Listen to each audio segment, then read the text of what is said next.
Google's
Hello and welcome, casters, to our wonderful premiere event. I am The Law, and I'm here with Kay Cray. Hello, good morning, casters. It's good to see all of you. It is a wonderful morning. We have an exciting event planned for y'all today. It is going to be absolutely intense as players are starting to kind of figure out where we're going with Moonrise. I think it's taken a little bit, but we are finally seeing a bit of a meta develop here, and I think it's looking pretty interesting for the day. We were just before we got started here kind of going through some of the lists that we're looking at today, and it is, we have some incredible lists here for you. A lot of fun to be had, and like you said, we've had so much time now in Moonrise. The meta has been sorting itself out. People have been experimenting for a while now, and it has resulted in a lot of variation among the lists, but also a lot of fun, unexpected things, I would say. Absolutely. And those fun, unexpected things are usually where the real interesting points of the meta develop from. But I don't think it can be understated just how interesting the Moonrise meta has been. Like, normally with some of these meta games over the course of like their set, you see some decks kind of settle in as a top deck in the format. Some things kind of like start to get stale, but I don't think that we've had that with Moonrise at all. I feel like we've seen real innovation with literally every event that we have done so far throughout Moonrise. I agree, especially coming from Daybreak, where it seemed like sort of the fives strategy was very prominent. We were seeing a lot of the same cards over and over again. That hasn't happened once in the entire Moonrise format.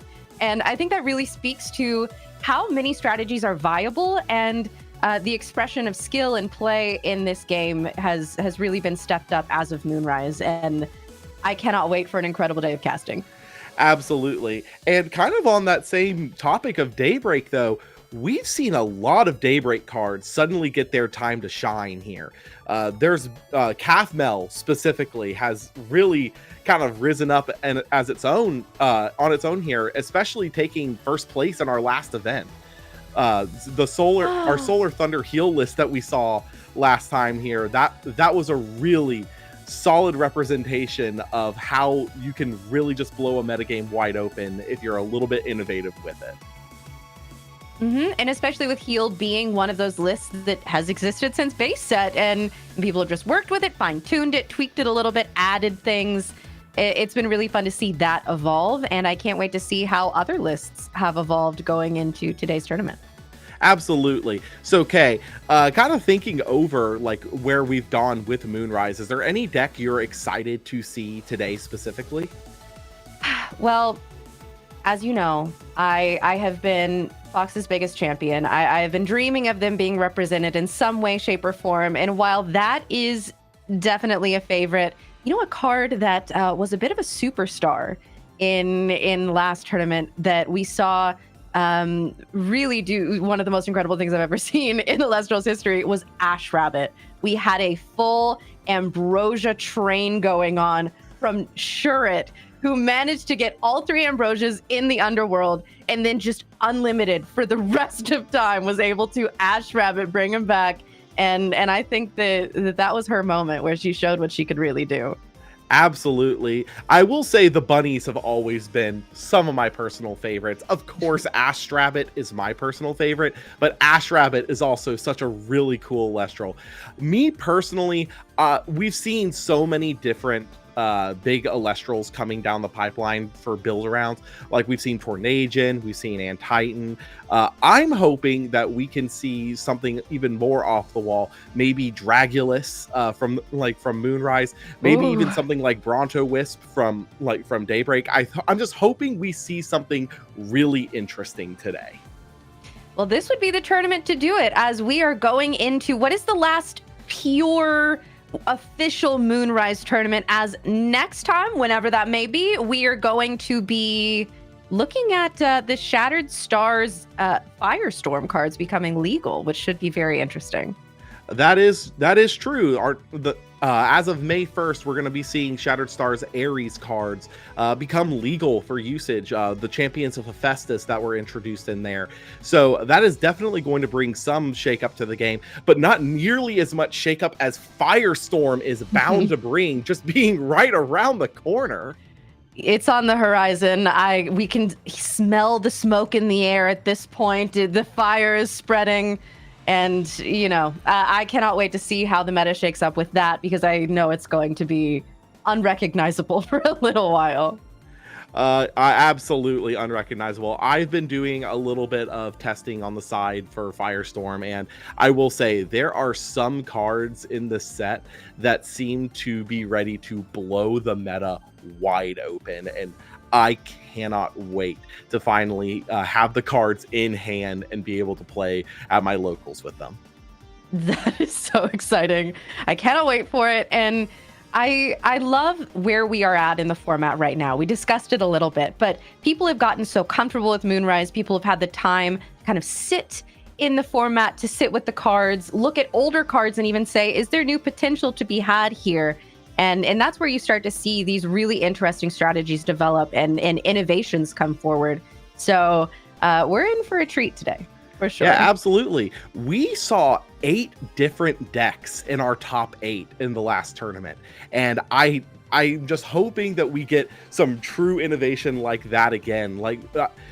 I think the closest thing we had to a repeat was 2 different Fire Nexus style strategies last time, but the decks themselves were very different. So all in all, I'd consider that 8 different strategies. And I really am just hoping we see more of this kind of innovation coming down the pipeline. Maybe someone will finally crack Ann Titan.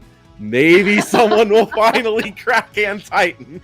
I think that Bean Soldier last tournament made the best run that we have seen so far with Ann Titan, making it to top cut. And I believe was it undefeated in Swiss? I'm not sure, but it was something very dominant. But it's funny that you mentioned Fire Nexus, because that's been one of those lists that I feel like every tournament, a couple people have been rocking with it. And if we look at statistics, the people who bring it usually do pretty well. We haven't seen the Fire Nexus top yet, or at least victory. So, this could be the tournament for it. Who's to say? I've been hearing some rumblings that Fire Nexus might be better than we have given it credit for. Because as you said, it is consistently topped. Almost every time that it is topped, it has been one of the most represented decks in the top cut, outside of the very early Moonrise. And we may have been underestimating some of the power that the deck can actually provide, and especially Kinleo. We have to think about the fact that its counterpart, Equilinx, is currently limited because of how good it was. So the fact that Kinleo is still up and out, just fully uncontested there, and able to take out Elestrals with ease, I don't think we should be sleeping on Fire Nexus today. And this is something that each time this has come out, I've pointed out. It's like Equilinx got hit.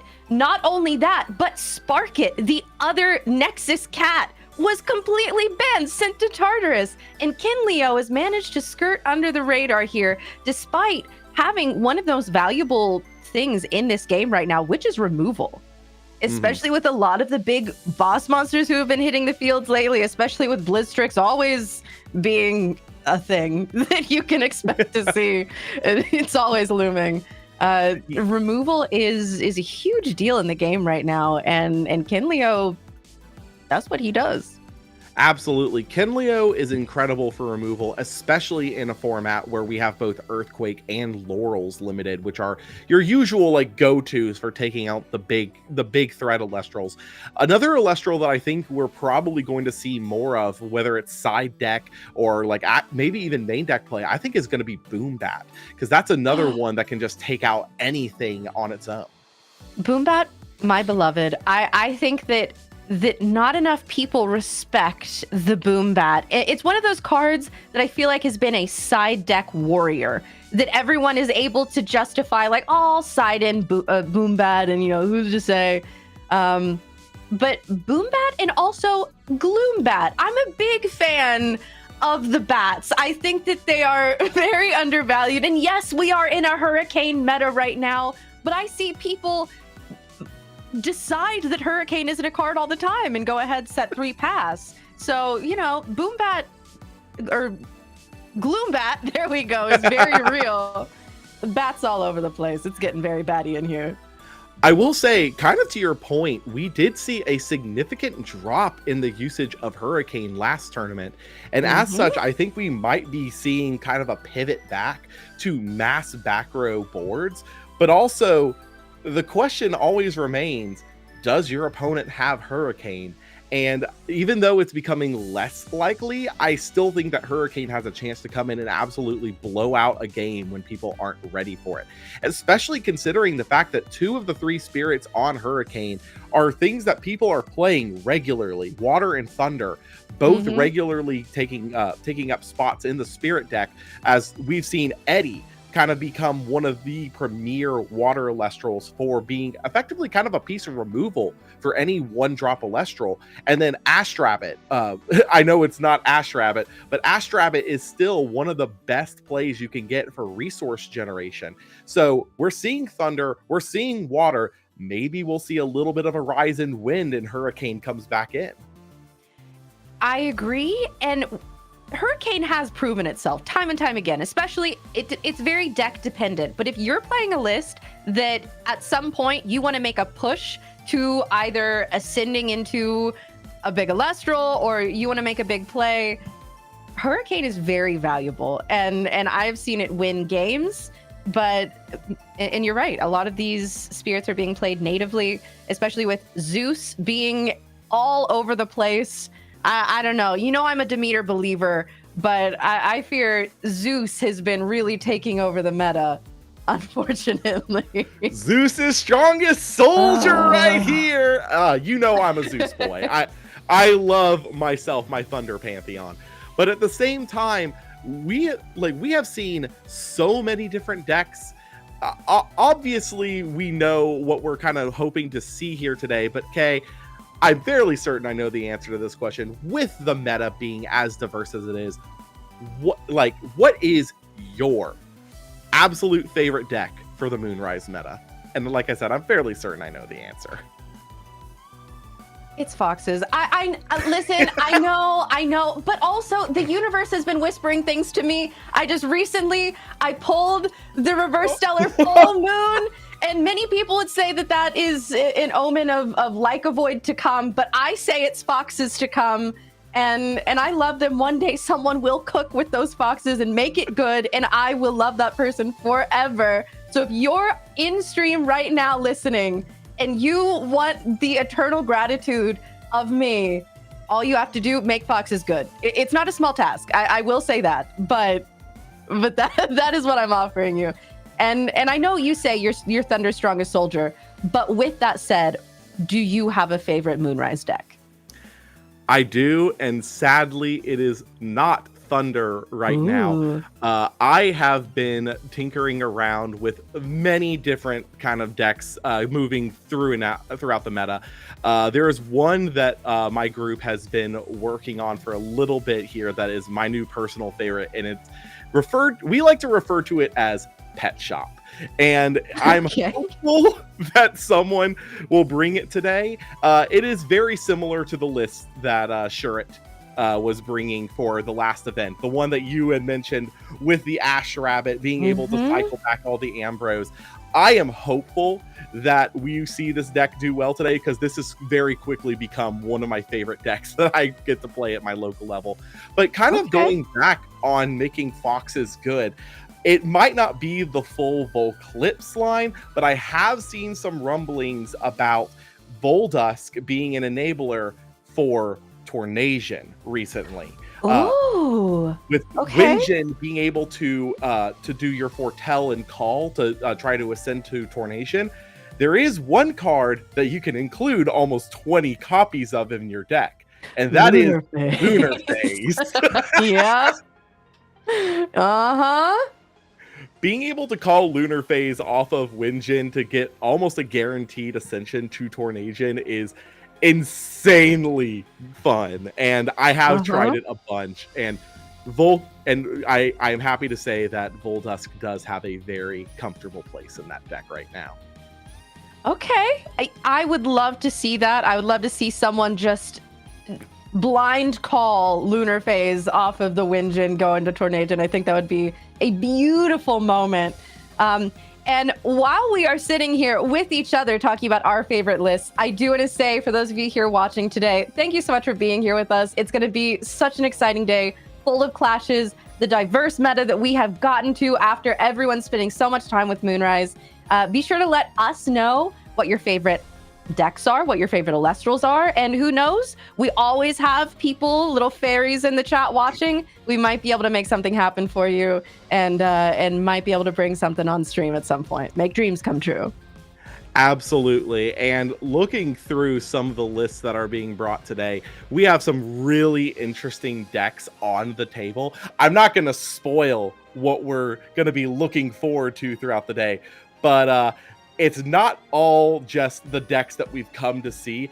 There is some really interesting spice in our player pool for today, and I'm hopeful that we get to show off some of that today.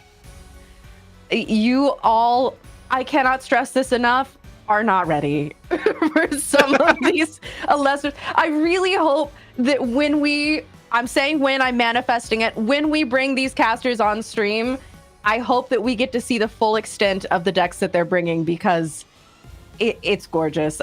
We were looking at some of these lists just open-mouthed in awe. So it's going to be a good day.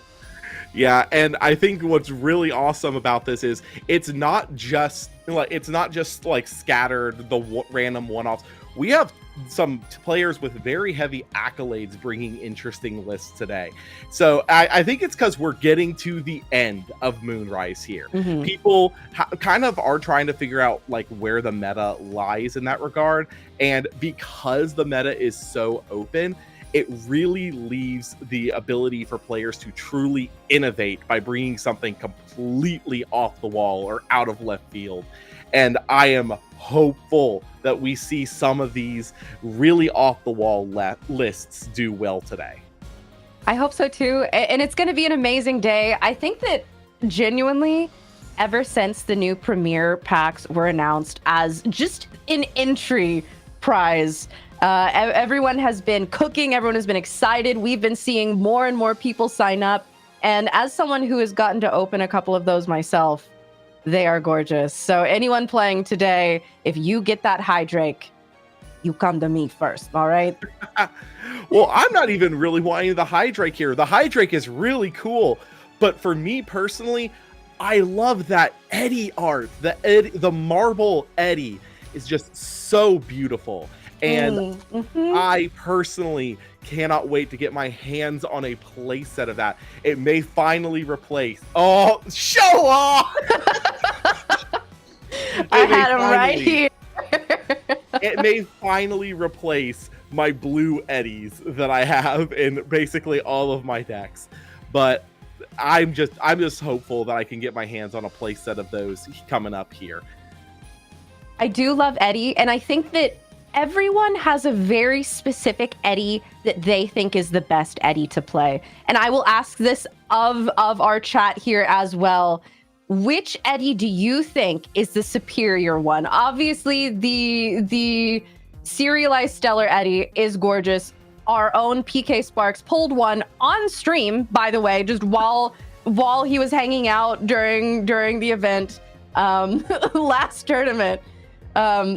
I personally, I love the Clash Eddie, and the Shattered Stars, the Ed, and Eddie art, I think it's gotta be one of the best Eddies. Absolutely. And while I am partial to the Marvel Premier Pack Eddie, I will say I still think my personal favorite Eddie currently is the original. Like, the original Daybreak Eddy is so beautiful in its own way, and I love his little expression, the slack jaw going forward, not a care in the world. Mm-hmm. And yeah, it's kind of hard to top that for me personally.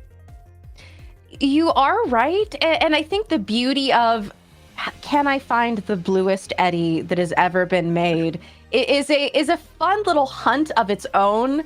That is, as someone who has been sorting her bulk finally, you don't have to clap, but you can. I have been, as I've been going through all my Eddies, I'm like, that's a really blue one. Oh, that's even bluer even. So prepare. I am on the hunt for the bluest Eddy in the land.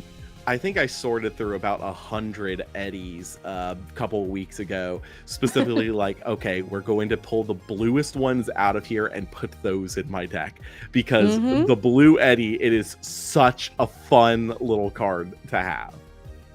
Agreed. But with that said, Firestorm is, like we've mentioned, that we're nearing the end of Moonrise here, and Firestorm is just around the corner. Kay, are there any decks in Firestorm that you are particularly looking forward to? Oh, yes, and I'm so glad you asked. Bears. The whole reveal for Hestia was so magical. The fact that she was teased in the little video that Dan made about the game, and I remember seeing that and being like, oh my gosh, a redhead with a baby bear. They put me in the game, not knowing that this was, as ever, a little hint, a little clue, a little breadcrumb being left, only for her to be revealed maybe like a couple weeks later. And it was like, oh my gosh, everything makes sense. The whole Bears are about to change. I can't wait for Bears to be the number one meta deck that exists. I will say, I had a really funny experience with the Hestia reveal. I had completely forgotten that Hestia existed as a member of the Greek pantheon in that regard. And one creator that I follow on YouTube had mentioned Hestia in passing the day before Firestorm got revealed. And that, it just kind of clicked in my mind. I'm like, oh, I know who that is. The odds of that happening are that's truly incredible. And also, what does the universe know? These things are always at play. But yes, Hestia is gorgeous. The box topper art is one of the ones that I want the most. I cannot wait. And with that, I have to know, what are you excited about in Firestorm?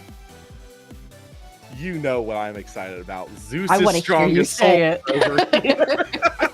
I will say the champions of Zeus are looking extremely fun.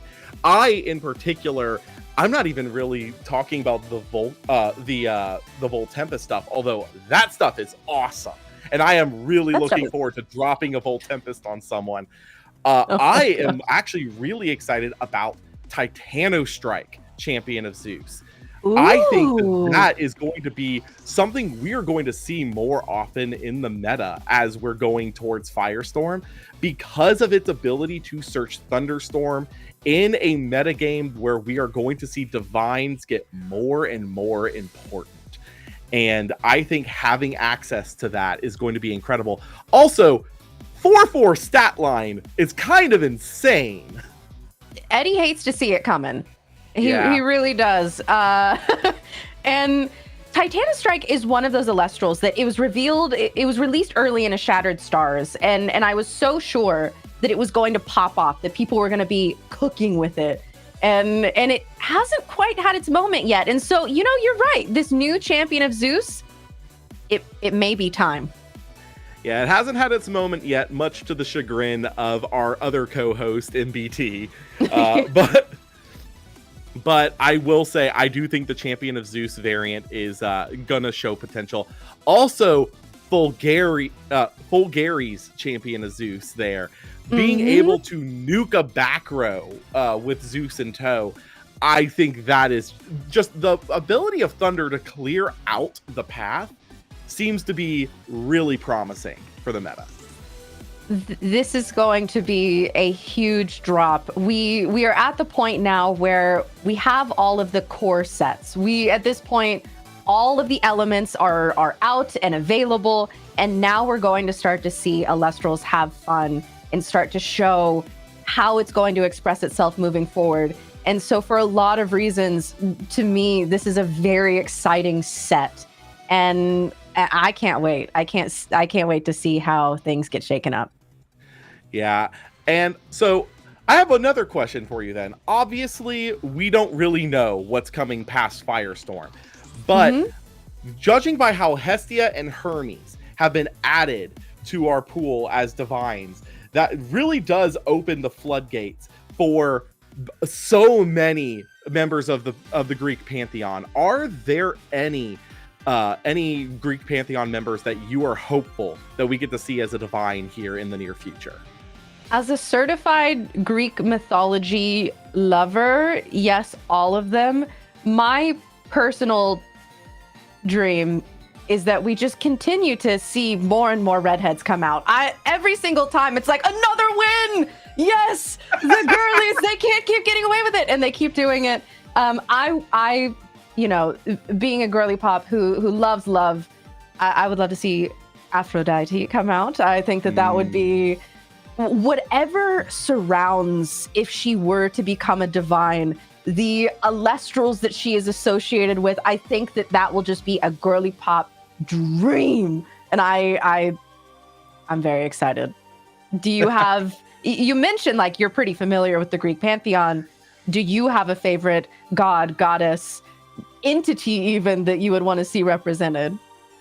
I'd like to see Hades. Let's be real. I think that's going to be the answer that I see from a lot of people, but I really, really want to see my god of death. I want to see him coming in, just ruling the underworld from the field. I don't know, but I'm hopeful. I'm hopeful to see my guy. And it looks like we're actually ready for our round one match. We've got ourselves Zane Pachi. That's actually someone from my locals. Excited to see that. Versus Swolax, our Dallas runner-up. And I think we've got a really solid match ahead of us here. And I know both of these players. I know they love to do interesting things. And I'm hopeful that we see something really spicy here today. I cannot wait. We are about to get into it for round one, so let's go. Absolutely, and it looks like Swolax will be going first for this match. Okay, perfect. Love those boards. The Volcanic Forge and the Stellar Sonic Core. Absolutely wonderful mats there. We've got ourselves a Water Spirit coming down on a Swole, and it is Smoltuga hitting the board. So it seems that the Volcanic Forge is not a deception. We may be doing fire things today. So the question here is he going to be showing us, is that a Warmite? No way! Oh man. No. Yeah, that is, I believe that is a Stellar Warmite from the original Kickstarter promos. And what is Swolax on? If he is searching for Warmite this early on, you have to imagine it's something spicy. This is incredible because Swolax is the champion of Frostmite, was the one who originally conceived of, hey, Frostmite's kind of an Astrabbit killer, and now we see him bringing out Warmite? I don't know. I don't know what's happening here. Yeah, we've seen Frostmite get its day in the sun, so I'm hopeful to see something here. Looks like Zane Pachi is going to be setting a back row here, and past that, can't quite see what that Elestral is, but I think it could be the Eddie. I think that is the Clash Full Art Stellar Eddie. That is exactly what it is, and it is going to be taking that the Smoltuga into attack. Oh no, an Argo! It's an Argo! Immediately. Okay, and that is a fire enchanted Argo. So, all right, we're seeing more and more fire. Very interesting. The strongest turtle that ever lived. Are we looking at Necklace of Harmonia? I think we have to be. Yeah, that's exactly what we're looking at. that Smoltuga is going from a little 2 attacker to a 7 attacker out of nowhere. And we have been seeing Argo see more and more play over these past few weeks. It has really become an Argo meta in a lot of respects. Whoa. Yes. And those are some lunar. Yeah, Lunar Enchanted. I have been saying this for quite some time, mostly because it was making PK giggle last time. Argo to top cut. It is one of those cards that we have inevitably seen in all of our biggest hitting decks. And it's because the Argo surprise of, oh, you think you're going to run over my turtle? Oh, silly. And then being able to be the strongest turtle in the land. It's very valuable. And we see the Shattered Stars Halloween Necruff coming out, which I love, immediately hit by a PTA, which fair enough. That arrow is the bane of everyone's existence. Yeah. Oh, but that Necruff still going to be able to get in for 1 here. It still has the attack to do so. But very interestingly, Necklace of Harmonia is going to be remaining on the board as Swole goes into his end phase, meaning he is going to need to expend 2 spirits in order to just move on. There's no option to not pay here. The necklace is staying. Yeah, right now Fire's the one getting burned. Interesting. Yeah, Swole has dropped fairly low on spirits, but also Zane has used a couple of spirits there with the PTA, between the PTA and the Eddy, and just getting hit there. Even though Swole's going low, Zane is also similarly staying in a lower range here. That looks to be that's a thunderstorm that just came down. So taking out the Necklace of Harmonia. I couldn't quite see what that was coming down here, but that is interesting, clearing up the way here. And once again, we got an Elestral coming down. And now we are... Can't quite tell what that is, unfortunately. But it looks like whatever it is, Zane is looking to contest the Smoltuga here. He doesn't want that going back into defense. No, and Swole is simply going to let Smoltuga go down. Oh, was that? It was a Quackle. It was a Quackle that was able to go off and then crash with the Smoltuga there. So immediately refunding that thunderstorm that we just saw come down. I like it. In clearing the board. Unfortunately, Zane not looking at any back row here. But it doesn't look like Swole's putting on too much pressure there. He went for the expend to draw, and I believe that is a Toxeon coming down here. That beautiful constellation rare Toxeon, as it comes down, is going to burn Swole for 1, and then get in for an additional.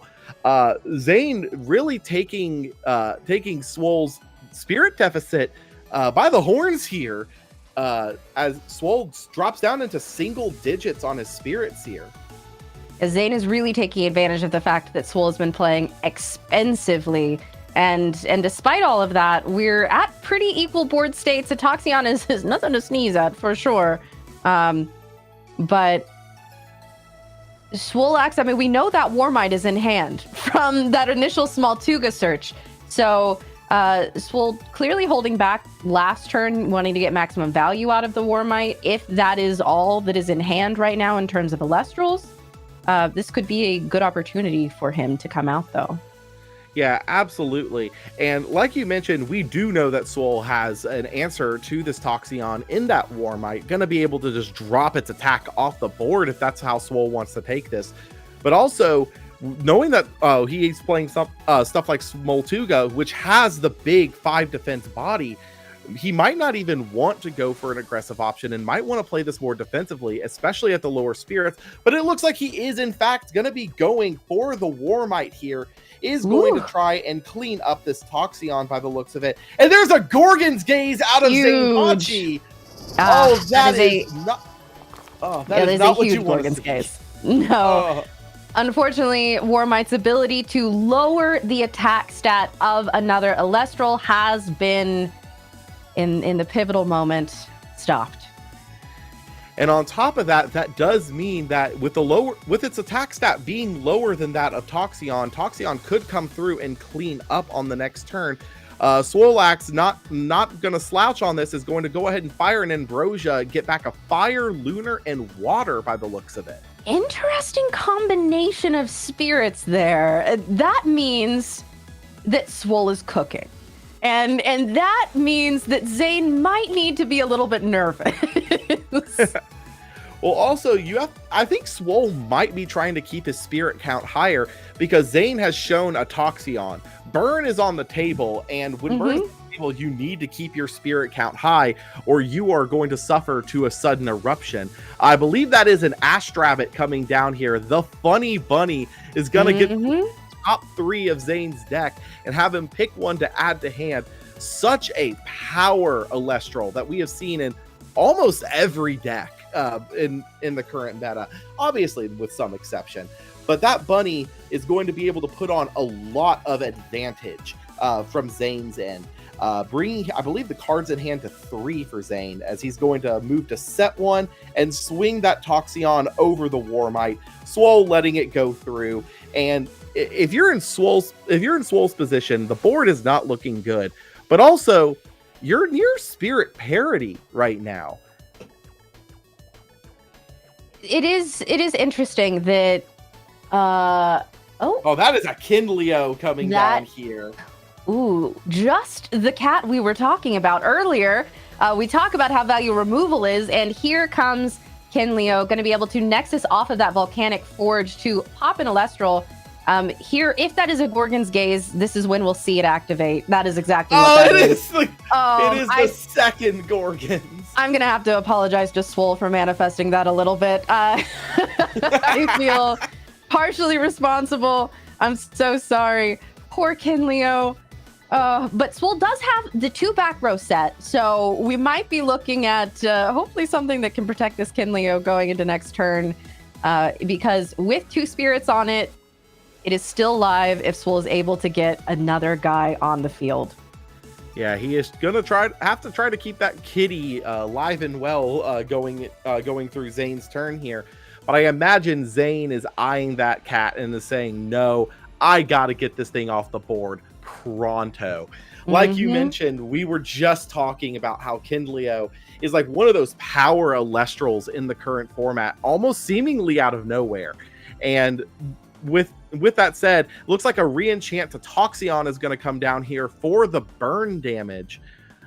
Swole looking at his back row, eyeing it, seeing if there's something he wants to do. Looks like a Gorgon's Gaze.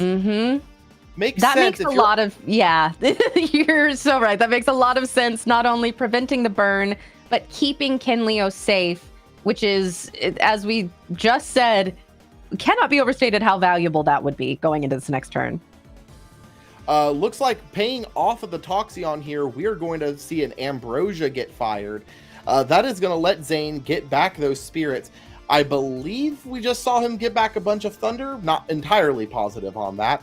But that's a good use of the spirit that just got put under the Toxeon there, so that it doesn't just get stranded in case this Kinleo does look to pop it in this next turn.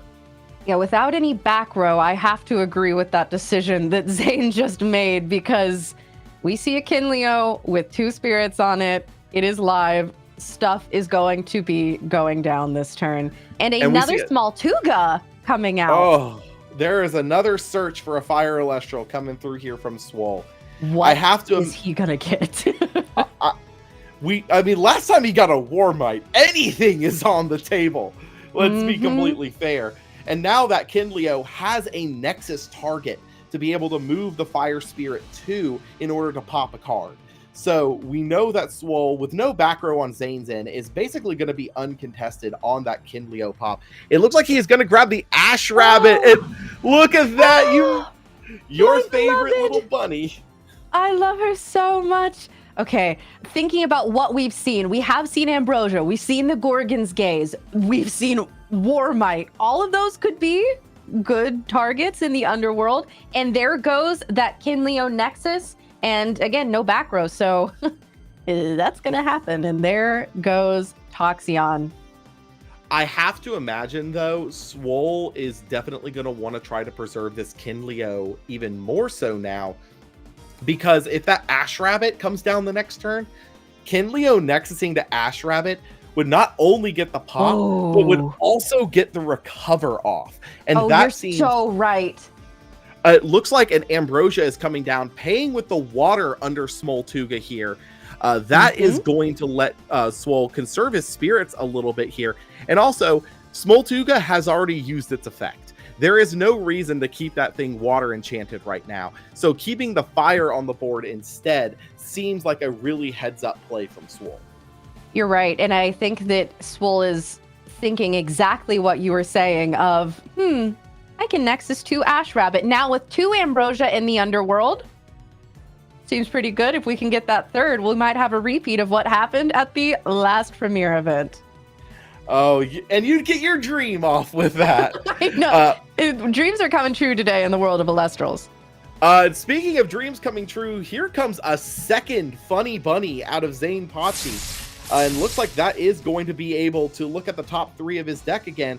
But notably, that means that Zane is not developing an Elestral that can contest this Kinleo, and things might be about to spin out of control if he doesn't find an answer here in those top 3.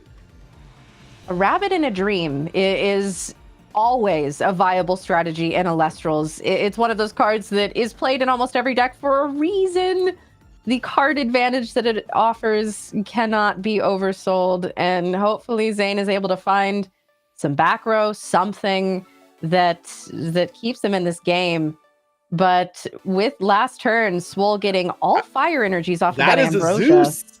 Oh, it looks like a Zeus was found off of that bunny, and it's immediately going to be used, I have to imagine, to drop the Kinleo. It looks like he's going to get aggressive with his already developed bunny here, though. Potentially. He's still thinking about it. Yep, the bunny goes into attack. And it looks like he is going to try to get Bunny over the Kinleo here. Does Swole have an answer to this aggro bunny? Yes. No way! What? Is that Follow the Wisps? Oh my god. Okay. So for those of you unfamiliar with Follow the Wisps, it is a card that says target an Elestral on your field. Your other Elestrals cannot be attacked this turn as long as that Elestral is enchanted. Oh my gosh. And he targeted the Smoltuga. Yeah. That left Kinleo up, and now Swole's going to move into his turn, dropping the Ash Rabbit, and is going to get the pullback by the looks of it.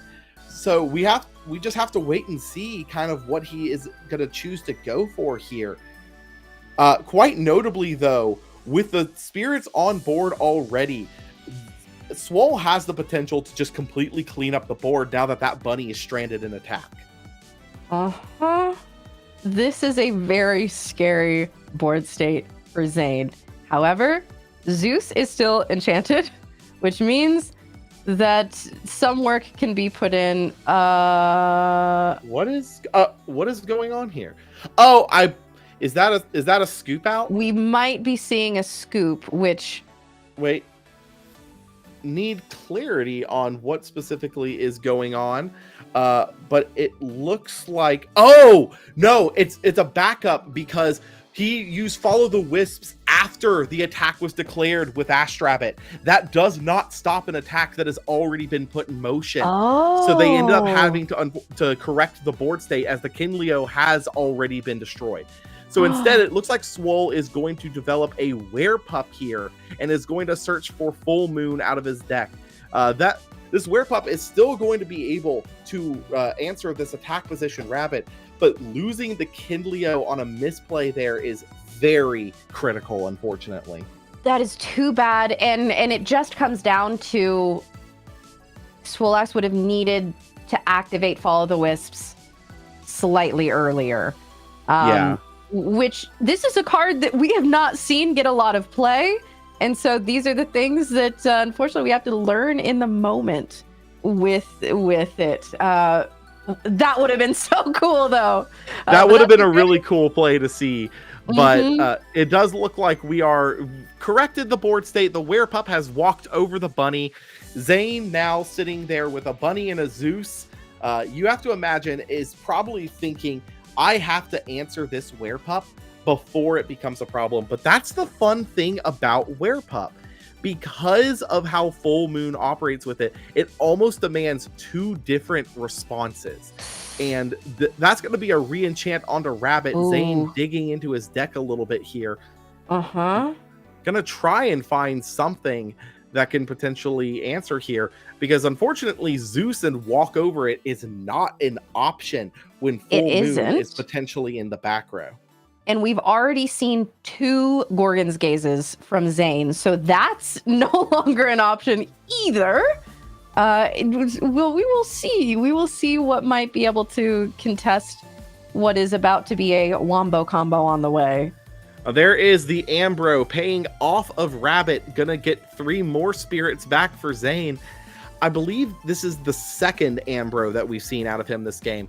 But this is the 3rd time he is healed, as we saw the Quackle earlier. So Zane really has recovered 9 spirits this game. And despite that, the Swolax is still, despite a very expensive early game, not too far behind, or at least not as far behind as one would think with healing like that going on. Absolutely. Down comes the Ash Rabbit here. Swole looking to get some recovery back from his underworld. I have to imagine he's going to try to get back those Ambros. There's the Ambro number 1. And there's Ambro number 2. And past that, probably, there's the Kindleo. Yeah. Do you really want to give him back a Kindleo? No, you're going to give him an Ambro. Yep.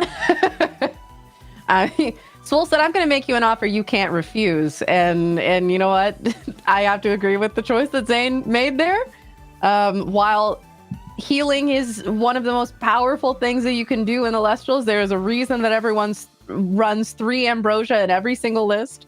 Kindleo is a terrifying and devastating card.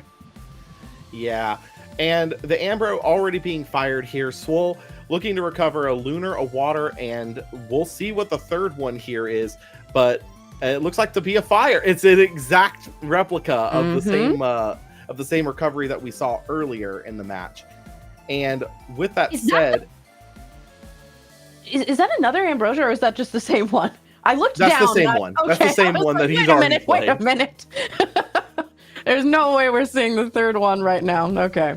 But kind of to your point, this Ash Rabbit now is going to pose a real problem for Zane if it stays on the board. As if it is able to keep re-enchanting, those Ambros will just keep coming back. And like you said, that is a very terrifying prospect to have to be faced up against. Yep. Either you have to pick Kindleo next turn, and we are the Full Moon. Swolax said, I know that you are not going to fall into my trap at this point, so I am going to set off the trap myself. And we see the it's already in hand. Swole. Yeah. The Like a Void ascending from hand. Notably misenchanted with Water there, so it was not immune, but able to walk over the bunny. And the bunny there, I believe, had 2 spirits on it. Did it have 2 spirits on it? No, we did see Zane pay for that Ambro last turn off. Well, Like a Void doesn't have its effect right now, so no piercing damage regardless. But with that back row set, I think it's a good guess that could have been Eddie! The Eddie is a very premium answer to the Like a Void here, that's for sure. Like a Void only having a 2 defense stat, and the Eddie is going to be able to just walk over it. But that also means that Ash Rabbit is uncontested going into Swolax's turn, and you have to imagine that he's going to try to capitalize on that. Oh, yeah. We're going to see a huge re-enchant of this Ash Rabbit unless Swole happens to have the perfect answer too. That is a Spectaris. Spectaris. Okay. All right. That makes sense. Ooh, Spectaris animation. I personally hadn't seen that before, so I'm very happy to see that. Spectaris is going to be able to swing over the Eddie, bumping itself up to a 5 by suppressing the Eddie in combat. And now Zane Pachi staring down a board of 5s This is not a position you want to be in, but does he have some way to potentially answer at least one of them? He has the Zeus, so we know that he has the ability to at least answer one through combat. But beyond that, the question remains, what do you do for the rest of it? I believe that is Sluggle. Yes. Okay. So I think the answer is heal. Yeah, I was gonna say, I think we can all but confirm that Zane is on heal at this point. As we have seen the Quackle, we've seen the Sluggle. I think that that's a safe assumption here. Looks like the Zeus is going to be fired, dropping the Specteris, I'd have to imagine, so that Sluggle would be able to crash with it in combat. Yeah, I think that's the only thing that it can contest right now. I mean, Swole has put up two seemingly impenetrable walls here with Ash Rabbit and Small Tuga, and here comes the re-enchant of the Ash Rabbit. Are we going to see Ambrosia Kinleo again? I have to imagine that's exactly what we're going to see. Swole throws down the Ambro, but at this point he's going through, trying to figure out what he wants to grab on top of that. I have to imagine, there's the Kinleo. So what is Zane going to give him back? It's the Ambrosia, and I have to imagine we're paying off of this rabbit. Going to go ahead and get a recover back. That's exactly beautiful spirit management here going on. And that's going to put Swole back in. 4 is a pretty scary place to be. It doesn't leave you a lot of room to play a lot of Elestrals to activate many counter runes. 7, however, you're back in the game. Notably, Swole there recovering 2 lunar and a fire. The fire very clearly so that he can keep re-enchanting the rabbit, but the 2 lunar might lead one to think what is in his hand that he wants those lunars for. Maybe more Specteris. We're already saw aggro turtle.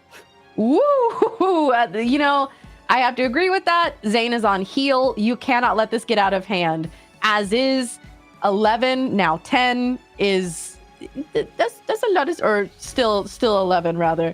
And that's an earthquake coming down. That will answer the Ash Rabbit. And unfortunately, with this turtle in attack, it's a little bit of a sitting duck. Speaking of ducks, there's the Quackle. Oh no! Now you're the one manifesting.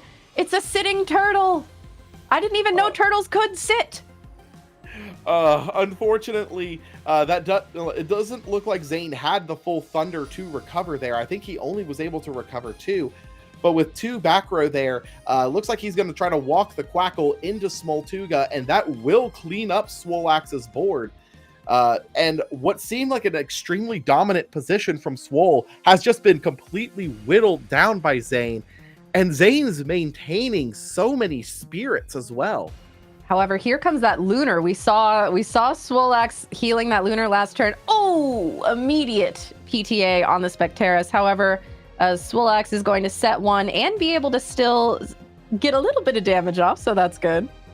Yeah, Swole will be losing the Specteris at the end of the turn, but at the end of the day, the Specteris didn't just get 1 spirit out of Zane, it got 3. 1 for the PTA activation, 1 for the swing in, and 1 for the payout of PTA at the end of the turn. That is a very valuable Specteris. That was a very valuable Specteris indeed. But now, Swole with 1 back row is going to have to be able to contest whatever Zane's about to throw down here. You have to imagine, we've seen 2 Quackle, 1 Sluggle, 2 Ambro out of Zane. That is 5 heal cards. That is insane amount of heal that has been coming out. Looks like an expend to draw is going to be coming out of Zane here. So no Elestrals developed this turn. Late game, you do not want to see an expend to draw. Swoleaxe is probably feeling pretty good about that turn. Only 1 back row set on Zane's side and an expend to draw from Swole. Oh my goodness. Okay, but we have 2 set, okay?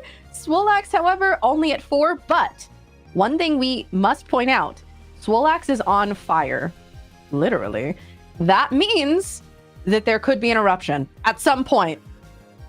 I am unsure what Elestral got developed there, but it looks like Zane is going to try and swing it in and is going to get a connection there Swolax dropping to 3 to Zane's 5.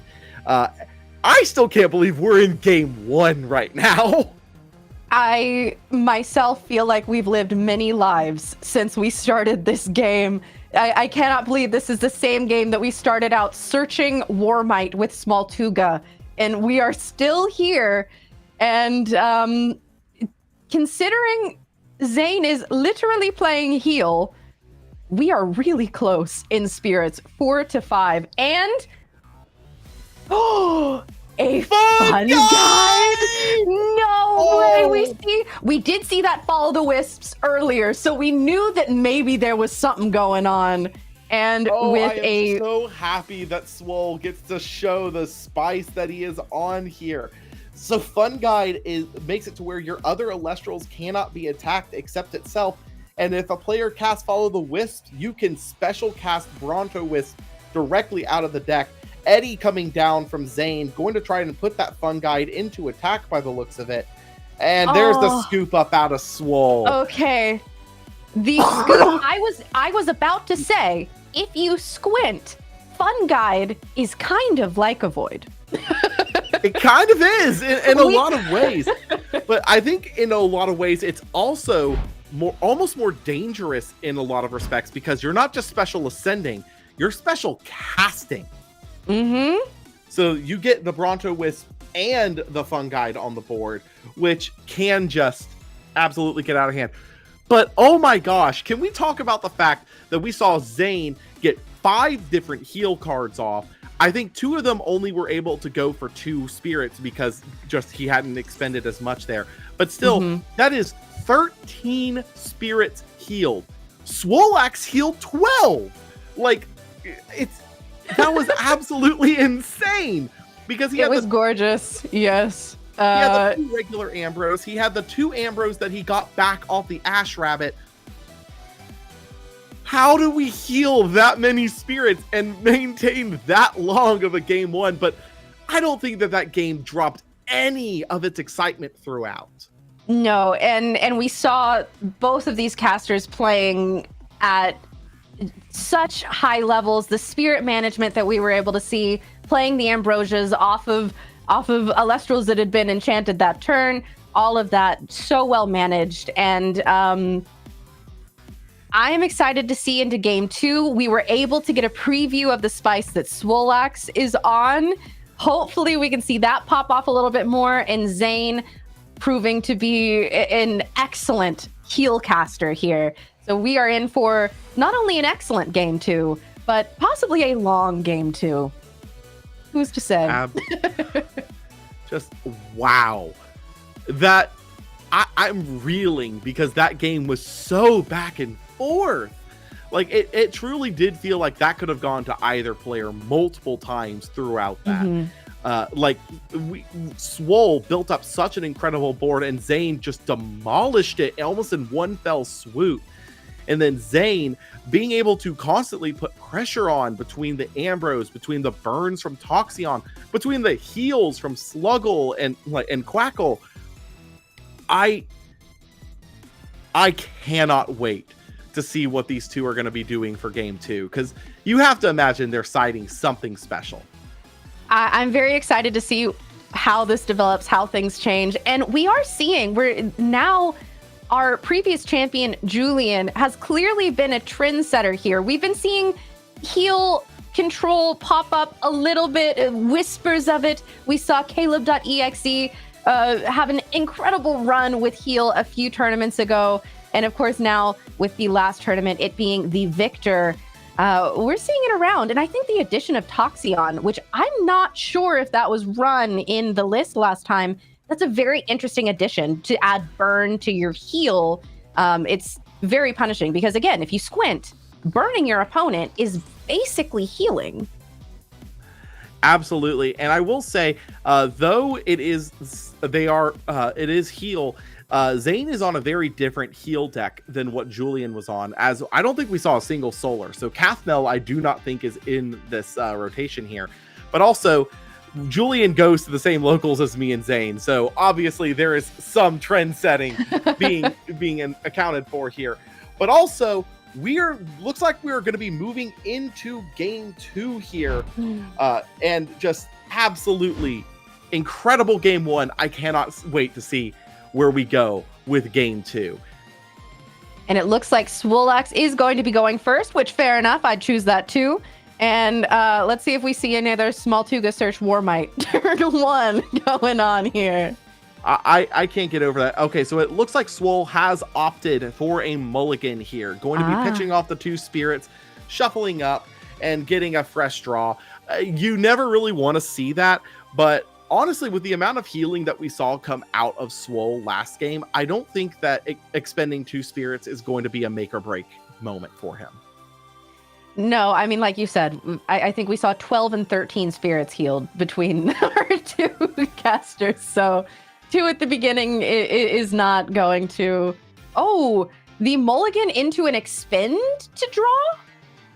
That makes a little bit of sense. So I've kind of come to the realization here that for a lot of decks right now, you want to see either a starter like Zane got here with the Ash Rabbit. Mm-hmm. Something that is going to replace itself in the hand with some kind of advantage, or you want to see you want to do an expend a draw if your hand is full of more aggressive options. That way, you do not play into opponent's removal on the first turn, and you're still getting the advantage you would otherwise get. But Zane here going to be able to look at the top 3 of his deck, pick one up from the Astrabbit effect, and then shuffle it back up. Astrabbit, once again, always proving itself to be one of the most valuable Elestrals, especially in that early game moment when you need to find what pieces you are missing from your opening. And then Eddie, and speaking of classic, the Eddie in response to the rabbit going to be moving Bunny into attack. We do see 1 back row set from Zane, so let's see if Zane values this rabbit enough to activate an Argo. We mentioned it last game. It is the season of Argo, it seems. Wait, what is that? Is that a Chains of Prometheus? Is that Chains of Prometheus? I think there's no way that we saw it. That's incredible. Whoa, I've never seen a Chains of Prometheus animation. Oh my gosh. So for those of you who have never seen Chains of Prometheus, it's a card that basically says no. You want to activate a rune, Chains of Prometheus says, actually not. So So notably, Chains of Prometheus can negate any counter rune, and then the opponent gets to recover 1 spirit of their choice. But unfortunately, Zane has no spirits in his underworld upon Chains of Prometheus resolving, as Argo is still on the board. Meaning that, no, he will not get to recover. Swole just got to negate this Argo for free, and or not for free, obviously, because he did have to resolve the chains. And then I believe Eddie is going to continue its combat. I think that, yeah, the attack gets to go through. I want to just real quick say what a gorgeous moment that was. That animation, that we have been waiting to see that. And it finally happened. Thank you, Swolex. Thank you. And you know what? On Fire, you get to natively play Chains of Prometheus. So, what the heck? Sure. I think the debate going on right now is whether or not Zane would be able to recover the spirit that is under Argo. I am not a judge, but I do believe that the way it is that Argo is still on the field when Chains resolves. So there is no spirit in the underworld for him to recover. But yeah, shout outs to the animation team. They have so many cool animations laying in the back, they have it in their back pocket, and you always want to see something really cool come down, because then you get to see something really cool on the stream that you've never gotten to see before. That Chains animation, I don't think we've ever seen that Chains animation on any of the streams. And so you know what? You're so right. I don't think it's ever been activated. And while we are having this bit of a discussion, I will issue a challenge to everyone watching here today, to any casters who may be watching this back, to play the most off-the-wall things you can, to challenge our animation team to see if we can unlock new, previously unthought of, unseen animations, because that the thrill that just sent through me, I am so excited about this. Please let us see more of these animations. Somebody please play Dragalis. I need to see if this guy has an animation. Listen, if Chains of Prometheus has one, anything is possible, okay? That is fair. And I'm getting reports that apparently that has been laying in wait since Frostfall. That they have had that animation in the back pocket and just have not been able to use it because we haven't seen it hit the board. I'm unsure what our holdup is at this point, but we are still waiting on, I guess, some kind of a judge call here from the resolution of Chains of Prometheus and Argo. So this is an interaction that I don't think we've ever seen, so we might just need to talk through it a little bit. Shout outs to the judge staff. There we go. So yes, Chains of Prometheus did negate the Argo. There was no spirit in the underworld for the recovery off of Chains. And so the Eddy did get to walk over the rabbit, but Zane, developing an Eddy of his own, is going to be able to just walk right back over. Yeah, Eddy on Eddy violence, no back row from Swole. So this is going to happen, but my goodness, what a beautiful moment that we've witnessed here at a time in the morning that I usually don't even see. So it's a good day. And another Eddy! We are in the Eddy Wars! Okay, Zane, what is that back row? Are you gonna do something about this? Okay, and we do see Swole finally setting a back row there. And yep, this is just a parade of Eddies fighting each other. Now, what would be funny is if we saw the fourth Eddy come down here. Come on, Zane, for the plot. We saw Chains of Prometheus. We've got to see the quadruple Eddy. Oh, this Ed and Eddy match, and Edward? We got an expend a draw out of Zane. Well, this match, though, we had such an incredible game one. Game two, we've gotten to see Chains of Prometheus activated. I can't get over that. That is just so cool that we finally got to see that. I've got to give Swolax a huge shout out. We have seen, as counter runes activated, Follow the Wisps and Chains of Prometheus, which, you know, the bravery at work here is incredible. And I believe that is the Warmite coming out again. We love you, Warmite. On an empty field, I don't know how good that feels, but setting up a wide board state, maybe preparing for a Kinleo. I don't know. There's a thunderstorm coming down. Looks like it's going to snipe the full moon out of Swolax. That is a huge hit. And notably, because of the judge call, there will be a 4-minute time extension for this match. Quackle coming down out of Zane is going to be able to get back those 3 Thunder Spirits that have been used throughout so far. But Quackle, only with 2 attack, is not really going to be able to contest either of these Elestrals unless Zane has something else up his sleeve. But Quackle and a tackle might be a little bit of a stretch right now. Quackle and a tackle is one of my favorite beasts to see. I wonder if we're going to see an Argo active. Oh, a necklace of Harmonia. Okay, we didn't even need Argo. We're getting there ourselves. Needs Argo? Just set your artifacts. Yeah. Okay. Come on, folks. You heard it here first. Just set your artifacts face down, activate them. No one will see it coming. Okay, and then burn too. Notably, there, Zane opted to walk over the Eddy, but that does leave the Warmite, who can single-handedly contest this Quackle by crashing next turn. Mm-hmm. Because Warmite does not say when it receives or when cast, it says you can target an opponent's Celestial, which means, yes, that Quackle is not safe.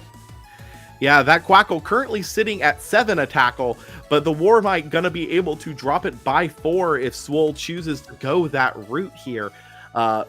with that also said, Zane having to expend 2 for the necklace at the end phase, this is becoming a very expensive line for Zane to keep up here. I have to imagine he probably has some kind of heal in reserve. Otherwise, I don't think he would be this comfortable going down this street. Although if you target with Warmite and then attack with Necruff, you don't have to crash. And that's even more threatening. That is a properly enchanted Necruff. That does mean that this is going to be 2 spirits worth of damage. 1 from the Necruff effect, and then 1 from the Warmite hit direct. And that is a huge hit, being able to get that necklace off the field as well. Swolax not setting any back row, though. So if Zane is able to contest this Necruff going into the next turn, that's valuable. However, this Warmite being able to simply activate that effect each turn, my goodness. Everything basically gets +4 attack as a result on Swole's field. It is a very dangerous game to play, leaving that Warmite up. Zane going for a development of a Sluggle here. Okay. That is going to let Zane recover 3 water. And once again, we're seeing the heal player heal. Who would have thought? But also, the Sluggle only got 2 attack. It's not really going to be able to contest something major here unless Zane has something else in reserve. I think that is a Zeus that we see coming down, though, from Zane. That is going to let him contest something. What is the Sluggle going to walk over? It looks like it's going to be the Warmite. Wait, so why? Oh, maybe because... Yeah, no, Sluggle's still on the board. I was going to say, Warmite dropped to 0. I think he was thinking that he was crashing with the Necruff for a second there, which would have been a 2-2. But no, Zeus down Warmite, walk over Warmite. Sluggle gets to stay on the board. But unfortunately, so does this 5-attack Necruff.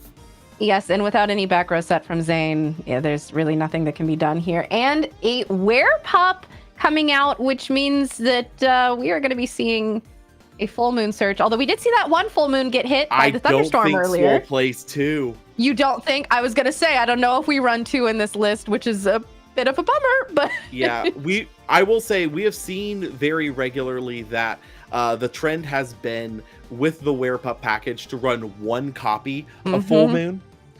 We have not really seen 2 Full Moon since the earlier Moonrise days. So I have to imagine that Swole probably declared the search, failed to find, or just didn't even activate the effect. Doesn't really matter. Sluggle coming down from Zane. A second Sluggle has hit the board. All right, Sluggle. The heal player is healing. With Looks Zeus, like Zeus is being used here. Yeah, with Zeus, Sluggle can hit over that Werepup, although it seems that Zane is going to choose to target the Necruff based on pointing that we're seeing going on screen. Yeah, and that will be exactly a crash what's happening. And a burn to Zane because that is still a properly enchanted Necruff. Yeah, this is about to get out of hand very quickly. If Swole can develop another Elestral here, this might be a massive amount of damage going into Zane. And there comes down the Spectaris here. That is in fact another attacker, and that will allow Swole to punch in for 2. I believe that's dropping Zane to 4 spirits. Not entirely positive on that. We are getting dangerously close to eruption territory, which I don't know if Swole's on it. I don't know if it's in the side deck or what, but it could be very interesting and something to be aware of. Cannot see what has come down there, but looks like some kind of a Thunder Elestral. Kind of looked like a... Oh, it's an Elechick. Okay, so Elechick is going to be able to grab Zeus out of Zane's deck. That will give him the ability to contest this Spectaris. You have to imagine that this is just getting down to the wire, because not only is Swole trying to play to win this particular game, but it's also a little bit of a race against the clock for him here, as we are looking at potential time running out on him. And with Zane up a game, that might be a little bit dangerous to see. However, quite notably here, I'm unsure if our time is correct on, yeah, no. So the time on the screen is 4 minutes, but we will also have a 4-minute extension after the fact for the judge call that we had earlier. Yeah, and that being said, we are likely going to be going to time, and Swolax is unfortunately at a disadvantage there because you don't want to go to time against a heal player. Wait, we've got an ascension over Werepup to the hard drawn like a void. Swolax said, by gosh, you can thunderstorm my full moon, but you can't break my spirit like a void from hand, artisan, and fire enchanted, apparently. Well, I don't think there's any need to have him properly enchanted here, as you don't have full moon. He can't become immune to counter runes anyways. The only thing that you might want out of it is the piercing damage, and if that becomes relevant later, you can imagine Swole could just re-enchant it. Re-enchant, pay that fire. I think that's a Sluggle. No way, the third Sluggle. Oh my gosh, Zane healing up again, going just unbelievable, maintaining this game. He's gonna set 2 in the back row. You have to imagine one of those can contest the like a void here. Yeah, and despite having just been at 2 spirits, we are back at 4, which means that we can pay for stuff again. The heal is not going to go down quietly or quickly. And expend a draw out of Swole there, though, so doesn't really have something to follow up this like a void with. I imagine he's walking in saying, if you have shield, you've got shield, but it looks like he does not, and Zane is going to take 1 off of this walkover for the Sluggle. If that was the case, I imagine you would have wanted to develop the Sluggle in defense instead, so you didn't take the damage. Yeah, that would make sense. And also with that, I wonder if Zane is just saving these back row to value what might be coming this turn, because Sluggle's already done it. A scoop has come out of Zane here. It looks like we are going to be going to a game 3. So notably, we have 2 minutes left on the clock here, but that also gets a 4-minute time extension. Yes. So we have about 6 minutes left in the round overall. When it comes to time, though, you have to imagine that Zane's probably sitting pretty happy with that, as being a heal player going into time, it's going to be very likely that he can maintain a heavy spirit advantage. Inherently, the strategy does play to heal's advantage, although, again, we saw Swolax heal 12 spirits in 1 game. So if we can get to a game state where that's happening, I don't know. That did take until the end of the game, almost, although I feel like that was Act 3 out of 5 of that particular game, because my goodness, what a storied game we had game 1. Absolutely. And even then, game 2 was nothing to sneeze at. Like, we saw the chains of Prometheus come down through that, and just I can't get over it. I can't. I love that we can technically say that Chains of Prometheus won a game. Swole took that game. And was it because of chains? I don't. I like to think it was, actually. Being able to Chains of Prometheus and Argo is one of the most beautiful things that I've ever seen in my life, and I'm so glad that I was awake for it. And I think that right now we're seeing, if you have any heal type cards or burn type cards in your side deck, you are expeditiously adding those into your main deck. I have to imagine Swolax is probably citing Eruption being on fire, but I don't know. We'll just have to see. Just absolutely incredible match so far. Cannot wait to see where game 3 takes us, and it looks like we are going into game 3 now. Notably, time in the round has been called, but we are going to see the 4-minute time extension placed on for this particular match here. So with that said, the players are getting set up, and I have to imagine that Zane is going to be going first here.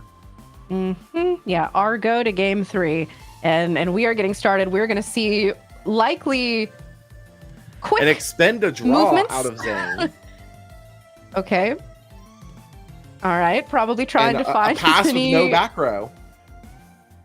And down comes the Werepup out of Swole. Very interesting. There is that full moon, not failing to find this time. And that's very interesting, because if we go to time, remember that spirits on board also count towards spirit totals. So even if Zane ends up with more spirits in spirit deck, but Swole has those represented on board, those still count. So interesting. Absolutely. We may actually see a properly enchanted full moon into the spirit attachment, into an ascension, to maintain those spirits on board, just so he can get in with the damage out of Like a Void. Another Expendidraw coming down from Zane. That is very dangerous when you're in this particular board state. Swole going to be drawing Zane with one back row here. You have to imagine that if he's got something that can stop this push, he's going to want to use it.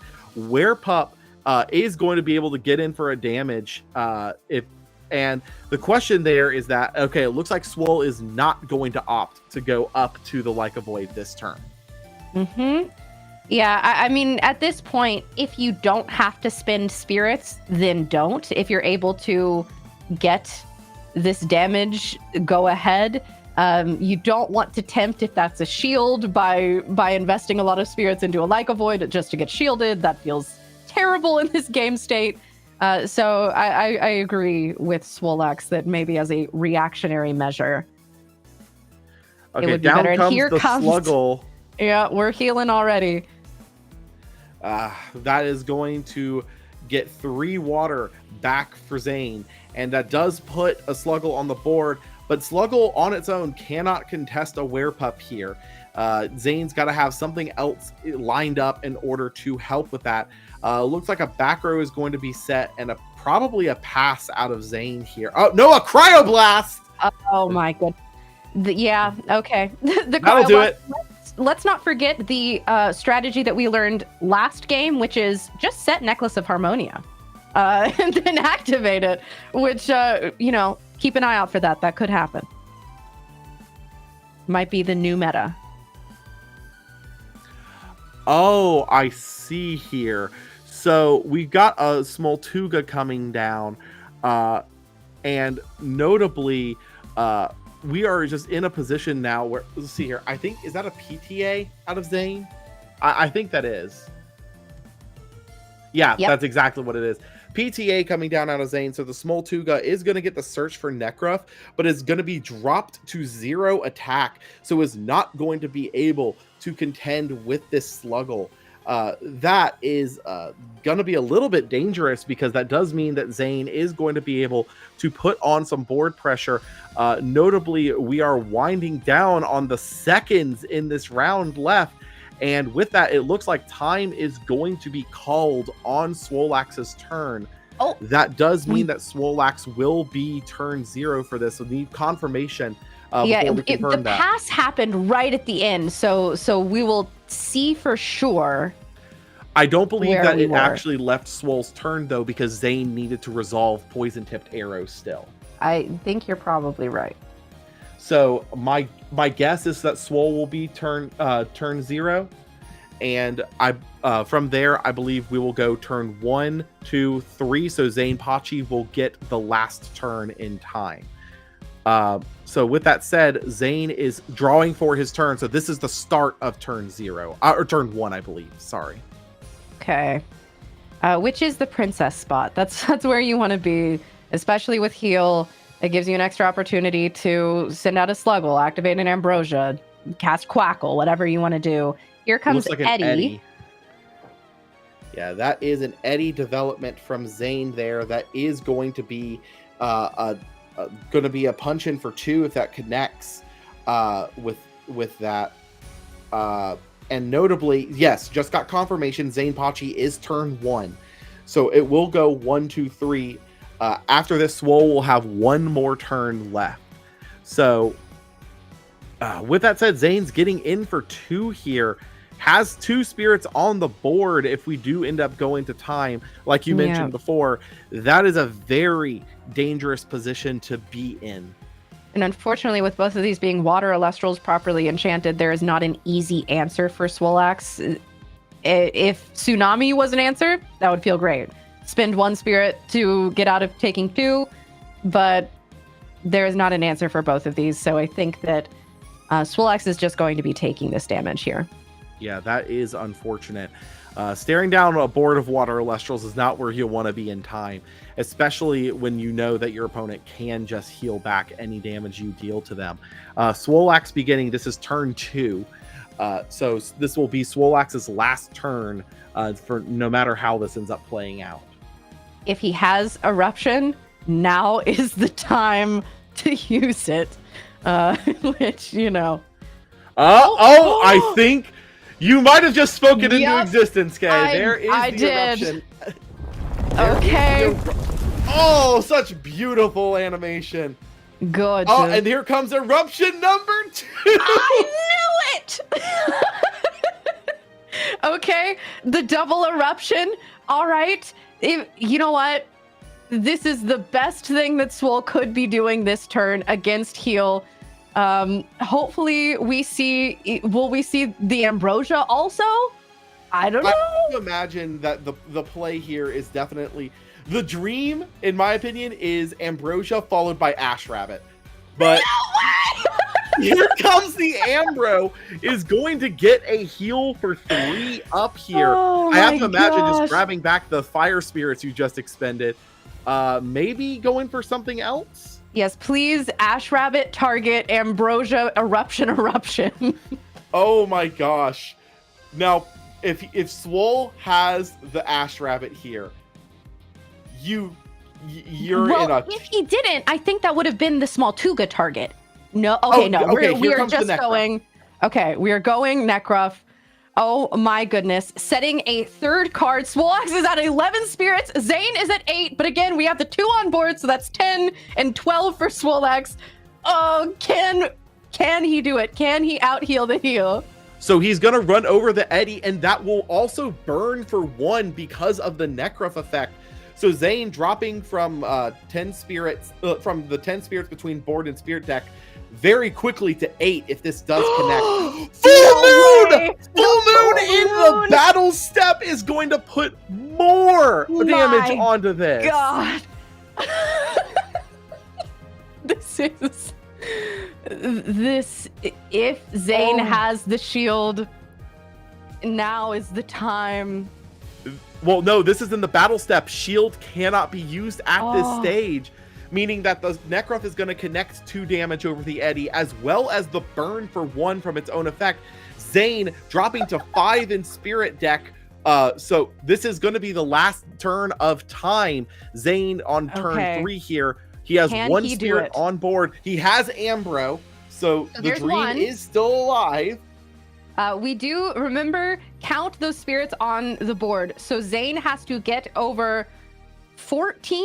Is it 3 that's under that Necroff right now? It is 3 under that Necroff. I do not know if Swolax's spirit deck total has been updated since the activation of Full Moon. Okay, I think you're right. But okay, so there we go. Swole has 8 in spirit deck, 3 on board, so that is 11 that Zane has to be able to get over. Zane has to heal up to 12 from 5 plus the 1 on board, so 6. So that is...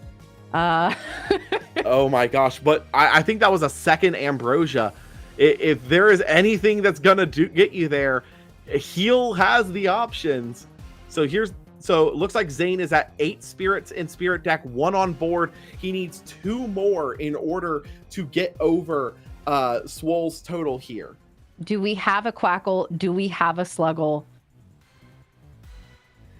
That is the burning question. If he has a healer, that gets him there. We did see even if that healer gets Gorgons, that gets you to a tie in spirit count, and then we go to deck out. Which, with all of those expend to draws, I think... Oh no, Zane is at 9 in spirit deck. Oh. So he only needs 2 more to take 2 more spirits recovered here to take the game. There is a Zeus. He's going to try to clean it up with combat. Oh my gosh. Zeus for 1 is going to drop the Necruff to 1. But if he goes for a crash here, he is also going to take that damage, not just from the Necruff effect, but from the 2 spirits under it. Zane needs to be able to develop a 3 attacker or higher in order to really connect this. And it looks like I don't think that I think that if I don't think Zane can do it unless there is another Elestral coming out. Is this a scoop? Zane has conceded the match, unfortunately. This match! What is this match? Double Eruption, Ambrosia, full moon onto a Necruff in turn 2 of overtime. Oh my gosh. But like all three games were wild, wonderful games. Absolutely incredible games. And on top of that, just such an incredible way to start the day. That was the first match of the day. That was round 1. So buckle up, babes. We're playing Chains of Prometheus. We're playing Follow the Wisps. We are doing unthinkable, seemingly unspeakable things. Congratulations to Swolax for winning round 1. We are, because of the time that we went to there, going to be very quickly getting ready for round 2 here. So just a heads up that there will be a bit of whiplash experienced. Absolutely. And with that said, please stay tuned for round 2. If round 1 is anything to indicate, you don't want to miss what's next.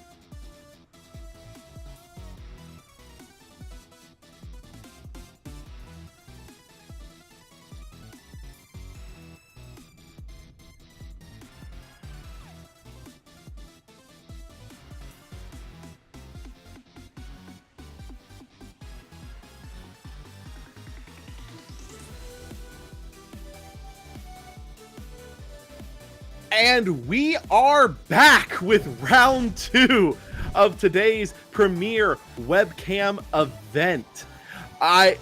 Joseph, I know you weren't on the mic for that last one, but I know you got to catch parts of it. What an incredible match to start our day with. Yeah, I actually didn't get to see any of it. Did I miss anything? It didn't seem particularly interesting. No, unbelievable round 1. I would hate to be Swolax right now. Imagine like waking up at 9 in the morning just to have to do incredibly complex eruption math versus heal control and then play 7 more rounds. That's unbelievable. It is unbelievable, but at the same time, you have to imagine the headspace of having such a hard-fought round 1 is going to be fatiguing. I think you are absolutely right. The fact that he is going to be going into the rest of Swiss knowing how hard he had to fight to take that round 1, you have to imagine, especially with the deck he was playing. I mean, we only got to see a little bit of it, but we saw a Follow the Wisps and a Fungi come out of him. That's a week 1 MBT Elestrals brew right there. Yeah, that is after your TST own heart. from 2024, if you know what I'm saying. I'm thrilled that Swolax has brought it. I imagine that he brought it with the intention of like doing funny stuff all day and not having to play real taxing, difficult games of Elestrals. But here we are, you know. Well, I mean, funny stuff won the day, it seems, literally against the clock by the looks of it. And you wouldn't think that you'd get it against the clock against something like Heal, but I guess Double Eruption, Ambro, Necruff with Full Moon does it. Well, it's kind of interesting you say that, because while Heal certainly seems as if it would be favored in time, the irritating part about the deck is it does kind of have to take a lot of damage early in order to make like Sluggle at all get value. And post board, almost everybody here, I imagine, who's intending to go far, has a plan for time. So all of a sudden, everybody's playing heal. It's a weird position to be in, and I don't envy people who had to be in it for the first round. The good news for the viewers at home, of course, is that because that round took 10 years, both in time and off of our lifespans, we're ready. Yeah, we are getting ready for round 2 right now. I believe we're getting pairings up there, as that was the last match that we had to get kind of resolved moving forward. So we're going to get right back in to matches for you guys here very shortly.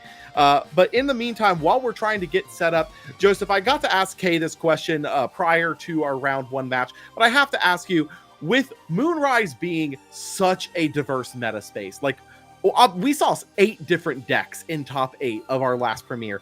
Is there any deck you are specifically wanting to see go far and do well today? Well, the always answer for me is the Shuret Brew. Of course, the version of Lego that believes that Equilinx is actually not a particularly powerful card, and instead attempts to use Kindleo as the Nexuser of choice, enchanting the Lyca Void with a Fire Spirit so that you can get some sick removals off. I think that deck is super well positioned, provided people are still bringing Blizzstrix. The other deck I'd like to see is Blizzstrix. It is so funny that this deck that was such a boogeyman everywhere has put up absolutely nothing resembling a competent competitive finish. It would be nice to see it take one home before the release of Divine Champions Firestorm. Absolutely. I will say the deck that Shuret brought last time, I believe is now colloquially being referred to by that group as Pet Shop, is Pet something Shop. That's such a I cool have name. absolutely loved playing at my local level. The deck is just so much fun. It's full of all the things you'd expect to see at a pet shop. You've got your turtles, you've got your puppies, you've got your random giant guy running the shop, and it's just a good time all around. And like a lot of the pet shops in my area, when you play it, you feel a little bad. Like something like this shouldn't be legal, right? I'm sure there's something ethically dubious going on with I am going to Nexus from my game-ending Elestral to my other game-ending Elestral. Absolutely. Like I was mentioning this with Kay. We have seen Equilinx do so well historically throughout Elestrals. I mean, let's be fair, it is one of the limited Elestrals for a reason. But we haven't historically seen as much representation out of Kindleo. So it's nice to see that the other removal Nexuser is starting to get some real traction behind it. I'll push back on that a little bit. I think Fire Nexus is, if my math is correct, one of the highest topping decks from Moonrise, despite the fact that no one takes it seriously. It's one of those decks that, like, everyone expects to be around. No one expects to be competitive. You see 3 or 4 copies in a top 8 and you go, wow, is this deck good? And then the first round of Top Cut is played and you go, no, it's bad. I remember why now that people don't play this. Yeah, there's been a theory floating around between in the testing circles that Fire Nexus might be a way better deck than anyone gave it credit for, specifically because it has been an underrepresented deck in like actual player representation. But like you mentioned, has converted quite reliably. We usually see somewhere between 1 and 3 Fire Nexuses make it all the way up into the top cut. I believe we saw 3 at Dallas. Not positive on that, but Fire Nexus being able to have such a good conversion rate at that point might mean that its power has been underrepresented in the meta thus far. No, I certainly think so. We are moments away from getting into our round 2 match, and I think we do have the individuals. We're going to be watching the one, the only Queso Jama. I'm super excited to see them, as well as Kryber, consistent tournament entrant, and I believe has a couple of tops under their belt as well. Yeah, I will say it does look like we are going to be looking at some really interesting matches, a really interesting match up ahead. Both of these players bringing a deck that we haven't seen yet, which is always appreciated as we are super early on. We're going to see a lot of variety before we start bubbling down to the true cream of the crop. But with that said, I have to also ask, Joseph, obviously you and I regularly work together, and we recently discussed a lot about Firestorm. What deck from Firestorm are you the most excited for?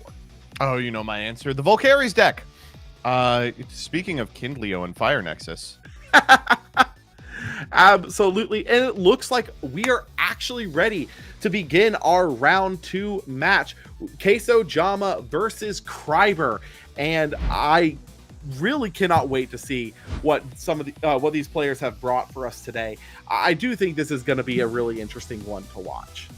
All right, let's check it out. With that said, it does look like Kryber will be going first. We are just waiting for the play here. It looks like we've got a Thunder going to the Underworld. It looks like we're doing an Expend a Draw to start off. Probably the best play in Elestrals. It's so funny that used to be the hallmark of a bricked hand, and now it's like, oh, Expend a Draw. That means they have everything. I think it's a result of the fact that reactive Elestrals are just so much more powerful than proactive ones. Though speaking of proactive Elestrals, Morfrost Lycanform. That is, I'm willing to bet grabbing Bat and Scorpion. That's exactly what it's grabbing. You know, honestly, I can't take this deck seriously unless you're playing the Stellar versions. I mean, yes and no. For Lycanform, yeah, I would love to be playing the Stellar versions of that. But a lot of the other ones don't really have that. And we have a Moralith coming down turn 1 out of Queso Jama. That is going to be able to hit Asprowl, Lycan, Rise, Cedar Soar, and Lycan. Awesome. One of the best turn 1s in Elestrals, the capacity to deploy a Moralith before your opponent has established board presence, and hitting a Cedar Soar off the Moralith, one of the very few good hits off that card, specifically because, of course, you don't have the ability to rank up into something like an Asprowl or a Blizzstrix with no Snowlid or no Asprowl on your field. This is potentially a hit for 4 into an empty board and a back row as well. You got to expect that something like GG or Tsunami. Good luck for Kryber.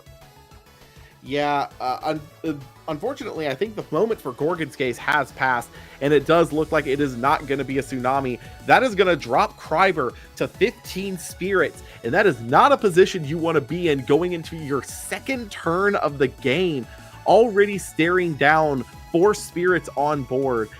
This is already kind of snowballing into a very dangerous position. Sorry, a GG or a Tsunami from the side of Queso Jama.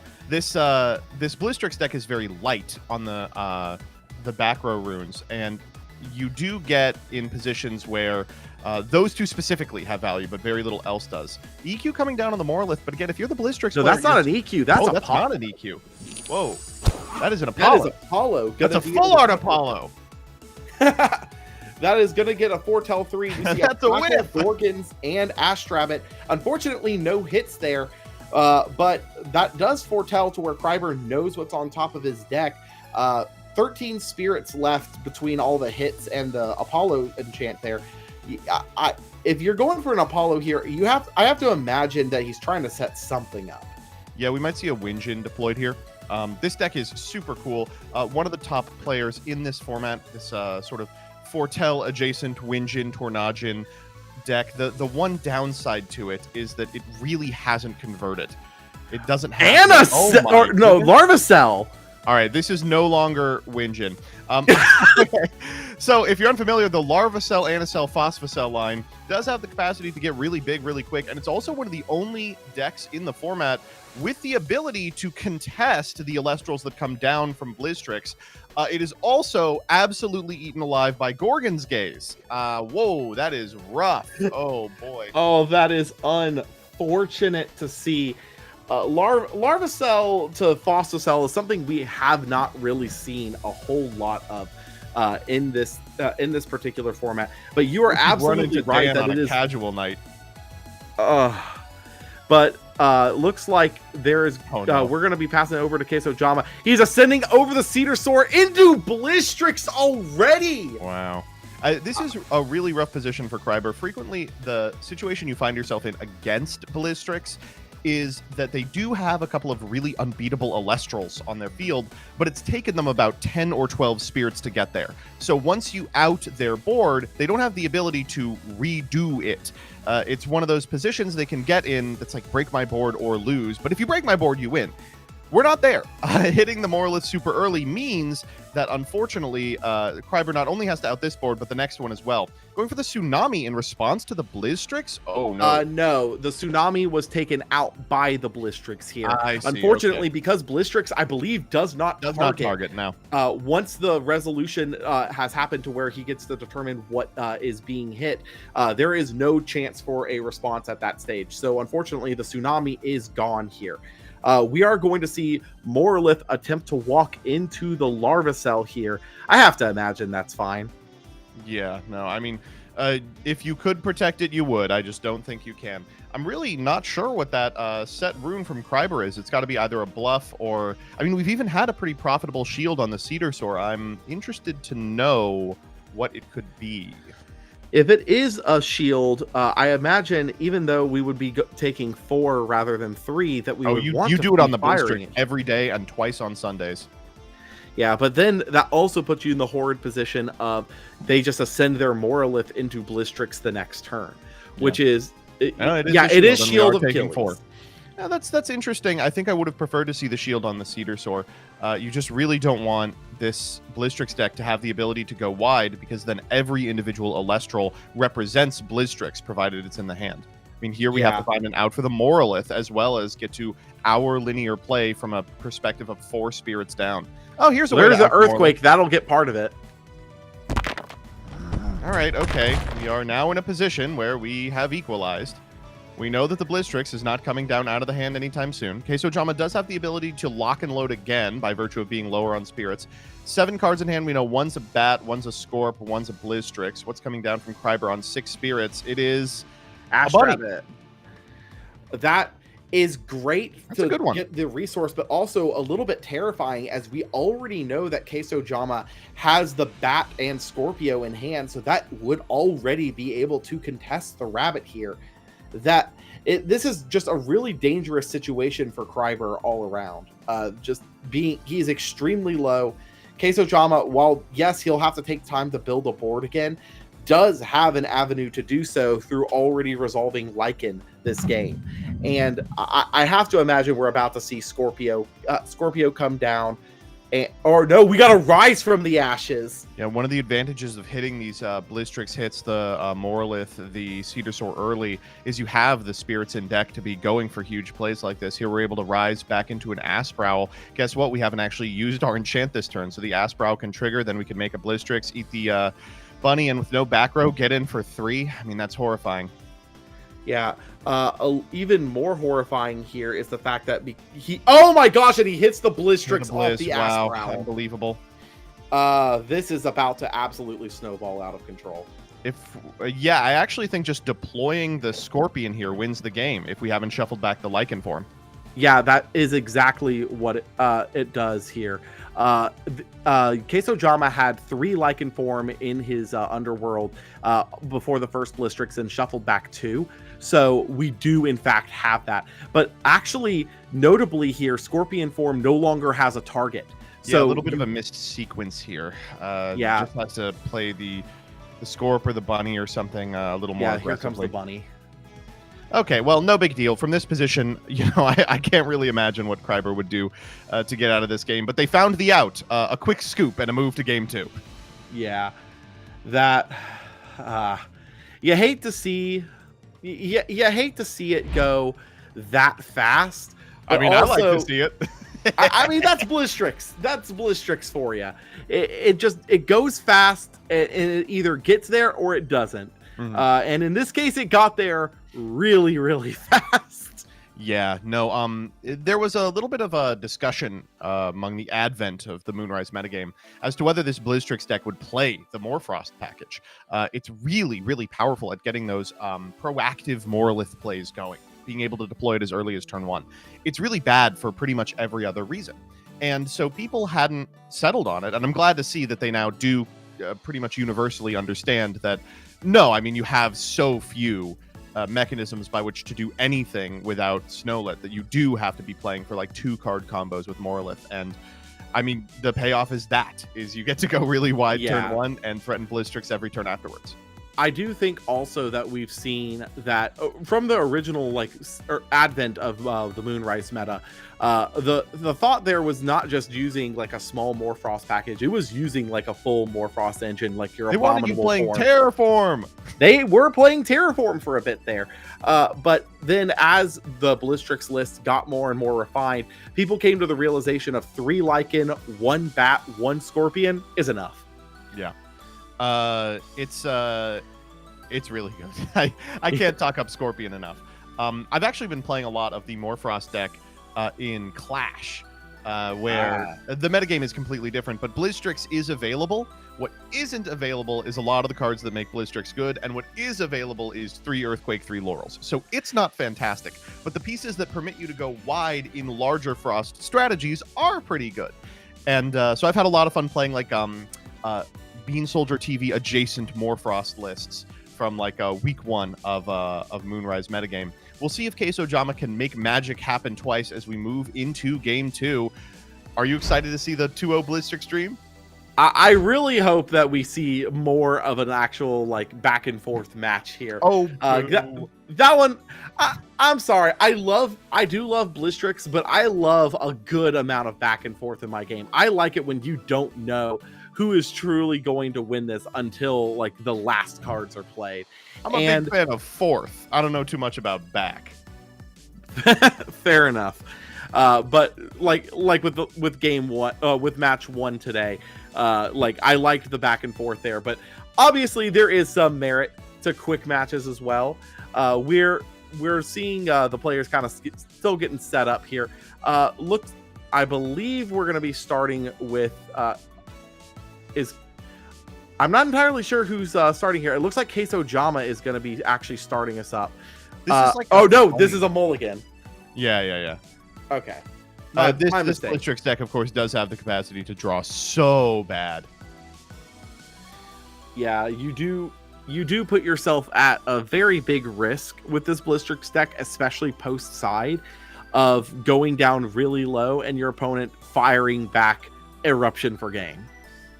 I will say, if there's any deck that can take a mulligan, it's Blitztrix. Like the difference between 18 and 20, usually not outcome determinative for the deck that could be at 10 or 1 for all it matters.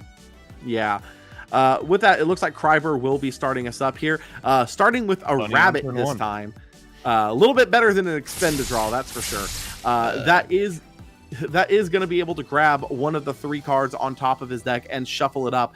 Quite notably, the shuffle up in a deck that is using something like Apollo is actually extremely critical.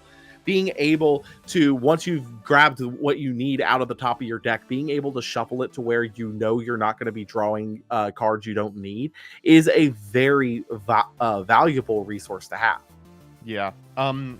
We talk about Apollo a lot as we see these decks that are trying to like effectively foretell.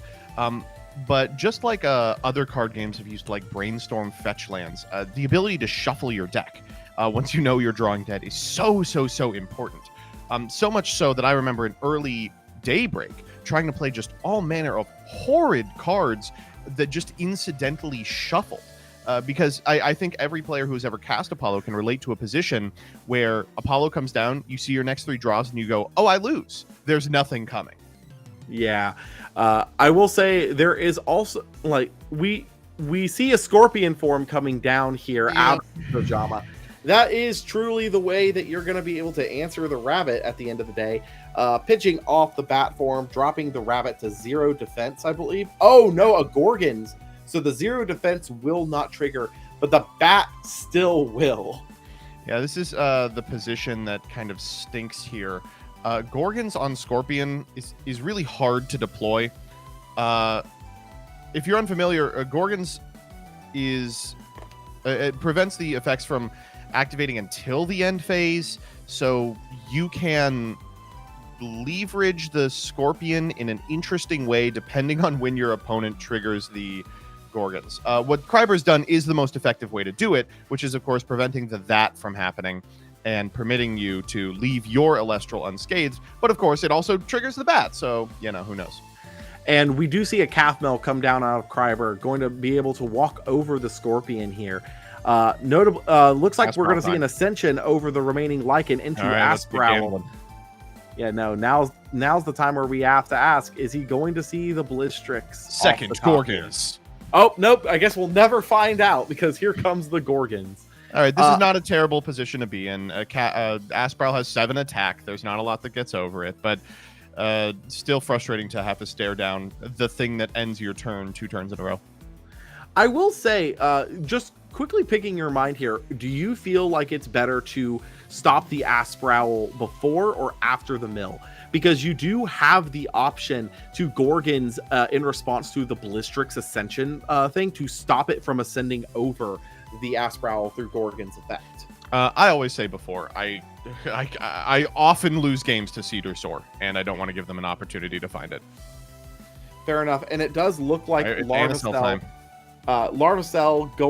going to be ascending over the Calf-Mel, which does also mean that it's already receiving its Solar Spirit and can immediately ascend itself into Anacell from the deck. Notably, he's re-enchanting a water for the Ascension here, and then Anacell gotta play at least a little bit around Tsunami. Yeah, Anacell immediately expending to the 2 solar to ascend itself up into Phosphocell. And this is a great position to be in for the Phosphocell player. You've got the Rabbit on board insulating you against resting on your laurels. Really only one thing does it, and it's the Earthquake. That is, in fact, the truth there. It is the Earthquake that kind of has to be worried about here. This Phosphocell is currently sitting at 8 attack, notably, as it has one... it has the one solar under it. Also notably, because it ascended over with solar, it does get to re-enchant the 2 thunder from Underworld to it. So this Phosphocell is currently sitting with 6 spirits under it. Might only be at 8 attack, but this is going to be able to walk over the Asprowl for a ton of damage here. Gets to hit like a truck. The upside of not being able to destroy runes against the deck that plays so few of them. Quesojama, of course, does not need a lot of spirits to make it happen, but does need a pretty significant number of them. Something like a Snowlet into an Asprowl into a Blistrix. I mean, that can take you 5 or 6 spirits. So even if we get to a position where we're able to out the Phosphocell with the powerful effects on our Elestrals, we might just be too low to get out of this game. Yeah, so the question here is, do we have any kind of an answer for this Phosphocell at the stage? Rise from the Ashes is going to potentially get us there. I imagine we're bringing back the Asprowl. But yes, like you mentioned, it is expensive. We basically have to bank that Asprowl hits Blistrix here or bust. Unfortunately, I think we can't get Scorpion form because I believe it only triggers on... No, it casts. So if we had another Morfrost, we could maybe do Scorpion form. There is no more frost on that hit there. So do we have the Blistrix in the hand at least? We do have the Blistrix in hand for the hard Ascension by the looks of it. So we can out the Phosphocell, we can walk over the bunny, but we are at 4. So anything that outs the Blistrix, which includes resting because we don't have a Cedar Soar to back it up, means that we are going to be in a really, really tight spot. That is true. Notably, though, that does take 6 spirits off the board for Kryber as well from the Phosphocell. We've got 2 turns to figure this out. Yeah. I'd wager Kryber needs to have something sooner rather than later, because you do not want this Blistrix to get off to the races. Snap Laurels. Here we go. Might be an expend a draw. I mean, no reason deploying anything if you really are just looking for one card. That is, in fact, an expend a draw. Kryber desperately looking for something to get back up. Looks like he's at 9. Got another turn at least. Yeah. Draw. So notably, Quesojama can deploy in such a way that resting is no longer an out, and it has to be Earthquake. Yes. Notably, Quesojama is down to 2 spirits. So we have to imagine that he's playing very cautiously, because if Kryber happens to be on any kind of burn, that could be devastating. Even an attack position Elestral getting in for a little bit of damage can fall to like Larvacell Nexus off of an Apollo or something. You know, you don't want to. We see an expend a draw out of Queso-Jama, by the way. So we are down to right. 1 spirit, and he will not be developing something to insulate from Laurels. It looks like we are keeping exactly 2 Terratlas and in the spirit deck here. Kryber, do we have it? Removal spell or bust? Oh, please tell me we can't not beat the 1 Blizzstrix. Even an expend a draw here would be fine. I think if you don't have the removal, best case scenario here would be Astrabbit, because you could develop it in attack, bank on trying to find it. Okay, it looks like an expend a draw. Come on. Does Kryber find it? We technically may still have 1 more turn. You have to imagine he's bricking on something. There could be Ambrose in there. The most Queso-Jama can do is 4. This is true. The question, though, is can Kryber find anything to get the job done? Like, what would be really funny here is surprise Winjin, get the blind call, go to Tornadin, find the removal, but I don't think that's the case. Well, set card's interesting. Could be a Tsunami. It is. It is a Tsunami, but it is getting answered by the Blizz before being able to deploy it, and quite frankly wouldn't be able to deploy effectively here. We got a Snowlet coming down. Sure, out what of are we Queso-Jama. Blizz, Rise. All right, well, good not to draw those. All right, looks like we're getting in for 4. He says, listen, 1 spirit, it has to be Ambro into Earthquake. We can expect the Ambro. Did we find the Earthquake?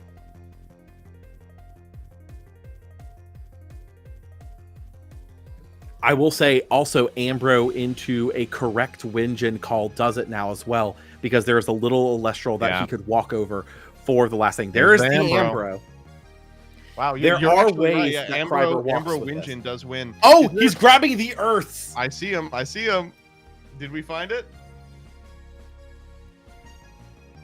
Could be 2 Ambros, and we're gonna looks like an expend a draw. Yeah, that's unfortunate, because an expend a draw here does mean that there is good. no way. Oh no! Oh, that is unfortunate. Unfortunate for Kryber, but fantastic for Queso-Jama. You just have to make that magic happen. What? There's 7 rounds today. 4 more times. 5 more times in the for the rest of the day to make top cut, and if you have a chance to miss 1, I believe. Yeah. You can't win them all, but you have to win most of them. Yeah, you have to win a lot of them if you're going to make it through. But we're seeing the absolute power of Blizzstrix there, like you mentioned before. Just being able to go fast, hit hard. But that Phosphocell coming down did so much work on its own. Like, I understand that Phosphocell has not really been represented in the meta up until this point, but that was some pretty convincing power that it just showed for the little bit of time it was on the board. For me, it was a pretty convincing reason not to play Phosphocell. I heard, oh, it did so much. It really did. Enter, die immediately, and then lose the game because 6 spirits were underneath it. It's a really cool card. It's incredibly powerful. It just has no protection, and the deck is so all-in on it that other all-in decks like Blizzstrix can eat it alive. That is fair. I was just kind of taken aback by how cool the Ascend over Cathmel play for the Larvacell was, but yeah, unfortunately, I prefer the optimized alts too. The Cathmel was the Sugamorgi art. We had the TP Anacell, and then we had the full art Phosphocell. I think that's about as good as it gets. Yeah, and we had the Shattered Stars foil Larvacell as well. Just adding all of that in. Just I hate that Phosphocell didn't go farther, but even still, I think you got to be ready to either just win or lose by Blizz, unfortunately. Yep. With that said, though, we are still pretty deep. We're still going with round 2 here. Like, that one did finish pretty fast. But in the meantime, we do have some pretty good participation prizing for this particular event here, which is our new Premier Packs. These packs have 2 cards per pack, and you get 2 of them just for entering the tournament today. And those have some really unique cards in them. All the marble slab cards. We've got ourselves the Lycoris, you've got the Vipyro, you've got the Viserys and Eddie, as well as a couple of cards previewing what we are looking to see in Firestorm there. Between the Spectaris, the Fulgaris, and then we have the Brahmalinks as well being included in that. We also have the Reverse Stellar Hydrake there that you can see. That is another thing that you can pull out of these Premier Packs. Absolutely incredible. And that is just for entering today. We also have some pretty incredible prizes, but most importantly, I think for most of our players right now, if you make it the top 16, we've got that absolutely spectacular carry-off Champion of Hermes Stellar with the marble slab. Absolutely gorgeous. And do I even need to mention the first place Torchin Champion of Hestia? Absolutely beautiful card there. It is nice. And I do want to say, this is an official word from Mr. Elestrals. When you pull these cards, you can play them in the next premiere. That's not true. No, that is not true. That is good. That is not true. It would be funny to be like the rich get richer. You know, you step up against like a Julian or potentially a Maximilian Pegasus and just get absolutely destroyed by the Fulgaris champion. I gotta say, I'm really excited for these cards to come out in Champions Firestorm. I'm really excited for the new set, and I'm really excited to get brewing with them and have them in my hands as early as possible.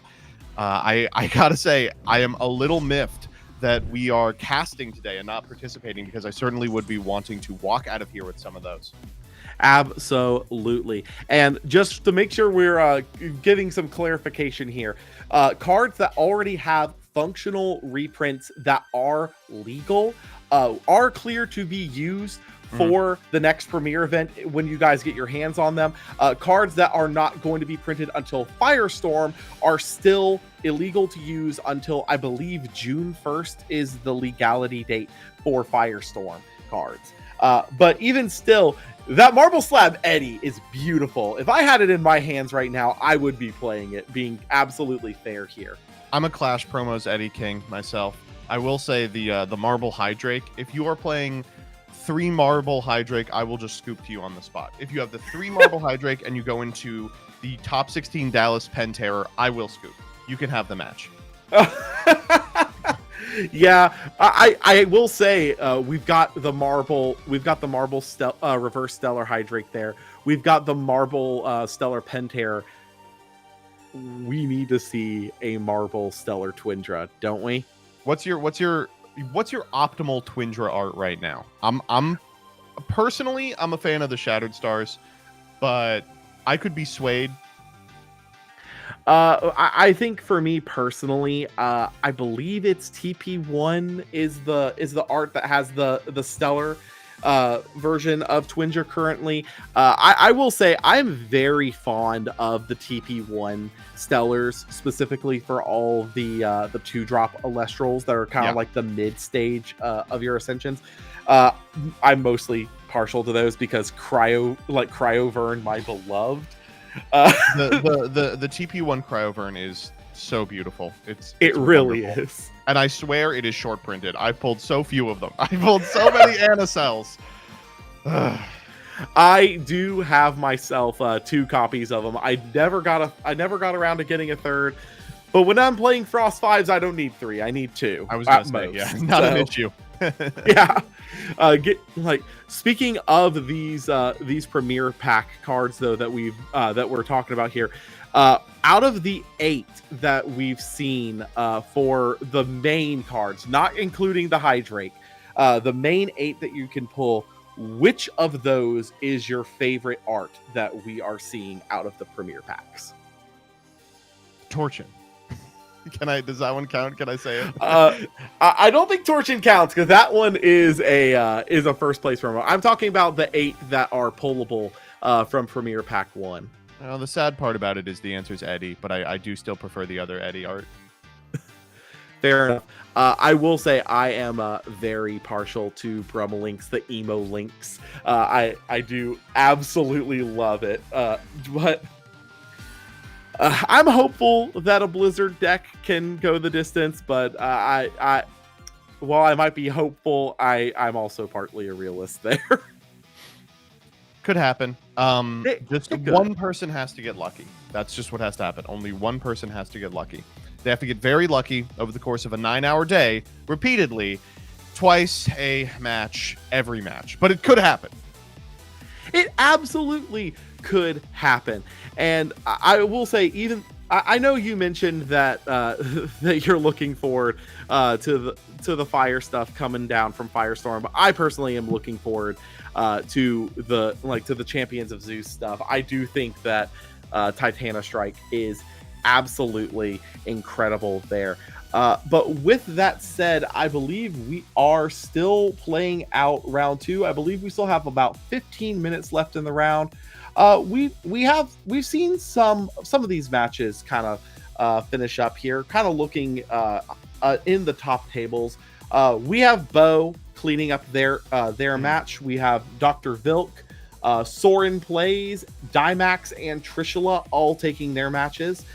So we are seeing some movement in these top tables, which of course we're seeing a lot of these top players kind of finishing up, maintaining a positive record, and I'm sure we're probably going to be seeing them here in the near future.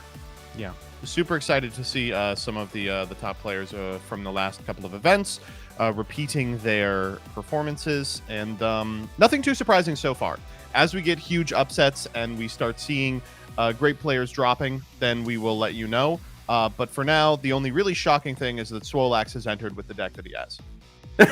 Yeah. Like I said, we saw Fun Guide, we saw Follow the Wisps. I have to imagine he is on Bronto Wisp. Oh, yeah.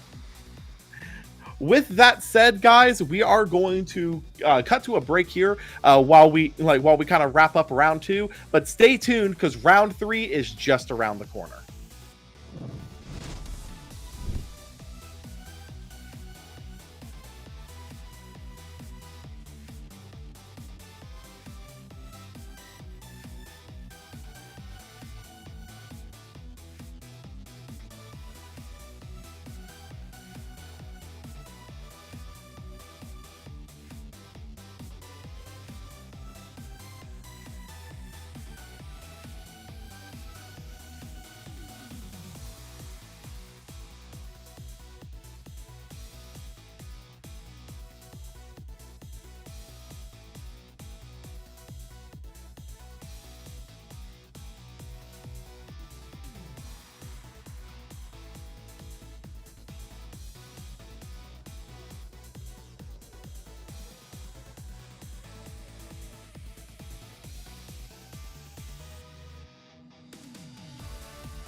Hello, everybody. Hello, everybody. We are back with your third round of the Elestrals Premier Tournament. I am one of your two casters, MBT Elestrals, and I'm joined by the lovely K Cray. How are you doing this morning? I am so good, and I am so happy to be back with you for the first time since Dallas, since we were in person. It's like you were so close here, right next to me, seemingly, but so far. I absolutely agree. It's great to be on the desk with you once again. I'm super excited to see the decks that have already been played in this event so far. I actually got to talk with Swolax after his round and got a look at the list that he's brought, and I don't know what he's thinking. I am quite befuddled. It is really, really shockingly bad. So I wish the best for him and for his future rounds, but realistically, I don't think we will be seeing him a second time. I mean, if anyone can do it, though, That's true. Swolax has what many of us call the poster's brain. He unfortunately cannot top with a normal list. He has to be playing something off the wall. If you give him a normal deck, he'll top Dallas, but he refuses to touch anything that isn't playing a Warmite. Anyway, I hope you're having a good morning. We just got to see an explosive BlueStacks game out of Queso Jama. It came down to whatever the opposite of the wire is. A total blowout in all sense of the word. And I hope we see something a little more back and forth this time. I loved to see that Phosphocell hit the board. It was on field. It was on field. Phosphocell did happen for a minute. I did blink while I was watching, so I almost missed it, but he was there for a minute, and you know what? Really cool to see. Again, we've got all of this different representation, this diversity going on today. Moonrise is a meta that people have been able to experiment with and explore new things a lot, which has been really fun to see. And if we're going to continue to explore Phosphocell after that, I don't know. It's hard to say against a BlizzTrix if it's really telling. Yeah, no. I will say good luck to all of our competitors. I am in the tank today for the BlizzTrix dream to finally be realized. For a caster to finally win an event with a deck we all know is powerful, but for some reason is unable to make it to the top of an event. It's that consistency factor. Although I know that this could be wrong, but I think that BlizzTrix has made it to top cut every single tournament since the beginning of Moonrise. I just don't think that it's quite made it all the way. Yeah, it has not made it all the way. And many are saying that it will never make it all the way. I hope they are proved wrong today. After it being so lauded at the beginning of Moonrise, I remember hearing whispers before it was even released of like Blizz best deck, and me looking at this card. Going for an emergency ban on Asprowl. Can you imagine that? Oh my goodness! So much has changed so quickly, and so much continues to change in the ever-evolving Moonrise metagame. We only have two more premier events: the one today and the one that's coming up in a few weeks. Before we wave goodbye to it and say hello to Divine Champions Firestorm. Yes, and this is the last pure full Moonrise one, as we are going to be able to see those Shattered Stars Firestorm cards that have been released into the world available, and I am a little scared, I'm going to be honest. I think we're going to see a lot of that next tournament. If you think things are changing quickly now, just wait. Regardless, we are just about ready to head into our third round. We've got a lot of really impressive casters playing a lot of really exciting games today. Is there anyone in particular that you are excited to see play? Anyone you'd like to see, I don't know, maybe win their first event after getting second a whole bunch of times, potentially? See, I feel like you're leading me into a very specific answer here, and I think that answer is Trishula, who is someone who I have been rooting for months and months and months now at this point. It's gotta happen. It's so funny. Before Dallas, I was like, I actually think that I do have a bridesmaid sash from when my sister got married. Would you like me to bring that to Dallas for you? But I would love to see him wear the bride sash after all this time. Well, he's currently our first ranked player I mean, after 2 rounds, but is undefeated. Some other individuals you may recognize from the undefeated section of our 2 rounds of our Swiss tournament so far. Of course, Queso Jama we got to watch last round, but also Swolax won his 2nd round somehow. Won a game against an individual who had also won a game. I mean, I don't know how that deck accomplished that. Bo, our Dallas champion. JJPM has topped a significant number of these premier events at 2-0 as well. We've got Soren plays at 2-0. Bean Soldier TV also at 2-0. Dimax at 2-0. Sansali also made it to top 16 at Dallas. Is wrapping up their 2nd round right now. That is, I believe, the last one we're waiting on. I am a big San fan, and I am also, ever since winning with Falacane, I have been a Soren Plays believer. What a flex. Falacane was my favorite Elestral for the longest time, and to see her finally shine, it was a beautiful moment. So there are a lot of casters today who I would be over the moon, Rise, to see win. What about you? Do you have any personal favorites? I'm always a Bean Soldier believer. It's like rooting for the Chiefs, though. It's not a particularly difficult position to be in. I will say, despite the fact that we, of course, have many storied casters with incredible finishes under their belt who have brought very powerful decks, that isn't to say that you should count yourself out if it's potentially your first time playing one of these webcam tournament events. Despite the fact that some of these people have been in the tank for months, we have seen dark horses come out from under the woodwork and take huge events and unbelievable names with incredible records on their first premier event ever. We've actually got a couple of individuals within the community with a 100% win rate when it comes to premier events, just because they've played so few and done so well so consistently. If you are concerned that you are not the caliber necessary to play in these events, don't worry. You have a fantastic chance not only to do well, but to take names and have fun even if you do fail to convert. I mean, hey, the tournament packs just for participating is incredible. And like you said, we have had multiple people at this point, first tournament ever, come in, win the whole thing. So if you're watching at home, you're thinking about getting into it, that could be you. You just got to bring BlueStacks, and you got to be lucky. Yes, you must win the gods' favor and simply get very lucky with BlueStacks. Although I think that games like the last one show that even within BlueStacks, which is so luck dependent, there are ways to see skill expression. There are ways to show what a good player you are and to play out of, blizzes in hand, for example, or whatever it may be. And that is something that I love about Elestrals. It is a game that is easy to learn, hard to master, and it's a game for everyone. And if you've been mulling it around in your head about, should I, shouldn't I enter one of these events? The last event of the Moonrise season is the perfect time for you to hop in. And guess what? We're going to give you a couple of weeks of preparation in order to ensure that you can be your best on the day in question.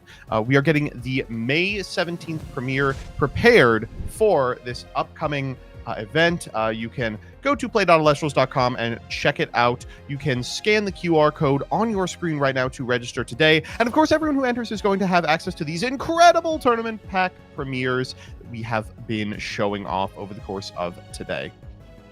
These are so gorgeous. And this has been a consistent narrative, but I cannot stress enough, these marble cards in person are unbelievable. They're really nice. If you have any reservations about white border, let them go. They look really good.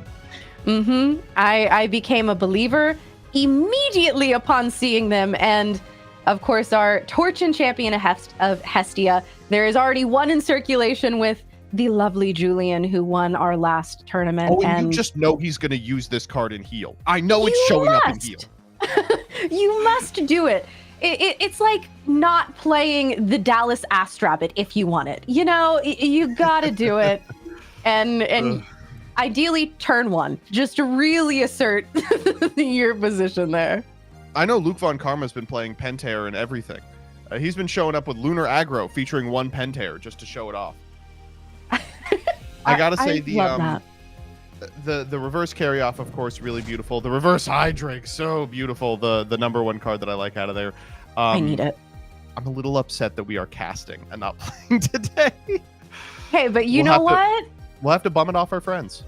Exactly. And this is my opportunity. I think I have used and abused this privilege each time of saying, hey, if you pull it, you come to me first. All right. Give me a little heads up. Mm-hmm. We have just completed round 2. All of the matches are done. We had a couple go into time, and of course, there are occasionally extensions. One of the benefits to playing over webcam is, of course, you have the capacity to just add a couple of minutes to the timer if there is a dispute. Round 3 is just moments away. We are just getting the individual pairings here today, and I imagine we'll be watching one of the top tables. I don't really want to see Swolax's deck again. More power to him.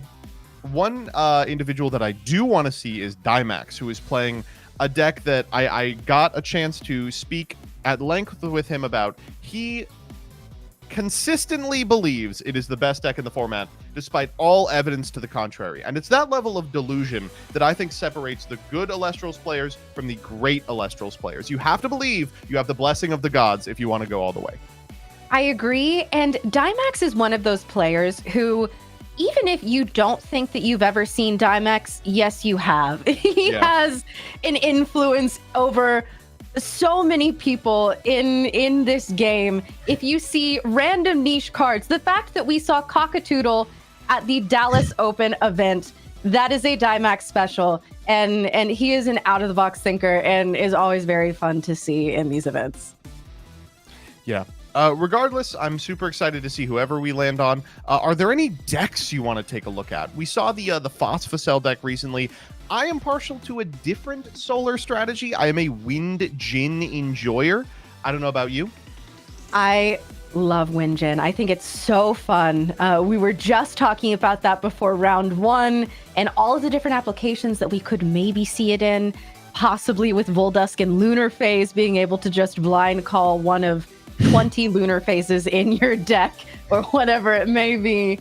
I think that is so fun. But also I've heard whispers of a bunch of ash rabbits running around, according to law, that we may get the chance to see them. And every time I have seen ash rabbit hit the field, I've been thrilled, and it has been so fun to watch. So the understudy bunny has been making very much a case for itself recently. Ash Rabbit, I love it. Frequently, it is good enough. You sometimes just go, I'll target 3 fire spirits. They go, you can have back a Vipyro. And you go, ha, cashed in half an Ambro just now. Let's go.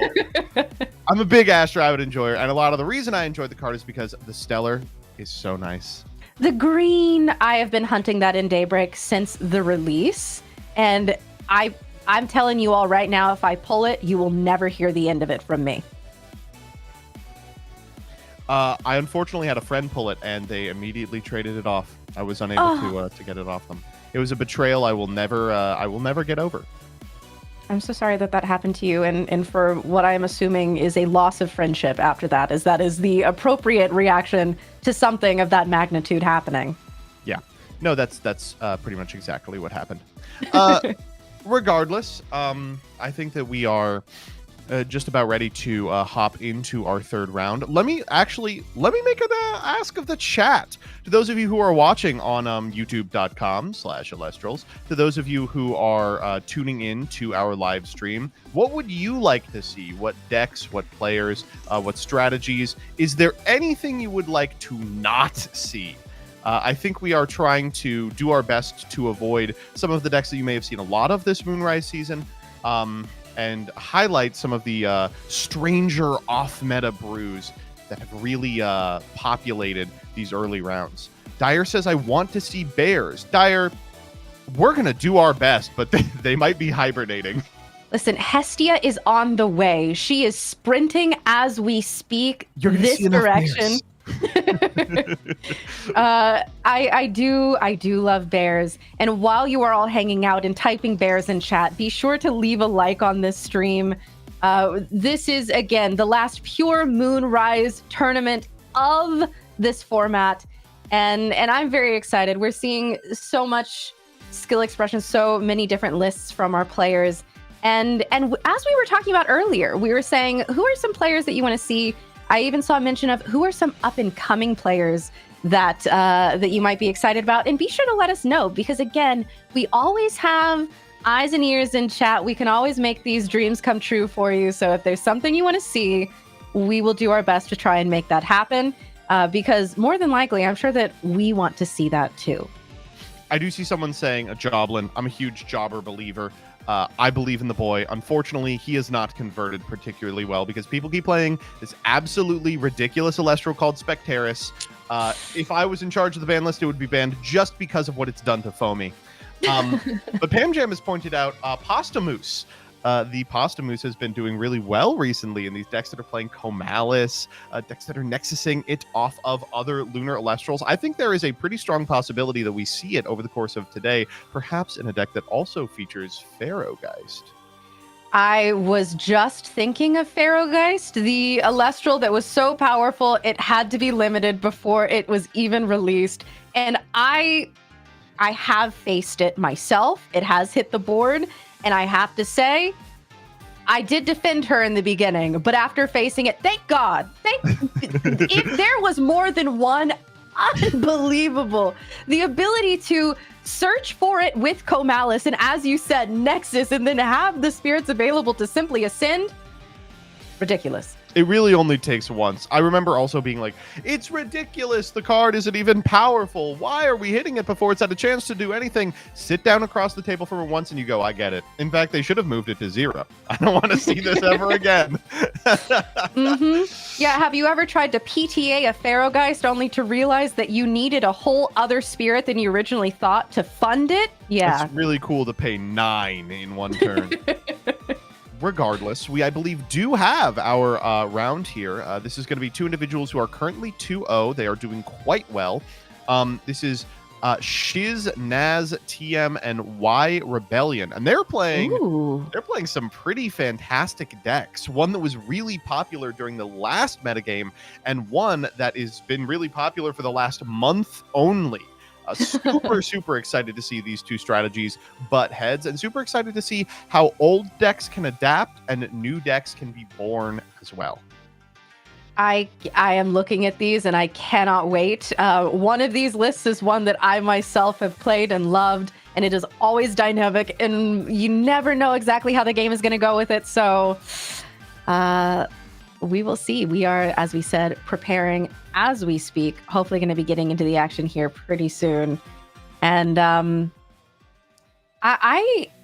this list that you speak of that has popped up in the last month or so, I have not seen it. And so I'm very excited. This will be a new experience for me, at least in this current form. So those of you in chat, you might be in the same boat as me. We'll go on a learning experience together. I think that's the most effective way to describe what's about to happen. But one of the fun parts about Elestrals is that while you may not have any idea what cards are being played or for what reason, you will be able to follow it.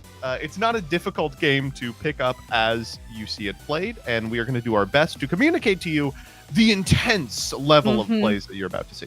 Yes, if we are doing our jobs correctly, then you should only be slightly confused if you went into this not knowing what's going on. So we will see. We are looking at this getting set up as we speak. So hold tight. Going to be getting into the action here imminently. Yeah, super excited. I cannot wait to show you these 2 decks. I really... I don't want to spoil too much. I think you will all have a great time watching it, and I think we will have a great time casting it. And more than anything, we are going into round 3, and I think that going into round 3, round 4 is where we're going to start to get an idea of what Top Cut is going to look like. We can start to make our first predictions.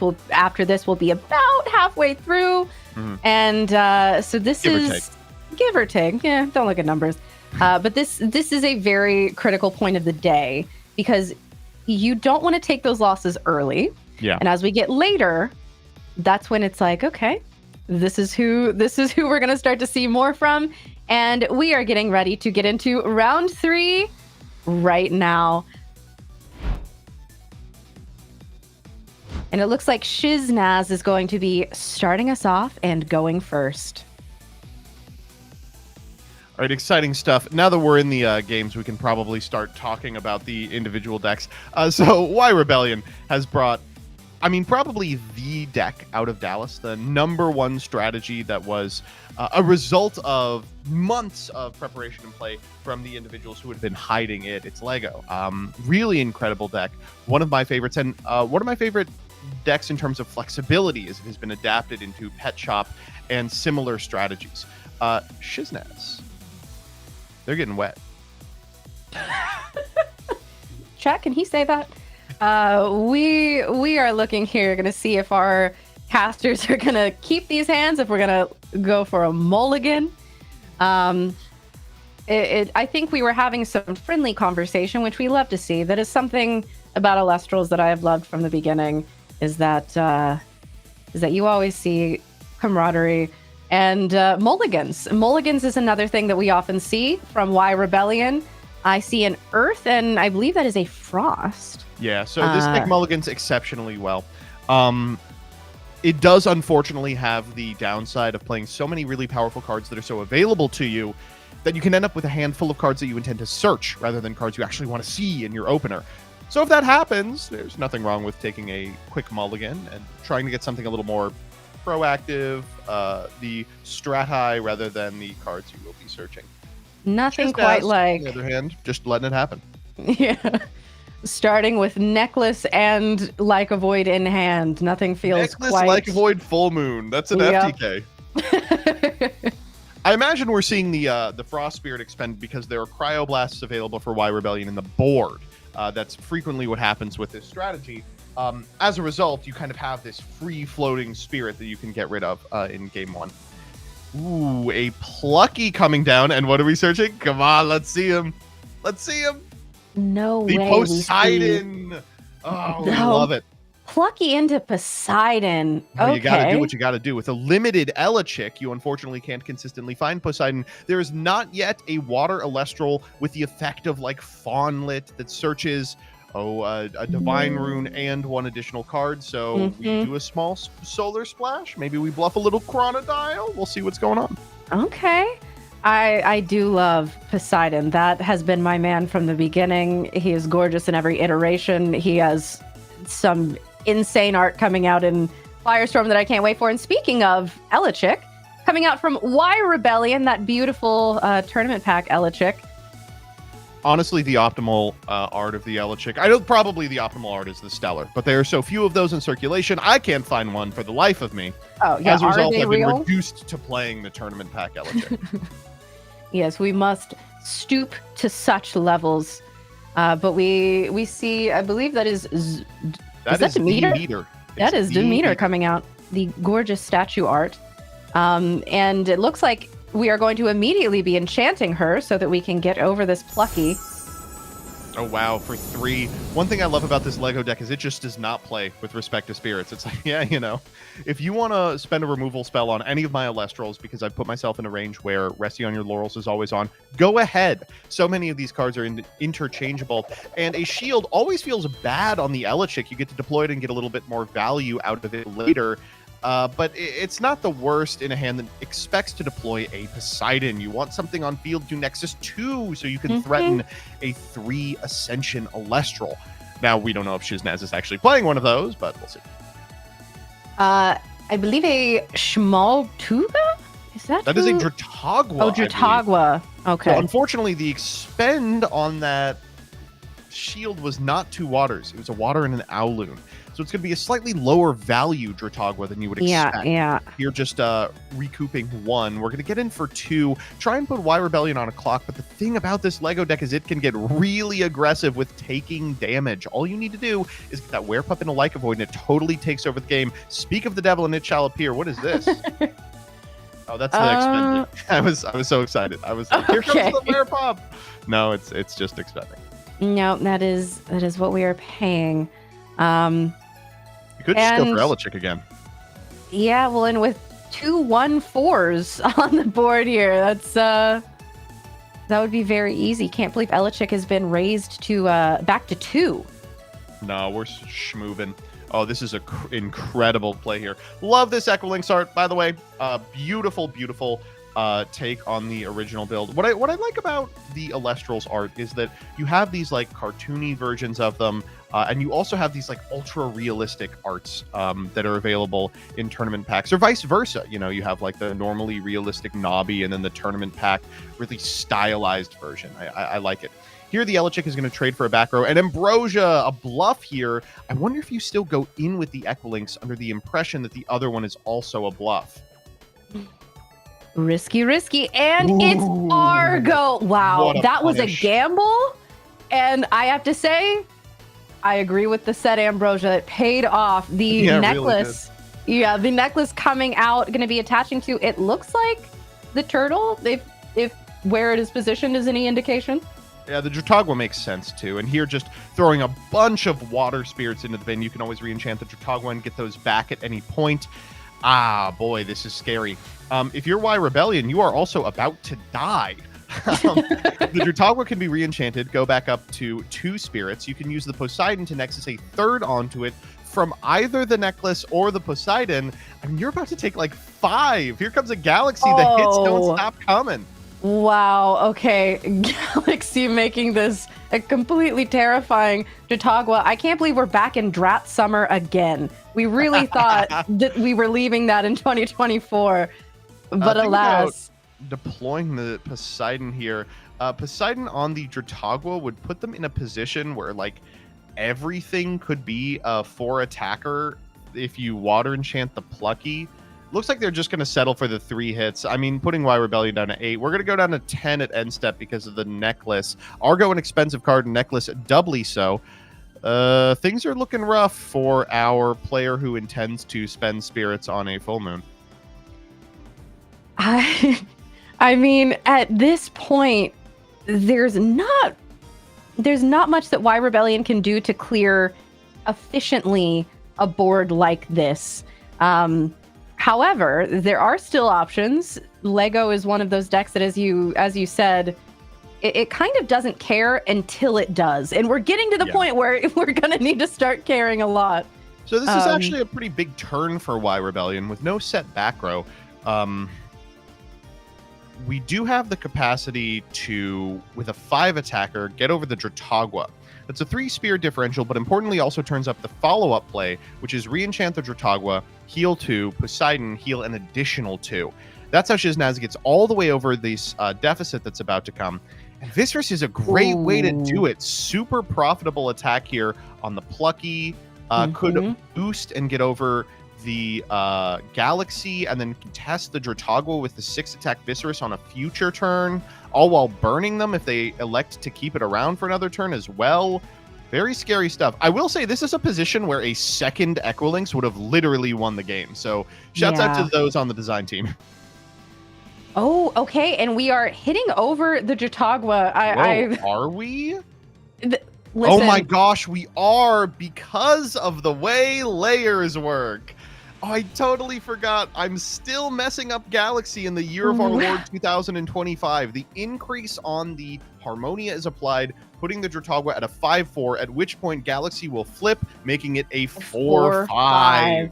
Oh no. Whale necklace question mark. Oh my gosh. Unbelievable. That was the correct... That's a crazy play. That might be the end of the game. Oh no, how could I have failed something so rudimentary? And Shiznaz, I imagine, looking at the board like, oh wait, why'd I do that? All right, Edward coming down has the potential to clear up everything. Is what I would say if Galaxy wasn't making this very difficult. Galaxy at 5-2 has the capacity to hit over one of the Visceruses, but with 2 defense, nothing else can. Maybe it's worth going Poseidon to Nexus a Water Spirit onto the Plucky so it's a 4-1 and contest another? I don't know. It seems like the time for the Poseidon was 2 turns ago when we could have gotten 2 procs off the Dratagua to pay back the Argo, but at present, our own Galaxy is walling us out of simplifying this board state. I love that we are still asking new Galaxy questions. I think that's beautiful, and it's going to continue to provide bamboozlements for many years to come. And with 2 back row from Y Rebellion. I don't know if they just chose to say, you can take one of these Viscerus. Yeah, I mean, nothing contests the other one. Yeah. Oh, wow. Honestly, I think that my beliefs on Galaxy have come full circle. Once I found out it was a 5, I was like, Galaxy's a great card. Then I thought of all the Nombos. I said, Galaxy's such a poorly designed card. Now I'm watching how it interacts with this board state and rewards an individual for expressing their skill. And I go, you know what? It's actually a really well-designed card. It is possibly, out of all of the cards that have ever been created on Elestrals, the one that has stoked the most conversation and the most debate. Yeah. Lectures on this card have been told. And yeah, I mean, we're in a position where Astrabbit gets to come out and attack and can simply swing over this Eddie because of Galaxy, which is beautiful. We still have Demeter on field, still 2 back row sets. Looks like we're pumping up the Viscerus as well. Rather than go for the plucky hit, we're going to eat the Galaxy. So we'll go Astrabbit over the Eddie while it's still 1-4, followed by the Viscerus over the Galaxy. We won't have to worry about it anymore, and we put our opponent on just the plucky. Shiznaz started this game up like 10 spirits, had the capacity to run with it by a clever Dratagua play, but instead deployed a Galaxy that has caused them nothing but grief since. This Lego deck so efficient with spirits that every single card is a must remove. This was Bunny, a wild punishment. Yeah, a rabbit coming out. That makes sense. It's going to be hard to get over. Demeter is now gone. No. And so the good news is that Lego actually does have kind of a tough time with Rabbit. The meter is, of course, a fantastic way to contest it. Usually doesn't play PTA main. As a result, that's not often an option. From this position, well, the Viscerus can never get up to 6 because the card's semi-limited, and both of them are already accounted for. I expect there is not a second Demeter in here, or else we would deploy the Elechick and walk over the Rabbit, walking over maybe one of our back row runes. So how do you out a 5? Hard Ascend Like a Void could do it? If Like a Void comes from hand right now, although I don't know, like you said, we do have that Elechick in hand. It was shielded all those turns ago. If there is a second Demeter, then we would see it now. Yeah. Or maybe, one of these 4 back row that set does something. Could be an Argo. Going for an Ambro here, I imagine, just to clear this space from 4 up to a 7.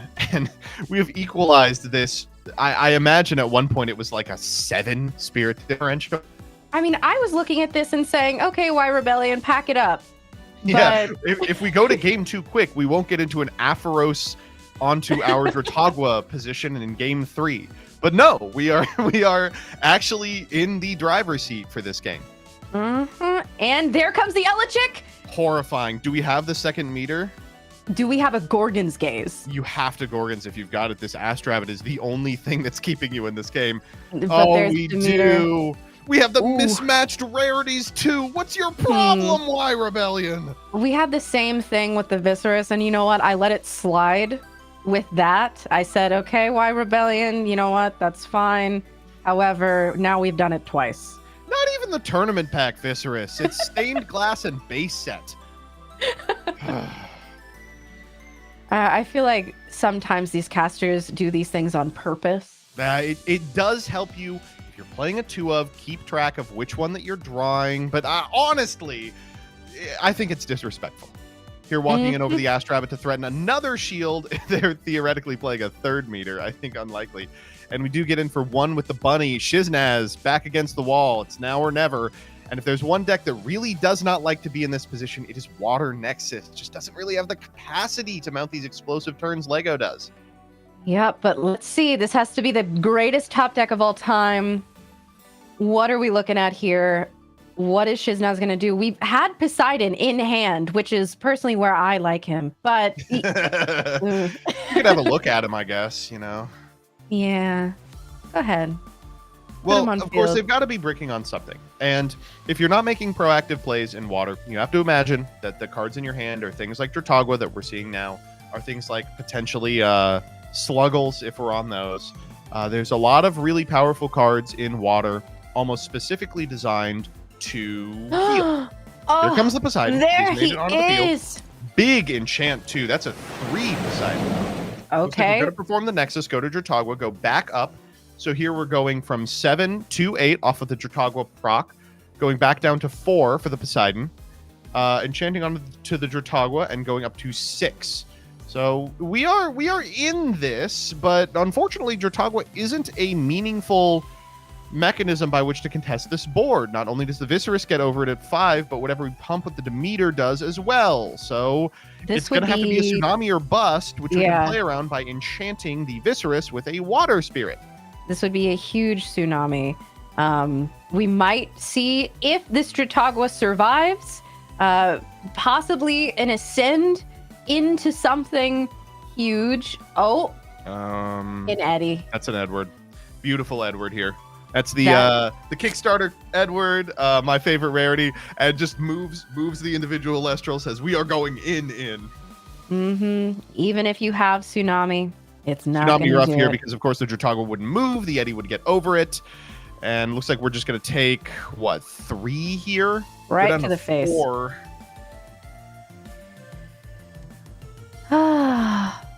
Yep. Yuck. But I don't know, not to rag too much on Shiznaz, but I think there was an opportunity to kind of turn the corner on that single turn by Nexusing from the Necklace of Harmonia back onto the Dratagua, keeping it at a 4-1 thanks to the Galaxy, healing for 4, and in that way getting so over the Spirits of Y Rebellion that you would never feel really threatened by the follow-up Viserys. Instead, they just pushed the advantage, I think, for 1 turn too many, and forgot that they're not the aggro deck. Not to bring this up every time I get on camera, but determining your own position in any of these games is so critical to becoming the winner. Here the Afros coming down. I can't imagine a deck playing Afros thinking it needs to get aggressive. You are so favored in the long game, going for the Trident of Poseidon as well. That's everything in the Spirit deck. We're trying to draw an Ambrosia off this Afros. Can it happen? Okay. Nexusing from Poseidon to what? Aphoros? And then we'll Nexus from the Aphoros back to the Poseidon to draw 1. We could give up the Trident of Poseidon in order to potentially just draw 2, try and find an Ambro and maybe a back row rune, but I don't know. Yeah, this is a tough position to be in. And we're doing it. I'm thinking that, all right, we're going to see this Nexus. Yuck. Just for the 1. We do get to draw. Again, we've seen them draw a lot, and we haven't seen a lot deployed, so we can probably expect there's at least an Ambrosia in the hand. If there's an Ambrosia, this is a pretty valuable detach off the Aphoros for the Ambrosia. Go back to 4. Trident is a really good card. It can contest the Eddie, set a tsunami, stay out another turn, and maybe get to a position where a follow-up 3rd Dratagua, Nexus from the Aphoros, can get you into an unlosable position. But that's a really big if. That's a big if, and we did see 1 Ambrosia earlier in the game. Is this a scoop? Looks like they didn't find what they needed. Okay. Yeah, we saw that bluff set Ambrosia that was so key because it was hit by the Equilinx. But you're right. I think that was a situation where they pushed their advantage 1 turn too far. And again, you have to know what your deck is, how it wants to exist, and what it's good at. And we'll see going into game 2 how things change, how they adjust. There's just so much to talk about here. First and foremost, of course, with respect to assigning your role within the individual match, one of these individuals is going to be looking to make the game last as little time as possible. They're going to be trying to beat down early and often, put damage into the Spirit deck, and then capitalize on the fact that your opponent's options are limited as a result. The other one wants the deck or the game to go longer. They are favored the more cards you see, the more ability they have to find really powerful stuff out of a deck that is maybe not full of hyper consistent 3-ofs. I think Shiznaz is that more control-oriented player. You see cards like Aphros, that means you're going to get to see more cards in your deck. You see cards like Dratagua, you've got native heal in the strategy before you even go to the sideboard. And I think going aggressive with that Argo push into the necklace, trying to sink in damage, but why Rebellion in a position where they could just go down to 6 spirits, confident that one unanswered Viscerus would win the game on their own. Secondly, Shiznaz's deck is so strange. This is a strategy that was super popular in base set, super popular in Frostfall, reasonably popular in Daybreak, but we haven't seen much of it yet, despite the fact that none of the cards got hit. This Water Nexus strategy that attempts to use Aphros to draw upwards of 2 cards a turn, to heal upwards of 6 spirits a turn by way of Poseidon and Aphros triggers on a Dratagua, has kind of disappeared. In its place has risen Heal Control, a deck that does similar things, but a little more spirit efficiently, relies a little less on 2-card combos. So I'm excited to see what the end goal of this strategy is. Are they splashing something powerful like Chronodile to get over the top of other decks that are doing similar things? Are they playing glacially slow in an attempt to out-heal even Heal Control? I am thrilled to see what's going to happen post-board. I really hope we had that plucky jump scare, so we know that there is at least some solar in this list. Chronodile could be looming, could be in the depths of the water, who can say? Like, we know they're in on Poseidon, right? Like, we saw Poseidon, of course. And Poseidon's powerful in Water Nexus as a mechanism to move spirits around to more effectively Aphros and Dratagua. But we also saw Trident of Poseidon and Argo, which can theoretically get Trident of Poseidon. So they're like in on Poseidon. They wouldn't have to be that much more in to splash a big crocodile. And it looks like we are ready to get into game 2 here. Probably Shiznaz will be opting to go first. Ooh, we are seeing Shiznaz not only go first, but also take a mulligan. That is rough. And mulliganing no water spirits means that we intend to actually perform a heal play later in the game, rather than going for like a turn 1 Dratagua to recoup the loss of a mulligan. Okay. Shiznaz, I want to see what you've cooked up here. I would love... Get chefing. Yeah, I would love to see this go to a game 3. And for Shiznaz to really be able to show off whatever it is that they've brought today. And I mean, if you are playing a deck like this, you expect to run into decks like Y Rebellions. Lego is a deck you've got to have prepped out. It is probably the boogeyman of the format. What's the idea?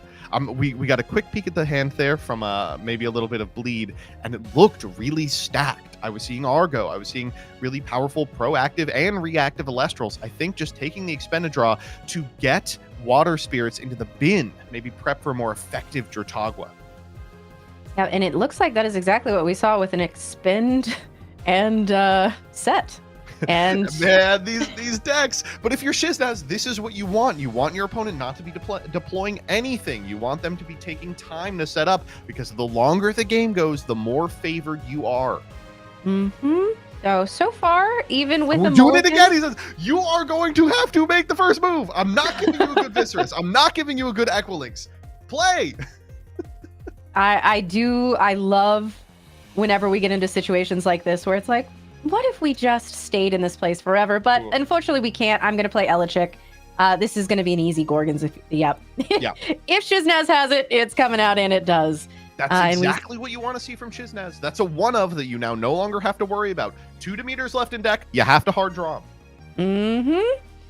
And that was a water and a thunder. So 2 waters now in the bin. Yep. Down comes Edward. And with 2 from Y Rebellion, I feel like, on the one hand, this Elichik has done its job. It can't do anything else. So I don't think you value it enough to, even if those are real cards, to do anything about it. It's Thunderstorm for Gorgon's Gaze. It's just But the reactive Elestrals, the Eddies, the Visceruses, the Equilynxes are so much more powerful than the proactive ones, with the exception of maybe Astrabbit, that this also could be a really big turn for Y Rebellion. If they have an answer in another Eddy, if they have an Equilynx, if they have a Viscerus, great time to deploy There's it. that Looks Eddy. like it is going to be Eddy on Eddy violence. You hate to see it. And okay, the effect is going to happen. And let's see. Shiznaz, it looks like thinking about it, but going to you simply probably just don't let contest this. yeah, What are you gonna let that shield Eddie the go Eddie? down. Are we going to have another Eddie come down? And you know the best answer to Eddie on Eddie is Eddie on Eddie on Eddie. Ed, and Eddie. We almost had a situation earlier where it was Ed, Eddie, and Edward, I guess. Eduardo. We're just having to come up with more Ed-related names at this point.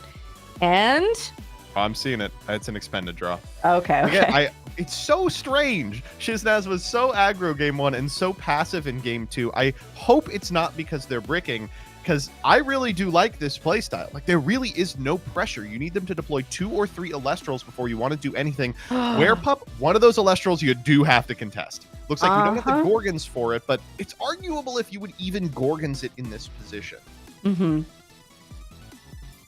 With 3 set. It looks like they're thinking about it. Yeah, it looks like we're going to let the full moon resolve. So the full moon is so important, of course. It's incredibly strong, but it's also a huge liability. It puts a huge target on the back of Werepup's head. And there are not a lot of good ways to beat the counters to Werepup. The Cryoblasts, the Gorgon's Gaze for the linked effect. There's just a lot missing. Okay, and the Frost was just expended, which is interesting. We may have Ambro, we may be on more than one. Yeah, that is true. We see the draw here. It would be incredible if we had a fake set Ambro into a Hurricane, that this was all just a bluff to get Y Rebellion to go all in on the back row. Poseidon coming down. Ooh. Time for a big turn. Hello. All right, so if we max enchant Poseidon, slam an Aphoros, we will be in a really good position. We're looking at all of those, just making sure they're still there. And that's something. Starbit! Whoa! Okay, was not expecting Starbit. All right. I will be completely honest. You have caught me off guard. Okay, come on. I love Starbit. I think he's so cute. Starbit Supernova is so it up on screen so you all know what this does. So for each water that is enchanting Starbit, it gets +2. It has the ability to Nexus up to 2, which I think we're doing now. And then when it has 7 or more attack during main phase, you must destroy it or ascend into Starbit Supernova. Oh, but the Gorgon's Gaze from Y Rebellion. Y Rebellion, just let it happen. Come on, we all want to see it. All right, that's miserable, but also it's not that bad. Because, of course, the Starbit is going to be at a 1 at present. I believe we did that pre-activation of the effect of the Starbit. So it's not happening during battle step. It would be devastating then. It would be a galaxy type scenario. Which means that if we have sufficient back row, we can still threaten this next turn. And it's got enough attack that it currently beats the Leica Void, even if it becomes ascended.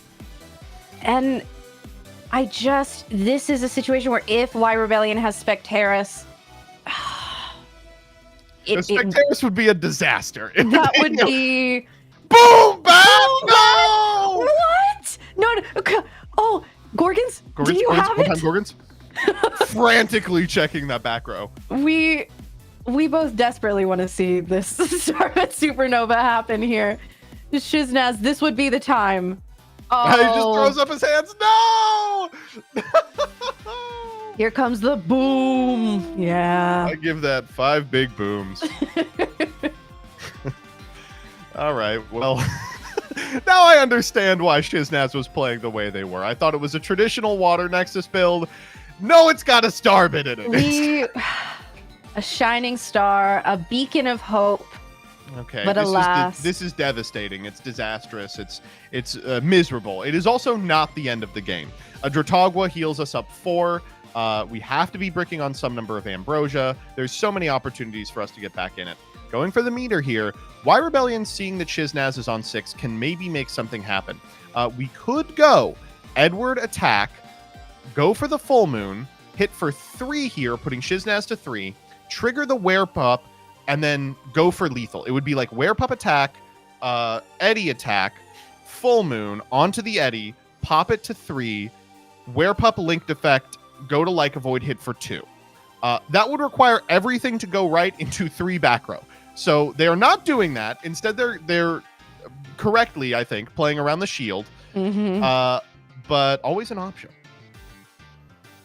Yeah, this is that is an easy shield right there. Going to be using solar. So I'm thinking, based on the number of solar we've seen, that maybe it was just the one for Plucky.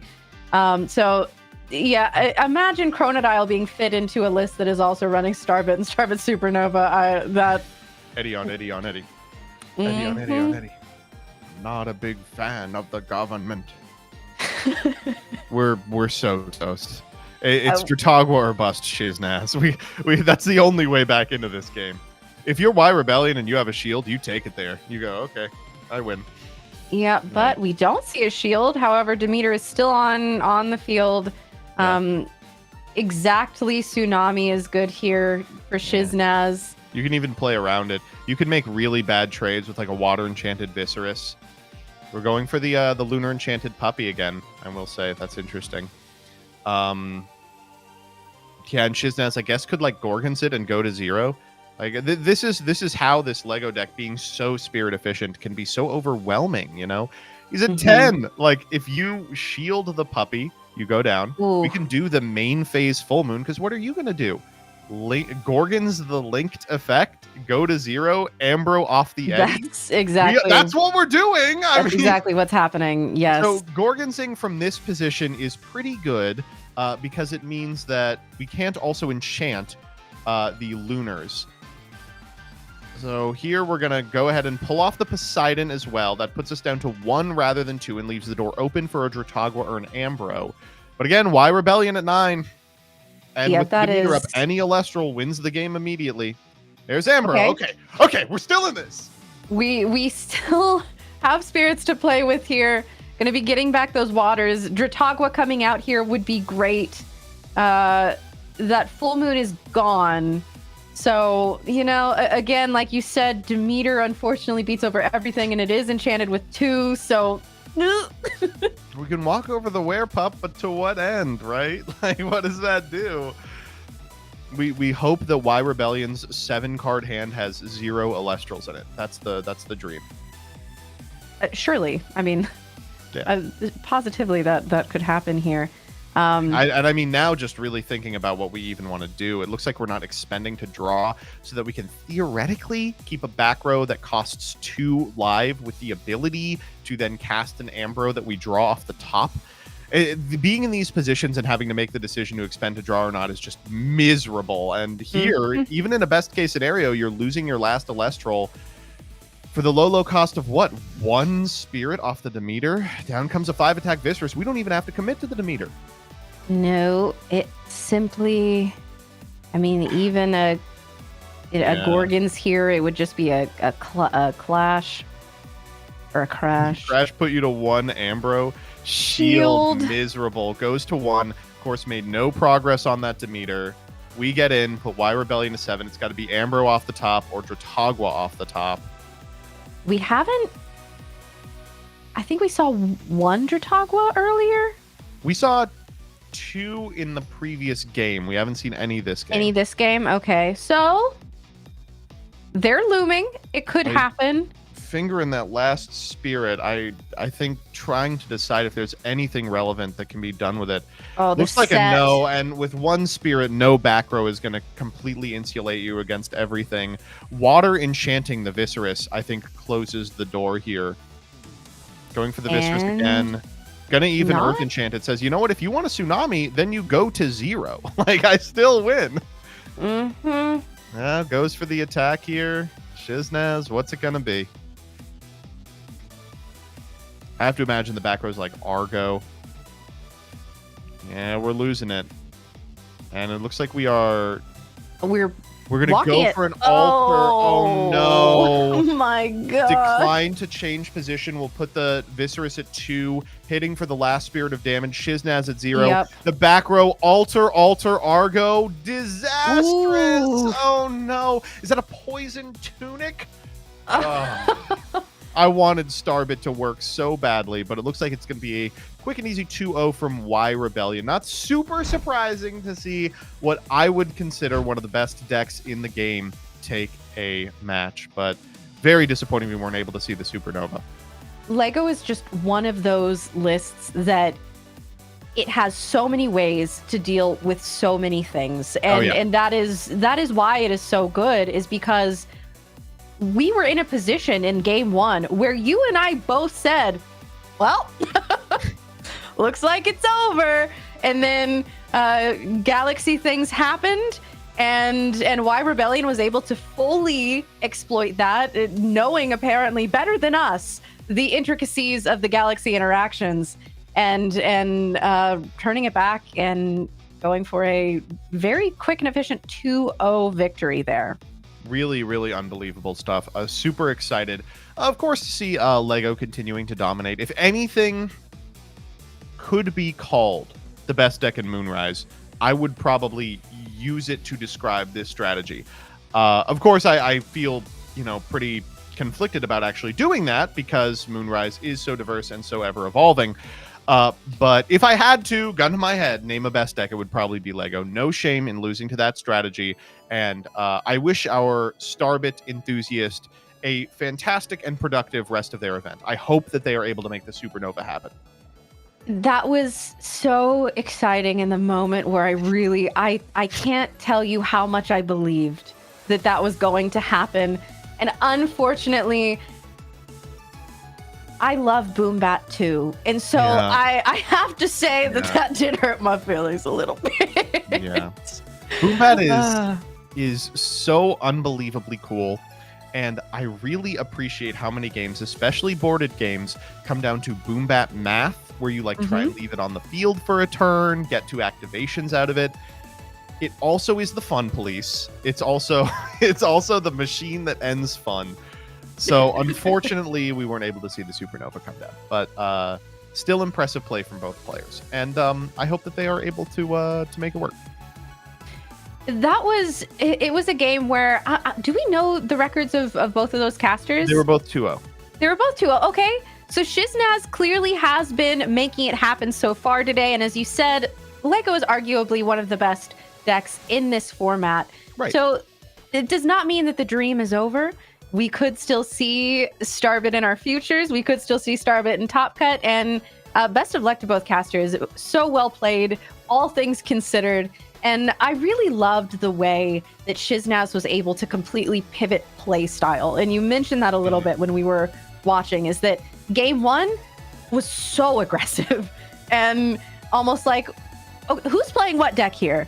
But then going into game two, that very passive play, expending so much, building up the hand that we needed to see. And unfortunately, the turn that it would have paid off, Y Rebellion just had the answer for it.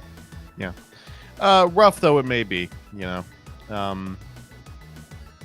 similarly janky strategy to Fungi dupe lock, but we'll see if either of those can make it beyond this round. We've still got about 10 minutes left in the round. Very few reports so far. The thing about Elestrals is that it is so back and forth that usually you actually start getting reports really close to the end of the round, and for that reason, we're gonna talk your ear off for just a little longer rather than transition over to what could be like a 15-minute break. Very little downtime between rounds as a result, so we will be able to get you the next round as the previous one concludes.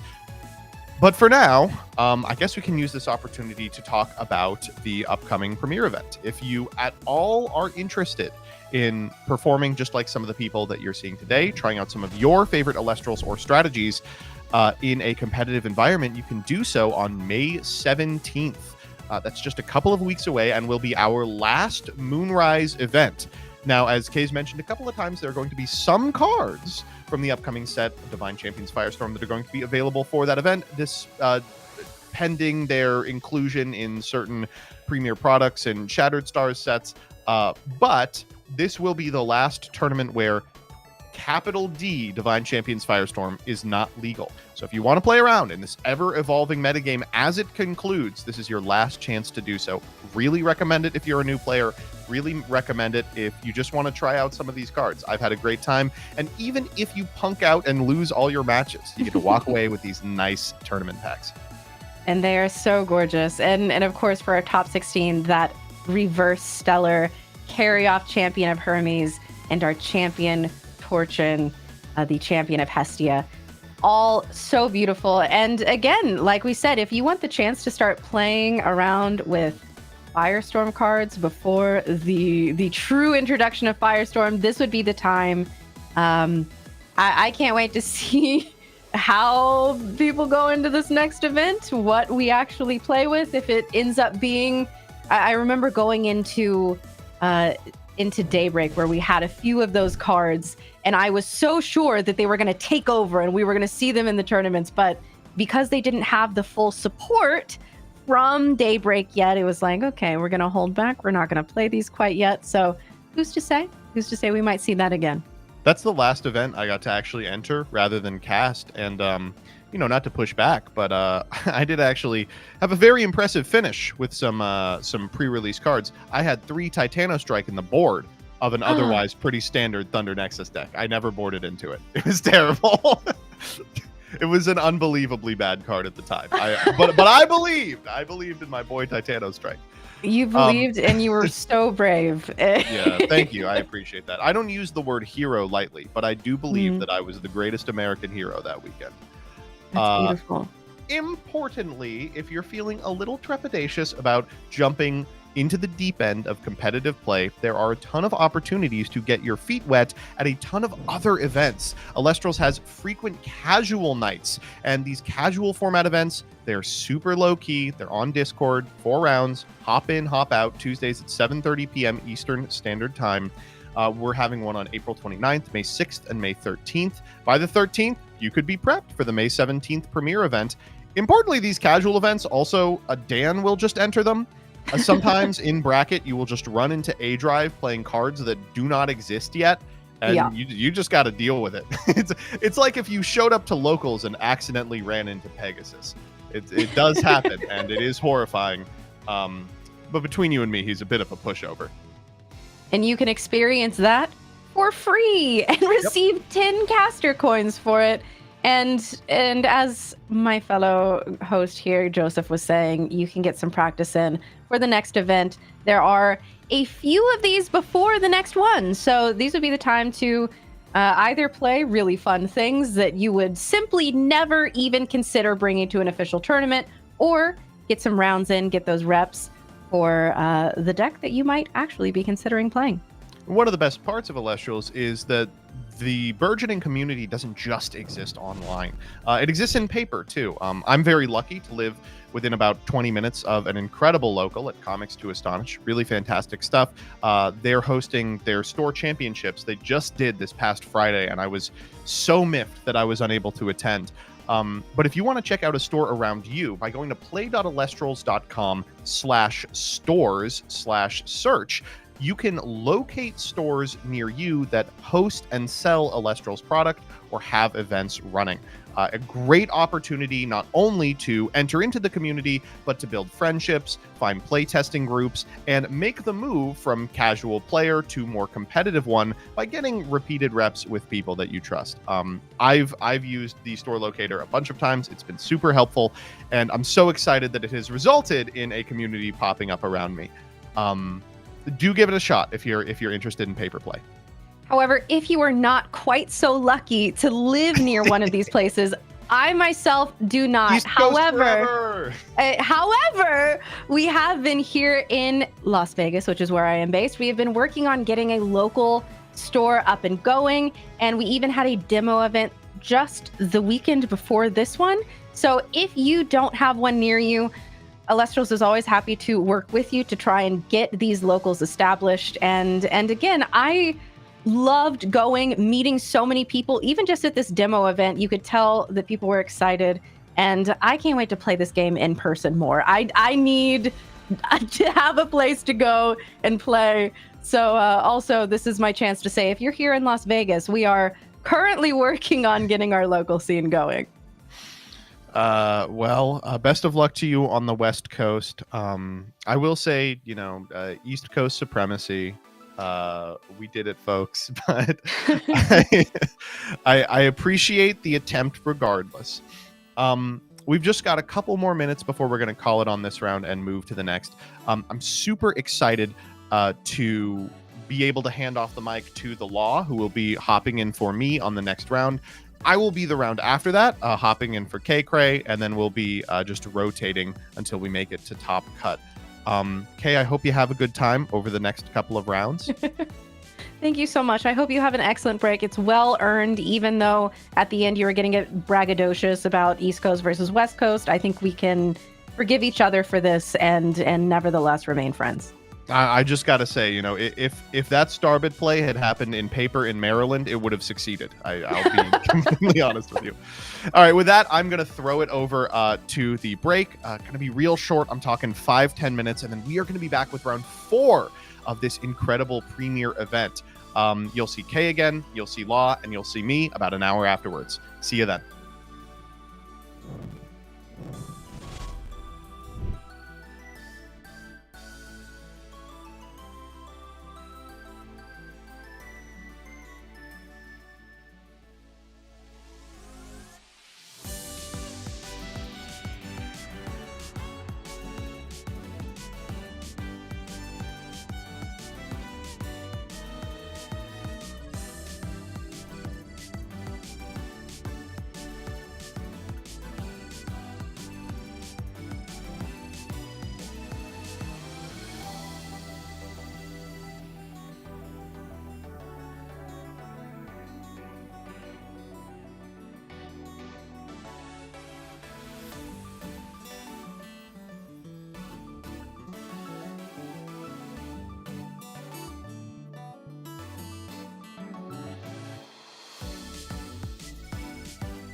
Welcome back, casters. We are here getting ready for round 4. I am once again joined by the Law. How are you doing? Doing pretty well. How are you doing, Kay?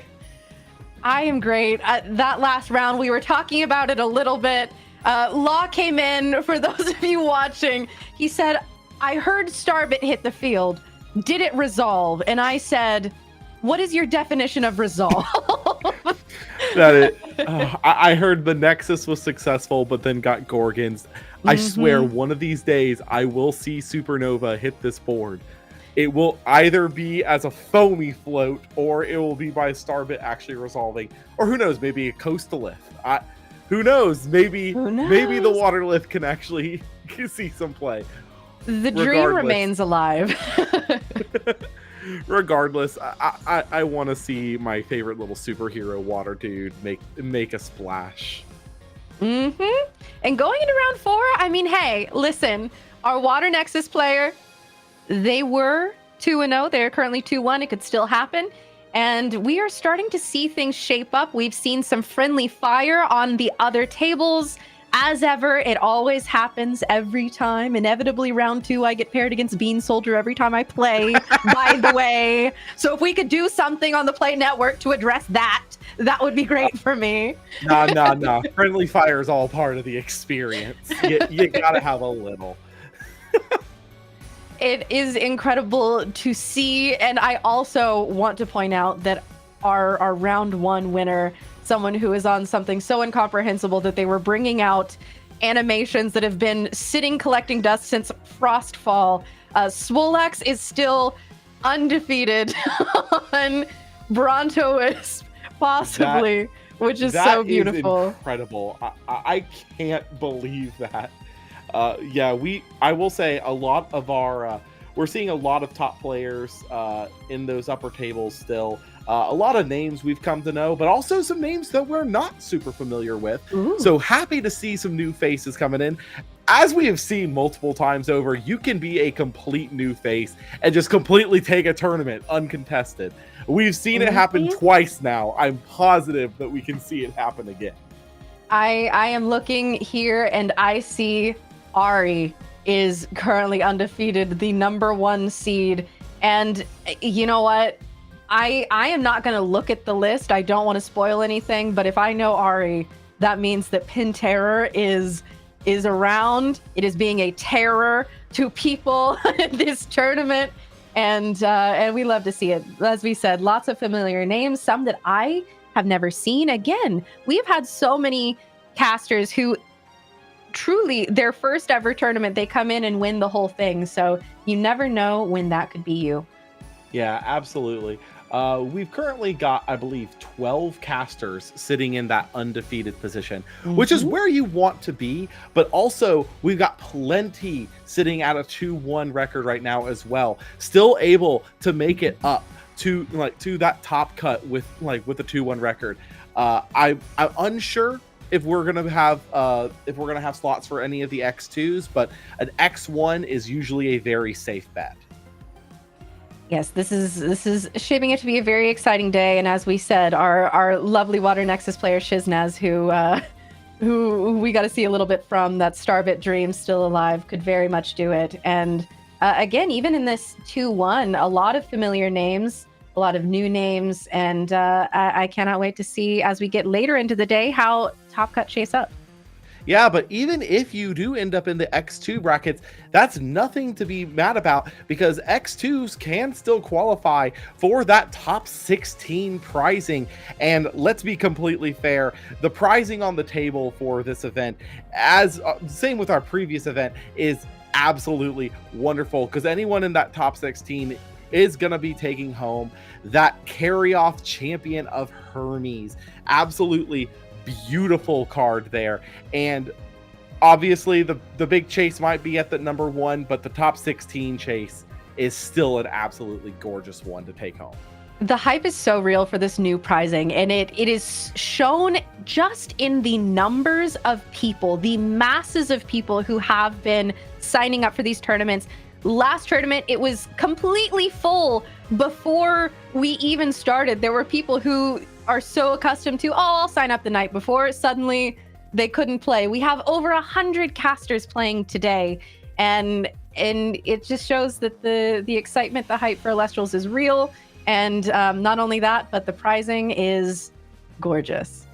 Absolutely. And like you mentioned, we saw Dallas completely fill up. We saw our last premiere completely fill up. This one very close to filling up.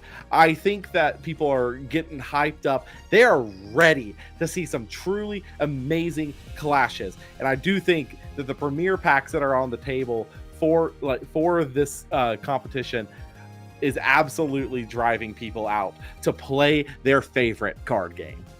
And speaking of favorite cards, favorite card game, I want you all to know that before we hopped onto camera, Law came on and immediately showed me a stellar Voldusk. Many people are saying that is my favorite Elestral of all time. That apparently, you bring that out right now. Okay.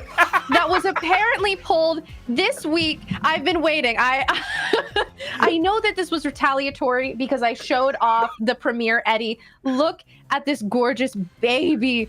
Law, are you trading it? Yes, absolutely. I am trading it.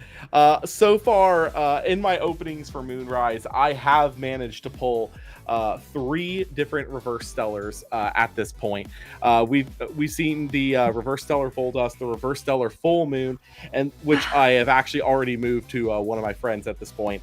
But then also the lunar phase final quarter as well. Ooh. Okay, well, very happy with the reverse stellars that we are seeing out of Moonrise. I personally love just the lunar phase collection in that. It can make a Voldusk deck very pretty.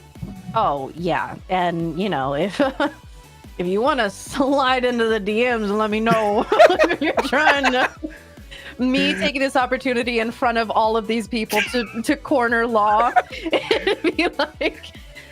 Absolutely. I am sure that we can work out some kind of a trade after the stream here.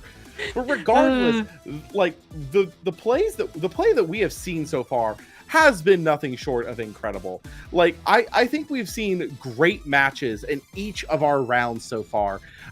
We saw that absolute back and forth in round 1. Round 2, we saw like the absolute dominance of BlueStacks, but also we got to see Phosphocell. That's something we do not get to see very often. And I hear in round 3, we got to see a Starbit. May not have gotten all the way up like I wanted it to, but we still got to see it.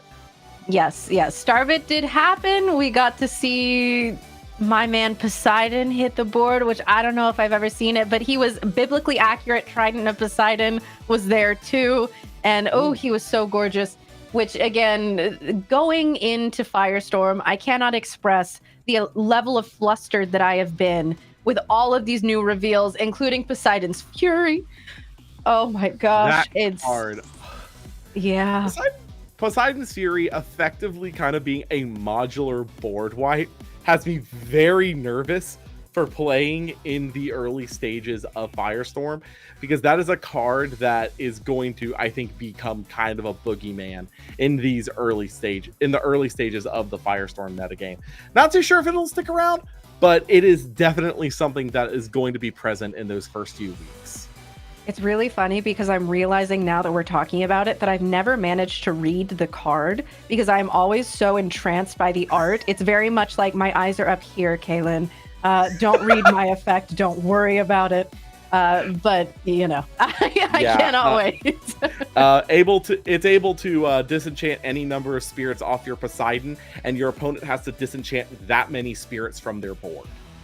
Ooh. Yeah, it is powerful. Like I said, it's almost like a modular board wipe. Really interesting card there. I will say the team cooked with Firestorm. I have seen so many different ideas on the table for this that I am extremely excited to crack my packs. Yep. We got a little bit of a taste of that in Dallas as they were, sort of. It was an Oprah moment where it was like, and you get a Firestorm pack, and you get a Firestorm pack, and it was so much fun in that room, and it just made me so excited for the moment that I get my hands on actual Firestorm. But that is in the future. We are still in Moonrise right now. And speaking of, we are preparing for our next round, and it looks like it is going to be a very exciting one, just based on what we are looking at here. Yeah, I cannot wait. We've got two players with proven track records coming down the pipeline for you. Gonna keep y'all in suspense just a little bit. Don't need to know exactly who we have on the table for you guys yet. Yes, but I will just say that when Law said track records, it actually was tracked records. All right. No spoilers, however. But yeah, thus far we have seen I want to say that we have seen 6 different decks so far on stream here. And it looks like we're going to have 2 more unique decks for this. When I said before that Moonrise meta was wide open, anything could do good, I meant it. We have so many different decks that are showing their viability here that I am so excited for how the rest of these rounds are going to go today. This is legitimately some of the most open the Elestrals meta has been in a really long time, and that makes me happy. Moonrise has been so fun for many reasons, and that's one of them, is that I don't know if back-to-back we've ever had the same deck win. I don't think that that's ever happened. It's been a new deck able to shine each time. Certainly, we have had the most diverse top cuts that I've ever seen in Elestrals happening, and yeah, I don't think we've seen 2 back-to-back since the start of Moonrise, which we did, but we did see Justin take back-to-back with the Lunar Aggro strategy in early Moonrise. True. But I think you are correct. Since then, I do not think we have seen back-to-backs. A new star every time, which is very, very fun. Mm-hmm. And it's nice to see. I said it really early on when we were talking, like getting ready for round 1, but cards from Daybreak specifically have really started to come back with these recent tops. We've seen Kathmel showing up a lot more alongside some of the other solar options that we hadn't seen for a while. That's really the main one there is Kathmel, but also Argo has really been getting to shine as a back row piece in these recent weeks. Ever since Dallas, I feel like we've seen Argo almost become like a staple piece of the back row line. Yeah. I will say I'm very happy to see how we are constantly seeing changing in that regard. And another one of those cards is Spectaris. I feel like when it first came out, it was not really seen. And then when Galaxy started to become very prominent and we were just Galaxy gaming for a while there, then people said, you know what actually is a really good card that I've been underlooking at this point? Spectaris.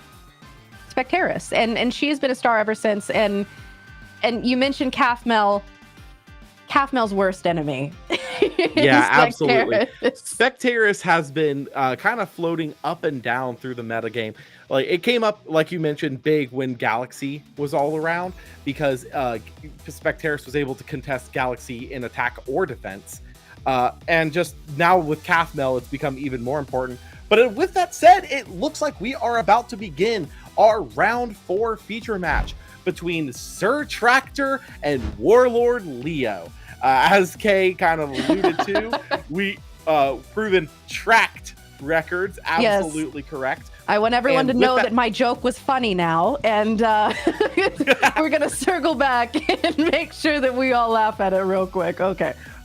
Leo appears to be going first here and is going to start off with a cast of the Ash Rabbit, the Funny Bunny, getting to look at the top 3 of the deck, pick one out and add it to hand and shuffle the rest back in. This card, we said it a couple of times before, but Ash Rabbit is just one of those cards that is in nearly everything right now. I think like the only deck I have not seen it actively played in is Blizzstrix. Yeah, I think you're right. And also, on top of that, I want to say that tournament pack art is my favorite bunny, even with the new Clash Rabbit, which is so gorgeous, don't get me wrong. And That's a Narpoon. That's- That is a yeah. Clash promo Narpoon. Speaking of Clash promo, here Searching he comes. my beloved Cryoling. I mentioned with Joseph that I am a huge Cryovern believer. I'm glad to see Sir Tractor also is an enjoyer of the Frost Dragons. We're gonna see a go set. Cryo Scorch. Yeah. We are gonna see a set out of Sir Tractor before passing it back to Warlord Leo here. It seems like Warlord Leo already has something kind of planned. We see a Thunder Spirit coming down here. What was that there? It was a thunderstorm. Okay. Ooh, and it snipes a poison-tipped arrow out here from Sir Tractor. Wow. That is really solid there. I believe, is that An Ascension? Oh, we're ascending over the bunny into, I believe that's Draco Ray. It is misenchanted with water here, so it will not be getting an effect. Granted, there's nothing to heal, so it makes sense. But he is water gonna get Thunder Draco Ray, which is very interesting. Yeah, very interesting. But regardless, that's going to be able to walk over the Narpoon, going to get in a damage out of Sir Tractor. But quite frankly, at this stage, Sir Tractor is probably pretty comfortable taking a little bit of damage here, because getting those Frost Spirits into the discard probably going to be very useful later on down the line. We are going to see a resting. Oh my gosh, immediately the resting after everything Warlord Leo did to make sure that Draco Ray was going to go uncontested. Sometimes you just have it, you know? Yeah, but at the same time here, so notably, Sir Tractor is already down on his spirit count pretty heavy here. We're going to see a Calf-Mel come down. Notably, though, I don't believe Warlord Leo has any Solar or Lunar in their discard. So this Calf-Mel doesn't have anything to heal outside of its own spirit if it goes down here. Yeah, okay. So maybe we're anticipating it living and being able to get some more of those spirits into the spirit deck. Who is to unsure say? There. It does look like Sir Tractor went for an expend to draw and pass. Warlord Leo going to follow it up with an Eddie. There's that stellar Eddie. Stellar. Oh, he's so beautiful. Oh, look at him. Okay. And that is going to be able to snag, by the looks of it, 2 Earth out of Sir Tractor. Not sure how many Frost we're at in the discard right now, but that is something we have to keep track of because of that Cryoling that we know is in the grip. I think if we're at the point where we're expending Earth, that we probably have hit the Cryoling limit. Sir Tractor, no doubt, being incredibly aware of that, and a Nectar of the Gods coming out. Notably, that is 2 fire going with the Nectar there. Not sure if that means that there's a Lavalith in the deck, or if we're just doing prep for the eruption.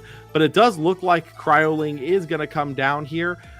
It looks like we have the 5. We have the 5 necessary to get the Ascension up. So here's the question. What are we going to be enchanting it with? It looks like it will be a water Cryo. I wonder if we do have Cryo Scorch in the list, and therefore the potential of a properly enchanted Cryo Scorch with the fire in the list natively. That would be a beautiful, beautiful thing to see. And there is my favorite, the TP1 Cryovern coming down there. I absolutely love that Stellar. One of my favorites. Cryovern is going to attempt to walk, but there is a shield to answer it. That is going to put it back in the hand. And Warlord Leo now maintaining that board presence. We are surprisingly... Okay, well, now it just dropped. I was going to say, we're shockingly even in spirits right now, despite it feeling like Sir Tractor has just been taking damage this whole time. But even still... Yeah, that's going to be a Spec Terrace and a hit for 3 there. So Tractor is definitely on the back foot with this one. A lot of damage has been dealt. And I have to imagine that Leo probably expended some Solar or Lunar in order to use that shield. But now here comes the Cryoling number 2. Going to go back into the Cryovern from hand. Once again, water.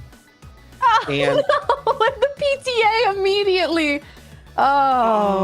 Sometimes you just can't make something happen and your opponent has the answer.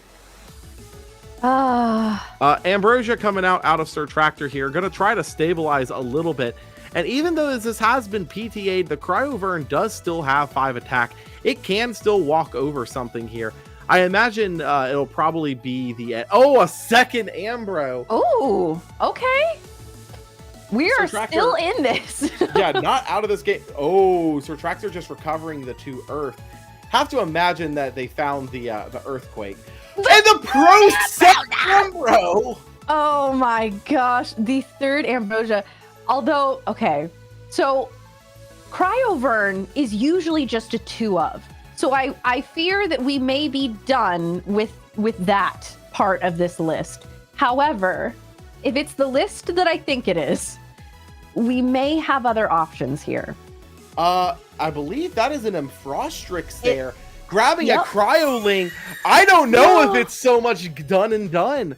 I might be wrong. I might be eating my words here. Yeah? And it's a second one out of the hand. Oh, that one was shielded. That's right. Okay.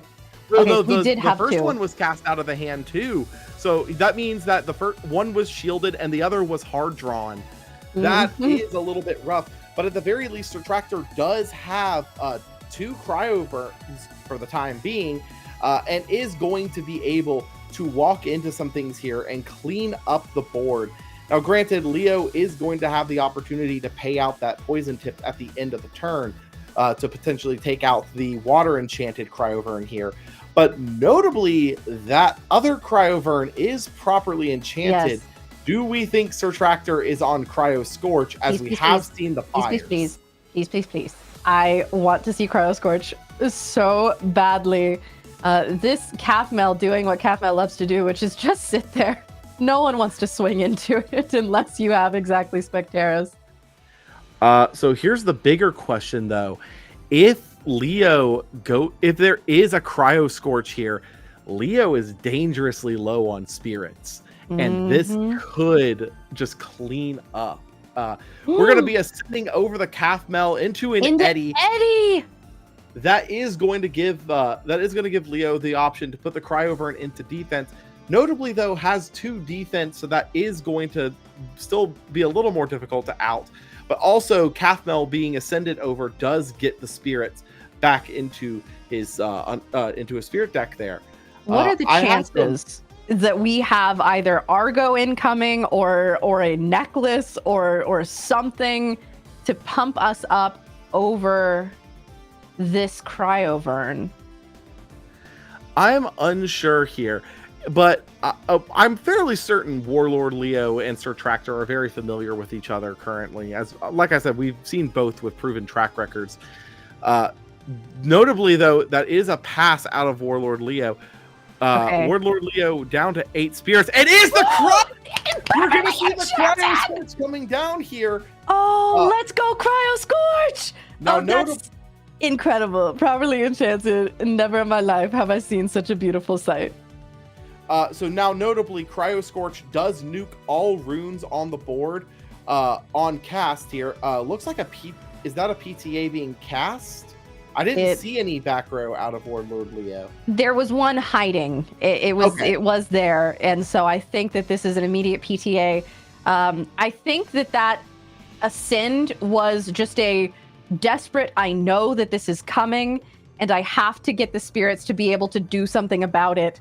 And so notably, that does mean that Warlord Leo, I think it's out of spirits because of that PTA usage. Yeah. Meaning that Sir Tractor is going to walk with this just by simply walking the Cryo Scorch over the Eddy for 2 damage, dropping Warlord to 0. My goodness. Let's go Cryo Scorch. This is the best day. As soon as we saw those fire spirits, it was like, surely we have something that's about to happen here. And it was beautiful. The second that I saw the Cryovern get properly enchanted with Frost, I'm like, what are you doing? Cryovern doesn't need to be properly enchanted. He's a vanilla. No, Cryovern is not a vanilla. It is able to go into Cryo Scorch in these kind of situations. And you have to imagine now, if you're Warlord Leo, that is probably sitting in the back of your head now thinking, okay, I can't go down to 5 spirits again, because good grief, that got dangerous. No, and we're currently siding, so there may be some things that we're doing here to adjust the side deck. The list that I think Sir Tractor is on is one that can play in multiple ways, and so it's hard for Warlord Leo to really know what we're doing here, and therefore plan, because if the strategy somehow shifts into this next game, any preparations that you may make for, okay, properly enchanted Cryo Scorch is coming, it might not work quite the same if we do see Sir Tractor sort of pivot into a different strategy here. So I will say, almost every time that I've seen a properly enchanted Cryo Scorch hit the board, there's generally another Elestral in the deck that is the game plan is pivoted around. I haven't seen Sir Tractor's list, so I can't confirm that. But just from previous experience, I believe that there would be another Elestral in the backlines there. But even still, Cryo Scorch, properly enchanted, walking with that game because of it. I can't get over that. That is so cool. Who knew that in one of the final premiere events of Moonrise is when we would finally see a properly enchanted Cryo Scorch get to do its thing, and I mean, pop off. It was what won. So yeah, it absolutely was. Getting an expend for 5 out of your opponent, being able to clean up the back row and then just walk over the board. I don't think that there was anything Leo could have done there. That was just an absolutely incredibly heads-up play by Sir Tractor. With that said, it does look like we are going to be going into Game 2 here. We have Sir Tractor up by 1, meaning that Warlord Leo is going to get to pick whether or not they want to go first or second here. And I'd have to imagine they probably want to go first.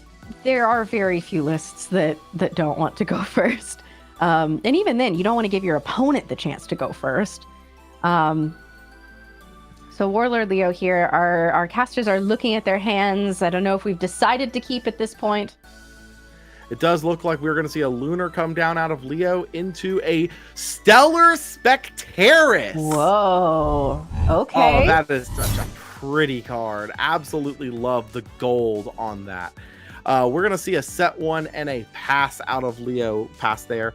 We're going to, I believe was that an expend to draw out of Sir Tractor there, I believe? Well, there is a Frost in the underworld, so that would be my best guess. Again, we saw this from Sir Tractor last game, where it was like, oh no, what's happening here? But in fact... And we see a Calf Mel come down onto the board here. Once again, developing the Calf Mel early so that there are no other spirits in the underworld. I have to imagine that that back row probably is something that can expend a little bit to try and get in, but Warlord Leo is going to punch in for 2 and move on here. I think that is the Lavalith coming out. We knew that there was a Lavalith. Yeah, that is the new Shattered Stars Lavalith too. He's beautiful. Well. Destroy that set rune, or actually we are simply going to activate Poison Tipped Arrow. With that, Lavalith now cannot attack over the Spectaris, but we can hit over Calfmel, who unfortunately it doesn't seem like there are any spirits for it to heal except for the one on itself, which fair enough. And it does look like Leo opted to pay for Poison Tipped with an Earth rather than going for something like a Solar. So it unfortunately can't recover that either. But regardless, the Poison Tip at the end of the turn is going to be able to pay out and take out this Lavalith. That is definitely a trade that you would be okay with here, I think, if you're Leo. Being able to maintain the board presence, and now the one of Lavalith is no longer in contention. Unfortunately, not getting the maximum value out of Calfmel, who was able to sit there for the entire game last time, giving Leo time to put those solar spirits in the underworld, but Sir Tractor really not allowing that to happen this time. And we see a water enchant on our Spectaris, who is being shielded currently. Which, yeah, the water was the play around the tsunami, but unfortunately that does make that shield very viable. You're taking the same number of damage that you would otherwise, and you're putting it back. Notably, though, that also means that Cryoling just got to come down with all the frost needed to go up into Cryovern. Once again, notably, this is going to be a water-enchanted Cryovern, so not properly enchanted, but is going to be immune to any tsunamis that might potentially get run into. I do not believe there is any Infrost? Yeah, there's an Infrostrix there's and that's gonna let him do it right all over again. I feel like I recognize that tree. I think we're walking in circles. We've been here before. Deja vu, properly enchanted. Oh my gosh, it's the same play, and there's no back row. Oh my god. This is incredible out of Sir Tractor here. This is going to be 4 damage going into Warlord Leo. Even though this was a very expensive turn for Tractor, I have to imagine that he's pretty okay with this, as this does mean that Warlord Leo is dropping down to 11 spirits left. If they're not careful, the properly enchanted Cryovern does just drop Cryo Scorch and could potentially just end the game. There is unfortunately not much that we've seen from Warlord Leo that can deal with a 7/4. Eddie came out, wasn't able to do anything. We could have the one of either Earthquake or Laurels, but even then, that only deals with one of these. Or a Lavalith of his own, though. Okay. And it is going to activate that tsunami, moving the properly enchanted Cryovern into defense, but the not properly, the water enchanted Cryovern is going to be staying in attack. Mm-hmm. Absolutely. Seems that we're cutting away for okay. Looks like it was just a little thing there. Looks like we're gonna see surprise. Anyways, we see an Ambro coming down out of Leo. Definitely wary of the potential for a Cryo Scorch here. Moving forward from that, that does kind of bring Leo up on spirit count to where you might, if you're Sir Tractor, you might not want to go for the Ascension play. Yeah, it looks like that's not the case here. So we're going to see a Catarant come down out of Tractor. I love this play, and I love this Catarant. I love Catarant so much, and that is a beautiful one. So notably, the Cryoverns here are going to be able to walk over the Lavalith, one walk indirect, and the Catarant indirect. So Warlord is going to take 3 here in total. And this is a very dangerous position to be in still. Once again, you've been dropped to 8 spirits, and you have to be wary because we know Cryo Scorch is there. Lumaru coming down out of Warlord Leo here, so a 5 has hit the board. That will be able to contest the Catarant, but again, I don't think that's enough. Or, you know what? The opportunity that we have here is to hit Cryo Scorch on this mill. Oh, there's a Rhino Sect in that mill, so there's the other half of the deck. See, we've been kind of cryptic about it. We've been hinting, there's something else that this list likes to do, and it is the Rhino Sect shenanigans. And I really thought we were going to see that going into this game, but alas, Notably here, Sir Tractor did not opt to ascend up into Cryo Scorch. Instead, opting to go for an Eddie to take out the Lumaru and then walk in the 2 Cryoverns after that. Leo down to 3 spirits. They have to have something here in that game. But I'm thinking over it, wouldn't the Cryo Scorch also have been game? You would have lost your whole spirit deck doing that. But I believe that would have been game on board, as Leo did not have any back row to speak of. I mean, there are many benefits to going into the Cryo Scorch.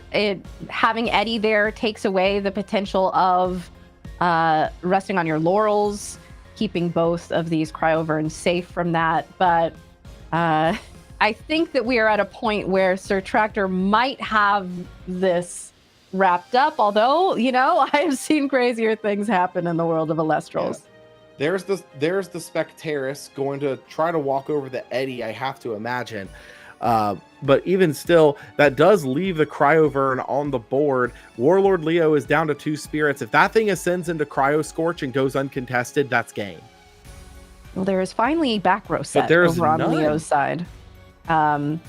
There's I have. Oh, is that an Yeah, there we earthquake? go. We're going to ascend. No fire. There's no fire left. That's why. Okay. Because Did you see? Was that an earthquake in the underworld? Did we miss an earthquake? I believe that it was a discarded earthquake. Okay. Because you have to discard your hand for Cryovern's Ascension. I see. I gotcha. And it looks like this is about to be game here. Yeah, that is in fact game. Wow. So Sir Tractor showing that Cryo Scorch of all things still has legs in this Moonrise metagame.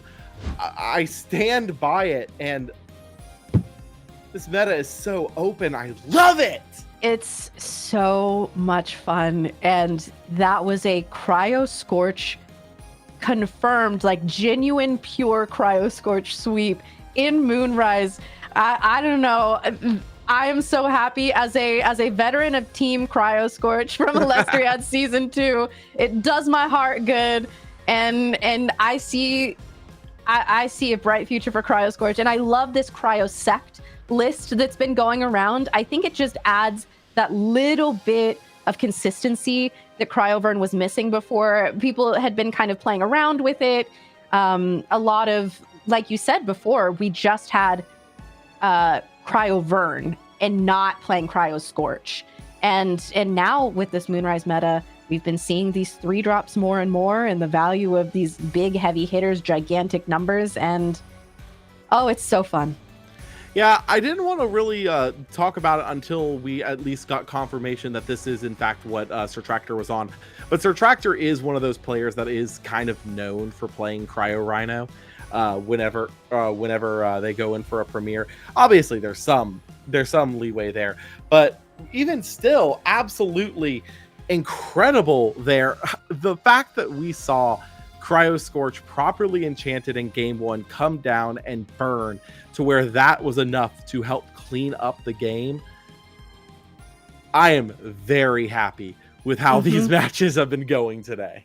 And huge congrats as well to Leo. That first game where it was like, okay, we had the shield and then we had the PTA. Leo was playing around to the best of their ability, doing what you can. But unfortunately, nevertheless, Cryo Scorch did persist. And it was beautiful to see. And again, huge GGs to both of those casters. Both casters who we could see later on in the day. An X2 record is one that we have seen in Top Cut before. So do not be counting anyone out at this point in the day. Yeah, and an X2 record still can get you into top 16 for that carry-off champion of Hermes. Like you said, we cannot count either of these players out because clearly they are both very proven track records, both amazing players in this space, and I really do wish them the best. They are both absolutely incredible.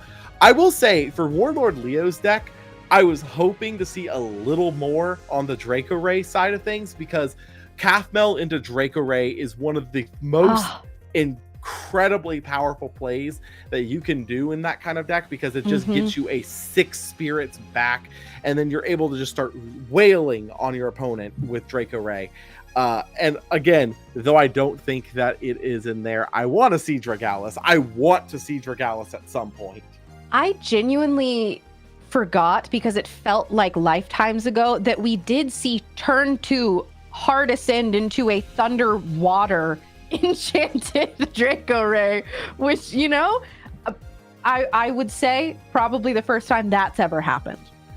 I will say I have seen it happen plenty of times where the Draco Ray comes down with 1 misenchanted spirit, but 2 is a little bit of a on new turn one 2 to see for sure.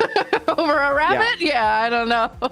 I mean, a beater is a beater at the end of the day, and it does do 2 spirits worth of damage going in, so who knows? Maybe that's all they need. I mean, Cryovern has been played very similarly for the longest time.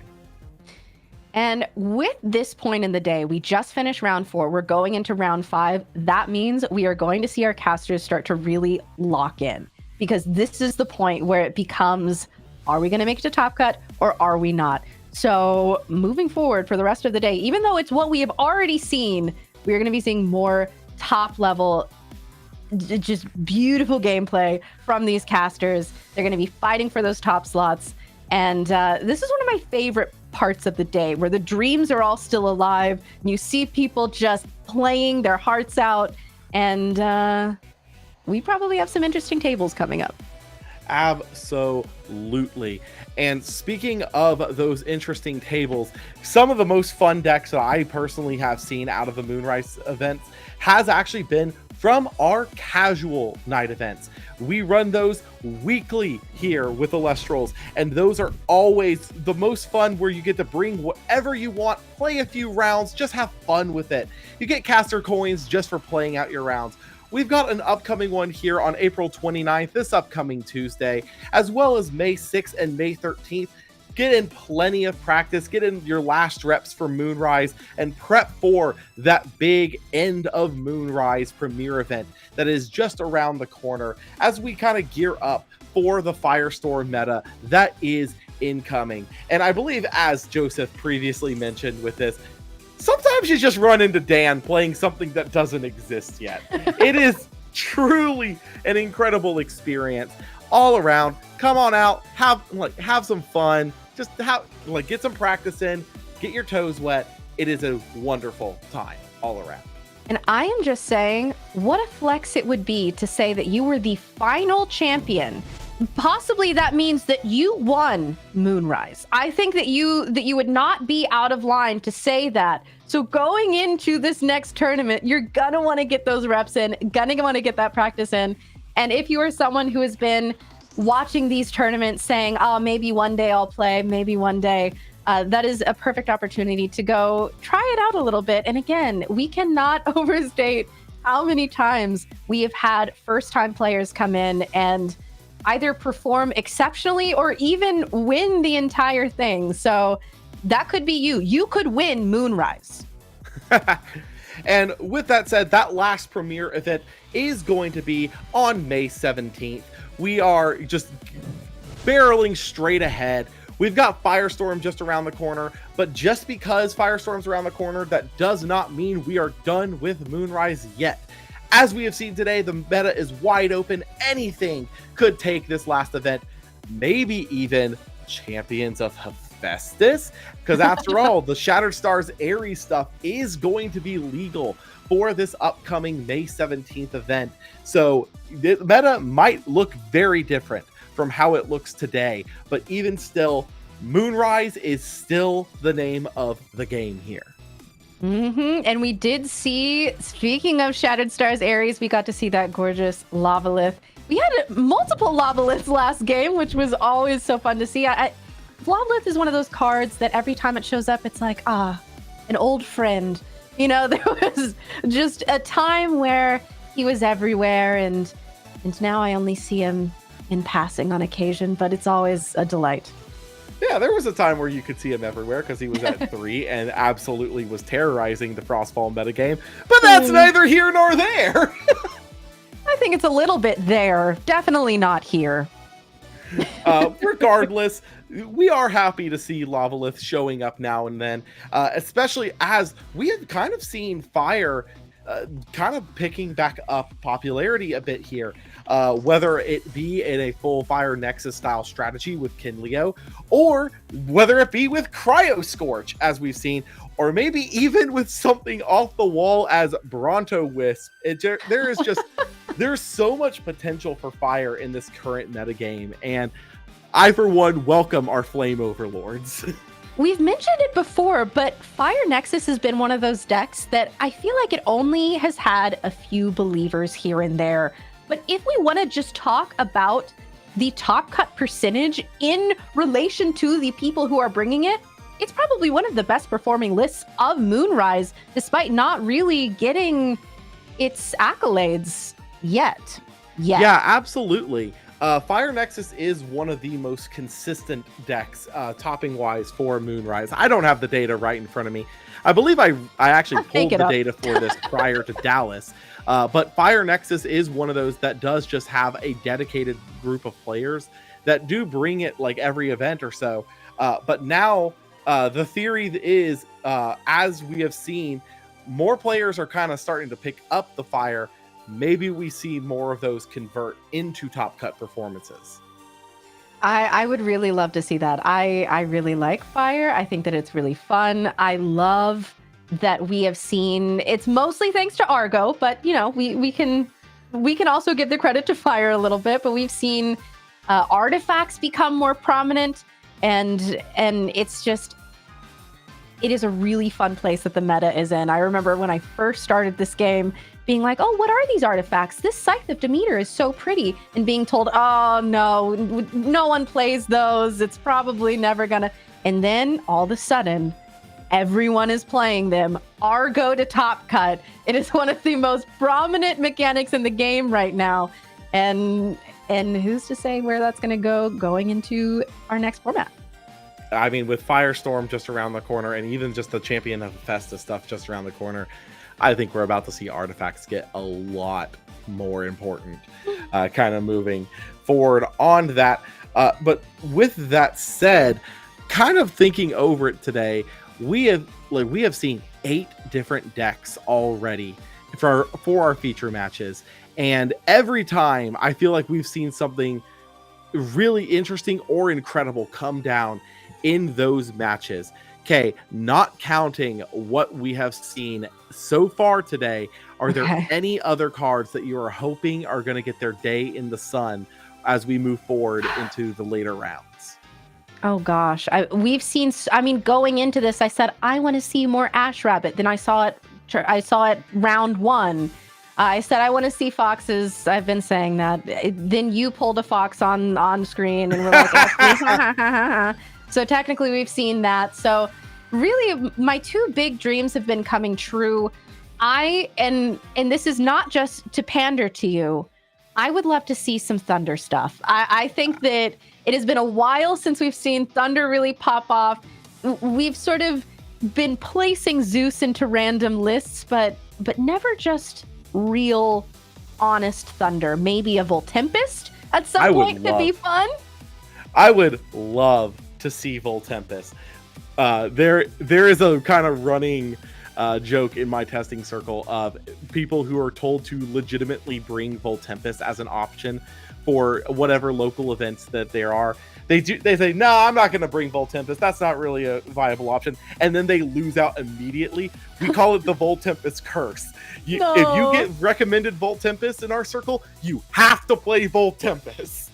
So really what you're saying is you're all Voltemptresses trying to bait these people into this curse. Oh. Look, I am a big believer of the Thunderbird. I don't think that we're going to see it here today, but I do think we're going to see it in the very near future. With Firestorm just around the corner, I do think that the Voltempest Champion of Zeus stuff has the potential to just be absolutely incredible. Okay, what cards, and this goes for, I want to see anyone here in chat as well. Any cards, it can be as off the wall as possible, have we not seen today that you would love to see? Absolutely. I will say there's one specific Elestral that I would love to see today that I have not gotten to see yet, but I have the feeling it's creeping around out there. Okay. I want to see Hydrake. I want to see the reverse stellar Hydrake from the Premier packs, or I'll just take a Hydrake in general. I want Pentair representation here. Okay, so you're being paid off by Big Ari. We get it. Wow. More so, I have peeps in my ear going, Pentair, Pentair, Pentair. Wind has a lot of fans, and I fear that what they are blowing is smoke. But I don't know. I love Wind. I think it's one of those elements that is so diverse. It has so many toolbox options. It can do so much. I love, if I ever see a board state where it's Exaltair into a Toxiswarm and we're just burning all over the place, or into Nimisail and we're burning and healing. I think it's one of those elements that I think is so fun. It has so many options that have not been, dare I say, properly explored yet. I will say, between Sorlet and Galaxair, they have a lot of options akin to that of a 5s deck. And I think, as we mentioned at the start, with Hurricane not really being as prominent, being a wind deck, I think that you would have a lot more reason to play Hurricane. And I do think that we could see that actually come to fruition somewhere today. I'm not sure if we're going to see it on the stream or if it's just going to be on the other tables, but I'm hopeful. I am hopeful that we see Wind have its day today. And I am just saying, people have not been respecting Hurricane at all. If people have had the counter runes, they are simply setting them today, which, I mean, brave. And I respect it. I said it earlier, but if we're talking about Elestrals, I would love to see. I really like Gloombat. I just think he's neat. And I think that it'd be really cool to see, because at the beginning, people were saying, oh, Gloombat not good because people are all playing around Hurricane. Okay, well, now they're not. So explain why Gloombat isn't good to me now. I will say I'm hopeful to see Gloombat not so much as a back row answer, but more so as an ascension point. I'd love to see someone go special cast Gloombat, ascend into Posthumous or something, something like that. Something absolutely off the wall. Yeah, crazy. Comalis, Nexus. Yeah, there are Comalis so many Nexus options. is real. That is real because of Argo.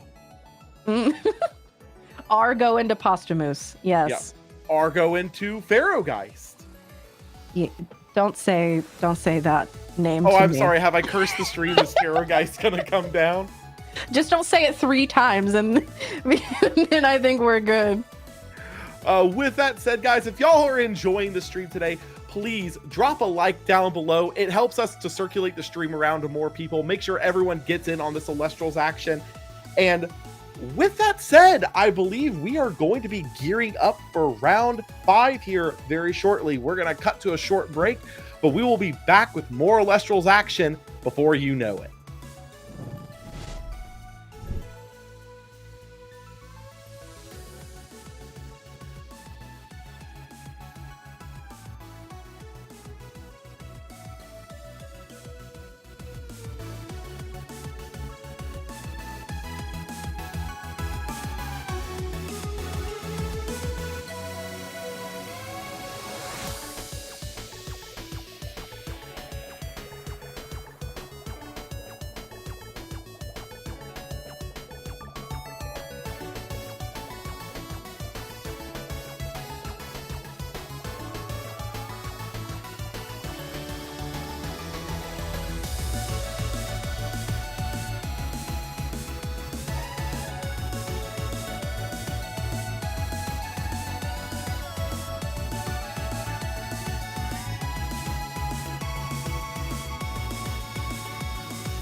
And welcome back for round 5 of today's Premier Tournament. I am the Law. I am once again joined by MBT.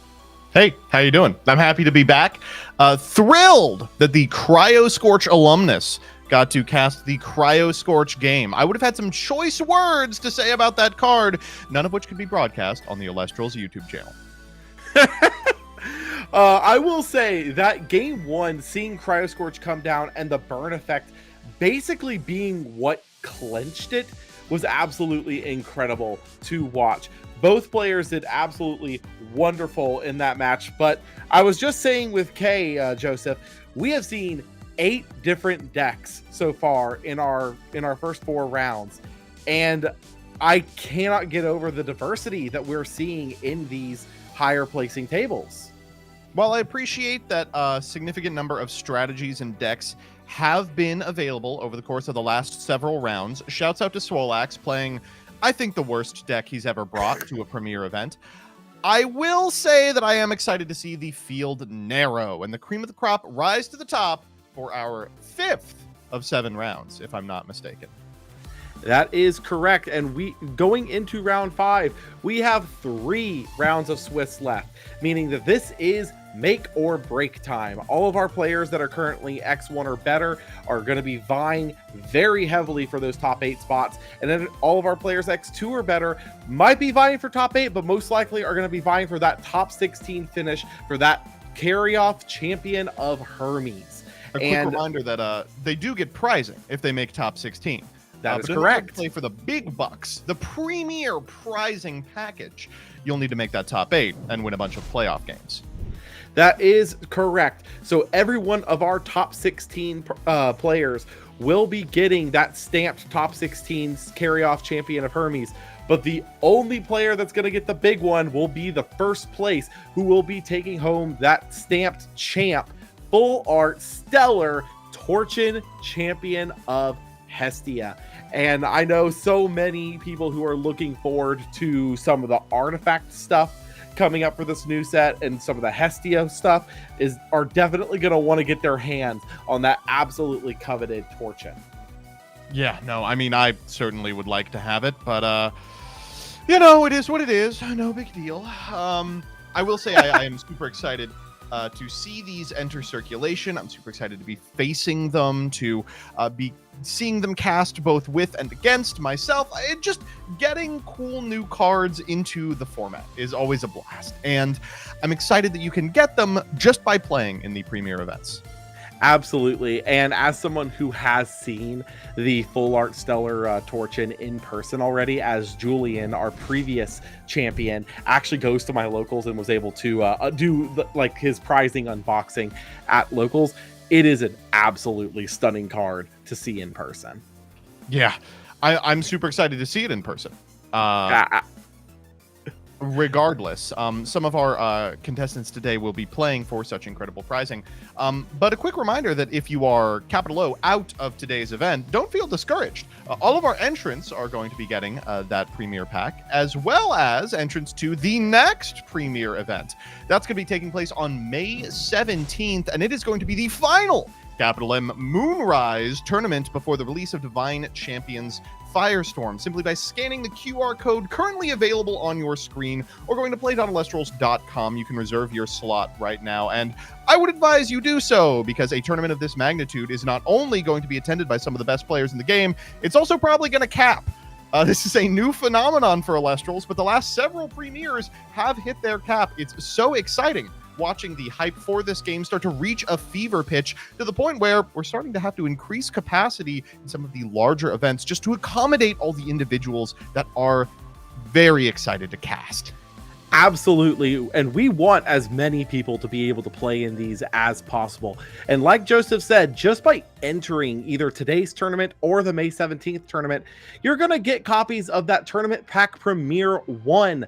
And there are some absolutely incredible cards in there, from the marble slab versions of Lycoris and Vipyro that you can see there on the pack art for the card, on the art for the pack. apologies, but also a chance at pulling that reverse stellar marble slabbed Hydrake. Absolutely beautiful card that one is. And personally, I love these marble cards that we're getting through the premier packs. I'm happy that we're getting some real unique prizing for just playing in these particular events. You gotta get yourself some marble carry-offs. A reference that 4 people will get, I hope appreciated by the wider player public. Chat, sound off if you thought that was a hilarious joke. We'll be reading chat throughout the entirety of this round and the next as well.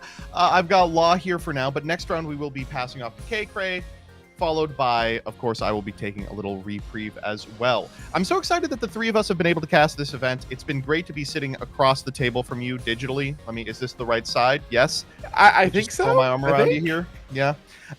But it's been exciting to cast these events, exciting to cast these decks, and these very, very storied players. As we move into our next round, I think we've only got a couple of matches still going, individuals who are either in a time scenario or have gotten a time extension. And like you mentioned, that 5th round is going to be the make or break. If you want to start taking L's, now is the time to be doing it. These late rounds, they will determine who tops and who doesn't. Anyone who's undefeated after 5, I believe, is probably a lock, unless something heinous has happened within the early rounds. And anyone who starts taking L's now has got to fight their way out. I'm actually going to give you a little pushback on that. I think it's actually round 6 will make the lock now. As we saw with the previous event, no, you're right. Yeah, the X1s completely filled the top cut. I don't know if we're going to have that with this, as we do have a little bit of a lower player count than we did with our previous event. But even still, making it to undefeated after this round will basically give you a lock for top 16, meaning you will still get that carry off. And let's be fair, that is a really good card to get for making it all the way. It's a cool card. We'll see what Hermes does to the metagame. Of course, you can hear about metagame insights many places on youtube.com, including the official Elestrals channel, which has a podcast associated with the channel that'll give you a little bit of insight into the upcoming cards and their playability. Shouts out to PK Sparks, who is, of course, a colleague, a friend, and the host of said podcast.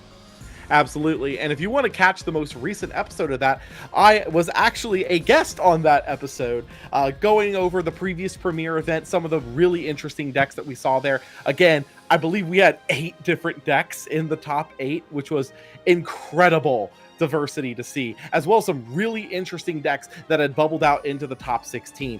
Please go check out the Premier Runback podcast. Absolutely incredible times all around. It's fun. I would rank it among my top 2 favorite Elestrals podcasts. Really? Bar none. Anyway, it looks like we have some mathematicians in the chat who have used the round calculator and found that 1 X2 will make top 8. To be honest, that X2 is probably going to take their second loss in round 8. So you want to be winning out from this position. And I know every caster still left in wants to do their best to take their losses as late as possible. That means if you are slinging Blizzstrix, you can get lucky now, and the house may win in your last 2 rounds. I know there's a lot of exciting decks like that one that I got to cast previously. What would you like to see for this upcoming round, Law?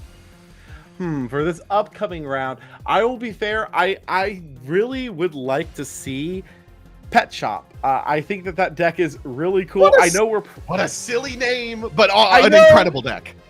Incredible deck, silly name, but it fits. Like I said previously, it's got all the things you would expect in a pet shop. You've got your puppies, you've got your kitties, you've got your giant guy running the whole place, you've got your turtles. It's gonna be a fun time all around. You've got a wolf on fire. We all have one. We all understand. Inside you are 2 wolves. One is earth enchanted, one is fire enchanted. You are playing Argo. I'm excited for this. Speaking of little puppies and wolves, Firestorm just around the corner. I've been hearing some rumblings about a certain puppy that might be getting a lot better very shortly down the road in that Werepup getting the champion form like a Void to play with later. That's something I think is going to be pretty impactful. Joseph, are there any sleeper, like single cards that you're expecting to kind of make a big impact out of Firestorm outside of like what we've already mentioned with the champions of Hephaestus and whatnot?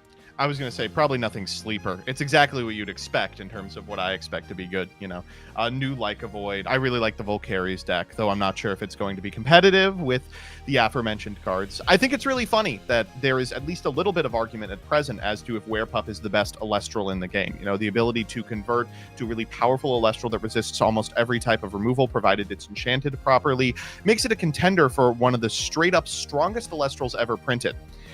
And then they decided they were going to completely end that debate by unquestionably making it the greatest card in the history of time, thanks to Big Daddy Like a Void coming soon. Of course, if you want to be able to cast that card as early as possible, I believe you can still pre-order Divine Champions Firestorm on the website. We still have pre-orders open for Divine Champions Firestorm. I believe the release date for Firestorm is going to be May 23rd. So will be the Friday following our next premiere event. But you can get your pre-orders in all the way up till then. And if I'm not mistaken, there are some things that are already selling out on pre-orders. The plushies specifically are in those categories. We are seeing so many of those get bought. Yeah, I'm like getting almost all the way there on owning every plushie, and this is impeding my ability to do so. I even have I have the Kickstarter, Leviathan here. He's posable. He's got little wires coming out of him. He's about the third of the size of the Ultimate Leviathan that we were given later. It's absurd that he looks like this, but I love him so much more for it. He's my absolute pride and joy. He lives in the back of my stream setup. Absolutely. I personally am trying to get my hands on one of those Elestrals Champion of Zeus. As Zeus' strongest soldier, I think I need to have some kind of representation for the boy. Zeus's strongest soldier. I will say, like, pretty much everyone is a Zeus soldier. Let's be like, I like this underrated divine rune. You've never heard of it. It's called Demeter. I mean, I took Zeus to top 4 of Elestriad Season 3, so I like to think I am Zeus's strongest soldier. Oh, congratulations for beating my butt with Thunder Nexus. Chat, sound off if you are a fastest gamer. Let's hear some of the fastest gamers. Who here is a champion of Aeolus? I'm talking about making Hydrake the hard way. Yeah. All right, we are just about ready to make it into our next round. I believe our final clash of round 4 has just concluded.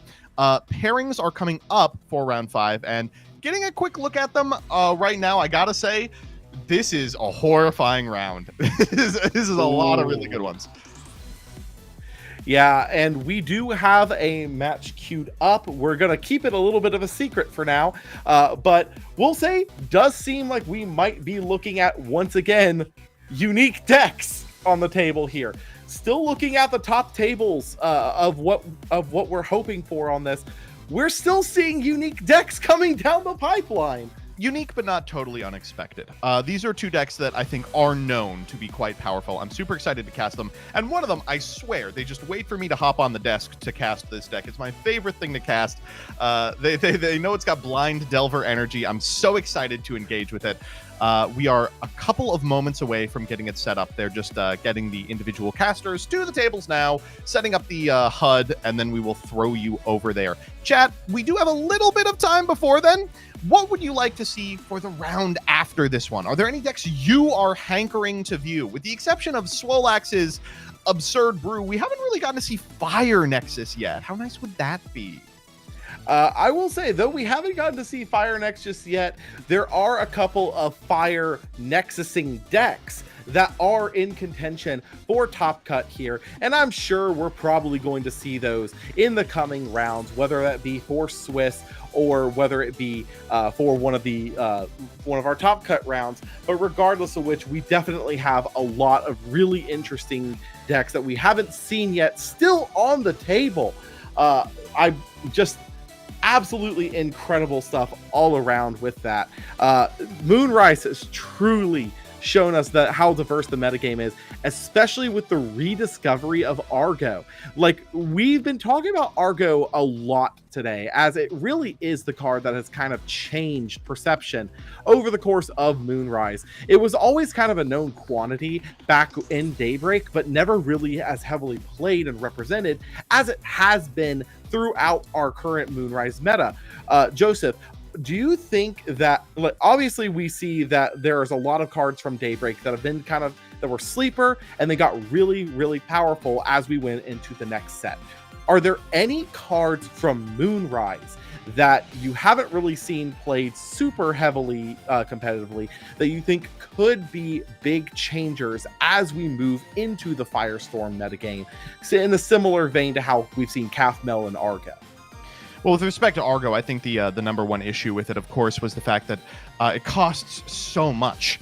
And as decks became more adept at wielding a smaller amount of spirits, it actually didn't matter that much if you take 4 off of a combat trick, an effect that was completely missing from Elestrals in any sort of meaningful way until Argo. Also, the added utility of and cards that enable nexusing Elestrals certainly helped. You know, if your deck can facilitate an Equilinx, it's fine to throw in an Argo and then Nexus off the Scythe of Demeter.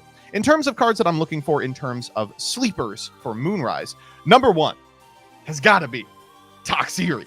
Toxiri Night Venom. Any day now. Necrolith. It's going to happen. Suppression Control. It's coming up soon. The one that no one talks about, that I'm shocked hasn't been playable yet, is Pulveror. Where is Pulveror? This is just an individual 7-attack Elestral that, provided you're playing Artemis, can just come down functionally for free. I have no idea why this card is not seeing play, and I think in a future metagame, it might be really powerful. Yeah, absolutely. Some of these cards are just incredibly, I feel like they should be more represented, but they're not. I think that as we kind of move into Firestorm, as we've seen, some of the suppression pieces have gotten a lot more powerful moving into Firestorm. I think something as we see potentially with Like a Void and Werepup kind of becoming big board swarmers, I think there's a chance we might see Necrolith come up as a potential way to kind of help combat that. Being able to come down because the Werepups come out suppressed, a quick and easy counter there. Ooh, I'm not looking to counter anything with Necrolith. I'm playing that proactively. Regardless, we are super excited to be able to table our discussion of Firestorm and move back into a discussion of the evolving Moonrise metagame as we move to our 5th round between Sean Y and Purple Snorlax. We are just about prepared to make it happen. Our casters are ready. They have drawn their opening hands. I think at present they are deciding if they want to or do not want to mulligan. Just a couple of spirits away from deciding if we are prepared for this game. Looks like they're going to keep, and we are going to head over there now. Absolutely. And it does appear that Sean will be leading us off for this particular match. I'm not sure if they've even looked at their openings yet, so we may still have a mulligan or two coming down the pipeline. Looks like I believe they're just gonna opt to keep going by the looks of it. Sean's starting us off with the Astrabbit, the funny bunny. Is what it is. I love Purple Snorlax's mat. Big fan of the Dallas mat. Dallas was such a good time, and it was a great time for Purple Snorlax, who I think got top 4. That is correct. An incredibly efficient, powerful, effective, storied player. Super excited to see them making another premier run back. If you're unfamiliar, this individual lost an early round, which is devastating if you are a player of Purple Snorlax's caliber. You want to be taking those losses late, and unfortunately, they are just going to have to win out from this position. This is probably a make-or-break round if they want to repeat their performance from Dallas. So you're facing down the rabbit. You've prepared for this eventuality almost every game of your Elestrals career. Time to see what you can do about it. Yeah, on top of that, this match is going to be a lot more interesting as well, because you like we've mentioned previously. Oh, down comes baby. the Ed baby, the Astrabbit Eater. Yeah, that is the Rabbit Eater, absolutely. Eddie coming through and is going to be able to walk over the rabbit. Oh no! Oh, Argo! Obviously, the big punish for the Eddie play is the Tsunami, enables your rabbit to live for another turn. But in terms of things that are blowouts, Argo is pretty far up there. This Argo is going to be able to convert into, I imagine, a Necklace of Harmonia, which will put the Astrabbit to 7 over Eddie's 4. The Eddie will go to the yard, and then we will be able to develop further on our turn, maybe with a Nexuser. I can't really tell the spirits because it looks like we're using a combination of marble and stained glass. But if one of those is a Terratlas, an Equilynx play might shut the door as early as turn 1. Those spirits appear to be a Zaptor and a Flurmine, notably. Ooh. It looks like Thunderstorm is going to come down. Whoa, that's sexy. Casting a T-Storm off the Necklace of Harmonia. We won't get burned by it. It's a Tsunami, which means it's time to get aggro. Let's see what Sean can deploy. I have to imagine there's going to be something here. I mean, you don't clear out the back row unless you're ready to roll. Yeah, that is absolutely fair. I believe that is a Specteris coming down here. Stained Glass Specteris getting in for 2. Putting ourselves in a terrible position against Arcolith. Sheesh! Why does no one play around Unk anymore? Unfortunately, for the most part, Thunder has kind of fallen off of the metagame, so people don't respect Unk. But when you don't respect it, that's when you should expect it. Because Unk loves to punish the unexpected.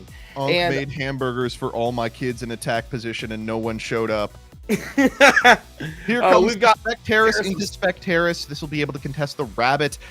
How does Specteris into Specteris work, Law? Both will trigger and both will be suppressed after the fact. So they will both drop to 4 attack on the combat itself. So notably, suppression does not stop an effect that is already being put in motion at that point.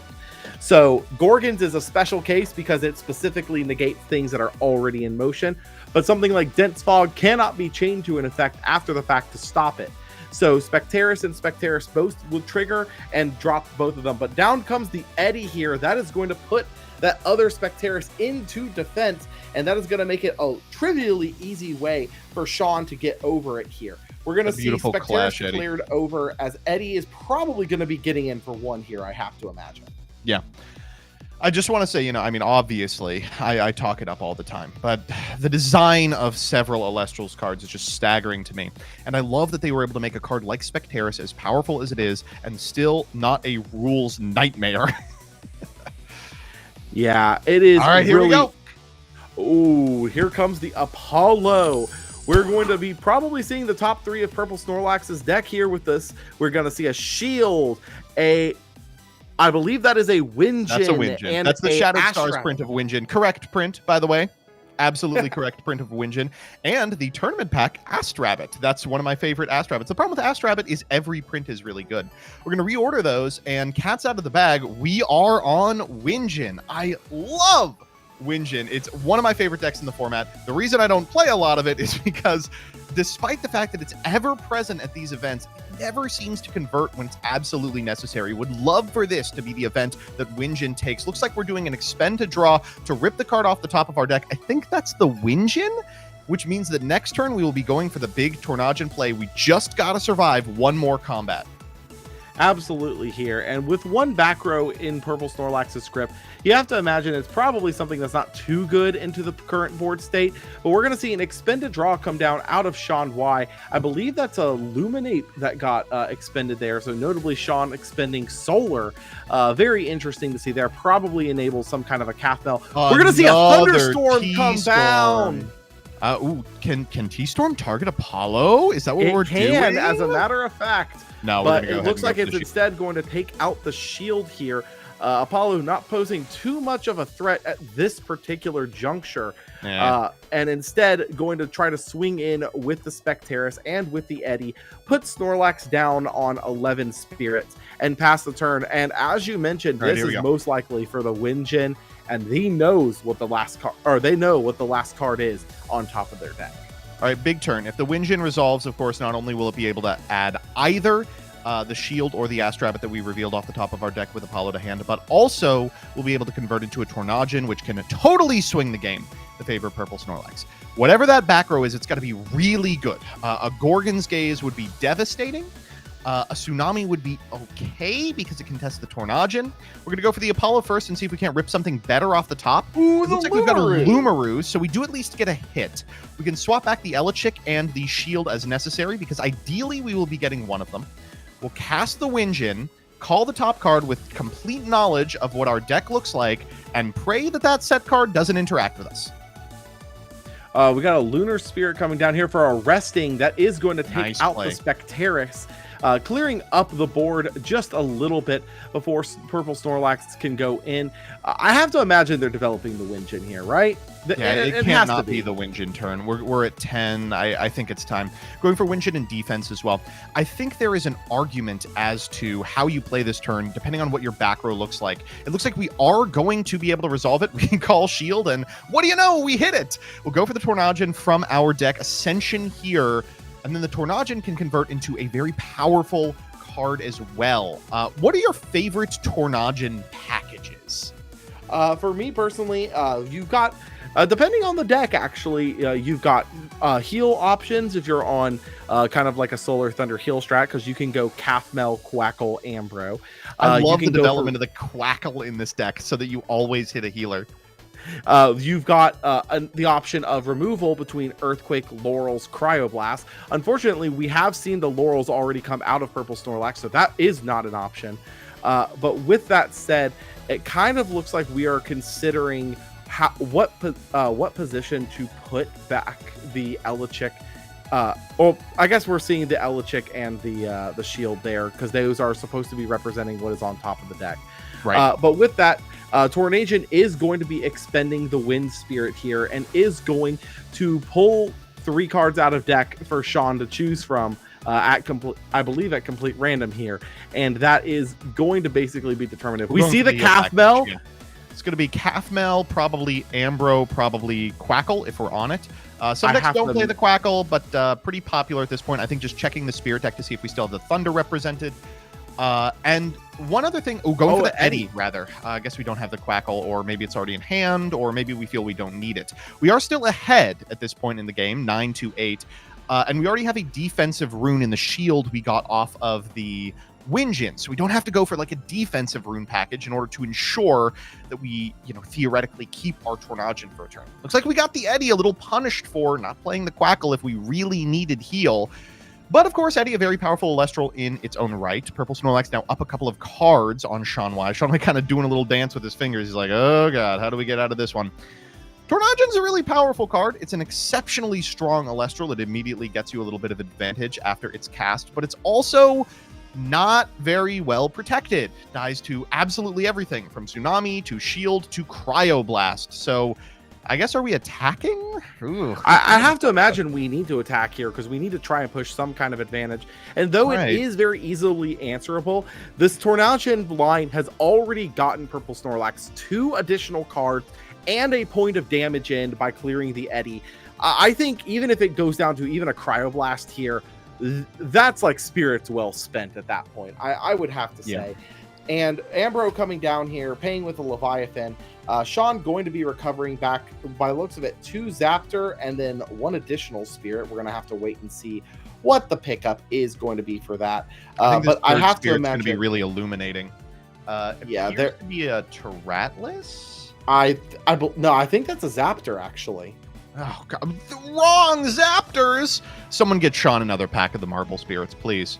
With that, it is still on Sean. He has a Tornadon that he has to be able to deal with. There are a couple of different Elestrals that do it here. Eddie would probably be the best one. That comes to my mind, at least. But with that said, Tornadon is something that has basically gotten the value if it does go down here for Snorlax. But if it is allowed to stay up, this can get very dangerous very fast, as this effectively is a almost more targeted version of Astrabbit that gets what you want.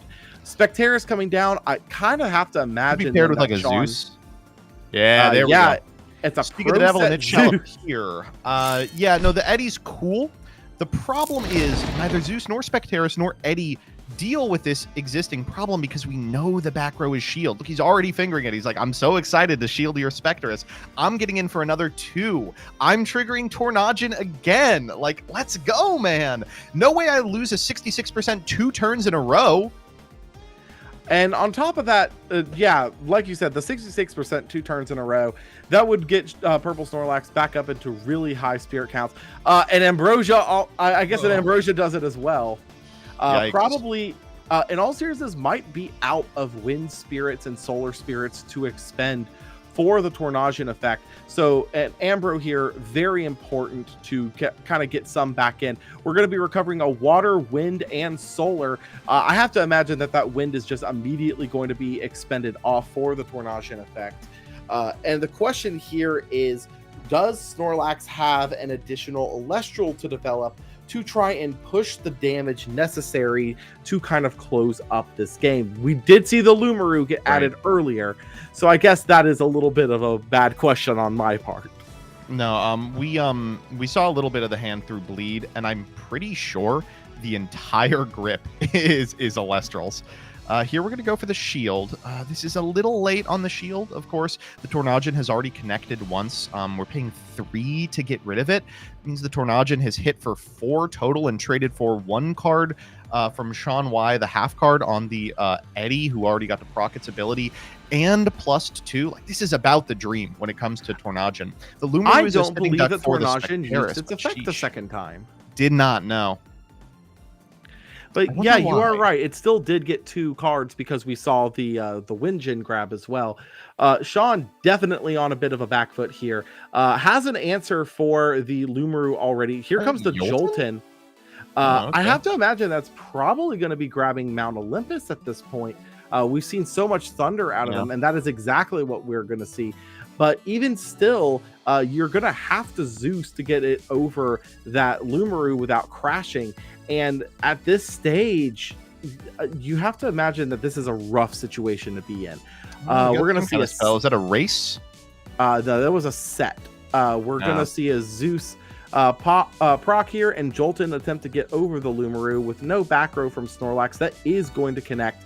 Snorlax still has 7 spirits, though, to Sean's 3. I have to imagine that deficit can probably be closed pretty quickly. Very painful to be in the position Sean's in. By the way, Sean on a deck that just won't die, this Thunder Nexus brew, of which you are one of Zeus's strongest soldiers, I've heard. Another Amber coming down. This strategy is so powerful and plays well off the back of so many really just incredibly overtuned Elestrals, but really does need kind of a critical mass of spirits in rotation between things like Mount Olympus and Zeus in order to make use of the really powerful cards that make the strategy good, the Altars of Stars that can proc Astrabbits and the like. When you're in a position like this where you're way down in spirit count and you're fighting for each individual card on the field, I mean, you really don't want to be at 2 against a deck like this. Yeah, and Apollo coming down here, notably big only whiff, for 1. Big whiff. That's the 3rd Ambro, though. Yeah, but that is the 3rd Ambro. That is going to let Snorlax kind of stack the deck how they want to, whether it be for the Tsunami, the Ambro, or the Gorgons. But even still, does still put Sean on gotta have something here.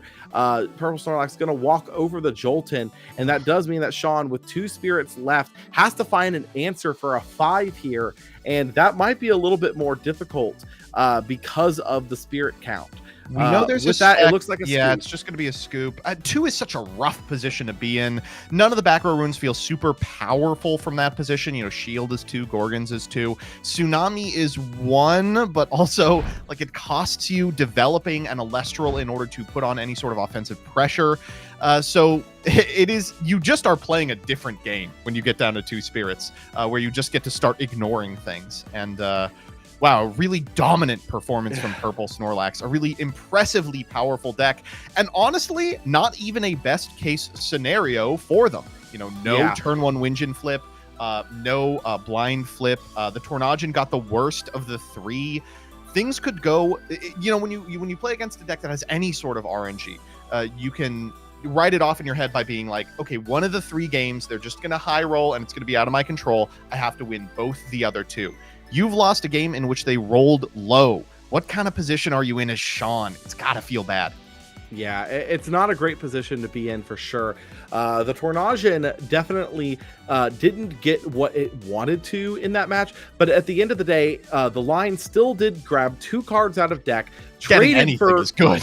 yeah, got 2 cards out of the deck. It traded for 1.5 options, being the Eddy that had already spent its effect, as well as the removal after the fact. And then it also was able to deal 4 total damage between the 1 over Eddy and the 3 out of the shield that removed it. I think if you're Purple Snorlax, even though you low rolled a lot of that, still a pretty good situation at the end of the day. Certainly happy with the outcome for sure. Yeah, and I have to imagine Cryoblast is probably, if it's in Sean's list, whether that be from main or side, I have to imagine Cryoblast is definitely on the radar. We did see a Frost Spirit get expended from Sean in that game, so we do know that that is probably an option that is in his grip. It's so strange seeing how this Tornadon deck has developed. Really early in Moonrise, it was kind of written off as a gimmick, but a lot of that was because the deck was playing a significant amount of cards that just weren't very good unless you had part of this 2-card combo of Apollo and Winjin. Cards like Draco Ray, cards like First Light, they enabled this combo. They made it more consistent, but the combo doesn't always win the game. Again, sometimes you low roll, sometimes you face down a Cryoblast. As this deck has kind of evolved to include those cards, because they're spirit-efficient Elestrals that occasionally present a threat, a la Like a Void or Werepuff, they've started playing stuff like Lumaru, they've started playing solar mainstays like Kaufmel, and it's become such a more robust strategy that even in a position where things don't go all the way your way, like we just saw from Purple Snorlax, you can walk away with it in a game that does not look close.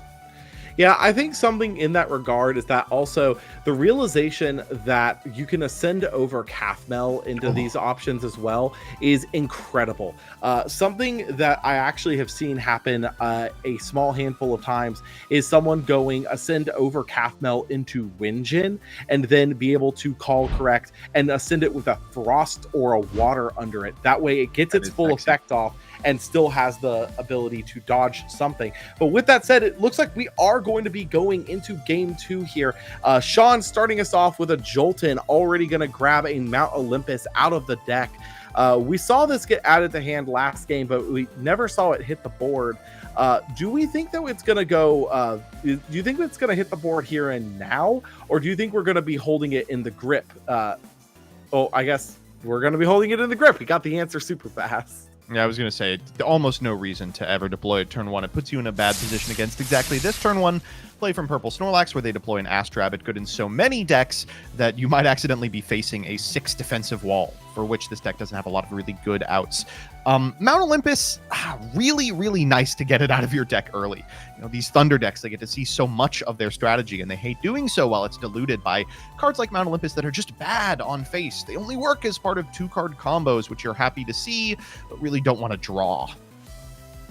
Yeah, that's absolutely the case here. And with that, the Astrabbit coming down, it is still a 5. We're still going to have something that answers it if we're going to want to put on any kind of pressure from Sean's end here. Notably, Snorlax setting 1 and passing back. I have to imagine that Sean's probably looking for something like an Eddy to kind of clean up this rabbit here. Yeah. With that, Sean looking over his grip, not quite sure how specifically they want to do it. Looks like a Spectaris is going to be the option coming down here. Ooh, that's a water spect. Yeah, that is a water enchanted spect. Makes you wonder if there is something like a Cryoblast in the grip that can... Oh, a Necklace! Ooh, That'll wow. do it. That's rough. Gives you a lot of insight if you're Purple Snorlax. Now you get to play around Argo for the rest of the game.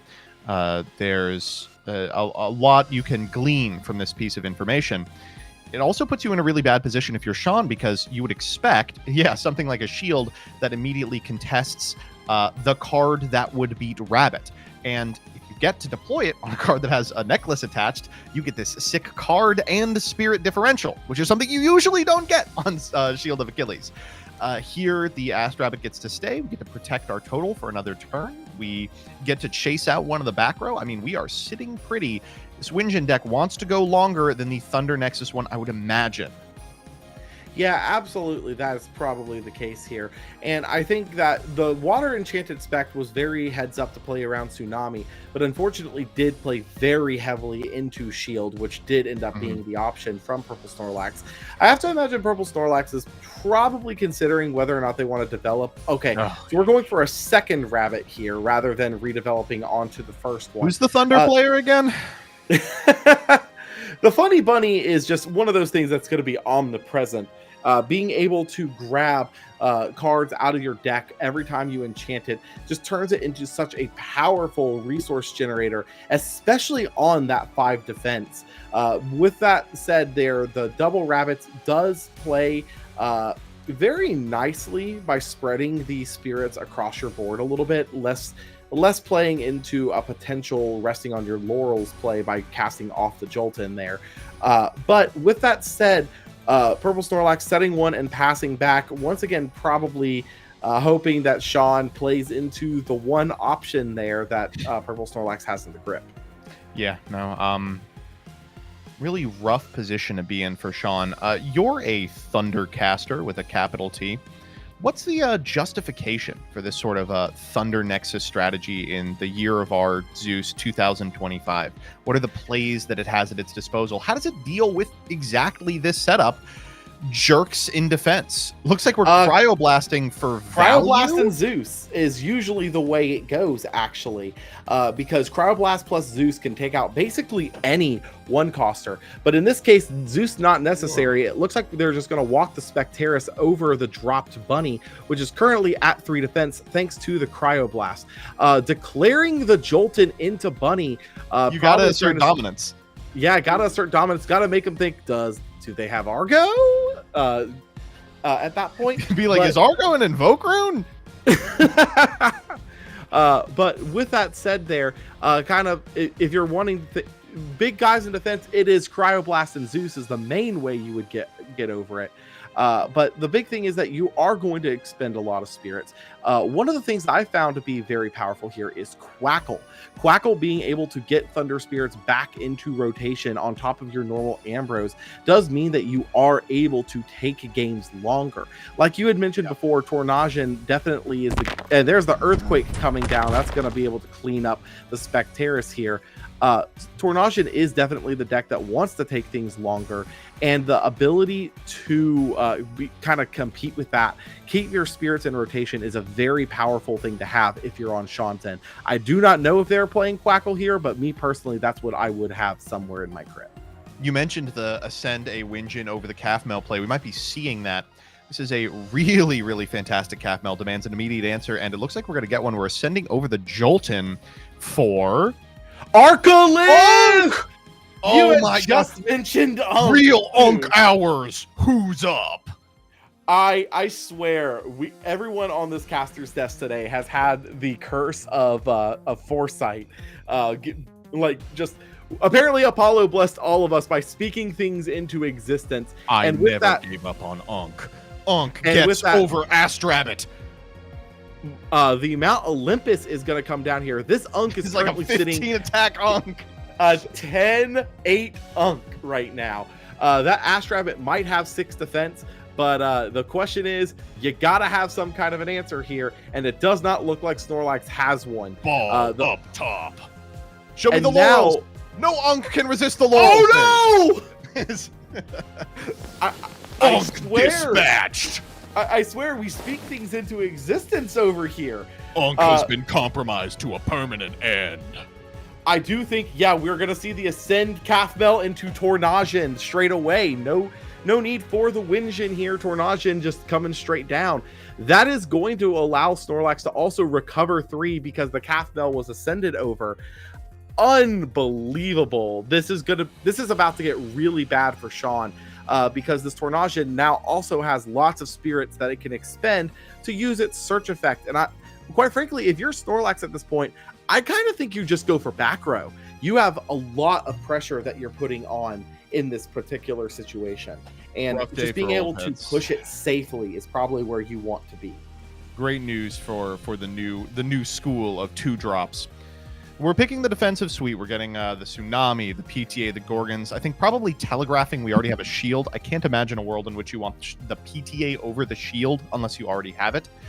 Here we're just going all in on the Tornadon. I wonder if you don't attack just because you are all in on the Tornadon. It's possible the hand doesn't have any other action. Nothing like a Lumaroo, a follow-up Kothmel. Obviously no Winjin. That would be a fantastic Winjin deploy there. I don't know. We'll see. I don't think you feel particularly threatened by a high total from Sean, especially now that you don't have to worry about Unk anymore, the only really fantastic offensive threat in the deck. Yeah, but also Tornadon here has already gotten a search off. If it swings in for damage, even if it eats something like a shield, is really not that bad. Like which it is. Right, there's the, I swear. But with that, it's really not that bad because your Tornadon there just got a Unk. Think about it like this: your Tornadon just got a heal 3. Got a burn 3 out of your opponent, removed one of their options, and got you a new one. If you're Snorlax, I think I'm taking that Tornadon as a really, really good play there. It sort of got you a heal 3. The Kothmel did a lot of the work. And of course, now you don't have the Kothmel to deploy anymore, provide board presence. You really want Sean. Oh, that's rough. If Sean has something like a rabbit, it can immediately put purple Snorlax in a really awkward position where they don't have a lot to deploy that immediately outs it. Oh, never mind. We have the follow-up Kothmel. Yeah, that'll do it. And this also puts a lot of pressure on Sean because now Sean knows that there is a Tornadon in the grip. You can just ascend back over that Kothmel again if it comes down to it. So you kind of have to answer it now, and that's really not good because that means that your opponent's gonna get a heal 3 again. Wonderful Ascension target, by the way. Just a beautiful boy to walk over.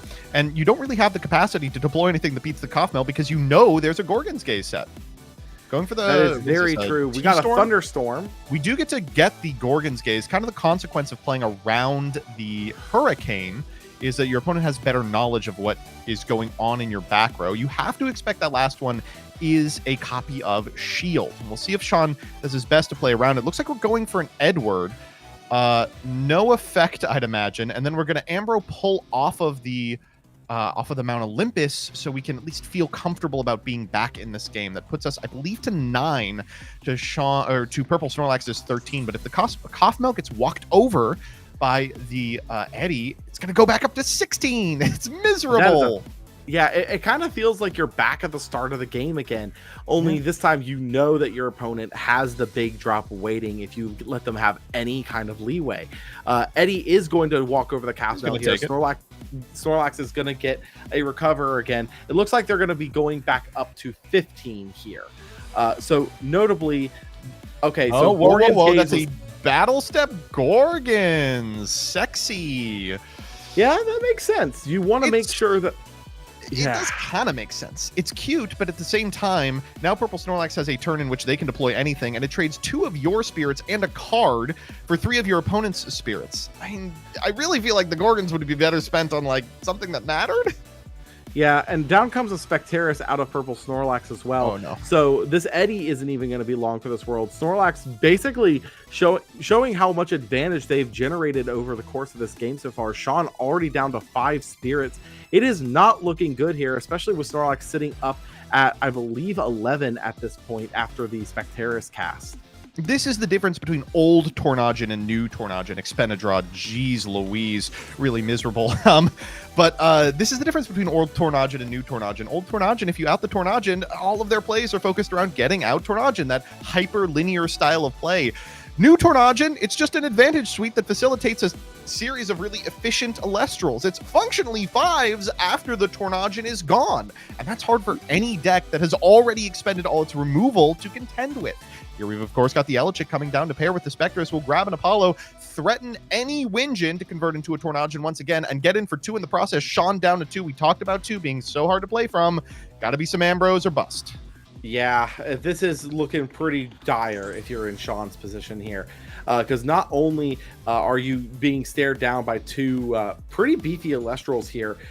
Yeah, well, there's the Ambro, as you kind of mentioned. got to expect Ambrose. If we're expending to draw multiple times, we got to be bricking on something. But what are you going to do with those spirits? So critical a question. I do think that the hardest thing here is that Sean needs to have either some kind of an answer to specifically the Spectress, or needs to have an Elestral with the number 5 printed on it. Yeah. Because otherwise, Spectress is going to just kind of make that a nightmare to deal Was with that as well. 6 Zaptor? I thought I saw a Flurmine return, which would telegraph a Cryo, which beats Spectress, but Spectress and the Spectress at least beats the Elechick and contests the Spectress, but loses to normal, cast, and Elestral. It also loses to a potential shield, which we did mention earlier that Snorlax was kind of telegraphing that they had shield. Looks like going to attempt to walk over the Elechick here. Snorlax thinking you let on this happen. Like you're so far ahead in the Spirit game.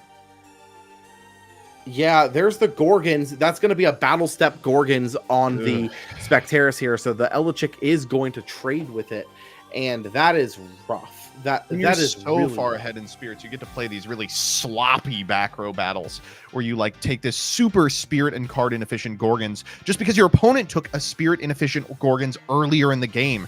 Now they're at 4. It's so much more game determinative. Well, actually, they're up to 6 now because of the second Ambrosia that got fired.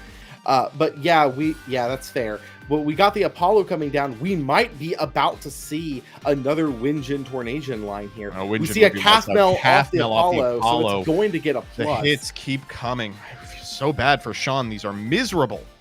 Yeah, and Calfmel is the absolute worst thing that you could see if you are Sean. Yep. A Winjin coming down, though, is even worse, I think. As expected. Oh, that is terrible if you're Sean. He already knows that you have the PTA and the spec, so I imagine that's what Snorlax called here, is to grab that PTA, and that's going to answer anything Sean drops on the board after this. This will put Sean down to 3 rather than 4, even expending for a shield that's set, put him down to 2. Again, the backbone of this deck isn't necessarily the Tornadon stuff. It's just the Spirit-efficient Elestrals that make up the core of the strategy. The Lumaroos, the Kothmels, the Spectresses, the Astrabbits. I mean, the stuff that we've come to expect from almost any deck deployed in a deck that has a consistent, competent, linear game plan. It's so sexy how this deck has evolved. Yeah, and on top of that, really, best case scenario for Sean is that set is a Tsunami. Otherwise, you're going to be taking, at minimum, 3 spirits worth of damage here, and that is not a position you want to be in when you're this low. Unfortunately, that does put Sean back on the 2 spirit point. All right, what are we doing? Doing a little math here. Makes me think that he at least has something going. I have to imagine... a little about Quackle. Quackle might help. Quackle would definitely help, specifically if we've held the Flurmine and we've got a Cryoblast in the grip. We also do have to contest the board, yeah. Yeah, we do have to be able to specifically take out the Tornadon here before it pushes too much advantage. There goes the Rabbit for one of our 2 spirits. That is going to at least be able to contest the Spectress on the board. Of course, we know we have the PTA. I think he's thinking about not even deploying the PTA. Yeah, just leaves the PTA, says, I don't care. Get what you get. I got removal. Oh, that's reveals nothing, and that's going to be a scoop. Purple Snorlax with a dominant 2-0 performance on the backbone of a Tornadon that mostly just seemed like a value engine. Absolutely, and that kind of is where we have seen Tornadon get to. Once Tornadon hits the board, it is going to eat a removal piece. It has already gotten one card if you went up through Winjin. It gets a second card with its own effect, and then gets some massive amount of damage in, whether that is through a removal piece like Shield, or from connecting an attack. Quite frankly, it's a really good card. It's so funny that the card is good, not because it's the end goal of a long combo designed specifically to facilitate like an 8-attack dude that gets really powerful pieces of removal, but just because it draws you 2 cards. Like over the course of the game, it just draws you 2 cards. I mean, quite frankly, as we've seen time and time again, just having the card advantage option for a for an efficient spirit trade is kind of what a lot of these decks are trying to do. We have seen so many times now that the idea of playing enough starters in your deck just kind of facilitates the idea of, I am going to force you to either use your options or take damage. Werepup is another prime example of that, being able to grab the full moon out of deck as a starter, and then also the Werepup either demands specific removal to stop it from going into Like a Void from the beginning, or more likely there, two separate pieces of removal to deal with the Werepup to force the full moon, and then to deal with the Like a Void after it hits the board. It's a lot of these 2-drop Elestrals that we are seeing to actually see play are ones that either come out very efficiently, so to where you don't really care about the setup, a la like something like a Moralith, for example, or a Lavalith, Arcolith like we saw in that game, or something that generates so much advantage or puts on so much pressure in the process of the ascension that it's worth it. Something like Werepup, something like Tornasian, something even like Navi Doppelgator, like we've seen in the past, being kind of a double attacker that just puts on the pressure. I'm hopeful that we can see a little bit more of a shift towards the bigger 3-drops as we go forward from here, but I do think that 2-drops are finally in a place that is pretty desirable, all things considered. It is fun to think of, like, when I think of the cores of the existing Moonrise meta, I feel as if you have to have a plan for the decks playing Like a Void, you have to have a plan for the decks playing Tornasian, you have to have a plan for the decks playing BlueStacks. And all of those Elestrals are really, really powerful 2- and 3-drop guys that just win the game. Yeah, they put on so much pressure right now that even when they get answered, they have done their job. And I think that's kind of the big shift that we've seen since early Moonrise, is players have kind of come to the realization that pressure is the goal. It is not like sticking a big guy and having it stay on the board. It is the pressure that big guy puts on. I think that's why we've seen some of the other bigger Elestrals that we saw in the early Moonrise meta kind of slowly start to fall off, and the only ones that have kind of stuck around in that regard are ones that put on active pressure. The closest thing I can think of to let's be fair, BlueStacks as a 3-drop, the main reason you like BlueStacks is because of the pressure that it puts down. The second it comes down, it instantly is going to remove something and get in. Whether when that BlueStacks gets answered, it's going to be an expensive answer to get rid of it, so it has done its job at that stage. I feel like something like Titan is also something we've seen that does something very similar, being able to pop things with its effects before going in and demanding an answer. And I kind of think that is where we are going to see more and more of these Ascensions go the longer we develop the metagames that we have been playing through. Yeah. No, I mean, Titan, an incredibly powerful card that I hope we get to see a little of today. That's one of the more ridiculous decks that's emerged during the latter half of the Moonrise metagame, and I know some individuals have brought it. I don't know how they're doing. I imagine poorly, but maybe if I imagine a little harder, they could be doing well. I will say, I've gone on record a couple of times saying this, but every now and then I like to reiterate it. So back in the Daybreak meta, we saw a lot of Chronodile getting represented as a deck that people like to bring. It almost never made conversions into Top Cut, but it was still one of the most popular decks in the room because of what it was. It was a guy who becomes an untargetable Bungus that also just has the ability to just destroy things because of its own effect.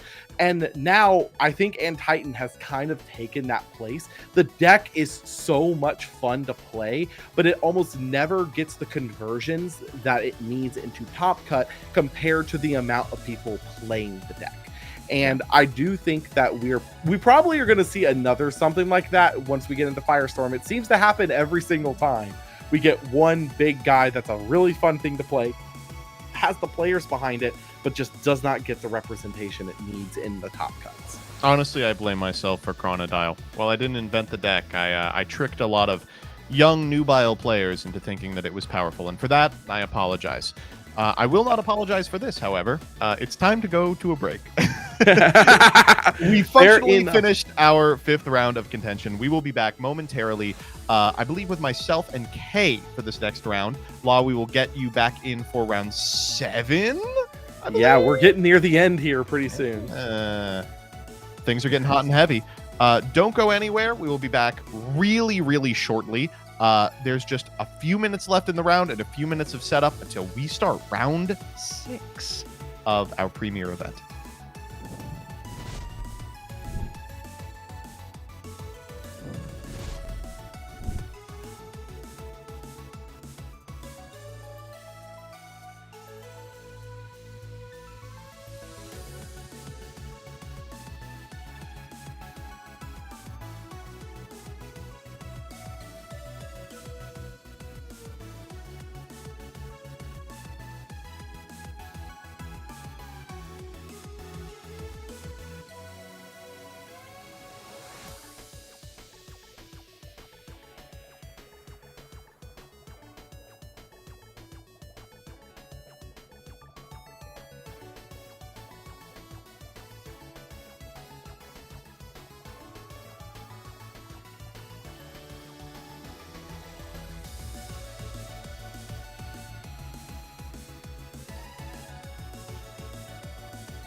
And we are back with the 6th round of your Elestrals Premier Tournament. I am one of your 2 co-hosts, MBT Elestrals, and I'm so happy to be once again casting with Kay Cray. How are you doing today, Kay? I am great, and I am even better after seeing some Tornadian delicious action happen in that last round. They queue up the Tornadian for me. They say, Joseph's casting, bring out the Tornadian, and I eat it up. I am such a big fan, and Purple Snorlax has proven to be just one of the best to ever cast Tornadian, and it was really, really fun to just sit and watch. We were actually able to cast them at Dallas, if I recall correctly. Mm-hmm. We are presently just wrapping up the tail end of our 5th round. We got a couple individual matches still going on, clashes that are either doing time procedures or have received an extension. Several of them are featuring some of the undefeated players, so could be determinative of who gets into Top Cut.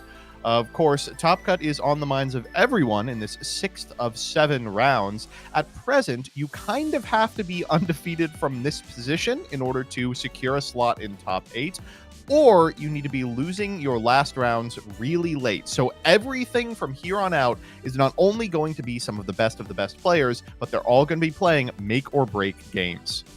So these are going to be going into the next couple rounds. Excellent games. You don't want to miss them. People are going to be playing just to the best of their ability, out of their minds, and I cannot wait to be here casting them with you, Joseph. Yeah, no, me neither. I think we've got some interesting stuff on deck. We asked last time the chat what they would like to see, and I'll ask them again, chat, is there anything that you demand? The number 1 most demanded deck, though, I think by a lot, was Ann Titan. Now, we are watching individuals who have been winning, so I'm not sure if we have any Ann Titan available, but we'll do our best to accommodate you, of course, and your disgusting belief in the power of an insect strategy.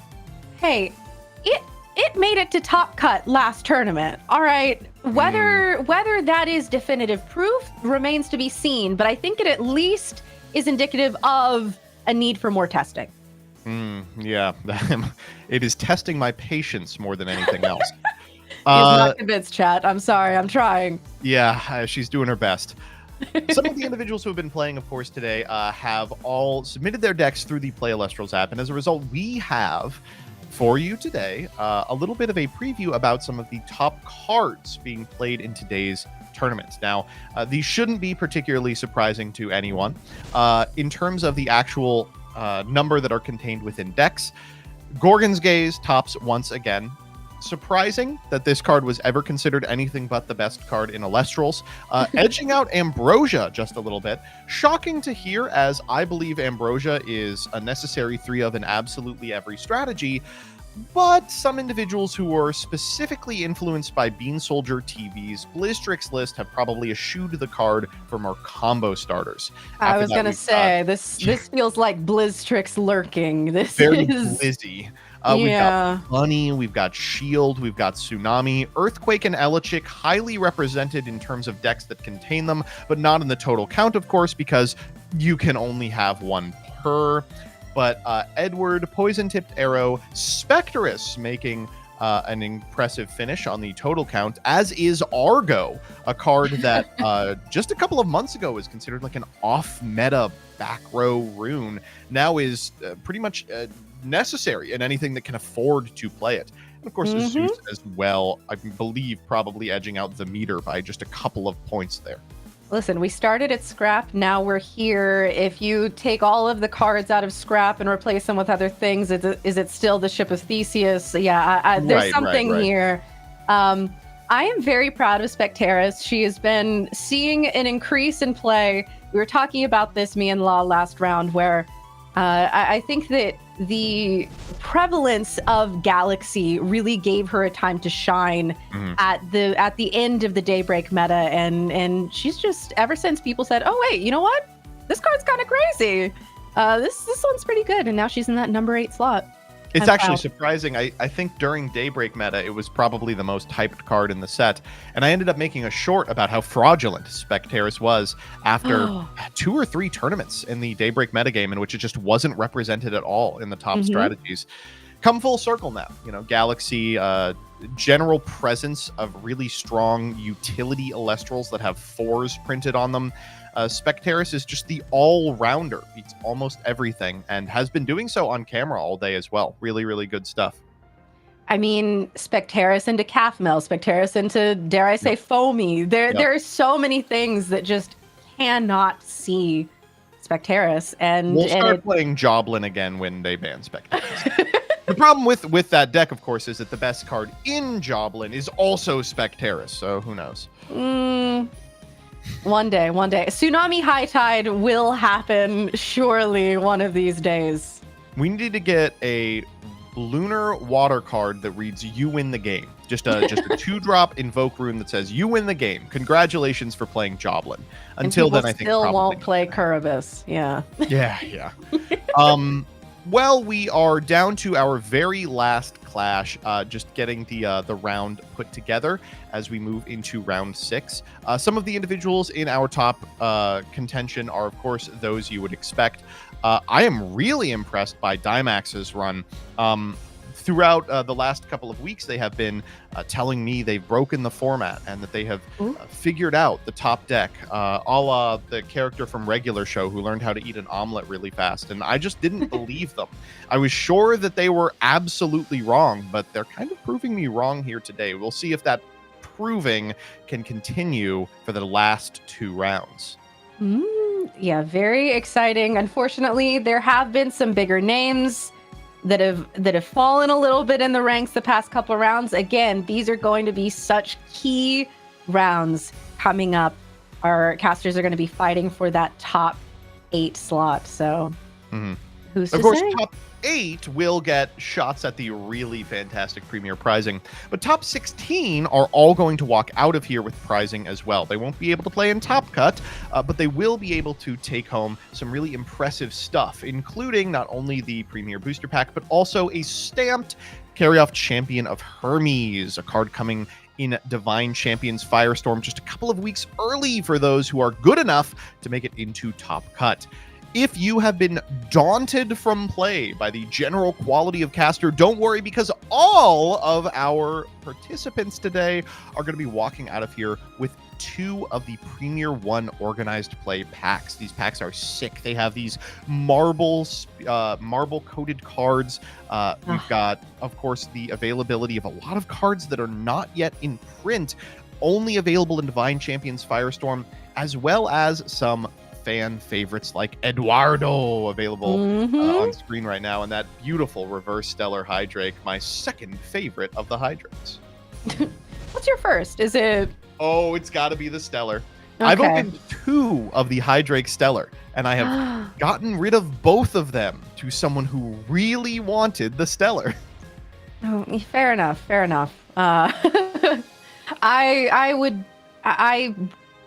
If I do not get the Hydrake with the marble border, this is going to be everyone else's problem. I'm so sorry to tell you all this right now, but I do need him. I do like the Hydrake also, the thank you Hydrake. It's like, thanks for helping make Elestrals something great. Oh, yeah. It's such a cute one. I draw it and I smile, and it's a total tell. That's why I can't play it. It's like Ghost Gore's levels of not keeping my non-verbals to myself. But I'm super excited for those packs. A little frustrated that we're not going to get to play for them. But it will be a cold comfort as we are able to pass judgment over the individuals who are playing, which, of course, is our favorite thing to do in the world. Hey, listen, we could have gotten that Champion of Hestia Torchin if it wasn't for this bum knee, okay? Exactly. If I hadn't torn my ACL in round 6 of Dallas, I would have a pen terror to my name. But we could have been a contender, yeah. But that's okay. Instead, we are here being the voices in your ear and the faces in your face. And it's been a great time. I've had a good day so far. What about you? I've had a good day too. we've got to cast a lot of really interesting stuff. I'm always jumping at the chance to cast any games with a Winjin in them. I love that blind Delta flip. I think it's so fun. We have gotten our round 6. It has been paired. We're deciding on which one of these matches we actually want to see. It's becoming difficult because we've actually watched almost all of these people so far. I'm excited to see someone from my local Comics to Astonish performing really well as well. We may be looking at them. It's been really cool to have an opportunity for paper play for me, not only because it's great to get out and socialize and do something that isn't in your home office, but also because as these players have been able to play against each other week in and week out, we've all gotten so much better. If that's an experience that you'd like to have, I really recommend you go to the Elestrals store locator. You can find it by going to elestrals.com/store/search, and you will be able to locate OTSs within your area and see the events that they host. If you've never been to an Elestrals event, it really is a lot of fun. I would recommend paper play if you have the availability. It's been so fun to see all of the different events taking place. I know that in recent history, there was even a draft format that happened at one of the locals, which is so cool. Even like a 3v3 sort of format also I saw. So definitely look into it. And I will once again take this time to say, hey, those of you in the Las Vegas area, we're working on getting our local scene set up. And if you do not have a local scene, do not fear, because Elestrals is so happy to work with LGS near you to start those up. And all you have to do is just reach out or give information. There are even handy QR codes that you can show. They make it so easy. Yeah. One of the most smoothest kind of organized play experiences I've ever been a part of. Really unbelievable for a card game that is still kind of in its infancy. Looks like we do actually have our match here, and oh wow. Ooh. Oh, I'm gonna like this one. Yeah. Oh, I'm super excited. We are gonna prep this real quick, but I don't want to spoil too much. I will just say this is probably our most anticipated match so far. It's got a caster that we are both really excited to see perform, and a caster who is really, really good at Elestrals, who has done really well a significant amount of times. And yeah, I am going to be giggling during this round. I'm giving you all a heads up. I know some things that are in our future, and they are going to make me tee-hee. And so just prepare yourselves now. We do a little hee-hee, we do a little ha-ha. I have some really bad news, however, for those of you who are watching at home. I appreciate you all watching, liking the stream, commenting, being active in the chat. But unfortunately, Kay, it's come to my attention that the Starbit player that we watched when you were last here was only able to get Supernova onto the field round 1 and has since dropped. Can we get some 07s in chat? That they fought the good fight. Thank you so much for being so brave, and you fought well. You played beautifully, and thank you. Thank you for your service today. In the future, I would probably recommend playing the exact same deck without the Starbits. I think that's no, don't let anyone tell you that they're bad, all right? Well, the individuals we're going to be watching here are both 4-1, and that means they both have a pretty significant chance of making top cut, but they do not have a guarantee. Remember, 5-2s, even late in the day, are not guaranteed to clear into top cut, especially if they took their losses early and have subsequently played against opponents with worse records. Importantly, these individuals, both of them, are not going to be satisfied with top 16. Both of them, I'm sure, want top 8. They want to play out the rest of the day and potentially walk with a championship. So this is going to be a really important, really hype, really game determinative match. I would not be surprised to see either of these players actually win the entire event. Mm-hmm. And I would be thrilled with either of these players winning. I am such a big fan of both of them. And I think as we are about to get in, we can in fact reveal that we are going to be watching Trishula and Soren plays, both excellent casters. Trishula, of course, being the bridesmaid, ever the runner-up, so many finals under his belt, Soren, of course, being a Moonrise Premier champion, and Soren is going to be starting us off first here. Super excited. And importantly, I have to let you all know, we are given a little bit of insight into the accolades of each of these players before we start casting. For Soren, they said Moonrise Premier Champion. And then for Trishula, they said multiple runner-ups. That's my runner-up. Yeah. No, is that my bridesmaid? It's okay. You're the best man here today, Trishula. Let's see if you can make it happen. Although this beautiful start of the marble border Zaptor with the Clash Astrabbit. We are gorgeous gaming right now. Look at this map, by the way. Is this a dueling Elestriad Season 4 map? Elestriad Season 4 spoilers coming out. Wow, wait, there's a Season 4? No way, no way, no way. And I'm super excited. This is the first Elestriad I get to watch. Ooh, spoilers. Oh, anyone could be in it. Anyway, so we see an Elechick come out, going to be able to go and grab Zeus for Trishula, which means that this Elechick is able to smack right over this Astrabbit unless one of those two back row is real. I imagine they'd have to be. I also like Soren plays just not respecting Hurricane. Have you seen anyone respect Hurricane here today? No, we have not seen it at all. Not one time. And I have been saying that was the only reason people said Boombat is bad.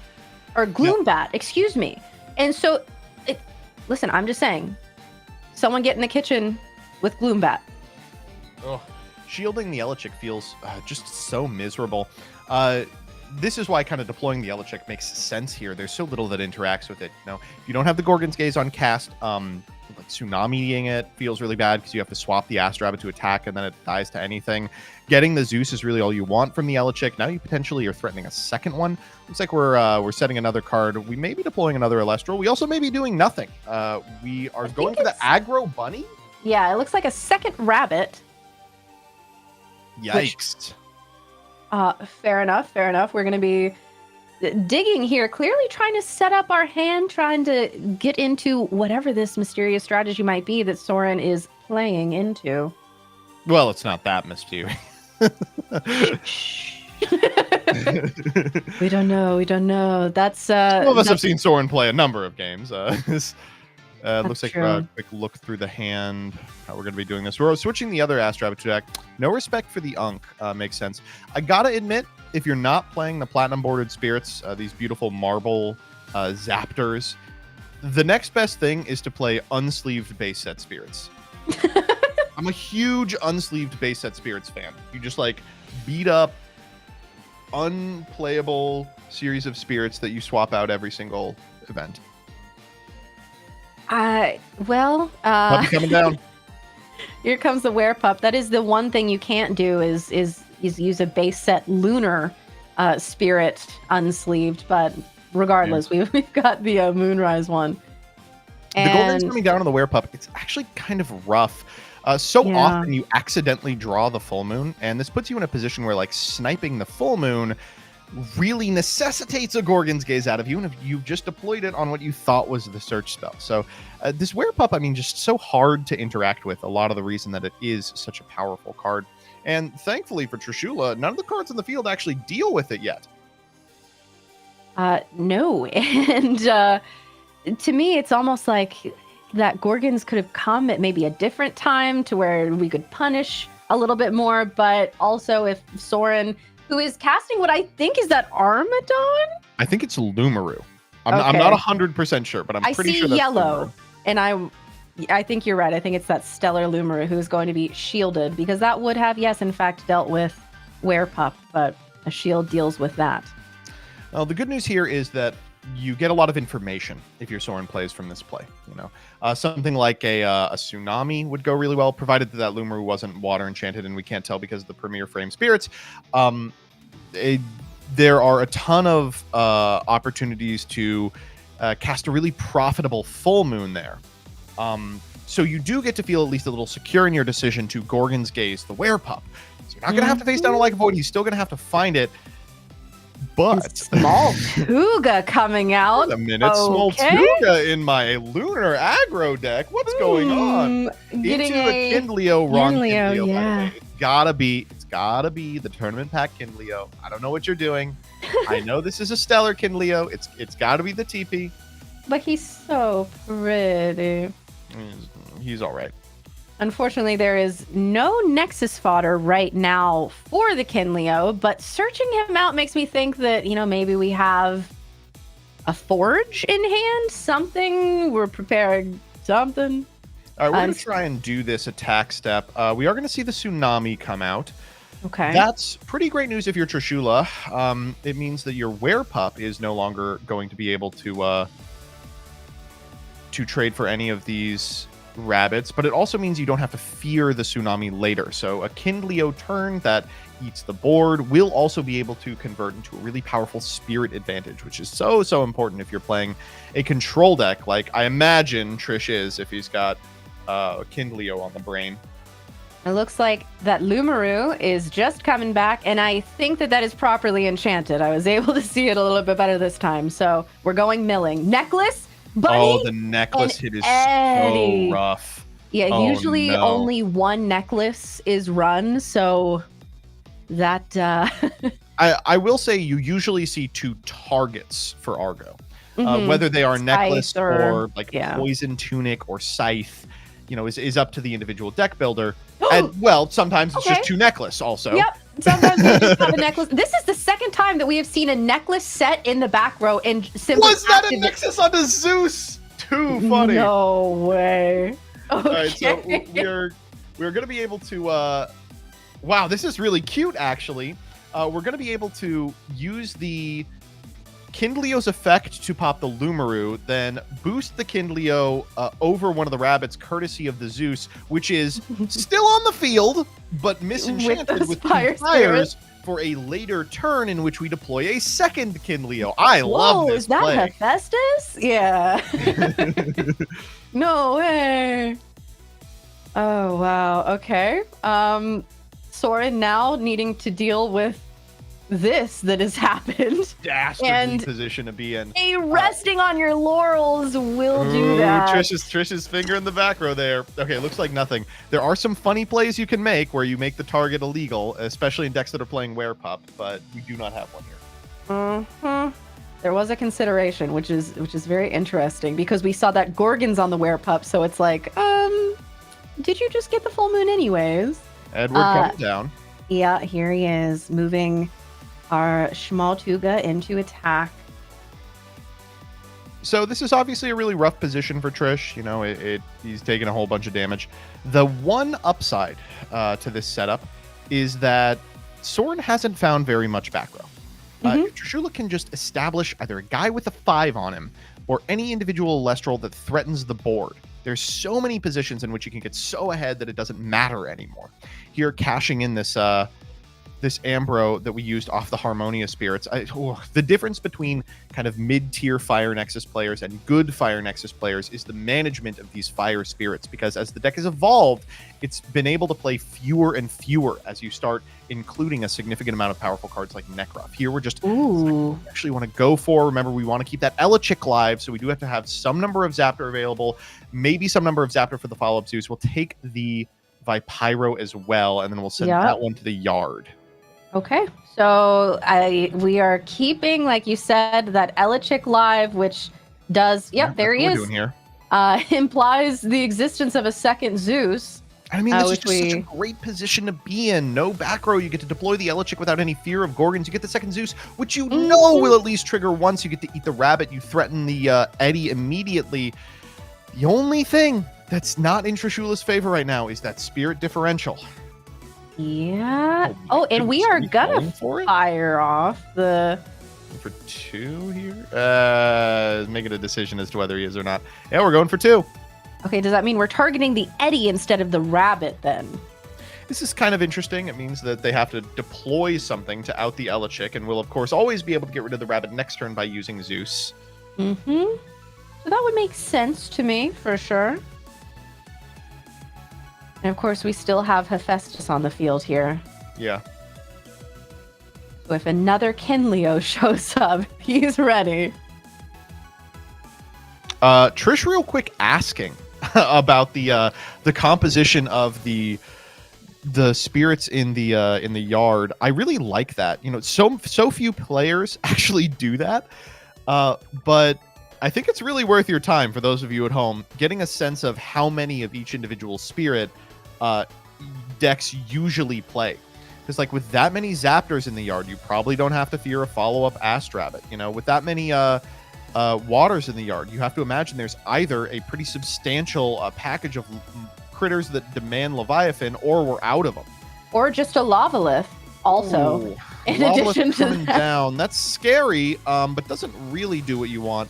Looks like we are targeting the back row. It's shield. How miserable. Yeah, it never resolves, although it has been recently. So Really rough turn here. Taking 2 damage off of the 1 over from the Lavalith and the Rabbit Direct. Still no back row from Soren Plays. A Kindleo does get you out of this. we have Hephaestus still live. Gonna probably you be gotta wait a searching turn it. on it. Yeah. Oh. Okay, yes. Gonna be searching out again. I think it's probably Kinleo. One of the rough parts of this Fire Nexus deck as it gets lower in spirit count here, Trishula's at 4, is that the boy math gets really bad. You can see that Trishula's splashing a significant amount of Owloon to facilitate like a Werepup like Avoid Full Moon package, enough Waters for both Smoltuga and I'd imagine Eddie, enough Thunders both to get to Zeus and make the Zeus matter. If you're also playing Earthquake, if you're also playing Cryoblast, those really mess up the math very quickly. Looks like we're hard casting an Ambrosia too. Here just doesn't want to pull any of the spirits off these things. They're like, no, I am going to need the Zeus in order to get over something relevant. I am going to need the fire to facilitate the Kinleo play next turn. It's a real tough ask here. I imagine we'll see a Leviathan return to potentially Tsunami in a game where you otherwise wouldn't be able to. Fire, and He's really looking at the spirit deck here.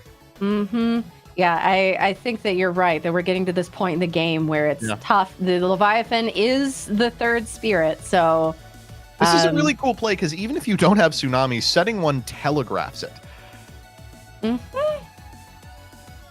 It could just be full moon, who knows? You may know you're going to have to expend over the course of this turn, so you might as well. An Ambro coming down from Soren Plays as well, puts him from 6 back to 8. Or to 9, rather. And still, I mean, depending if we want to water enchant this Lavalith, if we want to say, yeah, that's probably a Tsunami, then hit over the Smoltuga. Again, Kinleo is in hand. If you can't do anything to stop that, that's pretty rough. But a Zeus... Well, that explains the return of all the Zaptors. This is a tough one. If you water enchant the Lavalith, like... You are playing around the telegraphed Tsunami, but you're also getting owned by the bluff set Shield of Achilles. We've popped Trish the one shield. well.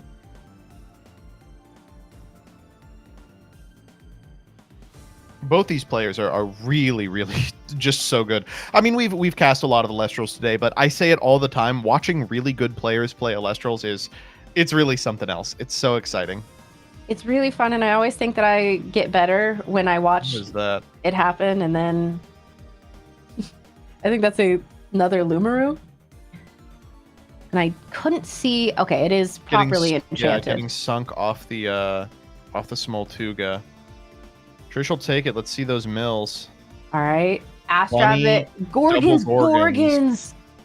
Ooh. Do we have the Tsunami? No, we're taking 3. That's rough. Go down to 3. We can... Kinleo. Pop the Lavalith. Zeus contest the Lumaru. The Rabbit contests the Kinleo, courtesy of the Zeus. So we need a defensive rune to beat that as well. But deploying an Elestral also causes you to lose. And we talked about this with Law. Once you get down to 2 spirits, the math really changes. Yeah, there's not a lot of Elestrals left to play at that point. That's one effective rune or a guide. And I love how Trish is using these Zeuses, nexusing from one to the other, so that even after we activate the effect, we have a Nexus Bank for a Kindleo later in the game, rather than putting it on the Kindleo to pressure. Oh and wow! here comes the tsunami. Here. I mean the ambrosia.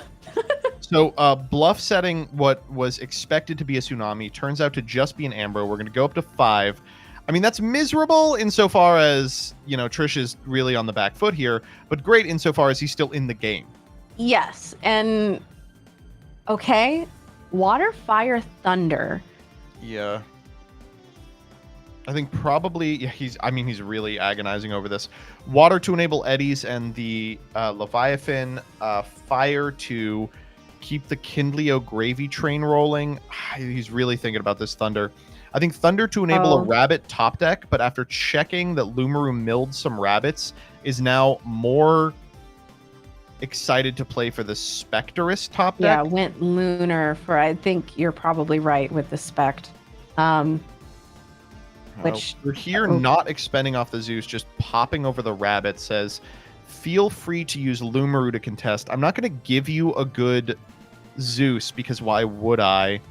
Nekruff here is properly enchanted. So miserable. Yeah, the burn here is going to really hurt. Again, this is... We're getting into the place spirit-wise where there is not much that Trishula can do. And as you said, there are so many different elements in this deck that it's like, what am I going to top deck? And therefore, what do I need to plan for and be able to pay for? You're so miserable. Okay, Thunder Lunar.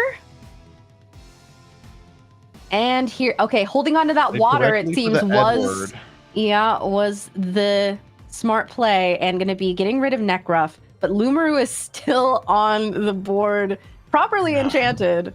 I mean, if Soren just plays a 5 for 2 turns in a row, then Trish cannot possibly come back. Eruption! Oh my god! A quick scoop out of Trish. Trish says, all right, nope.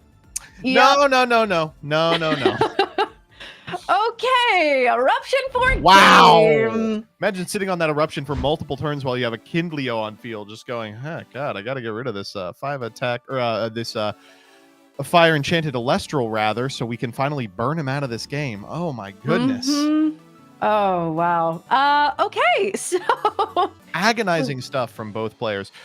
Soren really did not find any back row runes that entire game. Wasn't ever able to contest the board really effectively by using cards like Gorgon's Gaze or PTA or Shield of Achilles. But it ended up not mattering, just deciding to go really aggressive with the understanding that if they ever got into a late game scenario where we were comparing attack stats, they were always favored thanks to cards like Eruption, which can make up the difference in spirit differential. Really rough for Trishula. Now, of course, we'll be playing around Eruption for the remainder of the set. But I think really walked himself into a bunch of really rough, like boy math situations where the Ambrose had to be so deliberate in order to even have a chance in this game. I love the deck that Trish is playing. It's my pick for best deck of the format, and he's definitely the caliber of player who can wield it effectively. But unlike previous best decks, things like Thunder Nexus, things like that Earth Thunder deck, it is not without peer. It is not in a tier of its own. It is very beatable. And it's decks like Soren's plays deck and players like Soren that are going to be able to make up that difference. The list that Soren is playing is a really fun one that has been coined Sunburn. And it's been really cool to see the combo of solar and fire. And of course, like you said, even at the end there, we got into a situation where it's like, I'm playing Eruption, but I'm also playing Fire Nexus. Yeah. And so I have to create a very specific situation where I can use this card at all. I wonder if we're going to see them side it out, because as you said, Trishula is going to be playing with the knowledge of Eruption existing moving forward. And obviously Soren was able to show that there are ways to get around that and to have it be a valuable game-winning card. But both of these casters are so good that it's really hard to guess or anticipate what they're going to be doing. And I think that the Ambrosia set, oh, by the way, this is a tsunami, is one of the most perfect examples of that.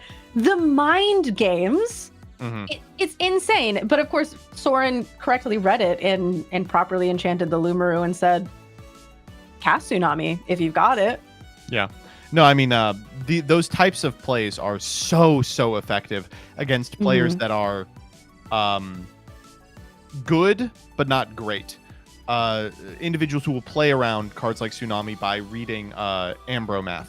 But for a player of Soren's caliber, not only are they probably familiar with the possibility of a Tsunami, they're also familiar with the ability to bluff a Tsunami. It's the constant next level problem. We'll head into game 2 now and see if Trish can make some more magic happen. And going to be starting with an Elechick, which, always good to deploy the turn Elechick one. when there's no risk of a Gorgon's Gaze. Exactly. And last game we saw not only 2 Zeus, but we saw 2 Necklace. So keeping that in mind moving forward, Soren was not really bothered about doing something that you never want to do, which is shield an Elechick, and bringing out Lumaru immediately. And it looks to be properly enchanted. And it's gonna get Tsunami'd. However, with the 2 back row set from Soren, likely has something to protect it moving into the next turn.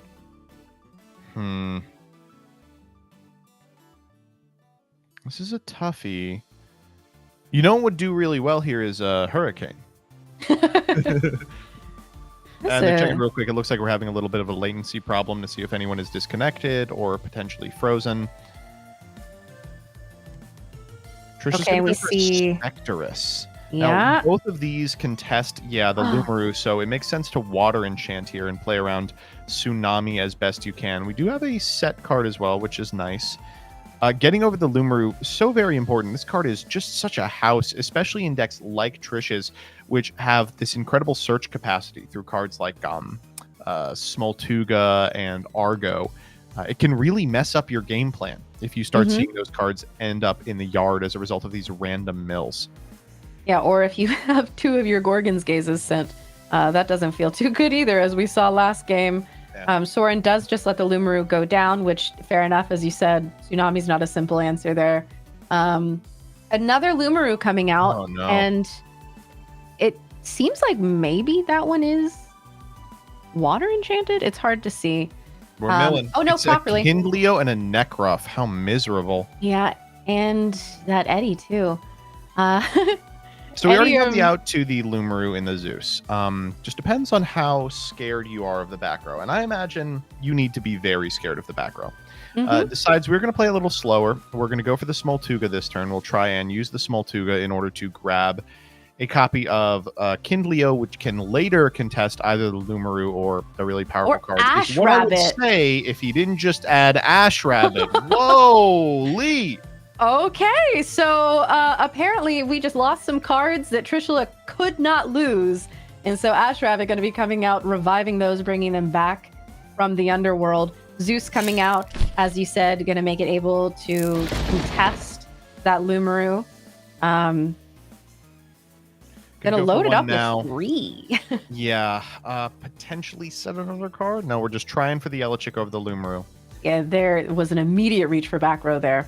We are going to go for the Gorgons here. Just the attack step Gorgons. It's sort of negate attack. I mean, good enough in this instance because, of course, the Lumaru immediately contests it, but doesn't ever get to connect all the way in. If you're Trish, you're probably pretty happy to see a Gorgon's Gaze activated on an Elechick after the Elechick has already searched. And we're down on Lavalith! No! Hey, another Lavalith. Let's see. Is this a shield this time as well? I imagine you'd consider taking the Zeus here with 2 enchanted spirits. Yeah. That is a very, very tempting target there. If it was a PTA, it would have already gone. I don't know that this Fire Nexus list runs PTA. An altar. Into a Chains of No Prometheus! way! A second run animation! Oh my goodness. A second Chains of Prometheus today after having never seen them since Frostfall. Okay, so Chains is like a disaster. Chains is horrible. Now you don't have the capacity to engage with this board at all. The other thing Chains is not great. It costs 2. It's a card slot. You've traded for an altar that was on the way to the yard already. You're going to be able to use this this Lavalith to get over the Smoltuga and the Lumaru to get over the Elechick. But you know what you won't be able to do? Beat the Zeus. So any reasonable Elestral does contest the entire board again. It's fine. It's fine. We are refunding. We got a fire, a solar, and I missed the first one, but we are sun burning for sure. And we do have one back row still set, so that might be able to contest Zeus shenanigans moving into this next turn. I will say if the back row's a shield, Trish probably does just lose on the spot. Just getting out-tempoed. Yeah, I cannot believe. I feel like Soren and Swole must have been in the kitchen together and said, you know what card I haven't thought about in months? Chains. And we in fact saw both of those happen today. Chains is such a hard card to place too. For so long it was considered bad, not because the effect wasn't good, but just because the spirits were very bad. Like you didn't want to be in fire. This is a deck that's already playing fire. PTA, Ambrose, Tsunami, 3 defensive options we would have loved to have seen. That would have using been the great. Lavalith to get over the Smoltuga. We're now all the way down. We're not in Laurel's range thanks to the big Zeus. We could Zeus sink the Lavalith to get ourselves into Laurel's range, eat the Lumaru, then use any competent Elestral to get over the Lavalith. But importantly, it can't be Kindleo because the Kindleo will tie after the Zeus proc. What are we working with?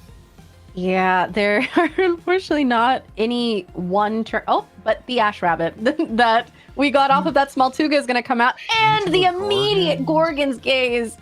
Oh yeah, my god! The Ash Rabbit was going to get a lot of value off the Lumaru milling a whole bunch of defensive runes. EQ on the Lith, though, is what I would have been scared of if I was Soren's plays, because now I don't have an out to this guy that's just got a huge ass.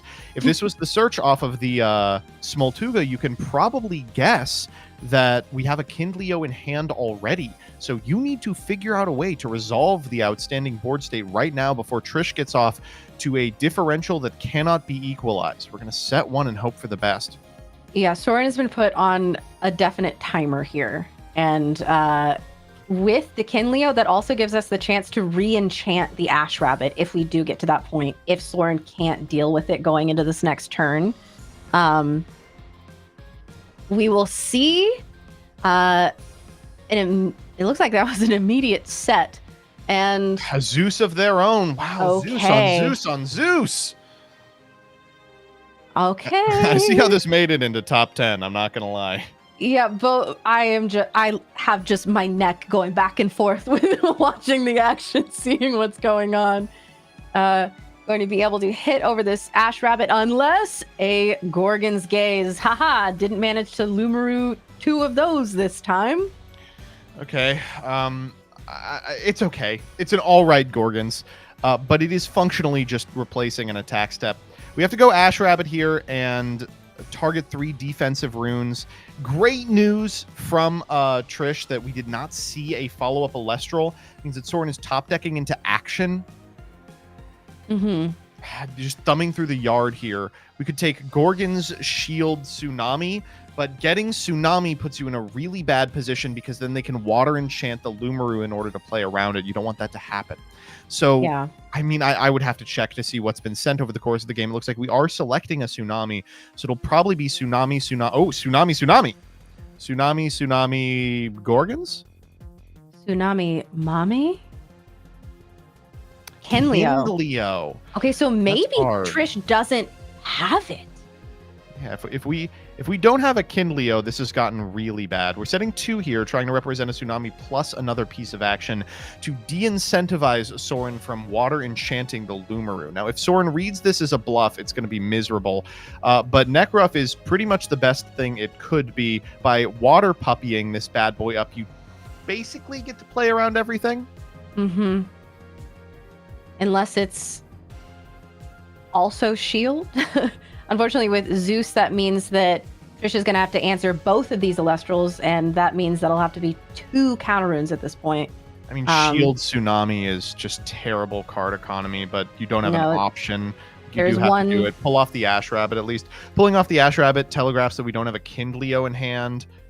Wow, this is rough. And it looks like it is And gonna be the Tsunami as well. tsunami. It is Shield Tsunami. Okay. Soren, think about how excited you are. Yeah, Trish got a refund on the individual card, but it cost him 4 spirits. You put the Necruff back in hand. That not only threatens this card on the next turn with the additional Zeus proc, it also threatens his spirit count because it'll go down to 3. And Trish is still at 4. We're trying to And- Ash Rabbit our way out of this game, dog. We are doing our best. Yeah. Gonna be going for, I mean, probably. I don't know if he targets the tsunami again because he knows that Soren is just gonna water enchant the puppy again, and there's therefore no double answer like there was this last turn. We spoke about it a little bit earlier, but there's also a pretty significant chance that the boy math is so bad we're out of water. That tsunami is no longer an option. You see him thumbing over Ambro, which I think probably would be the pick. I mean, if you're Soren and Ambro is a part of this Ash Rabbit, you are always picking the interactive rune. Whoa. So there's just Earthquake. no way that Earthquake is on. Yeah. Either Trishula here is bluffing that he already has an Ambro, but pausing on the Ambro makes me think he actually doesn't, and is bluffing on the Earthquake, expecting Soren to read an Ambro and therefore give him a less powerful rune as a result. We need We're to get picking Apollo Kinleo in once here again. because the mind games. The pick Are- if you're Soren is definitely Shield. I don't think it's Yeah. even remotely arguable. Because at this point, Trishula can Take 2 barely for a afford. Shield? Absolutely. Yeah, Mhm. that is going to be what it is. Soren, I think, is doing a fantastic job at reading Trishula's kind of seeds in terms of what he's trying to get him to do. A quick thumb shows that he's actually at 4, not 3, but still pretty bad news. We're going to Zeus down the Oh. Lumaru. Are Cryoblast? we? Ambro Okay. off the bunny. This We puts the did have Lumaru at it. 1. We might be switching the bunny to attack. So it wasn't actually a seed. He actually did have the Ambro. Okay, it so was a seed for the not seed. picking, not going for that EQ was the right call there. Getting back fire, incredible. water, maybe lunar, maybe thunder, depending on what we think is coming down. Okay, a second water. I don't want to talk it up. Watching good players play Elestrals is so fun. You're seeing someone try to next level someone's next leveling of their next leveling. The Tsunami bad, but tsunami. not the worst. Astrabbit still has a big butt on him. It's hard for Soren's plays to get over it without activation of the Zeus, which means you are going to get at least that final one out. If we've got, again, 2 things that interact with the board, we can probably do it. And there's a chance that this Necruff is not going to be water enchanted just because of spirit counts on Soren's side. That is true. However, with 6 left, I'm not sure. When we saw them thumbing out before, they were on a significant amount of water, but That looks like a fire puppy. I'm thinking you're right. I think that's a fire puppy. Now we're in a position where the 3rd tsunami actually does get Trish, honestly, back into the game because you no longer have to worry about tsunami. Or Zeus, rather. Yeah, and Zeus would be gone. Let's see if we're going to do this. Get the burn. This is hard. You also might take it. If you have a follow-up rabbit, if you have... Ooh, Is it tsunami? I imagine if it's tsunami, it would have been just an immediate activation. God, he's really thinking about this. It's got to be like shield. Yeah. That's exactly what it is. Okay, so shielding the puppy Pulling off away. the Zeus as well. So both Zeus are gone now.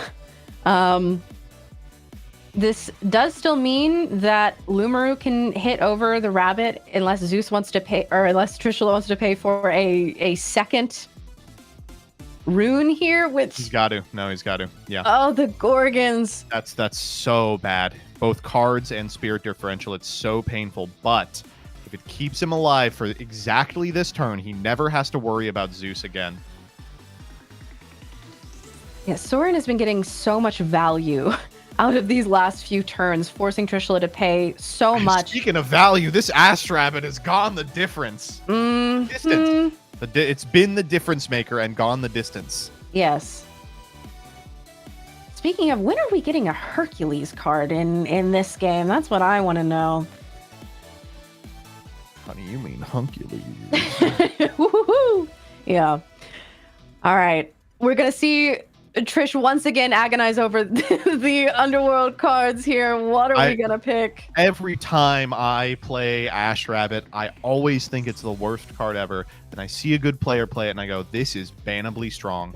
Su is crazy here, with the understanding that it's unlikely that Nekruff is going to be able to be water enchanted. Tsunami all but ensures this Ash Rabbit is going to live at least another turn. God, he's really thinking about this one. We're down to 3 spirits back. Total on Trish's side. A fire spirit? Whoa! Fire spirit, Amber. Does that mean we're out of fire? All right, we're always picking the fire spirit. Yeah. Okay, so we have another Ash Rabbit activation. That does make me think that maybe there was just water left in that spirit deck. Oh man, this is such a good game. The position Soren plays in here, and he just did it, however, is that he can start expending to draw. The one position that Trish is way diminished in, in the exact opposition of Soren plays is he does not have cards. It's just the Ash Rabbit and the set. And if Soren can just start digging for an Eddy or an Ambro to water enchant the puppy again, the whole game turns back on its head. So Trish is going to Ash Rabbit, the best card in his Underworld every turn, but there's no guarantee that card is even remotely competitive versus what Soren is going to find over the course of double draws every single turn. We're going for the Ash Rabbit again, picking Ambro, and a Fire Spirit again. He says, you are going to have to commit to the board. I will not do it. Oh my goodness. And there is always the possibility that we get the third Ambrosia and then have once more the infinite loop. Here comes Nekruff. Is it? It's I really fire. Can't tell. It looks fire enchanted. It's fire enchanted. Even so, it doesn't get over the Ash Rabbit. It looks like a pass to Trish. Trish is checking once again. He says, I'm going to keep doing it. I'm going to go Fire Spirit, Ambro until the game is over. 4 on the Ash Rabbit. Oh my gosh. 5 on a butt is just too many. If we ever find that third Ambro, it's capital O over, because he can start looping them. And Soren has got to feel this game slipping away from him, potentially sitting on like a 2 Ascension, like a Leica Void. We could just hard ascend over the Lumaru or something. But as more cards end up in Trishula's back row, the game slips further and further out of Soren Plays' control. And that fire enchantment means that even cards like Eruption aren't going to do it for him. I'm going to say it. Ash Rabbit is crazy. It actually might be crazy. It actually might be really good. A really good card. And okay, another Nekruff coming out here. Looks fire to me. Altar? It's Altar! Oh, disastrous. Altar here, nexusing from the Nekruff to the Nekruff. We'll put the Ash Rabbit in attack. What do you have that Trish has 2 back row, a combination of Gorgon's Gaze and like Tsunami or Shield will do it. We can pay off of the rabbit. Interact will do it. Oh my god. We're down to 1 card in Spirit deck, by the way. It's going to be Gorgon's pulled off the Ash Rabbit. Okay. I believe the Nekruff. It looks like the Nekruff based on what just happened. And the other one will connect. Oh my gosh. And the mill. Okay, 3 pretty okay mills. All you need here from Trish is a guy with a 5 on him, and you win the game. Oh my gosh. Oh, this is so wild. You can't expend a draw. It's far beyond that point. Oh man, that boy math is looking real bad. He's fanning the spirits to us. I think it's 4 individual spirits. I do not know what Trish does here. Edward! And Eddy! Okay. Edward target the Nekruff, puts him at a single spirit in Spirit deck, but it doesn't contest the Lumaru. So the Lumaru will get to walk over the Eddy. An additional deployed Elestral will put Trish down to 2. And if he doesn't find an Elestral next turn, which it looks like he hasn't had yet, he could just accidentally lose right here. This is it. I have never seen a game. Is that what that is? I don't know. Oh my god! Looks like we're getting in for 1. We're milling. Altar would have been a terrible rip. Rabbit. Double rabbit. No, we needed those. Oh All right, Trish playing off the top of his deck, Soren on 0 spirits. There's so many things that get Trish back into this.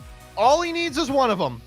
Okay, that is a rabbit on Soren's side. It cleared up a little bit. Aggro bunny. Yep, Aggro misenchanted bunny. Okay. Oh my gosh. Okay, we've got Fire, Lunar, and This I is think the maybe hardest expend of Trish's life. He's playing with the understanding that what is going to determine the outcome of this game is the card on top of his deck. He thinks the card has to be a properly enchanted Thunder Elestral like Astrabbit or Fire Elestral like Nekruff. Oh, there's only one rabbit left. There's one rabbit. He's counting right now. He's like, there's one rabbit. There's one Ambro. Probably one Nekruff. You're usually playing 2 with the Smoltuga package. There's a number of just utility Elestrals that automatically win you the game. But keeping those live is going to require... There's been no Spectress. We might also be deciding between the... We are deciding it's not Spectress on top. The Owler. Okay. What are we ripping? 2 spirits. We're casting something. Laurels would go crazy here. I mean, Laurels plus a guy is what it would have to be. Otherwise, Trish does not survive into this next turn. A Smolt. A missed Smolt says, I know you do not have a card that beats a 5 at present. You are going to have to draw your Ambrosia. Oh my gosh. And then would probably just pull off of the rabbit. All we need is an Ascension. And we have it! And the double spec over the rabbit should have switched it to defense! Soren did! And Trish makes it to game 3 with 8 minutes left! Oh my god! Oh! Oh, wow. That was the tightest Ash Rabbit play I have ever seen in my entire life. Ash Rabbit, crazy. I think... wow. I don't think that any of us have been properly respecting the understudy bunny, and I think that after today, it is going to be time that we all start putting respect on Ash Rabbit's name. That was so... The navigation that we saw from both of these casters, especially Trishula. I don't know. Trishula has one of the best mentals in the game. While he can get tilted, he does a really good job of not letting it affect him, and that's going to be really important here because if you look back at that last play, I'm pretty sure, and I could be wrong, the last 3 spirits remaining were a Thunder, a Lunar, and a Fire. He elected to expend the Lunar and then immediately drew Spectress, which won the game if he had kept the Lunar in, but instead misenchanted the Smoltuga we had, and then ascended over with the understanding that Soren would forget to switch the Astrabbit to defense because they weren't playing around an Ascension play. Really, really shocking that even in a situation like that, I think Soren could have still been favored if he'd just taken a second in a late game situation, and maintaining that level of consistent mental fortitude is so important over the course of a strenuous game like that one. I am blown away by the play of both of these players. Really incredible stuff. Reads into reads into reads. A real Bene Gesserit type gameplay. And now Trish, his reward is he gets to go to a game 3 that he has to win with 7 minutes on the clock.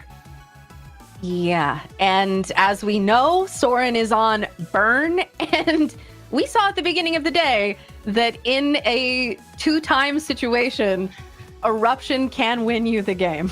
Yeah, we're gonna find out. I'll be honest with you. Given Trish's deck, given its composition, I bet he's on Eruption out of the board as well. This is gonna be a tight one for sure. We're gonna head back in right now.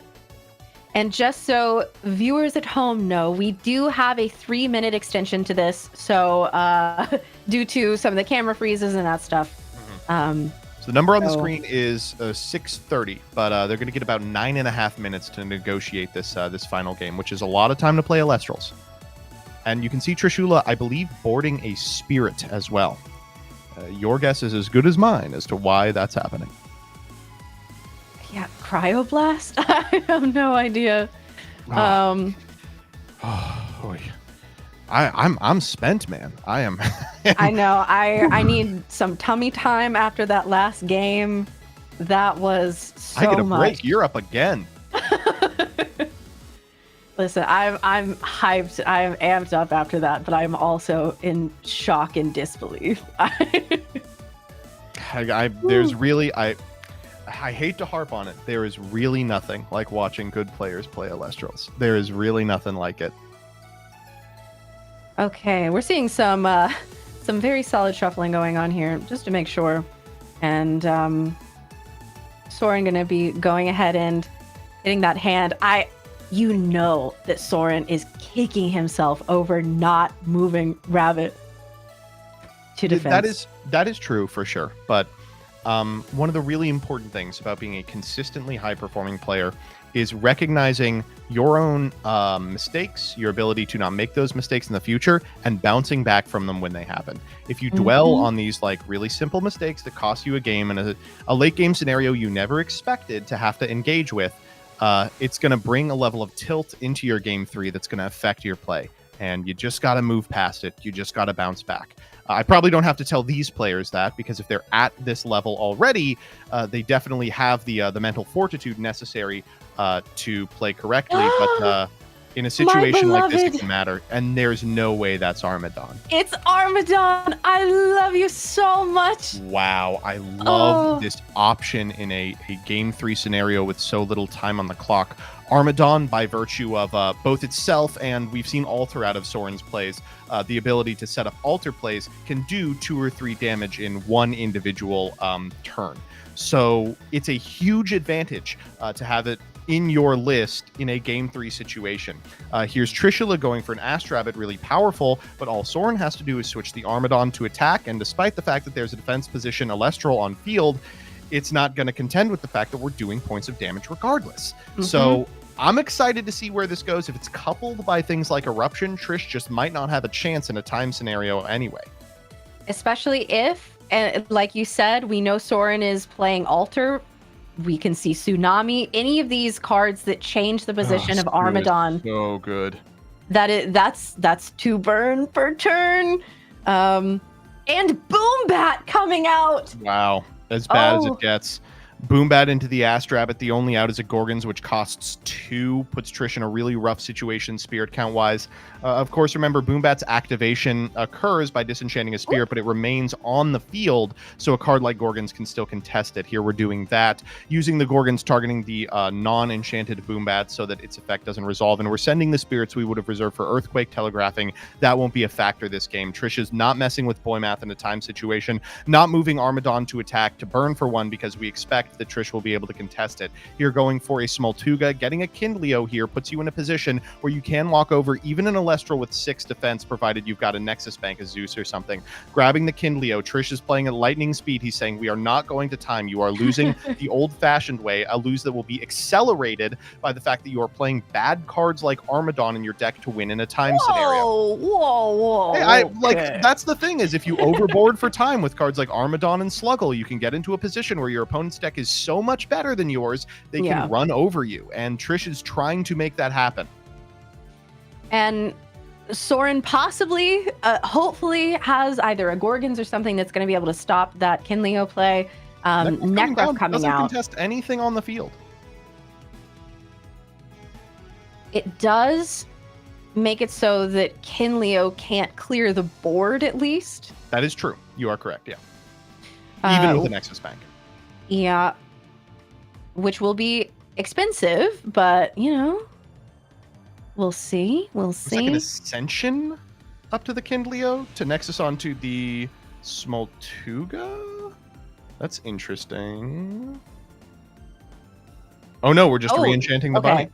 Searching for Ambrosia, searching for anything that's going to keep us in this game. I mean, just digging in a sideboarded situation is so important.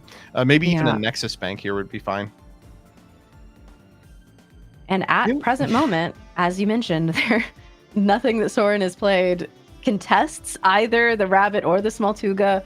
These 5 booty boys are very difficult to deal with. But you're still happy if you're Soren. Ooh, the cryo on the Necrof big. I have to imagine that cryo is either the rip off the Astrabbit or we don't have a Nexus Bank for the Kindleo. I think the Necrof deployment was just a result of an understanding that we need something to stave off the Kindleo and get run over. There Going is, for however, Boombat a number second 2. Do we have Boombat. Gorgon's Gaze number 2? No We do. way! Off Hang the off bunny. of the rabbit. Yeah. And this okay. is worst case scenario for Soren. All we need is a Nexus Bank, and you're about to take like 4 or 5 damage here. 30 seconds before we get into our 3-minute extension. We are deploying the Kindleo. It's possible we're just going Kindleo. Yeah, we are. We're just going Kindleo in order to set up for a Kindleo on the following turn. No, we're doing it now. The the necklace is coming Putting it out, onto the and Smoltuga, maybe? those watching at home. Yes, just an update. exactly. Putting it onto the Smoltuga because otherwise the Gorgon's Gaze is a little too good.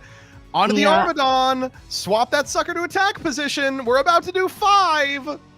And just so you all know, we are at the 3 minutes, but we have added an additional 3. So we currently have 6 minutes remaining on the clock to finish this out. So we are not in quite as tight time as we thought we were. There's the Ambrosia. Ambro here doesn't want to run into a really valuable Shield of Achilles. We haven't given Soren a valuable anything. We haven't been able to mount any offensive pressure, despite the fact that we ostensibly want to be the aggro deck against a strategy that's playing main deck Armadon. Counting this up here, 1, 2, 3, 4. This puts Trishula at 13 to Soren's 16. The 4 will put Soren at 12. Always important to be counting those spirits in a late game situation like this. Looks like no sets. We're going to try for the Astrabbit. That makes it in, maybe? Not a very valuable Tsunami either, thanks to the Smoltuga getting the brunt of the Kindleo spirits. We will be shielding the Smoltuga. Okay. Smoltuga back to hand, but that's still pretty fine. If you're Trishula, you can deploy it again next turn, put it in defense position, grab a Nekruff, which also theoretically puts you ahead. Soren is not only going to have to out the Kindleo right now, lest Trishula just deploy another Elestral and then eat whatever Soren plays. They're also going to have to start mounting offensive pressure if they want to be in this. Another Nekruff coming down would be huge, especially if it's unanswered from Trishula, and they're both feverishly counting the amount of spirits because they know it's really likely we get down to the wire. It's so disappointing that we didn't see any of these position-changing cards like Ultra or Tsunami, so that we couldn't see Armadon do what it wants to do. But here comes the Nekruff, as you mentioned. If this isn't answered by that back row, then this is rough. You have to eat over the Kindleo here. It's Nekruff. Cute. Goohoo. Out of 15 for Soren plays, 12 for Trishula if this connects. It is properly enchanted as well. So Soren said, I might not have gotten it with Armadon, but by gosh, I'm going to get burned somehow. And... whoa, as bad as it gets Argo into Chains of Prometheus once again! Oh no! The third Chains animation of the Premier Tournament! Big day for the animators. Thank you so much. It really for the Chains is. animation. And you know what? I have to say, it is a really good animation, and I am so glad that we finally got to see it. Yeah, we've got to see it a lot today. That's not only going to get rid of the Kindleo, the only Elestral on the board that was really scary for Soren. It's also going to put Trish at, I believe, a little bit of a spirit differential as we take the burn off of the Nekruff. Trish has got to get something going, counting it up desperately as we go into 3 minutes remaining in regulation. All right, draw for turn. What's it got to be? Okay. We've already seen an Ambro out of Trish, so if we can expect some Ambros out of Soren plays, they're going to be a little further ahead on the final spirit count. Yeah, we're getting to the end here, and if this Nekruff is simply allowed to do essentially 2 damage per... All right, here we go. Okay, and no back row from Soren, so Nekruff is out of here, and now Soren has to answer both Bunny and this Eddie. Trish saying, I'm just going to keep my rabbit in attack even though I don't have any back row or anything, because doing damage to you at this point is more valuable than preserving this rabbit. Okay, and a number of really scary things this turn. Firstly, the deployment of the Eddie means that landing a second Armadon here maybe walls Trish indefinitely. Second, a card like Lumaru with a 5 printed on it is just devastating right here. That might actually be a calf. I think it's it's a calf mel. It's the Shattered Stars. And now, of course, if we attack into it, we're taking 3. And also, we do not have an Elestral on field that is fire enchanted. So if Sorin is boarded into eruptions or kept them in the main deck, despite the fact that Trishula's on fire spirits, it could be really bad. This is the turn in which you would develop the Smoltuga. 2 minutes left on the clock. The Smoltuga can get the Necruff to potentially make up a spirit differential later in the game. But walking over the Kothmel, of course, is going to put Trish in a terrible position. He's currently up 9-7. This will put him at 11-9, I believe. No, 10-9, which means that follow-up Necruff or an Armadon might just be lights out. We're grabbing the bunny. Oh, wow. Gonna be probably just targeting spirits if it comes down to it, right? Yeah, but basically what the bunny says here is I'm never taking damage again. I'm going to only develop onto the bunny and only get back spirits. The only one at risk of losing spirits here is you, and the bunny being fire enchanted means that eruption is now offline in terms of a win condition. If you're Sorin, you have to deploy the eruptions right now before the bunny comes down. If you're Trishula, you have to hope that Sorin doesn't get anything that contests the rabbit. I'm talking about a Lavalith here. And we have seen Lavalith, I think both games so far has come out. So 1 minute remaining on the clock. And because spirits on board count, Trishula is still at an advantage here. But at the same time, like you said, if eruptions are going to happen, this is... Going for the Ambro now. We could be Ambroing to put back the requisite fire spirits necessary for a Lavalith play. That would be crazy. I see a lot of fire spirits going back. That, it could be eruption o'clock.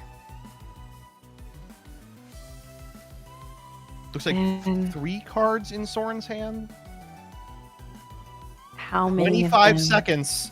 Oh, these eruptions would be absolutely devastating. Passes back to Trishula, it looks like. Oh, big turn for Trish. Yeah. Great opportunity to develop the bunny, but also a great opportunity to get your own eruptions in. No way. Oh, wow. Oh, and now bunny can target eruption Ambro.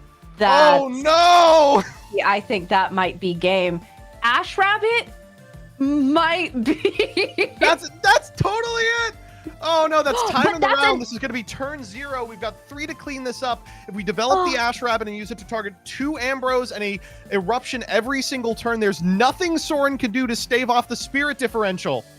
Oh my gosh. Trish has put together an Exodia of a win condition in time here by looping this Ash Rabbit for the second time in 3 games. Ash Rabbit target eruption, Ambro. I guarantee you.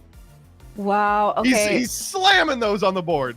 And Sorin says, yeah, you can have an Ambro. Well, guess what? It is going to get cast momentarily. Everybody in. Take 3. Go down to 6. Trish at 11 because of the spirits on board. Sorin's got to find not only something that contests the entire field, but contests the Ambro and the follow-up eruptions you can expect if that back row preserves the life of the Ash Rabbit.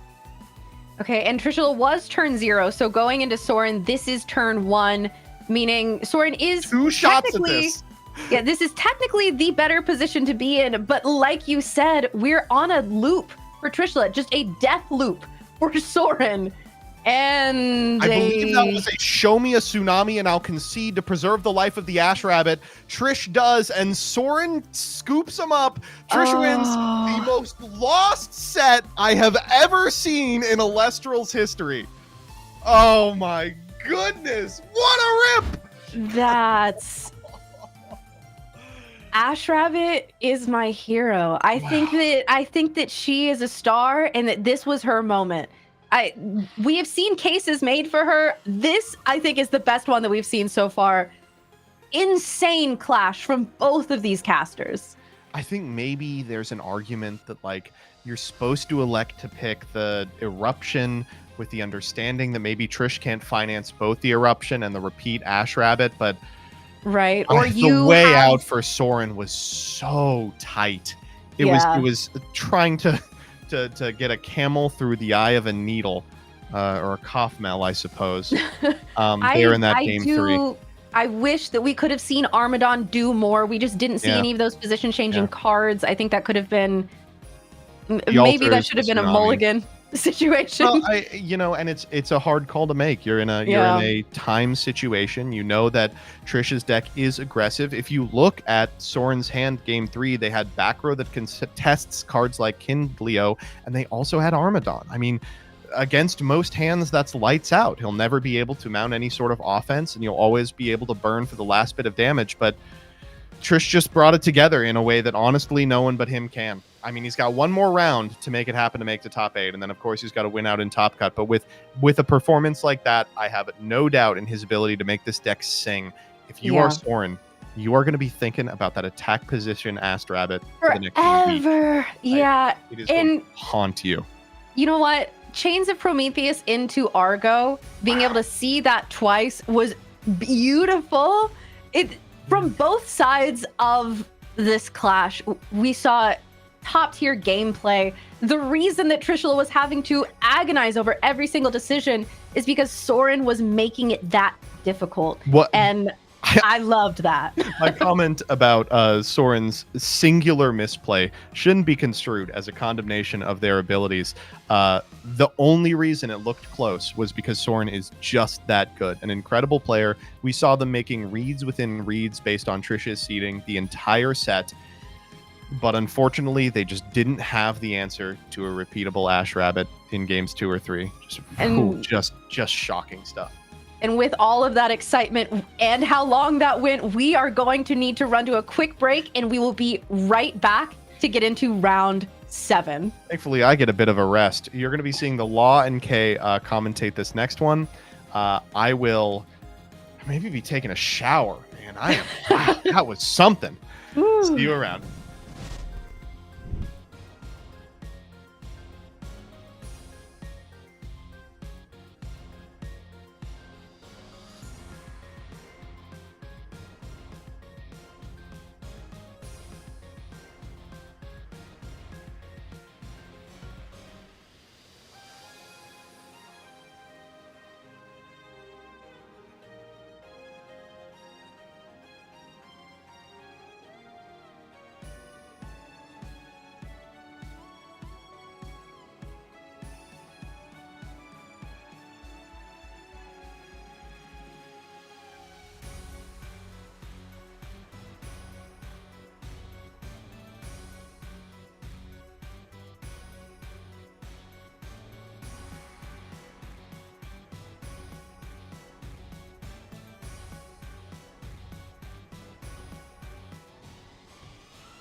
Hello and welcome back to round 7 of our webcam premiere event. I am once again the Law on the mic here with Kay Cray.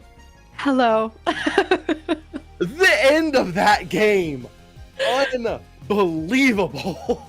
I don't think any of us have had an appropriate amount of time to process what we all just witnessed going on, but the action does not stop because imminently we are going to be going into the final round of Swiss. We're going to be finding out who is going to be making it into that top 8 and who is not. And I have a feeling that this next game is going to be just as tense as that last one, if that's at all possible.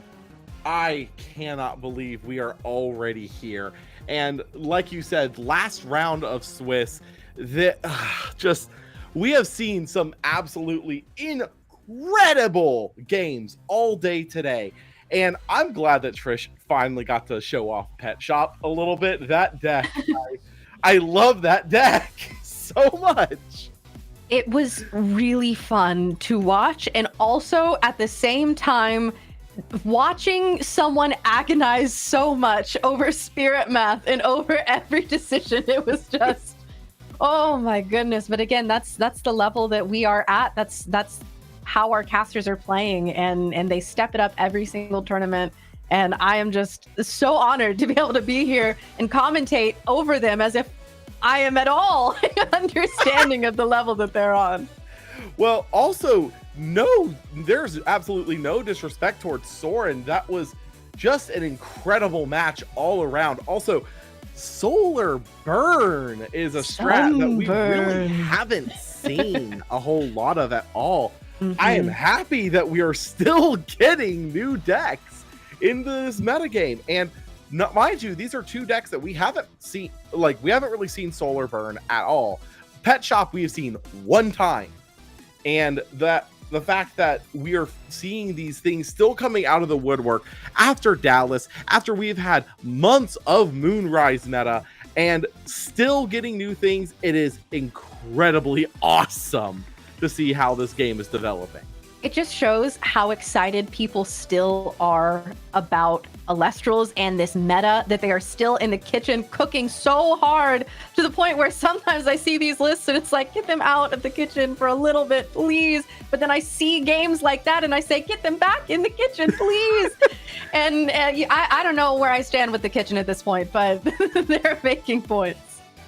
Oh, we have a match chosen for our viewing pleasure, and we'll save who specifically is on the docket for this. But needless to say, we have two top caliber players coming for your next game, and and could not have more on the line for this event either, because both of these players have a very specific match that they're going to have to win here, because if they lose, they're out of top 8.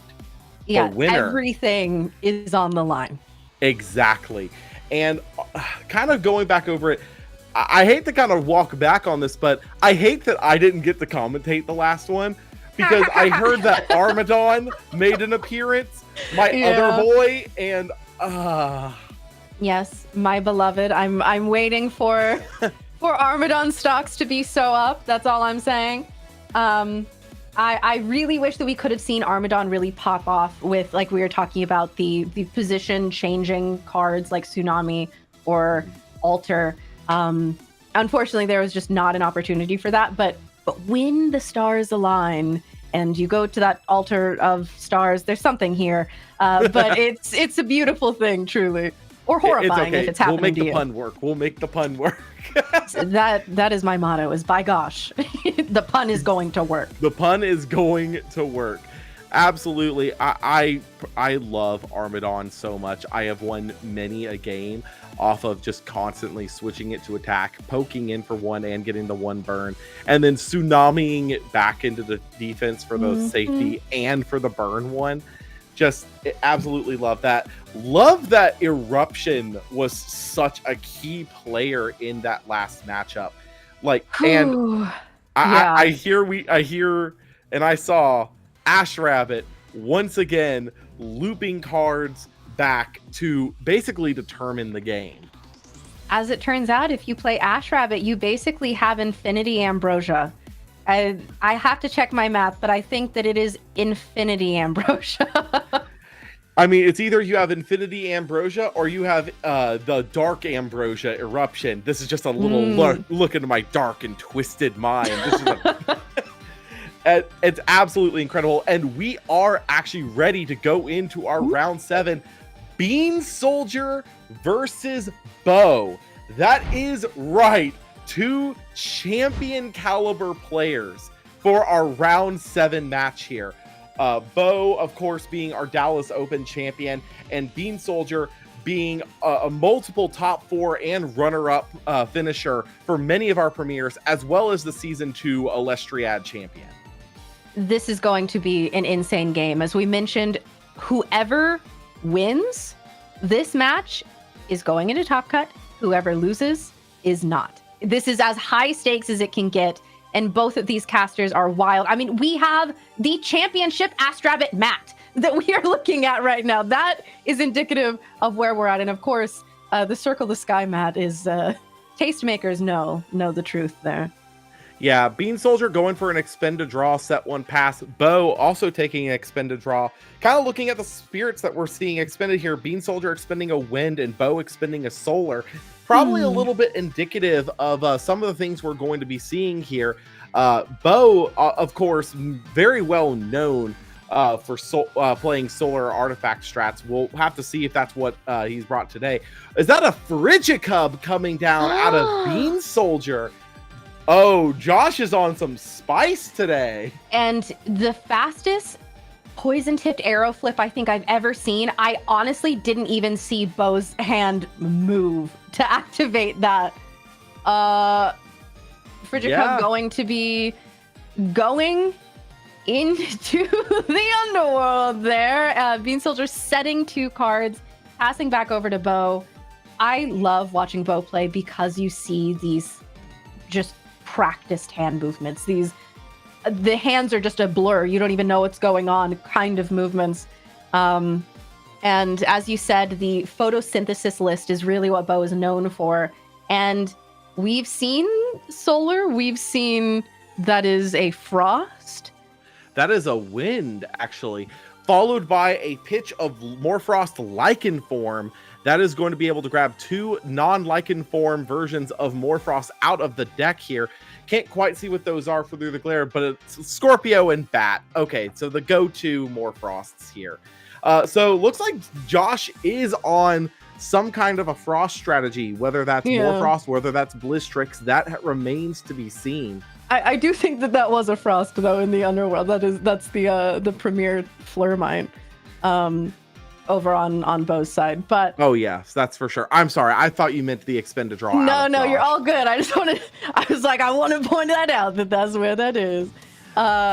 And okay, we see the Elechick, the easiest Gorgons in the West for sure. And again, people not respecting Hurricane ever. We have 3 set on Bo's side. We have 3 set on Bo's side, and Josh has shown us that he is in fact on Wind Spirits. I don't think that's a really safe call here. Scorpio form going to come down out of Josh. That effect is going to trigger and go ahead and pitch off Bat. It's up to Bo whether or not he wants to respond at this stage. But regardless of which, Bat is going to get its effect off here to bring back the Lycan. It looks like that was good. So the Elechick will drop to 0 defense and give Josh the option to expend out at the end of the turn to kill this Elechick. And in the meantime, it looks like we're going to see a set out of Josh. Another set out of Josh. More disrespect towards the Hurricanes. I'm telling you, Gloombat. We need to start playing Gloombat. Oh, man. There is the expend for the Scorpion form. And that is going to get the a Gorgon's Gaze. Again, the fastest Gorgons in the West. It's just, I can't even, my eyes aren't tracking the hand movements at this point. That was a very well-timed Gorgons out of Bo there, doing it in response to the Morfrost activation at the end of the turn rather than on the initial cast does allow him to kind of play it differently. And here comes down the Heliolith that is with a Necklace of Harmonia on the Elechick here. Gorgon's Gaze has come down and stop the Heliolith from doing the bounce effect. No bounce. But there is still a 9 attack Elechik on this board. Gonna drop back down to a 4, paying for the Ambrosia, using the spirit off the Necklace of Harmonia. Gonna get some spirits back and avoid having to take the Harmonia burn at the end of the turn, as its main job here was to get the Heliolith out. Yeah, Bo understanding that this point in the game is not the time to be taking those extra burn damages here and there, just as a way to get the Heliolith on the field and hoping to get that bounce. But unfortunately, Gorgon's Gaze, very valuable there. Going to be getting rid of the Morfrost Lycan form and passing back over to Bean Soldier. Yeah, absolutely. We notice here that that he opted to go for the Lycan over the Scorpio form, probably to play around some kind of potential resurrection through something like a Enfrostrix. Mountains of Boreas coming down here with an Ascension over the Scorpio form. No way. What is it for? Is that Shiveror? I think that is, in fact, Shiveror full art. Oh my gosh, with the baby Frigicubs in it. This is one of my favorite full arts in the game. This is amazing. We are seeing the effect here, being able to bring a Frost Enchanted to the Shiveror from the Underworld. I love and hate this card. I was a Shiveror victim once. Never again will I ever not respect Shiveror. What is also very threatening here is Shiveror does have the Boreas up, so it cannot be targeted by counter runes. Very notably, though, Shield of Achilles does not target, so if the Shiveror did go for a swing in here, Shield would still be able to clean it up. But it does mean that there will be no Gorgons, there will be no PTA on the initial cast there, an Expend a Draw coming out of Bo, and I think Bo is trying to find any kind of an answer to clean up the Shiveror when it's going to be a very difficult one to clean up if Josh isn't swinging with it. Yeah, especially because we have the 3 set over on Josh's side. And is that a Frigicub coming out? That is another Frigicub coming down from Josh's end. Baby. Now, the question is, does Bo want to do anything here? So, Frigicub does have the ability to Nexus up to 2 Frost. And when you do, you can enchant onto Frigicub, I believe. And also notably, Shiveror's re-enchant is it's a once per turn, not an on cast. So able to re-enchant the Frost of the Frigicub. Frigicub immediately passes it over to the Shiveror, gets another one under it, and this is a terrifying board state to be staring at. This is unbelievable what we are seeing on screen right now. Keep in mind that this Frigicub currently is sitting at a 6-4 stat line because of the Mountains of Boreas. Josh does have the option to swing this over the Heliolith and clean it up, and that's a lot less threatening than going in with the main Shiveror here. Just, you have to imagine that's what he's considering. It seems like Bo is saying, what does that say exactly? And I think it is an Argo. Yup. Argo to Top Cut, who can say? Going to be getting, I imagine, a necklace. Or it is. It probably is a necklace with the spirits that have come down here, but that it would be interesting. Yeah. That means that Bo is in fact on 2 copies of a necklace, and there is an altar of stars coming down here. That is going to allow him to Nexus and put the I believe it's the Elechik, I guess, not the Heliolith, into defense. That means that this necklace is all but useless for this combat. Oh my gosh. And then an altar of stars from Bo. That's going to allow him to put the Elechik back. Or maybe not the Elechik. He's just going to put the Shiveror into defense because he is paying off of the necklace there. Okay.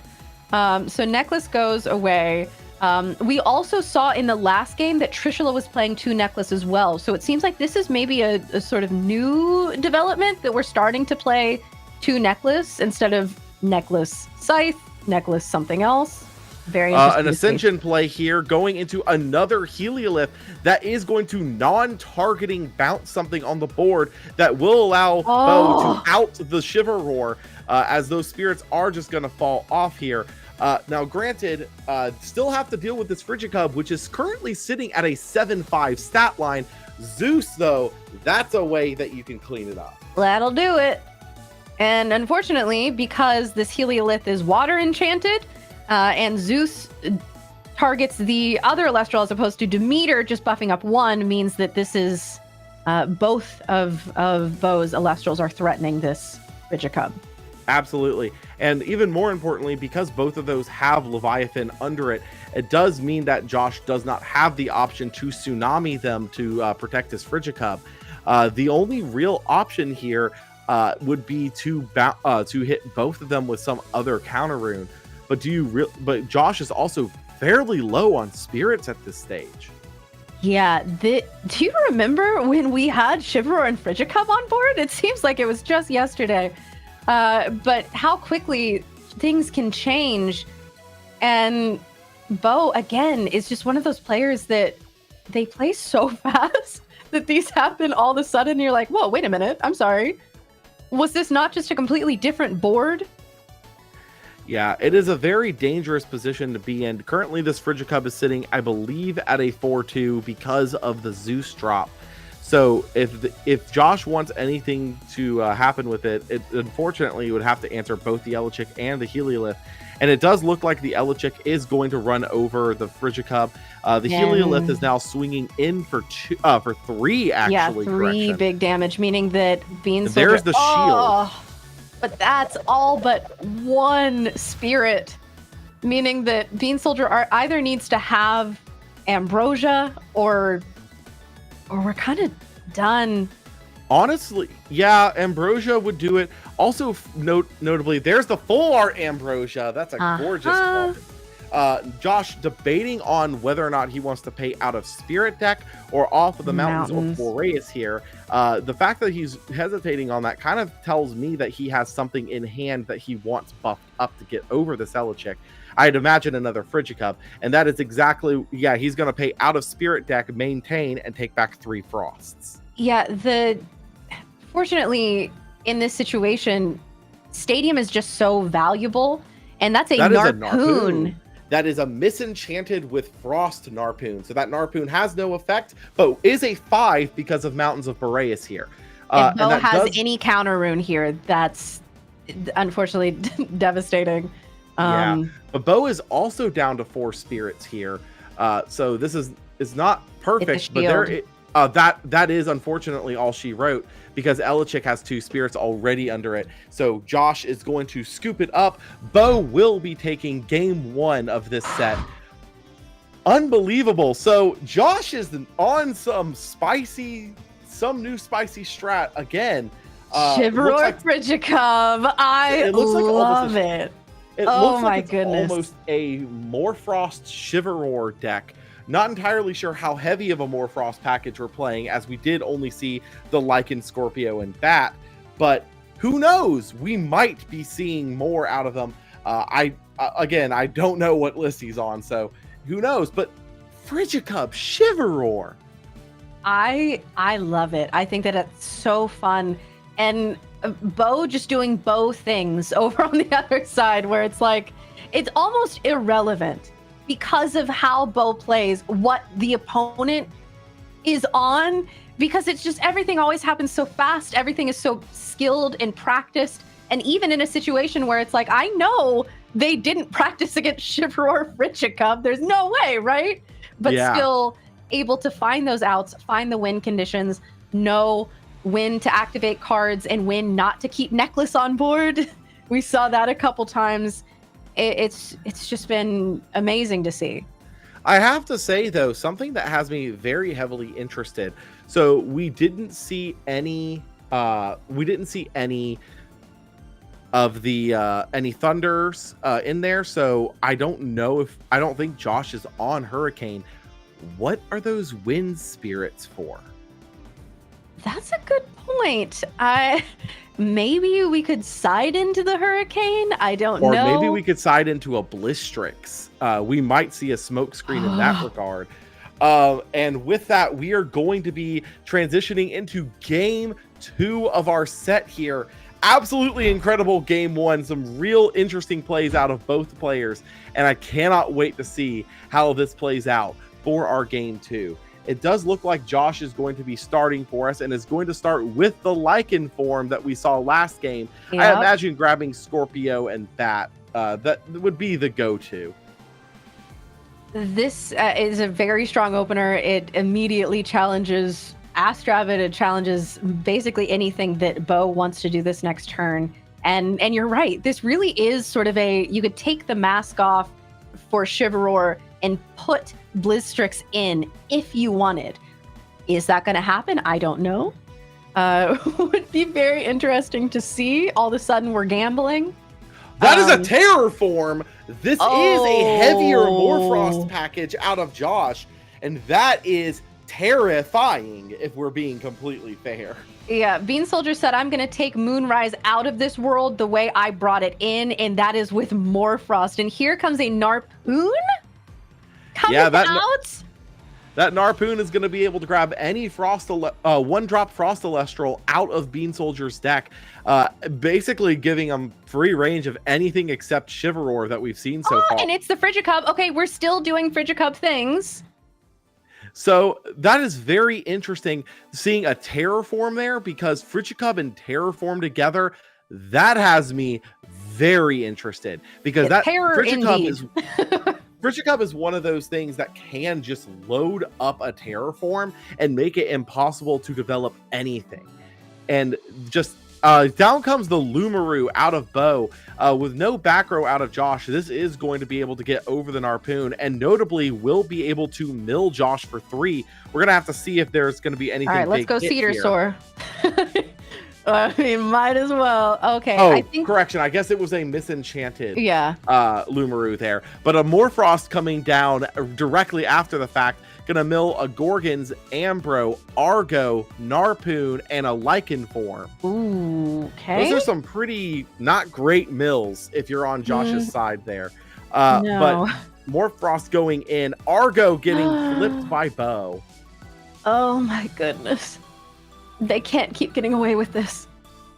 I have to imagine that Bo is going for the Necklace here, because Necklace allows him to get over the Morfrost, and also there's no Earth Spirits being put on this board. Woo! Yep, and there goes. Josh not even waiting for the Necklace to hit the field, just says, yeah, okay, more or less gone. Whatever. Go ahead. Oh, and this is a very dangerous position to be in if you're Josh, namely because Bo has shown on multiple occasions that Lustragon is one of his favorite Elestrals. The fact that gives him a potential Nexus bank for it. And down comes a Cyprimal, actually. That is going to allow him to cast Golden Fleece out of the deck using the Lumaroos that are already in the Luminapes that are already in the underworld there. Yeah, ape not rue, and that's all right. Bo has proven to be a menace with Cyprimal, and frankly, someone needs to do something about this, because oh my goodness. Oh, that is going to be a swing in for 2 out of Bo here. Notably, also does have to pay 2 for the Necklace to keep it on the board here, which is not something you want to see happen. But considering the fact that most of his spirits are on the board right now, it's a pretty safe one to have happen. Josh now a bit on the back foot.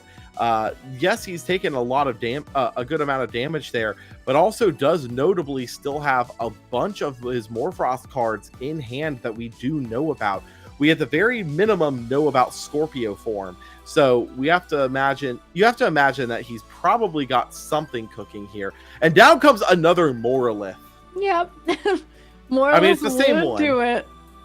I believe it's the same one from before, wasn't it? Because it got the glare. Okay, that was a Gorgons. I think that was a Frigicub and Ambrosia. I didn't see the first couple though. Yeah, but Morolith here stacking up the discard pile. I imagine probably also trying to maybe mill one of the better Morfrosts so that he could potentially bring it back with a bat form later. But in the meantime, looks like Morolith is going to swing in. What is going on with the board here? I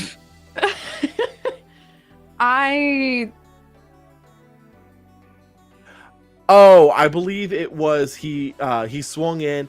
And Bo paid for an Argo with the spirits off the previous Necklace to then cast another Necklace out onto the Cyprimal that Josh thought was a safe swing over. So now this Cyprimal is sitting at a 9-4 because of the Necklace and the Fleece. And it has to be destroyed twice. Oh my gosh, absolutely incredible. Notably, getting re-enchanted as well here. Bo about to turn on the burners and swings in with the Lumaru, and I have to imagine the Cypher Maul as well. That's going to get 3 damage, but also, once again, Bo having to pay for these necklaces. Yeah, that burn. You have to imagine Bo's going pretty low at this point. I mean, we say that, but honestly, not considering, look how many spirits we have on board. It's not that bad. This would be the most gigantic, huge, massive resting on your laurels of all time. Being able to get 1, 2, 3, 4, 5 spirits off the board. But laurels, even then, would just get rid of the golden fleece, would it not? No, it would only get rid of the Lumaru because that Cypher Maul currently is enchanted with 2. Oh, that other one was a little bit hidden there. Okay, I see. So even a Laurels does not clean up this current state. The Cypher Maul is sitting at a 9-4 stat line. That is an absolute menace, to put bluntly. We're going to have to see if Josh has anything here to potentially do something. I'm unsure if Josh has just passed or no, he's going. There's the Scorpio form. Okay, so Scorpio form is going to give him the option to take out something. He is notably discarding Bat. So Bat is also going to bring back a Morfrost. I think the only option Josh currently has is the Lichen form. Yeah, we've seen, I think, 2 of the Lichen in. Yeah, and he has unfortunately not milled any of the other Morfrosts, so there is no backup option in that regard. With that said, though, Josh is looking pretty low on spirits. We are unsure what he went for Scorpion form on, but I have to imagine it's the Lumaru. Yeah, there goes the Lumaru. So that does leave the Cypromol with a 9-4 stat line left, but also a very hefty cost because of the Necklace of Harmonia. Oh, and an earthquake? Paying with the earth spirits under the necklace. Yeah. That is one way that you kind of clean up around that burn. And Elechit coming out, going to be searching, I imagine, Zeus. Yeah, there it is. Yeah. Okay. Suddenly, this is. I mean, we know puts that Josh down to 4. Yeah, Terraform is somewhere, but even then. We would need multiple things to be set up in order for that to happen, and nothing is staying on the board. Here comes Frigicub.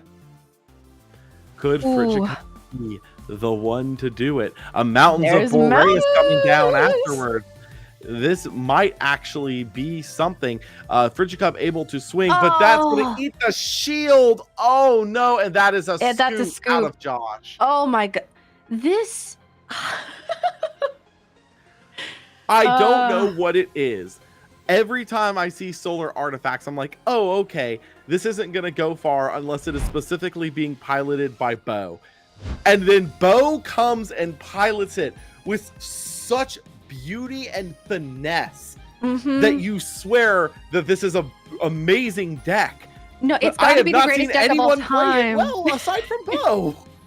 Yeah, it is that feeling of like, oh yeah, there's nothing that this deck can't do, but really the conclusion is there's nothing that Bo can't do.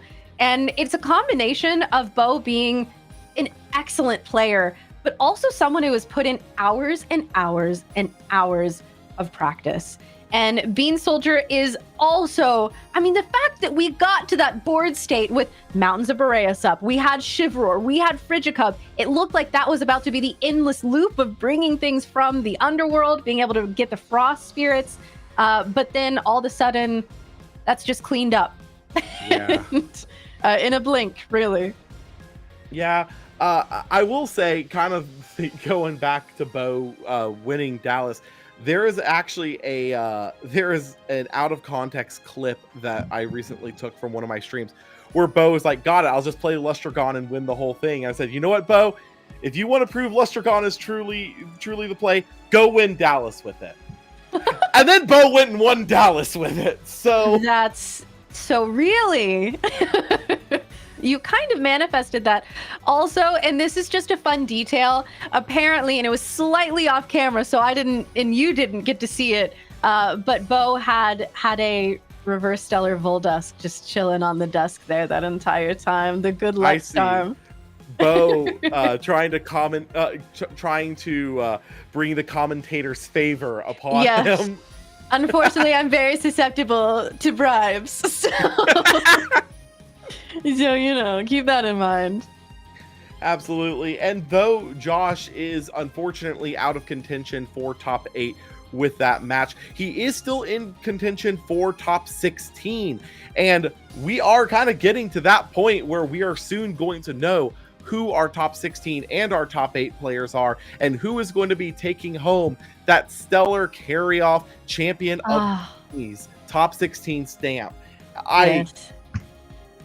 I cannot get over how beautiful these prizes are here.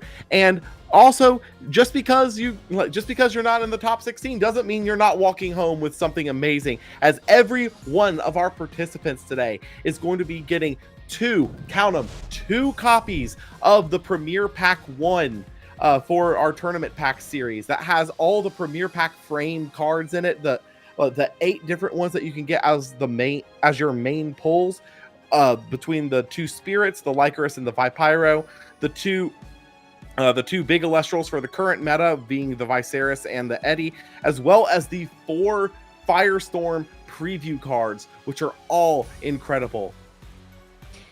This has been such a fun prizing couple tournaments here, and the fact that we've seen so many people enter is telling of how people are excited about it. And like you said, we are getting into contention for top 16, so that is what we are fighting for. Also fighting for that top 8 position to be able to have a chance at that Torchin, which is so beautiful. We've had one go out already with Julian, who has received it. I saw the picture that was retweeted on the Elestrals Twitter. It was so cute. And who knows, whoever wins today, you're gonna have to also post one of yours. Absolutely. We love seeing you're all posting your prizings, getting excited for the game. And speaking of getting excited for the game, how about we get excited for the stream? We're getting ready for Top Cut here in just a little while.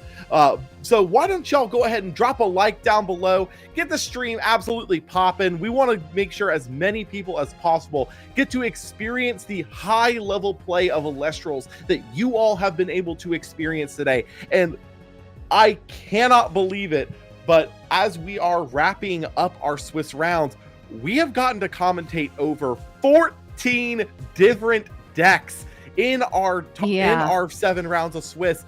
And I think that is a true testament to the diversity of the meta right now. It really is. And with that said, for those of you who are hanging out while we're preparing, while we're finding out who's making it, I want to know all of your best guesses or even dreams for either casters that we're going to see take it today or lists that we're going to see take it today. Is it going to be Bo? Are we going to see a run back of the Dallas Premier Open? Or are we going to see Trishula possibly make it, finally get that first place win? Who knows? Regardless, it's going to be so exciting and diverse, as you said, all of these different lists. As much as I love Trish, if he does end up making it to the top 8, my beat is on him making second place to hold the tradition. I think maybe we are perpetuating this by continuing to speak it into existence.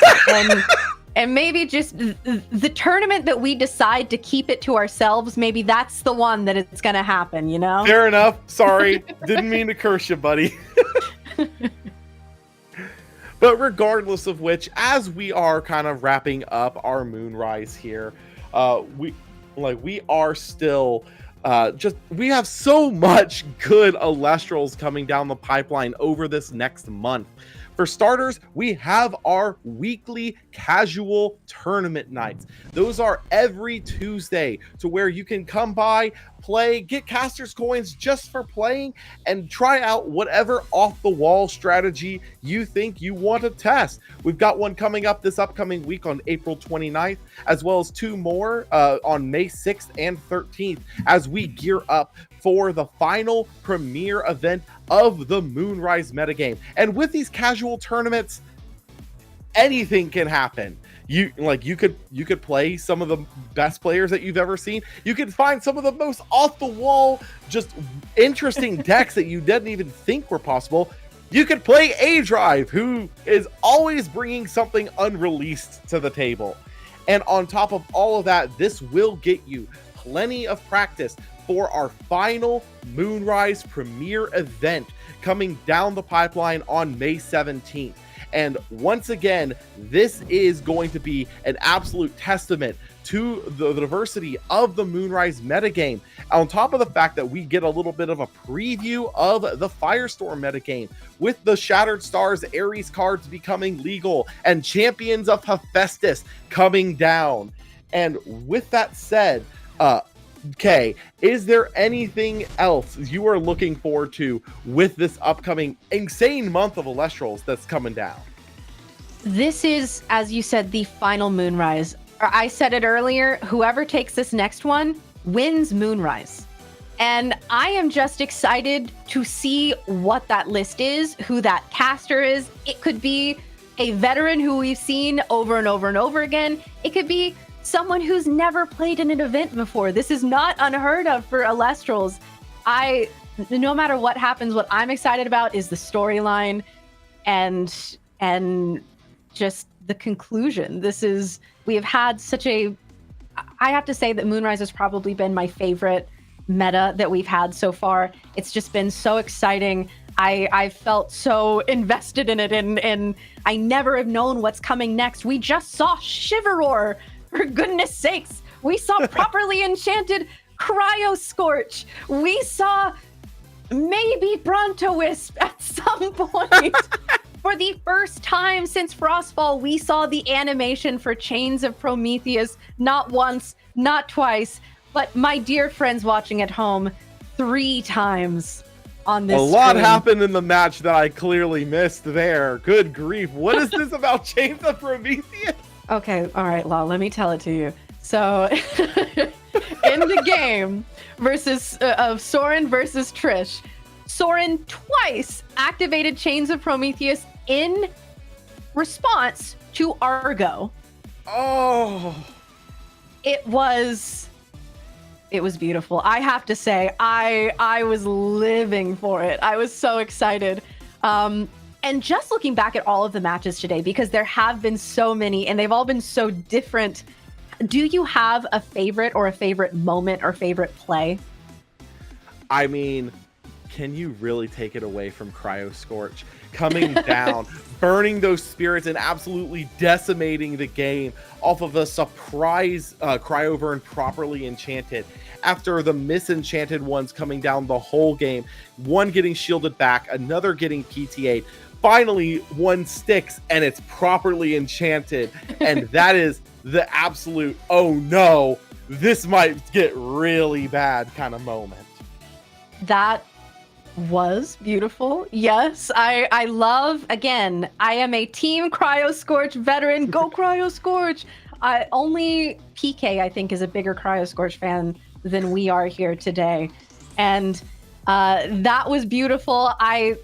Me personally, by far, my favorite thing about today, and it was definitely hinted at. There was a little bit of foreshadowing in the last one, is the prominence of Ash Rabbit and how powerful Ash Rabbit can be, especially in a late game situation. Oh my gosh. Yeah, we have seen Ash Rabbit determine not one, but 2 separate matches at this point. All the way back in round 1, we saw it being able to cycle back. And then in round 6, being able to cycle back between Ambrose and Eruption. That is absolutely terrifying options. Either give your opponent back Ambro or give your opponent back Dark Ambro. Dark Ambro is so funny. I love that. I'm so happy to see Ash Rabbit really rising.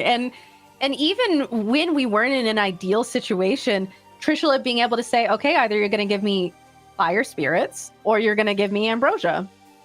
Either way, I'm doing this again next turn. And, yeah. Absolutely. Yeah. And I think that kind of is a testament to some of the really high quality games that we have seen today. Just all the different decks that we've seen. There's been something new every single match. I can't get over the fact that I saw a Phosphocell hit the board today. And not only that, a 6 Spirit Phosphocell hit the board. It did for a fleeting moment, and it was beautiful. While we are sitting here sharing our favorite moments, of which there are so many, for those of you who are sitting and watching, know that we are any minute now going to be preparing, going to be setting up, finding out what Top Cut is going to look like. So be sure to leave a like if you're excited. Let us know your favorite moments of the day. Let us know your predictions for Top Cut. And yeah, I am in disbelief of the caliber of Elestrals we have seen played today. And go ahead and get this stream shared to all of your friends as well. Share the love of Elestrals, because let's be fair, we've seen high caliber games all day, and we haven't even gotten to Top Cut yet. If you want your friends to see what the best of Elestrals has to offer, get this stream to them right away, because Top 8 is just around the corner at this point. But with that said, even still, there has just been so much today. Obviously, we've seen the Ash Rabbit plays, we've seen the Cryo Scorch plays.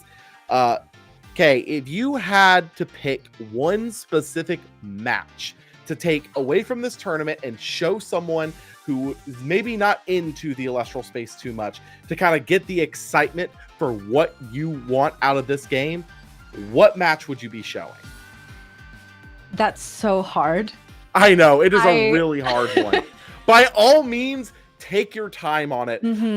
Me personally, I think I would actually show that first round match between Swole.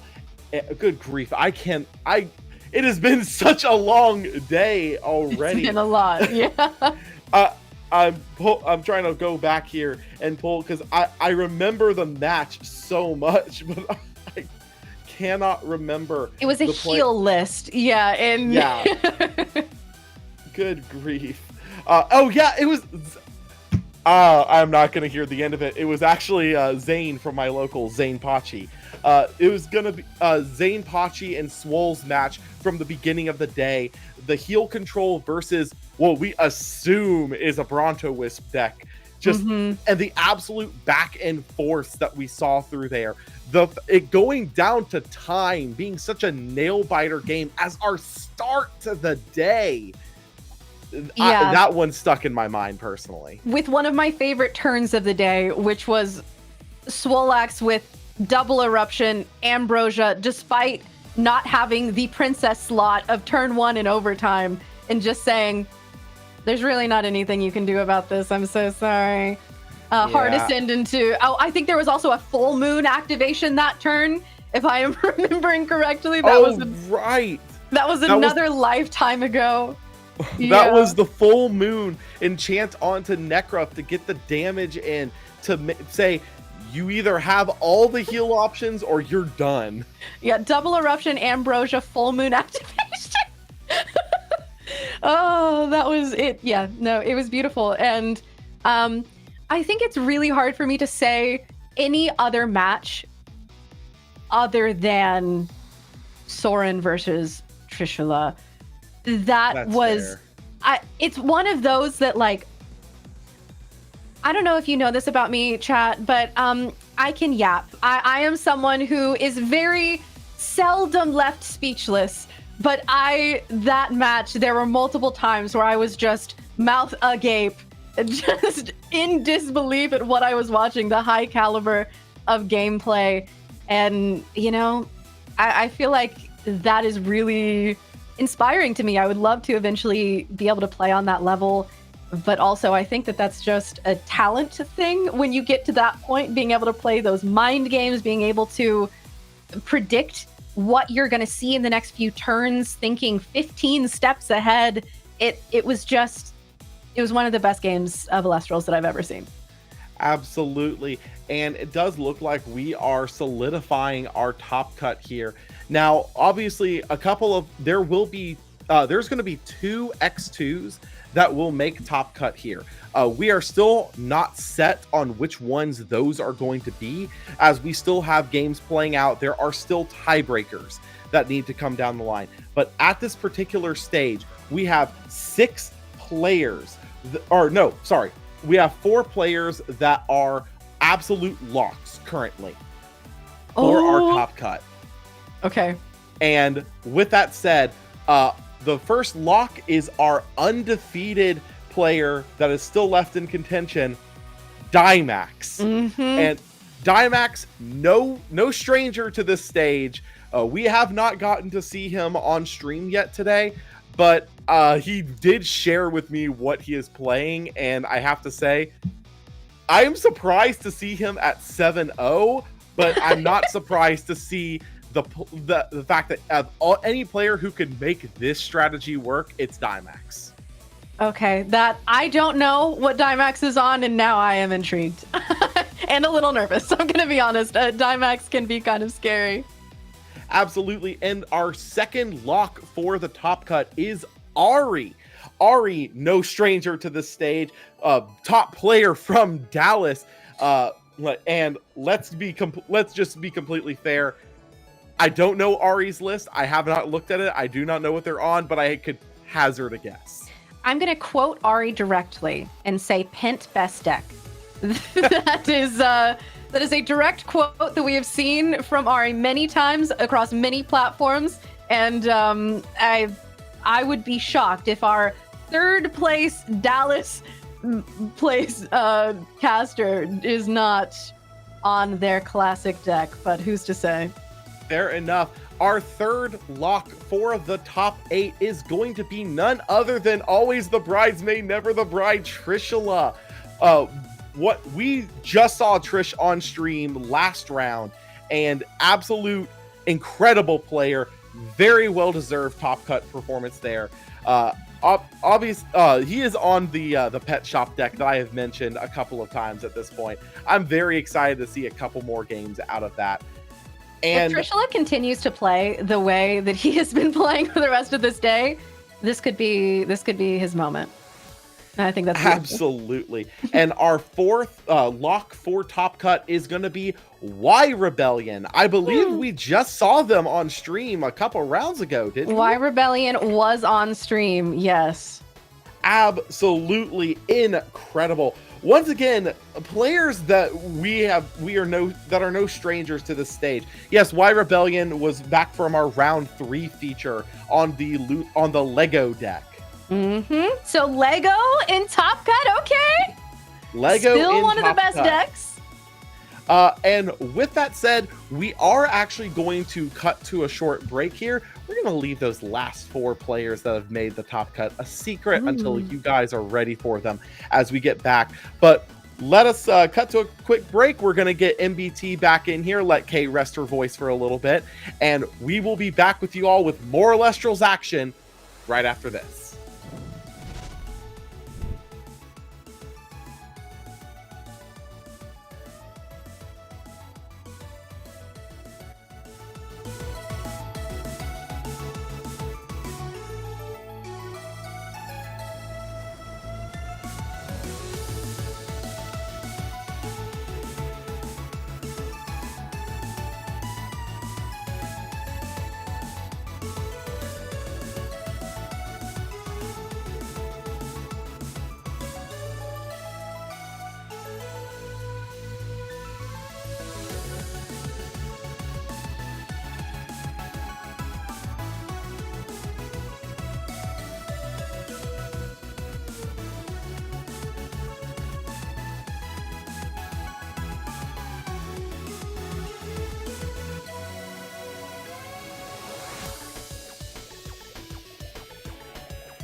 And we are back with our top cut for this premier webcam event. I am once again the Law, joined by Joseph and BT.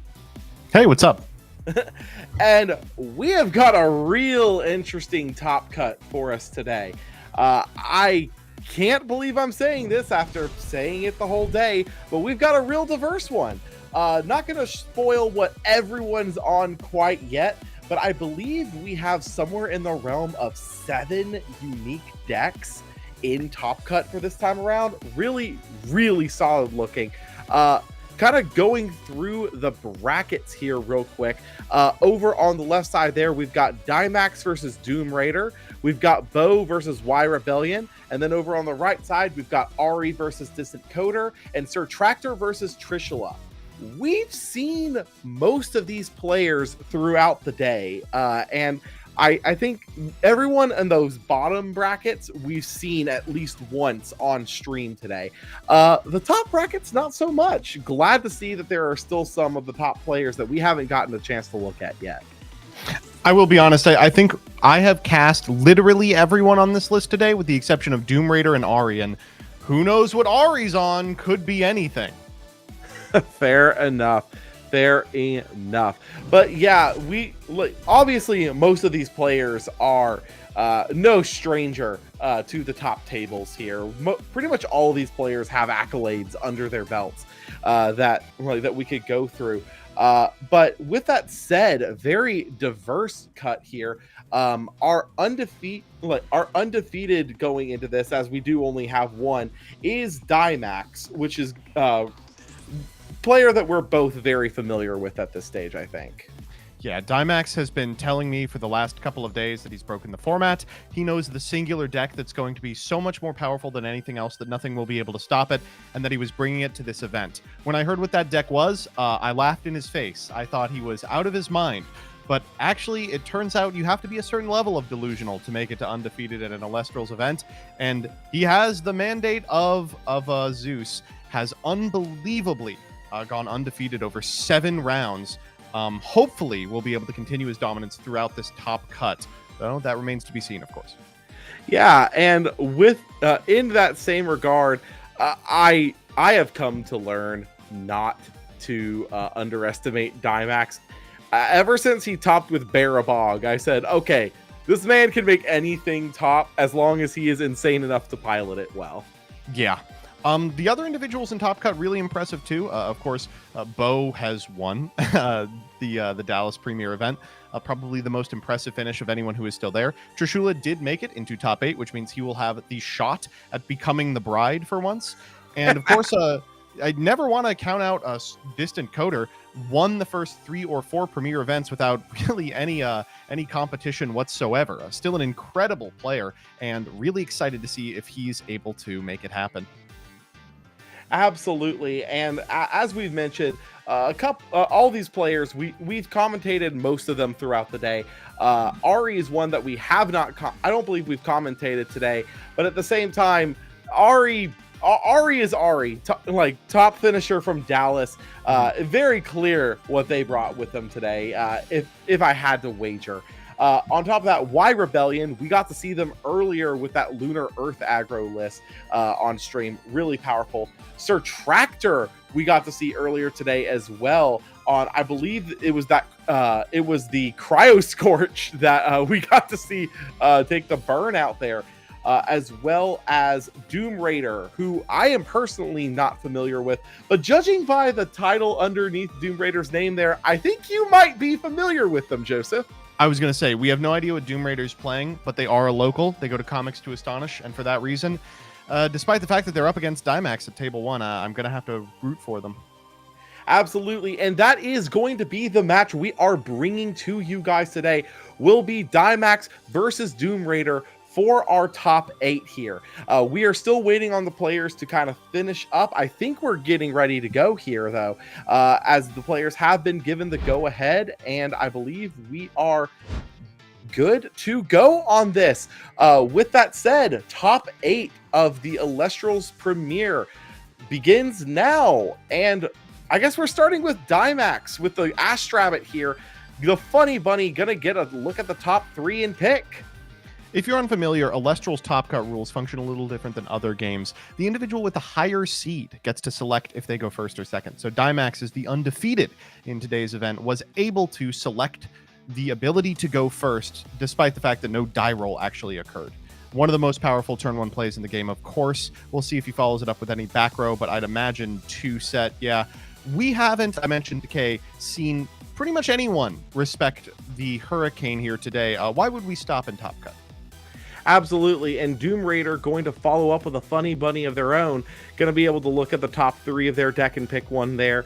Astrabbit, still one of the best cards in Elestrals, if not the best. It's debatable at this point. But just as far as it goes, a resource generator with 5 defense that just sits there and is, quite frankly, one of the most annoying things to have to out.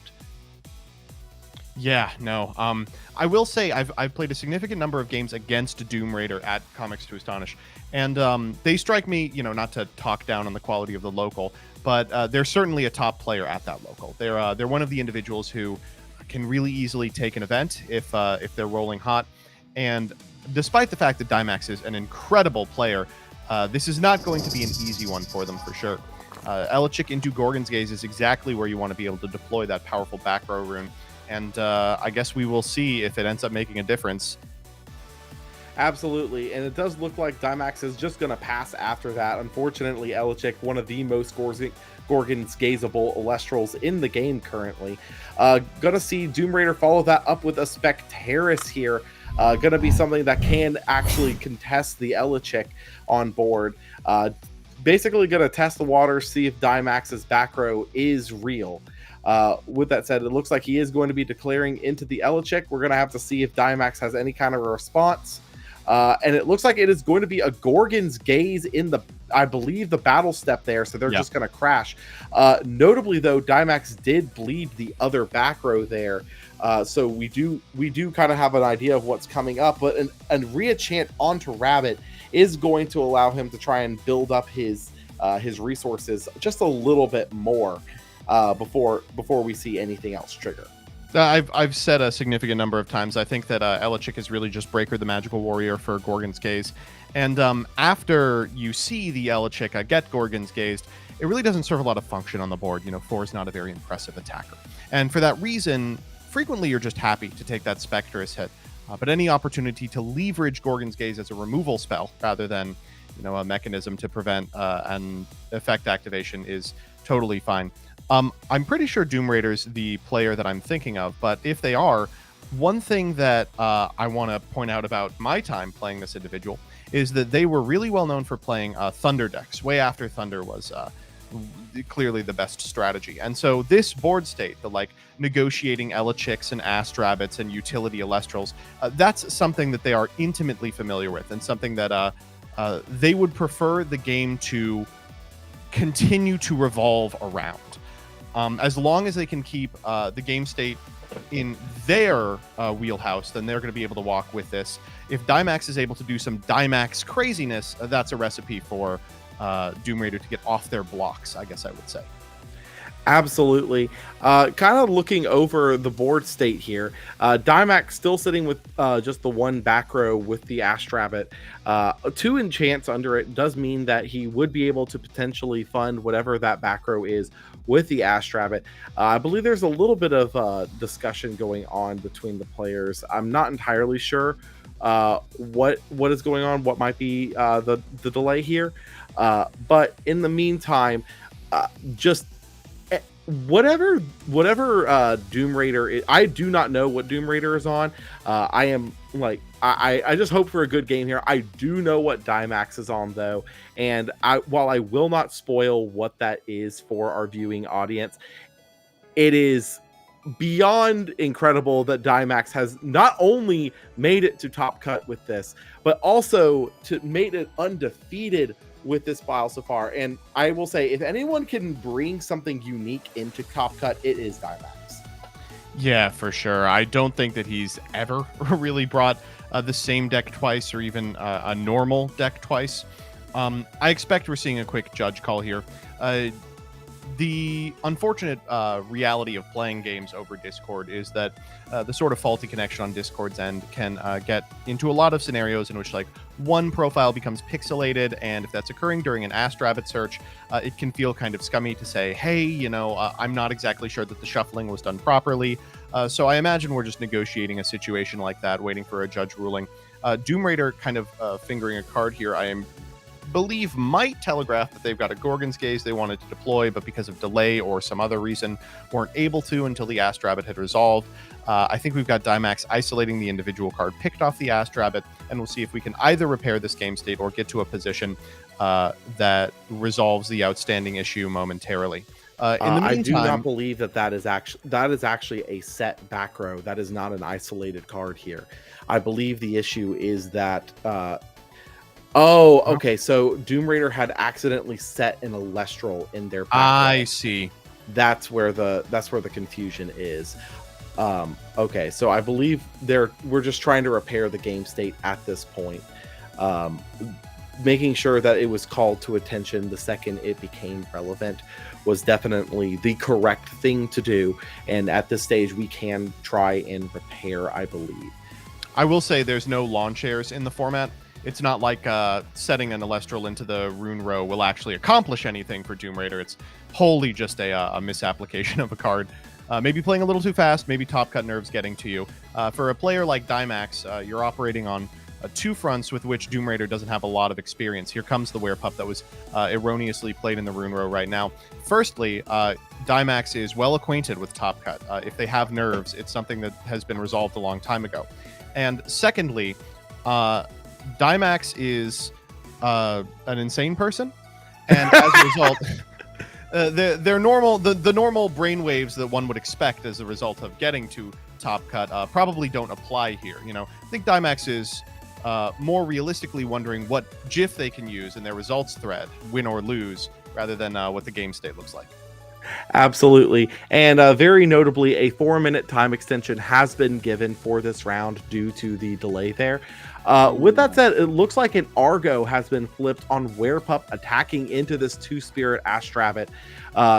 This is going to allow Doom Raider to potentially get over the Astrabbit. And also, correct me if I'm wrong, I don't think we saw Werepup search. We did not, no. I believe we're going to see a full moon flipped at some point. This is potentially a really big turn if we've already set and deployed the full moon. We have the availability to activate it this turn. We can get in for a ton of damage. Importantly here, putting the Necklace of Harmonia on the Werepup feels kind of weird, because while it is, of course, extremely strong, it gives it the ability to get over the Astrabbit, and you feel okay about that trade, 4 spirits for the 2 spirits under the Astrabbit. If your Argo is specifically getting over an Astrabbit that's already been suited up a little, you are going to lose the spirits on the Necklace of Harmonia when you perform the full moon, which is kind of rough. Here, the shield is coming down after activation of the Argo. The Werepup goes back to the hand. The Harmonia goes to the graveyard, and that's about the most satisfying way Dimax could have negotiated that interaction. And on top of that, paid for the initial cost of the shield off of the rabbit there. Just to re-enchant it again. Yeah, just to be able to get. Did you think I was getting aggressive? No. Your lunar aggro buddies start attacking. Yeah, it does look like Dimax is really trying to play this as slow as he can in terms of his advantage. Mounting advantage generation, there's 6 in hand already for him. This ad off the Ash Trap, it will make it 7. That is an extremely powerful position, especially after your opponent has already burned an Argo and a Necklace, as well as the 4 spirits that went into it. Yeah. And most likely also has telegraphed to you that they've already got the full moon on lock. Ambro paying off the bunny too is going to be able to get back a bunch of spirits from the underworld there. Just this is becoming this is an incredible control setup from Dimax here. I believe Dimax is actually at 16, not the 15 represented on the spirit count total, but it's important to recognize that Doom Raider also gave a little bit of a pause on the activation of the Astrabbit, which may be bleeding a little bit of information here. It could be a set Gorgon's Gaze, which is arguable when there's a reenchant Astrabbit, but ultimately not a particularly powerful option, especially if you'd be staring down a 6-card hand versus a 7-card hand. If so, and you're Dimax, you can probably read the entirety of the back row. You expect probably a Gorgon's Gaze and probably a full moon. And for that reason, playing with perfect information from behind the butt of an Astrabbit is just such a wonderful place to be in. Yeah, absolutely here. Notably, Doom Raider going for the Ambro, paying from Spirit deck rather than opting to reenchant then pay off, probably leads us to believe that there's an Elestral that is going to be coming down here. We can go for the Werepup here if we like, and we do have the full moon, which can go into the Lyca Void and threaten the Astrabbit. You just have to expect that Dimax has something with which to answer it. No, this is good. This is about to get very terrifying if this resolves. There goes the Gorgon's Gaze. That is going to stop it. I have to imagine that is some... You can't... Yeah, I was going to say he cannot... Yeah. Setting up for an Ascension play with an Elestral that has an incredible amount of spirits underneath it.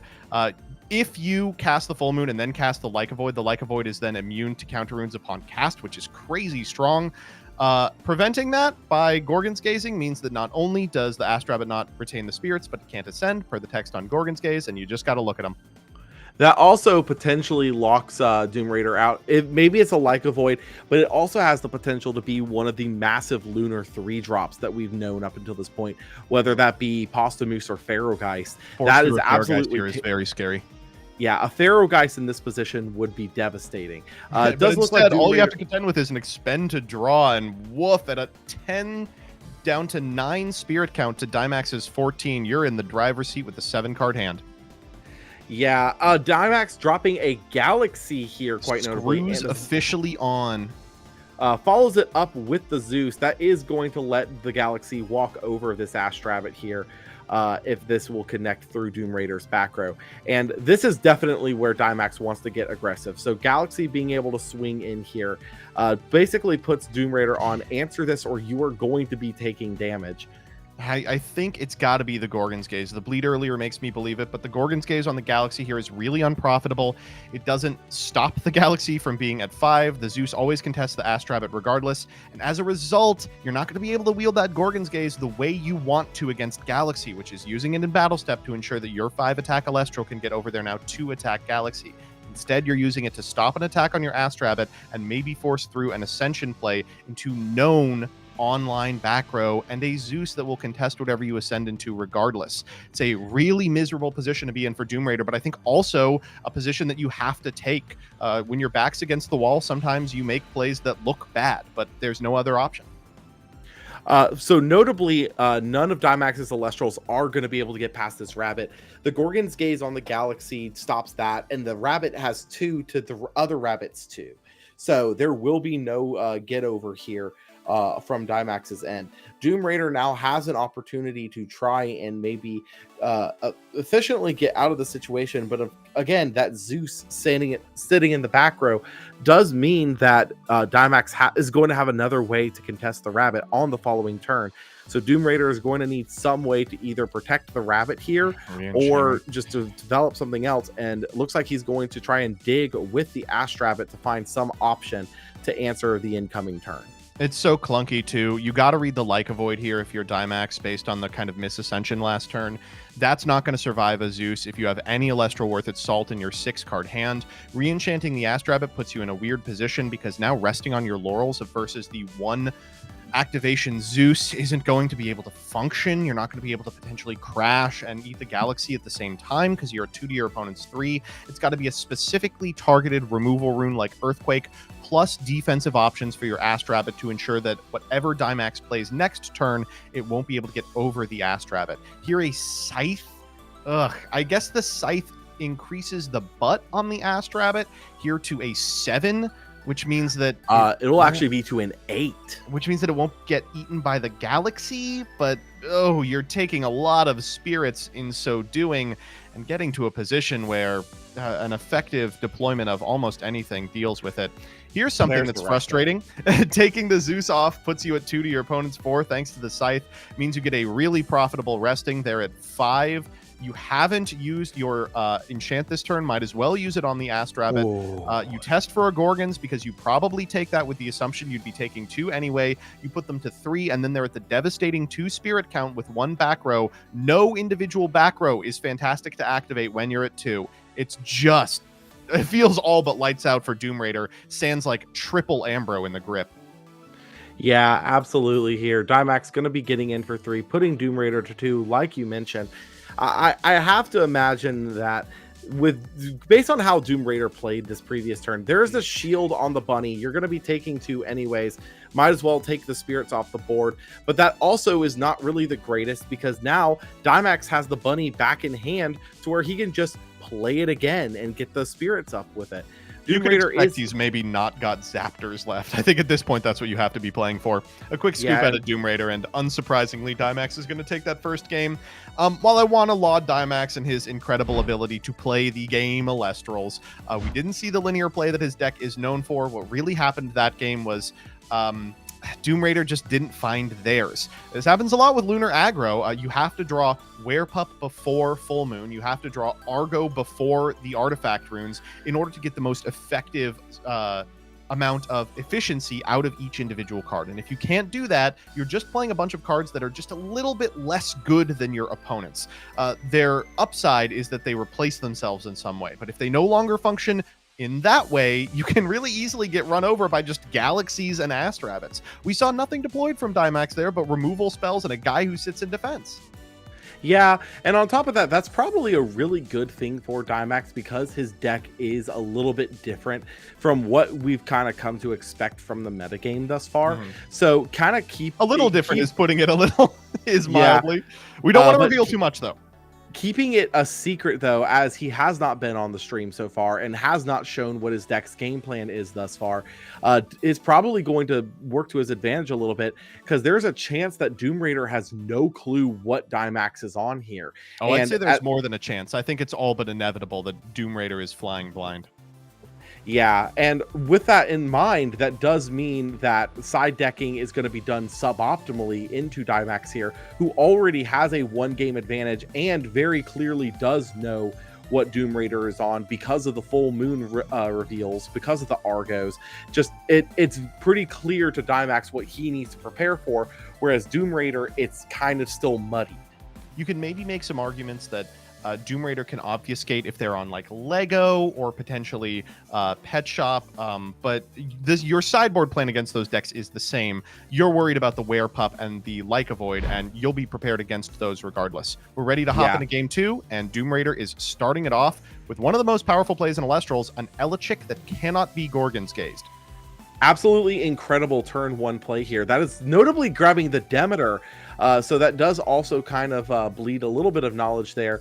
You have to imagine they're on Lego from this position. You've seen Demeter, you've seen Scythe. Yeah, and it's very clear that he's on some kind of a very interesting strategy in that regard. Notably, though, setting 1 and passing, that's going to let Dimax go for the bunny here. Does Doom Raider have the PTA is the question. That was a snap pick out of Dimax, too. Dimax spends a fair amount of time deliberating on decisions like the foretell off the rabbit, and he just took it. Yeah, that probably meant either he knew what he wanted going into the rabbit and found it, or the other two options were just so not what he needed there. You have to imagine one of the cards set in the back row is exceptional defensively.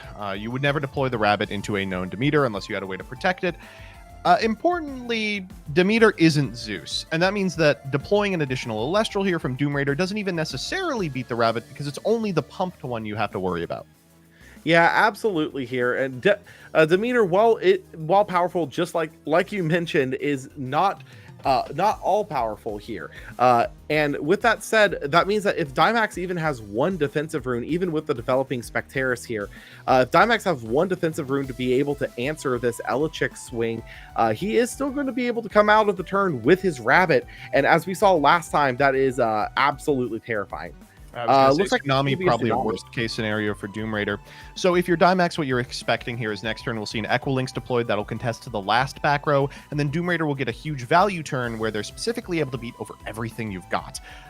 Here, it looks like we're not going to be able to contest the Spectaris, even if that set back row is nothing. So we're looking for something that will stop an Equilinx push, or something that will get our linear game plan off to the races in a position where we are facing down a board that has to be like capital D dealt with. The other thing is Dynamax might already have a Zeus or a Cryoblast in hand. That could handle up, or an Earthquake. Fair enough. That also takes care of it. That'll preventing handle a really big swing here by eating everything. Then afterwards, even if you get Equilinx, you just have to deal with one individual Elestral that does die to anyone with a 5 printed on it. Yeah. With that said, an Argo coming out from Doom Raider here. Really rough Argo. You got to go, what, Scythe here? Yeah, it has to be the Scythe. That's the only thing that's going to protect you through this rabbit swing. But that also does beg the question, do you really want to keep up? Well, actually, Scythe here might be even better because you do actually have the Demeter on the board. That does mean that Scythe would be able to recover 2 if Elechic gets a swing in here. Though, granted, that is not always the most ideal here. Notably, though... Yeah, big if, absolutely. Notably, though, this Elechic is now a 6/4 and is going to survive the turn. The question, though, is that now that Scythe is on the Elechic, swinging with the Elechic makes you very prone to something like a Shield of Achilles that can just eat all the spirits on your board, even if it does let you recycle the Elechic back at this stage. Nabi coming down out of Doom Raider, I have to imagine that this is about to become very dangerous. Not the Equilinx push I expected, and I think Dynamax has played around by setting 2 here to potentially hedge against a pop. Instead saying, all right, I'm going to get really aggressive here. We're going to try and attack with both the Elechic and the Nabi. Absent a second copy of Tsunami, this is really difficult for Dynamax to interact with without losing exactly 2 here. Here, the Scythe of Demeter is going to be able to get a couple of spirits back, but not 3, because most of them are not there. Ooh, going for the full moon here. That is not full moon. That's Waxing Gibbous. Waxing Gibbous. Ugh. That is going to be able to put the Nabi into defense. Dynamax on that has to be out of the sideboard here. Gonna drop an Elechic into no Gorgon's Gaze. Dynamax is going to be able to search for the Zeus now, and that will allow him to contest this Elechic if he wants to go in for this here by going Zeus down on the Scythe Elechic. I think the scariest part of the board currently is the Nabi. I guess there's maybe even an argument to not Zeusing. Regardless, you got to go Nabi here. It looks like it isn't Tsunami. It would be kind of a snap flip here. The Elechic can contest the Elechic here. Oh, Argo but number 2. Argo. Oh, Dynamax is about to live the dream with the world's most profitable resting on your laurels. Oh, if that is a resting on your laurels that Dynamax has in the grip, it's going to have to wait until next turn, as we are already in the battle phase at this point. But in the meantime, not only is this going to eat the Elechic, it's going to proc the Scythe of Demeter. So despite the fact that Doom Raider is taking like 7 off this interaction through the Argo and the Necklace of Harmonia, which will expectantly live until the end phase, a lot of that's going to be cashed right back in thanks to the effective Scythe. Yeah, Scythe is going to be able to recover up to 2 Earth because Demeter is on the board at this stage. I do not know if he has the ability to expend more than 1 Earth, though, as I do believe that the Argo was paid with Solar Earth. in this regard. So it's still going to be able to trade for the Elechik, is still going to be able to grab back a Earth. But I think that kind of gives Dynamax the read that Doom Raider only has a total of 4 Earth in their grip, as there is 1 under the Demeter and 2 under the Scythe. 1 under the Necklace as well. They're telegraphing an Equilink's play even through the Demeter remaining on board. So the problem with Equilink's play last turn is it cycles off the Demeter and turns off Scythe in a really profitable way. Here we have a great Nexus target in the Necklace, which you don't really want to stick around anyway with an attack position Bunny on field. So if this has been Galaxy, Equilinks, it's been an incredible sequencing win from Doom Raider. We'll see what they deploy here. It's also possible they're just starved on guys. Anything that necklaces and gets the Harmonia off field is great because Dynamax is currently at this huge spirit differential. But even something that just hits for a decent amount of damage is still fine. Absolutely. And I think that it can't be underestimated. This Elechik is massive right now. We're talking an 11-4 at this particular stage. An Earthquake paying off of the Scythe here. Yuck. Yeah, I think you did have the bead on the fact that there's actually very few straight up Earth spirits in Doom Raider's deck. They all might be expressed already through the Scythe and the Demeter and the Necklace and the Underworld. I assume they would want to keep the Scythe around with the Harmonia bleed coming in soon. We're spending to draw. No, we just don't have Elestrals. That is unfortunate here. The Elechik is going to be able to get in for 1, but Doom Raider is also going to take 2 from this Necklace, which he can't get off the board right now. Ugh, the only other way to pay for that Earthquake was to pay off like Demeter Harmonia or like Harmonia Scythe, and they both go. I don't like keeping Harmonia around, but I really don't think he had another option. Yeah, I still think I need confirmation on that, but I actually do think that the spirits under Harmonia currently are Zaptor Leviathan. I don't think that there is a Teratlus under it. With that said, Eddie coming down here, that's gonna put now that Scythe's gone. This Elechik is a sitting duck, quite literally. Yeah, sit duck. Gorgon's paying off the Necklace though is going to contest this Eddie and keep the Elechik in attack.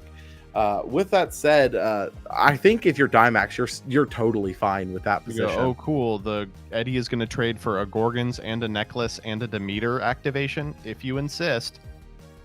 Yeah, down comes another Eddie. We're in the Eddie Wars now. Eddie on Eddie violence. We hate to see it. With that said, that means that Eddie and the Elechik are going to be able to clean up the board and deal 1 here. Notably, Dynamax expending a Wind Spirit there. I saw that, yeah. Can't hide from me, buddy. We got a Spectaris coming down out of Dynamax now. Basically going to get its choice on which one do you want to take out. I imagine it has to be the Eddie, because Elechik, like you said before, is spent at this stage. Well, this is the position that Dynamax wants to be in, at a huge spirit advantage to Doom Raider, and Doom Raider just can't seem to find enough Elestrals to keep the pressure on. Could expend the Demeter in order to get over the Spectress, but no guarantee it even connects through Dynamax's back row. Spectress on Spectress, pretty good. Puts them down to, I think, 4? Somewhere in that range here. So the question now is that, do you just take the trade on the Spectress, or do you go for the Demeter? I think he's going to go for the Demeter. Yeah, I don't think you have an option. Yeah, it looks like it's going to be Demeter on the Elechik here. Or no, it's going to be Demeter on the Spectaris to go Elechik in. Puts you a little bit weak to potentially any kind of back row back there, but down comes the Eddie. That is going to clean up the Spectress right away. Like, you can't let this game reduce down to a spirit to one spirit to one spirit while you're at like 3. It's just not realistic against Dynamax, who's still at 7. Instead, you've got to be making big pushes every turn, and Doom Raider, for what it's worth, is trying, is attempting to do so. It's just a little unlikely. Second Demeter at least lets your Elechik survive, but it also puts you in a position where all you've got left is the Elechik. Do we have something to deploy? Another Spectress. It's not bad. So we're going for the Demeter here onto the Elechik to buff it, but we're also going for the Spectress, which might seem a little weird because Spectress already kind of cleaned up the board state on its own. Oh, no, it's a Misenchanted Spec. That's why. Yeah. We're out of Lunars. And Dynamax, just happy to deploy a Spectress of his own, says, I'm going to do this every turn. Yeah, Dymax is very happy to see a lot of these quick one drops going. Doom Raider, I think, is down to 1 spirit, actually. I think that might be the last one. Dymax can spend the next 5 turns going for it, and we are gonna see him. The Drat King! With 1 spirit left in the spirit deck, nothing in the back row actually contests this. With 2, it'd have to be a Gorgon's Gaze, upon which point you immediately lose unless the card in your hand is an Ambro. Let's see what it is. He's thumbing it. Shield paying off the Elechick. That's all 3. That's the end of the game. Oh no. And Doom Raider scoops him up. Drat King made an appearance for 1 turn, and it was sufficient to win the entire match. Congratulations, Dymax. I never should have doubted you. I guess the most requested deck out of Shattered Stars 2024 is the best option in 2025. I cannot believe Drat King is in top 4. Undefeated in top 4. You won that 2-0 in 20 minutes. That is unbelievable. If there's any player who can do that, it's Dymax. How? It is pretty impressive, I gotta say. Obviously, nothing to either player. Both of those individuals are really good. As someone who's played a significant amount against Doom Raider, I can attest that they are extremely skilled. But it really goes to show, it seemed in those matches that Doom Raider was just a little more nervous, had a little less experience in top cut situations, where Dymax was playing out of his mind the entire time, making plays I wouldn't have thought of with extremely efficient speed. And ending with the style on him with the Drat King. Absolutely unnecessary, but I appreciate that he did it anyway. Actually, I would argue that the Drat King was absolutely necessary there because it made it to where a shield answer did burn the entire spirit deck out rather than leaving him on 1. Shield was never going to win that game. He was down 5 spirits. Yeah, it was kind of determined there. I see some people in the chat asking about the deck if it's just 5s. I can say it is not just 5s. The little Drat King that you saw there is not just a one-off thing. There are some. Sorry, I think they're asking about Doom Raider's deck. Doom Raider's deck is similar to 5s. They are playing a Werepup engine. I would classify it as Lunar Aggro personally, but I think Doom Raider specifically would call it more of like a tempo strategy. And now that Doom Raider is unfortunately out, but still has made top 8 here, I think we can finally share. I think that play in the first game there to try and re-enchant to the rabbit, there is a Pharaohgeist in his list. Yeah, that's the joke. Dymax in chat, by the way, says, I never drew Foamy. Yeah, of course. I'm sure there's Foamies in your list somewhere. But yeah, all in all, amazing. It was a good back and forth game. Very unfortunate that didn't work out for Doom, there. But still, it cannot be understated how great of an accomplishment it is. Just even making it to top 8 here. Yeah, no, really fantastic work from everybody. Really appreciate to see a hometown hero make it all the way to a top 8 situation. And of course, as much as I like to give him crap, fantastic performance by Dymax. Really impressive that he's been able to go not only undefeated all day, but undefeated playing a card that is just awful from stem to stern. And I think we would be remiss if we didn't mention also the worst art of that card. Come on, nothing. Dymax, you're playing this deck in a top 4 situation. You can't afford a full art. Surely you can at least get the Stellar. He had a chance at the Stellar. I think that one is moved out of the group at this point.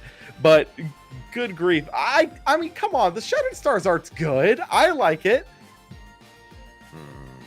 I mean, that makes one of us.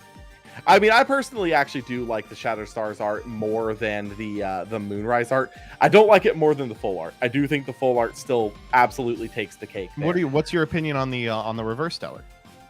The Reverse Stellar, not a huge fan of it. I actually at one point had 3 of them, and I ended up trading them slowly but surely out for Joltons. He's orange. He's going, wah. I love it. It's jump scare Drat King. He's adorable.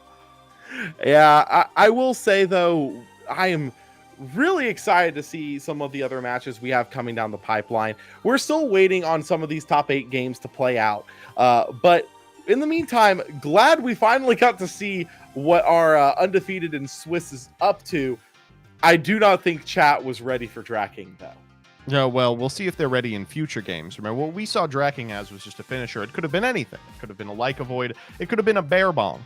But what we intend to showcase with Draking is just how effectively the card integrates into the remainder of Daimax's deck. And hopefully we'll see that in future rounds. Not immediately, because I imagine we're not going to follow Daimax around through the rest of his top cut.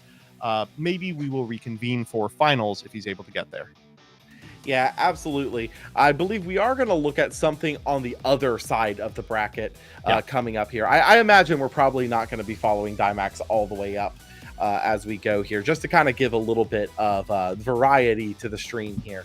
But with that in mind, though, we still are looking at 7 different decks in top 8. I said it once. I've said it many times. Let's be fair at this point. We are absolutely just... This is an incredibly open metagame. And speaking of open metagame, the full breakdown for decks that were brought today, a little bit surprising here, and Titan being the most represented deck in the whole tournament. I didn't see an Ardbud cast once. I'm not particularly surprised. Many people are drawn to the allure of decks that are not very good. Shouts out to the people who brought Ann Titan. I really appreciate your ELO donation. In the future, consider playing cards that do something. Yeah, like Unfortunately, Crocodile. Speaking of decks that don't do anything, where is BlueStacks? This was going to be its event! Finally, we were going to see the BlueStacks blast! It was going to make it all the way to finals. It was going to finally high roll in a high-pressure situation! And instead, it is nowhere to be seen. We also see Lunar Aggro taking up that third slice there. The power of Like a Void has basically been become all but known as at this stage. But we also haven't really seen a whole lot of Nabi anymore. I believe that last game is the first time I personally have seen Nabi all day. And I will say we have kind of seen Nabi falling out of favor in a lot of these Lunar Aggro lists as they pivot down new directions like the Earth path that we've seen. The Fire Lunar deck and the Earth Lunar deck both are so tight, and their individual Elestrals are so unbelievably necessary that it's hard to find room for a card like Nabi. The other issue with Nabi is that reactive cards in Elestrals are just so much more effective than proactive ones, be they back row runes in Gorgon's Gaze or Shield or Tsunami, or individual Elestrals like Kindleo or Equilinks that punish, performing actions. Nabi is a card that's proactive through and through and falls victim to those cards, which frequently gets you into a position where your opponent can be so much more efficient against you when it comes to both card and spirit advantage. It's very strange to kind of speak about it in this way, but I do think Nabi is maybe too good at attacking to be a good card. Certainly still the backbone of decks like Lunar Aggro and these tempo piles, which live and die off of Eddy and similar strategies, but definitely not an auto include in any deck playing Owloons. Yeah, and we see Tornagian here taking up the 4th most represented slot. Tornagian, we've already discussed earlier today, really starting to shine, not so much as the big end boss, but more so as a piece that generates you so much pressure that it's just absolutely incredible in the long term. But I want to kind of move past this tempo pile section here down to Fire Lunar Aggro. What this is colloquially in our testing group being referred to as Pet Shop, as this is the deck that is basically all the things you would find in a pet shop, between the dogs, the cats, the turtles. It's taking the same idea as the Lunar Earth aggro, swapping the Earth cards for fire cards. This is actually not to take personal credit for this one, because of course I haven't been privy to it being tuned, but at Dallas I was hankering for Elestrals and had no way to play it, as I was mostly stuck behind the commentary desk all day.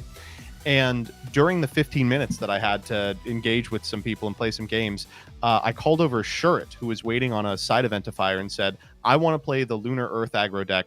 but I don't like any of the Earth Elestrals. Can we make this work with Kindleo by just using Full Moon to enchant a fire onto the Leica Void when we perform the Ascension? And he said, let's make it happen. We built it in about 15 minutes, and I've been so happy with it. I've spent like the last 3 weeks thinking about it and making menial changes. Shurit himself just had an impressive finish at the last premiere with the deck. I think it really has legs, mostly because Kindleo is an incredibly powerful card. Absolutely. Kind of also looking at heal control here.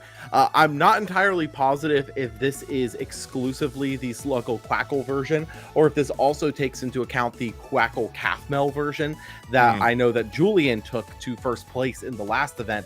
But heal control really has kind of taken a real shine in this particular format, namely on the back of Argo. Argo being such an expensive piece of back row right now, heal being able to kind of go down super low and then quickly heal back up after your opponent already goes down low to kind of match you. Just kind of all in all is a really solid strategy. I love it. A huge shouts out to Julian, of course, always innovating on this strategy. It would be so easy to jam 3 Sluggle and 3 Quackle into a list full of the staple counter runes and think to yourself, okay, I've made a brew. It's awesome that he is still tinkering with it. Cannot think of anyone more deserving for one of the first Torchin champions available to Premier Event winners. And to be honest, maybe my favorite brew since the Bow artifact control list that has also made it into the top cut. Absolutely. And with that said, we are going to cut to a quick break here as we gear up for top 4. Kay is going to be hopping back on the mic, and we will be back with you guys very shortly. See you in finals.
And we are back with the top 4 of our Elestrals Premier event. This is the penultimate event in the Moonrise season, and I am so happy as your caster, MBT, to be joined by Kay Cray. Kay, how are you doing? I am so good, and I am so excited for these semifinals, the penultimate round of the penultimate Moonrise tournament. So, pretty exciting. Very exciting indeed. And one of the reasons it's so exciting are because the individuals still in some of the tournament's best, unfortunately, have fallen just a little bit short. We watched Dimax win their match, but they're going to have to keep it up if they want to make it all the way to the winner's circle. We're going to give the boy a rest. We're not going to mess with this deck just now, but we will be taking a look at the other match, which we'll have a little bit of information about in just a second. In the meantime, Kate, hasn't today been very exciting? It has been so exciting, and I have to say, what happened last round was I looked away, and then I came back, and Dimax had Draking on the field, and that was the game. And I said, oh. It didn't need to be Draking. Draking was just there for hype moments and aura. Okay, I'll give aura points. Okay. No, really impressive stuff. That boy has gone undefeated all day, has to keep it up for exactly 2 more rounds in order to wholly dominate this tournament, but they're not going to be made easy by the individuals who are still in. Unfortunately, I'm sorry that you have to hear this, Kay. Okay. Trish is no longer in. Stream, I'm so sorry that you have to hear this too. Listen, we got what could have been a finals match and win from Trishula earlier today in terms of the caliber of play. So if you really squint...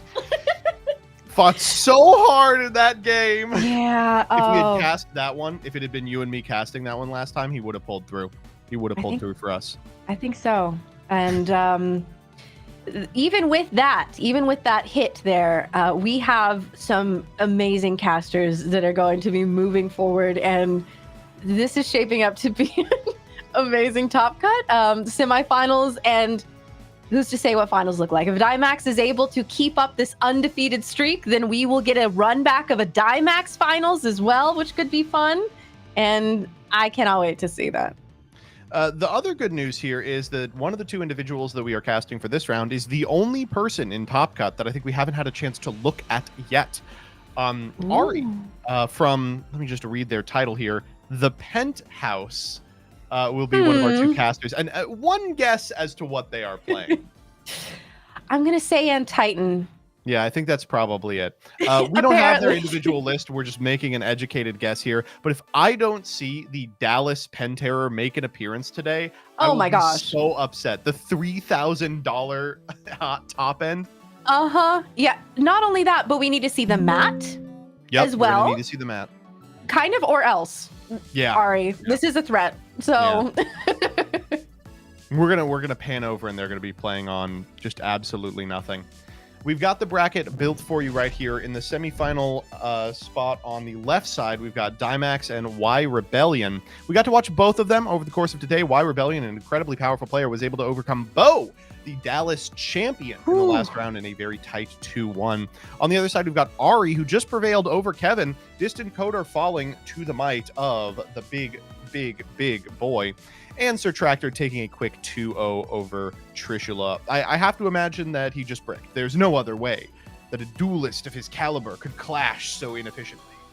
No one is immune. Everybody can brick, and everybody, you know, not to quote Hannah Montana here, but everybody has those days. That's so true. I understand now why she was the best of both worlds. As mentioned earlier, we're going to give Dimax a little bit of a break. We will not be following him the entire way of his run. We will be checking out that Ari Sir Tractor match. We got the exciting ability to see Sir Tractor in a previous match as well. They were able to overcome their opponent in that clash, and I'm excited to see them play again. I've said it about 100 times over the course of this stream, but it's always great to watch good players play good Elestrals. Yeah, that Sir Tractor match was one of the best of the day, certainly. And I remember Ari's, specifically the match to place third, where we had the properly enchanted Pin Terror. We had just a parade, a celebration of this list. I've never seen it trigger in my life. I would love to see a run back of that. Either way, these are two dynamic players who have been nothing but exciting to watch, and I know that we're about to see some amazing clashes. Yeah, I cannot wait for it. They're setting up right now. I believe they have already drawn their opening hands, have not made the decision to mulligan or not. Now, remember the way that Elestrals top cut works. The individual with the higher seed gets to choose if they go first or second. That is your reward for doing well in Swiss. And I believe that is going to be Ari in this particular instance, who broke a little higher than Sir Tractor, who I believe was actually the 5 seed to Ari's 3. Okay. And we were throwing around some threats earlier, Ari's direction, about if we don't see this pint mat, if, blah, blah, blah. I don't want to spoil anything, but I would like to formally retract that and say there is something else that we would accept in the place of the Pintera mat. And we're about to see it. Yeah, I'm very excited. All right. Without further ado, I think we are just about ready to head into that match. I do want to say a huge shouts out to Sir Tractor, who appears to be repping one of the very few in existence Poison Nectar monthly field centers. Oh my goodness. They don't just give those out to anyone. Ooh, okay, in the corner there. Little shout out. And spoiler, no longer a spoiler. It is the third place bronze medal Astrabbit 3 people on the planet can be playing on this mat, and we are seeing one of them in front of us. This the other is one just lost their top 8 match. This is a 1 of 1, in fact, and it's beautiful. So we are going to be getting in here. And you said that Ari is going to be the one going first, I believe? Yeah, it looks like Sir Tractor has elected to take a mulligan here, which is bad news. Okay. I mean, if it gets you into a better hand, then it's worth it. I don't want to spoil too much about what Sir Tractor is playing, but of course you can probably make an educated guess by seeing a couple of Floor Mine expended. For that reason, any deck playing Frost Elestrals probably does not care too much about the ability to mulligan. And it looks like we may be taking another one. No, we're just expending a draw. Expend a draw, yeah. Okay. All right, it looks like Ari has set an individual card and passed, followed by Sir Tractor expending to draw, setting 2 and passing. This is Elestrals. Oh boy. And it looks like there is a spirit up there, possibly, so maybe we saw an expend from Ari as well. And Spectaris coming out. We've spoken about it a lot today, but it just is the case that these proactive Elestrals are way less good than the reactive ones. Getting in with the Spectaris, not as good as getting over something with the Spectaris, but pretty easy to deploy in a position like this. And here we go. All right. Wait a minute. Is it December 2024? What's going on here? Why are people playing Rhino Sect? Hey, you know what? Little Rye Nymph, speaking of, shout out to the next Shattered Stars. If I don't get that reverse Stellar Rye Nymph, it's going to be everyone else's problem. I cannot wait. And Ari better hope that we've got a Gorgon's Gaze, something to contest this Rye Nymph. So, we watched it a little earlier, but Sir Tractor is playing Rhino Sect.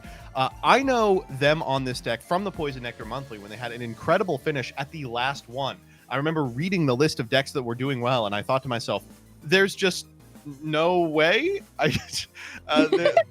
It can't possibly be good. But if you open like this, it might be. Here we've got the Rhino Sect coming down and it's turn happening. 1.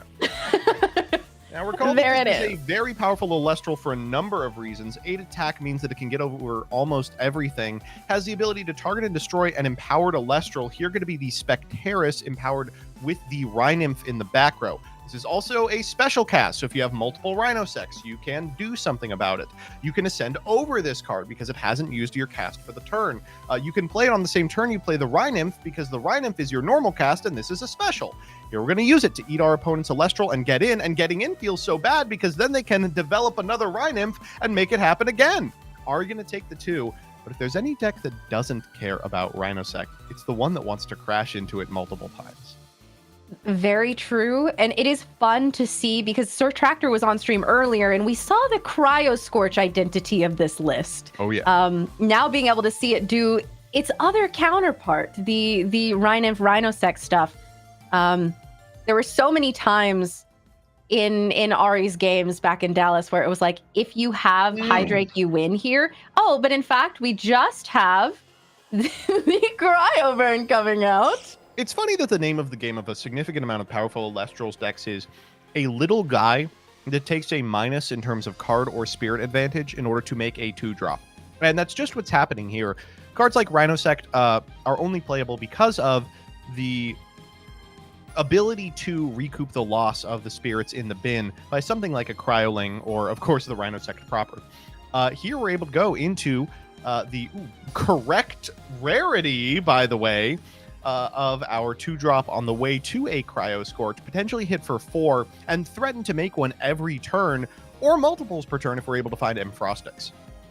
And this is something that we saw before, where the first Cryoburn that comes out, misenchanted. And then there's a second one that comes out, and that one's properly enchanted, and has become a Cryo Scorch every time I've seen this happen. So we might be in trouble here. Ari, looking at those face downs, there's not one good answer to any of this, unfortunately. Are you down to 11 also matters for another reason, and that's the goal of their deck. I'm expecting here, though we haven't seen it yet, is to use Hydrake to convert into Twindra to convert into Penterror. Really powerful stuff, of course. Unfortunately, doing so costs 6 spirits, and we're currently down to 11. So if we sink 6 spirits into this thing, we're going to also take a spirit off of attacking into a 2-spirit Elestral, and we are going to go down to 4. That means an Earthquake. The ability to actually get over the Penterror is going to put us in a really rough position. I think that's why you saw him correctly enchanting the Penterror a lot of the time. It's the ability to float after what was your all-in no longer can go all-in. Here it looks like Sir Tractor may also be expending to draw, saying, I have a powerful board that wins the game on its own. It's you who's going to have to react. So let's get attacking. Potentially well, and as you mentioned, 6 and turn it off. Yeah, I was gonna say that 6 line. Tsunami here is so rough. It only trades for 1 spirit, but Ari correctly understanding the difference between 7 and 6 is the difference between a win and a loss. Yep. And it looks like Ari is still playing to those outs, playing to the ability to hopefully get Penterror on the field, which means we might see a properly enchanted one this time. And I'm seeing something. It looks like Hurricane. Yeah. Well, if we're going for it, this is the turn. We'd have to see like an Ambrosia plus a Hydrake, but that's not that far out of the realm of possibility when we've been doing nothing for 3 turns. That's true. But theoretically, there have to be cards in hand, right? Looks like setting 2 and going for the Hydrake. That is Hydrake. Let's try it. And there's the Ambrosia. Oh, wait, we're totally in it. Uh-huh. All right, let Ari cook. Let's see. Looks like total Lycoris domination there. We can send the Hydrake into the Cryovern. The Twindra, unfortunately, can't contest anything on the board. A second Ambro. Another one. Oh, we might be really in this one. No, we're so back. It's not so over. Okay, come on, Ari. Let's cook. I want to see Penterror hit the field right now. I think we're about to. So the Hydrake walks into a 2-drop. We take 1. We drop 1 spirit. We then use the effect of the Hydrake to expend 2 spirits and go into the Twindra. The Twindra here will come out with 2. It will walk into probably the Cryovern, take another 3 spirits as we get to the Penterror, but in so doing, we'll be able to clear the Cryovern, deal 1 to Sir Tractor, put them in a position where, I don't know, they have to have another Rhinymph to win. Okay. Here we go. Okay, down comes Twindra. Uh-huh. Twindra crash. If that spirit count is correct, we're going to go down to 2, which means even if we lose the Penterror, it can float enough to fade an attack step, which is maybe enough. But with 2 Ambros gone, getting back into the game seems like a pretty remote possibility. And look at the top 16 Penterror. You had to get what? Top 16 to get this. Top 4 for the mat. This is about the most flexing you can accomplish in a game of Elestrals at present. And it is beautiful what is happening. And anytime I see this exact thing happen, I have to say maybe Pent is the best deck. You know, like maybe Ari is right, because what do you mean we now have a Okay, 15... well, there's Earthquake. All right. Well, okay, we do get to float a little bit. We could theoretically make a couple of Hydrakes and a No Cryo Scorch too. Not necessary. What? Oh, the wow. properly We are floating one enchanted. Hydrake. We are down to 0 spirits. So Tractor says, "Show me the out to Cryo Scorch, because I'm not seeing it." And Ari's that's gonna the scoop him scoop. up. That was, by the way, an my. activation of that Cryo Scorch. So Tractor burned the Oh. remainder of their spirit deck to burn the remainder of Ari's and put them on 1. That was so funny. Oh Just- no. Crashing our dragons into each other. This specifically is very fun, just visually to think about these specific boss monsters. And I mean, hey, Pent hit the field, Cryo Scorch hit the field, Rhinosect hit the field, all so in this one game. It's so hilarious to think of Elestrals in terms of a spectator sport, to be like, yeah, like a lot of games at the highest level of competition, a lot of games are decided by a matter of inches. A significant series of easy to cast utility Elestrals getting the most spirit efficiency out of their individual effect activations. There are also some decks in the metagame that are big dragons that you just throw at each other. It's like, oh, but those decks aren't competitive, right? It's like, no, actually they are currently in semifinals. One of them will make it to the final round here today. Yeah, we are going to see a big dragon in finals today. It's just a matter of which one. And being able to open and have a Rhinosect on the field, literally turn 2, is devastating. And it stayed the entire game. It did. One of the huge upsides to Rhinosect specifically, and one of the reasons I prefer it over a strategy like Hydrake, despite the fact that I love Hydrake with all my heart, is that it has the ability to find sideboarded hate so much more easily. Because you get functionally free mulligans insofar as you want your Cryoling to be on as early as possible, and the differential you get in attacking your opponent for 2 will offset the differential you took by virtue of binning a bunch of spirits for mulligans. You get the ability to select specific hands that have access to targeted hate. So out of the board, I think you are way favored. Ari has a huge uphill climb, but as we saw in Dallas, you really can't ever count him out. No, we saw Hydrake parades going on. We saw Cockatoodle. We saw Veritaqua, I believe. Oh, I do remember the Veritaqua. Yeah, we have seen so many no one could have guessed it kind of plays from Ari. But then again, on Sir Tractor's side, not only do you have the ability to have that Rhinosect out turn 1, you have the ability to have more than one. You mentioned that at the beginning of the game, but if you have multiple Rhinosects, you can special cast all of them. No, the Rhinosect deck has an ability to high roll that almost nothing else can match. And we didn't see that high roll in the last game. We talked about this too. A lot of these decks that have the capacity to high roll, you have to expect it's going to happen probably once in the best of 3. You either have to have the tools specifically to counter it, or you have to just chalk that one up to the fact that it can high roll. You haven't seen it yet. You lost a game in which there was a low roll. So how are you going to beat them on their game? And I guess we will see that. We see another mulligan. As you mentioned, this is one of those decks that it doesn't really care. You can kind of refund that. No big deal. You're just making my Cryoling a little easier. And Ari starting us out with a rabbit. Classic. And this is an incredible hit here because not only does the rabbit insulate you against taking a ton of damage early, it also finds a card that can consistently contest exactly the Rhinymph. If we have like a Gorgons or something, we can stop that Rhinosect play. And here it comes. There's the Rhinymph. Ari, what is the set card? If we see it, we're trying it. Okay, moving to the rune row. It looks like we did not Gorgons, so we are going to go for Rhinosect. Fortunate. Turn 1 again, by the way. Yeah, is it going to be more than one? Is it just... I mean, what do? You can't shield this card. Oh, no! Oh, the second Rhinosect! Oh, God! good luck. Don't set a devastating. card. Oh, come on. What do you Dolmen for do? 4.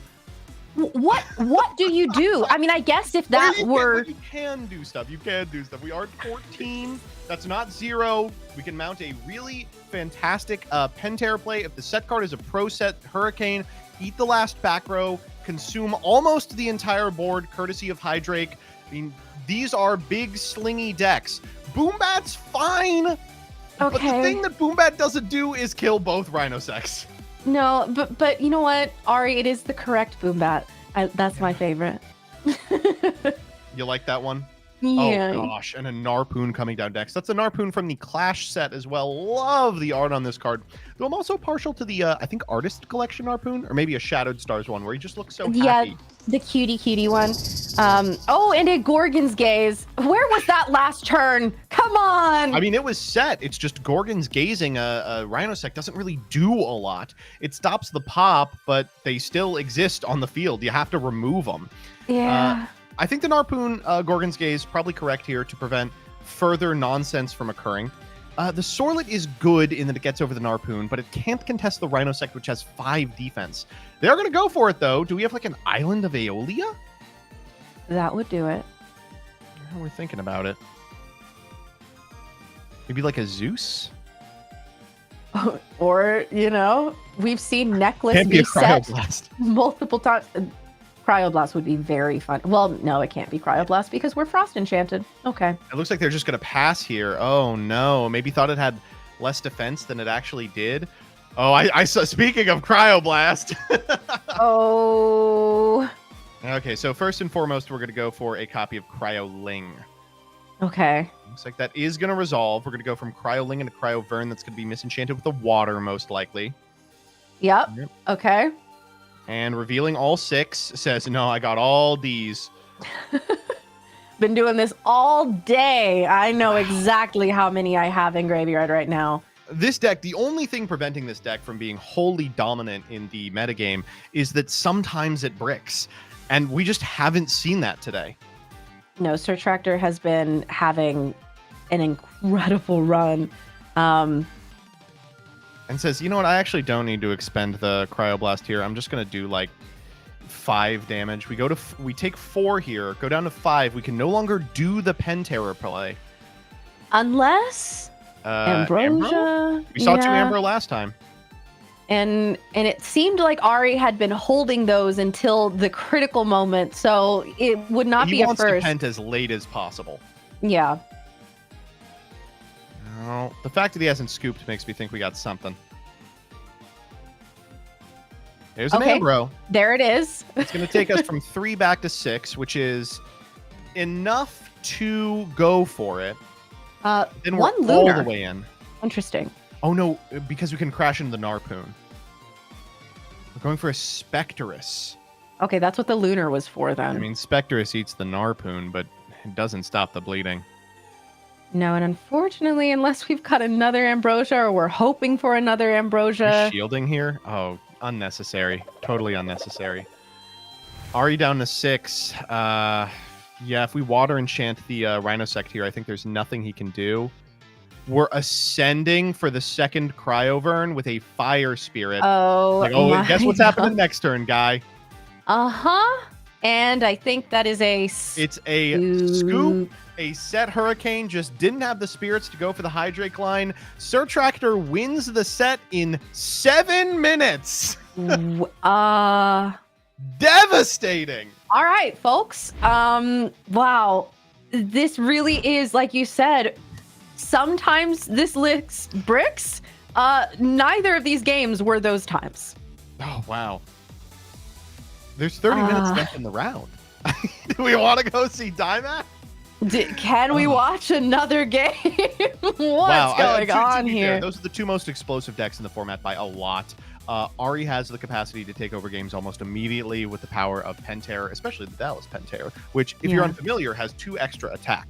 That's not true. That's a lie. And, of course, Rhinosect needs no introduction. The period in which that deck was playable, whenever I saw a Rhinymph cast, I just totally clenched up. I thought, oh no, it could happen. I could stare down the whole playset right now. Thankfully, I didn't have to often, but looks like Ari just had to now. it's really interesting seeing these games from Sir Tractor after seeing the previous round. I believe it was round 4 that we saw them, where we didn't one time see Rhinymph or Rhinosect. It was just the cryo stuff. And yeah, wow. When that second Rhinosect hit the board, my stomach dropped. I really... What are you supposed to do? You need a combination that's so specific. Things like resting on your laurels and Earthquake right then. But then the ball is still in your opponent's court. You know, they've spent a lot of spirits on this, but you've taken a lot of spirits as well. It's rough. Mm-hmm. But, I mean, truly Ari is the best Pent player to ever do it. It's still Pent best deck. We believe that wholeheartedly. This was just not Pent's day to shine, unfortunately. Yeah. You know, I any of these decks that have the capacity to high roll can have a good tournament run any week. And if I know anything about Ari, it's that he'll be trying it again at the next event. Hopefully to a better finish. Though still nothing to shake a stick at. A semifinal finish still incredibly important and powerful. Dimax and Y Rebellion are unsurprisingly still in game. To my understanding, they have not even finished one. No way, they didn't finish up the entire thing in 7 minutes? I know, unbelievable. Yeah. This Cryosect list is one of the first that I've seen in a long time that actually has me very like, I want to play it. I want to try this. It looks really fun, but I also know when it's in my hands, it's going to look very different than what I just saw played. Yeah. That's you know what, maybe we'll practice, get to that level. But Sir Tractor, congratulations, we have our first finalist confirmed for today. That means go Cryo Scorch, we are in finals, baby. Go Cryo Scorch. What can I say? I don't know, I'm very excited to see if it's going to be able to convert one final time, but the other two individuals are really good.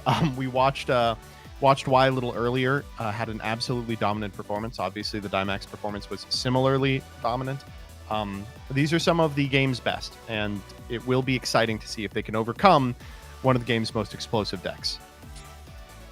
Either way, no matter what the outcome, you're right, it is going to be an amazing match, and it is still a while away, however. Yeah, that is true. In the meantime, if you like what you've been seeing here today and have been considering picking up Elestrals for yourself, I'd really advise that you get registered for the next Premier event. You've got a fair amount of time before that actually happens. May 17th is going to be when this event occurs. It's the last Premier event during the Moonrise season, though there will be some cards from Divine Champions Firestorm legal, those that are released in the Shattered Stars packs. If you feel a little daunted by this, like you don't have what it takes to be the champ, first off, I wouldn't feel that way. Some of the most storied players in the game's history ended up accidentally winning their first Premier event. You could be the next incredible Cinderella case. But even by entering, you get access to the tournament pack premieres, which are just so cool. You can see some of the cards, the carry off and the torsion available to the top 16 and the champion. Similar cards with that Premier framing will be available in that tournament pack. And personally, I'm a little miffed that we don't get it. I got to be honest. I think we could have done pretty well. I would have played Hydrake. I was going to play the same way, of course. We could have been a contender, but you know what? As we have Sir Tractor being one of the confirmed finalists today, I don't know. I think that champion Torchin fits pretty well just as a one of in the Cryo Scorch deck. I don't know. You're already running fires. Might be worth a try. It would have fit a little better. It would have fit a little better. In the Trish deck. Oh, well. Someday. And if you feel maybe that Premier play is a little too daunting for you, you want to get your feet wet before jumping into the deep end, you can always check out the casual events. These are hosted every single Tuesday on Discord. They are webcam events that start at about 7:30 Eastern Standard Time. These events have a priority placed on new players that maybe have a deck that's not perfectly tuned yet. They are for fun events. They get you Caster's Coins, which can be redeemed for booster packs, for really incredible prizing through the Play Elestrals website. And importantly, these are free. They cost nothing but the cards that you have in order to actually play them. And like you mentioned, this is the perfect training ground for if you would like to possibly be the next champion, make it to our next finals. And I would love to see any number of you here. I think that it's always really exciting when a new name comes up and suddenly is just dominating the entire tournament. Absolutely. Could be you. Could be you. Finally, if you want to get your hands on some of the new cards, or if you want to wait until the new set to jump in, nothing wrong with that. Nothing wrong with that. You can go to Shop Elestrals to put in pre-orders now for the new incredibly powerful Divine Champions Firestorm set. I'm super shocked about the stuff that's in this set. I am really excited to see how it warps the metagame, and I think it will be fantastic when it becomes legal on June 1st. I think that we're all really comfortable in Moonrise right now. People have been feeling free to experiment, try to bring all these new things, all of these innovative and diverse strategies. And we're going to go into Firestorm, and it is all going to change. Yeah, no.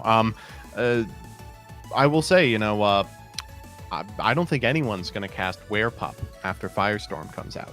I really I couldn't imagine doing such a thing. Certainly not multiple at once. Exactly. If you are trying to get into the game with Firestorm, I really do have to recommend these double starter decks. They've drastically lowered the price from the starters. They are starter decks designed to play well with each other and against each other. So if you have a friend and you're both trying to figure out what you want to do, they're a great opportunity to get the basics down by playing against each other, then combine to get a deck that is at least reasonably tournament ready. The cards that are in here are really shocking for a starter product. I'm really floored by the fact that these are introductory products, but those available on shop.elestrals too, and will start shipping out at the end of May. The name of the game is accessibility. Elestrals wants you to be able to play and wants you to be able to achieve even these top performing decks and to build them yourself for not that much money. And they're constantly printing even common variants of these rare cards. And I think that that's really nice. You are able to, if you want to, have a real and meta deck for not that much. So, and you're right, these starter decks, the new 2-packs, insane place to start for that. They are unbelievable. One final thing I guess I will mention is if you are looking to play Elestrals in a paper capacity, if you think the best way to get into the game proper would be to engage with other players that are sitting down and shuffling up, jamming games against each other, you can do that by going to the Elestrals store locator on the Elestrals main site. It'll show you all of the OTSs around you that have the capacity to sell Elestrals and host individual events. My personal local, Comics to Astonish, not only is a great group of individuals I've loved playing Elestrals with over the last couple of months, they actually just got someone in top 8 who had a really impressive finish with a deck that he's been labbing over the course of the last several months at that specific local. So huge shouts out to them, and you could have another similar story. And he's been bragging about this amazing locals all day. But remember, even if you don't have one near you, like I do, we are currently in the Las Vegas area working on getting a couple of the local game stores on board and getting them involved in Elestrals. And Elestrals makes it really easy. Or even, I think it's a QR code on the website that you can simply show to your local game store, and they will get them involved. And with that, I think it's time for us to say our goodbyes. Finals will be up momentarily. Unfortunately, I will not be there. It's going to be Kay and Law casting. I know you two will do a fantastic job. And before we head out, I do really quickly want to give a shout out to chat, who's been speaking about the last games in depth. We, in fact, have Sir Tractor in chat who said, if none of those nymphs stuck, I lost automatically. So congratulations for sticking the Rhine nymphs. I hope you can make it happen in one more game.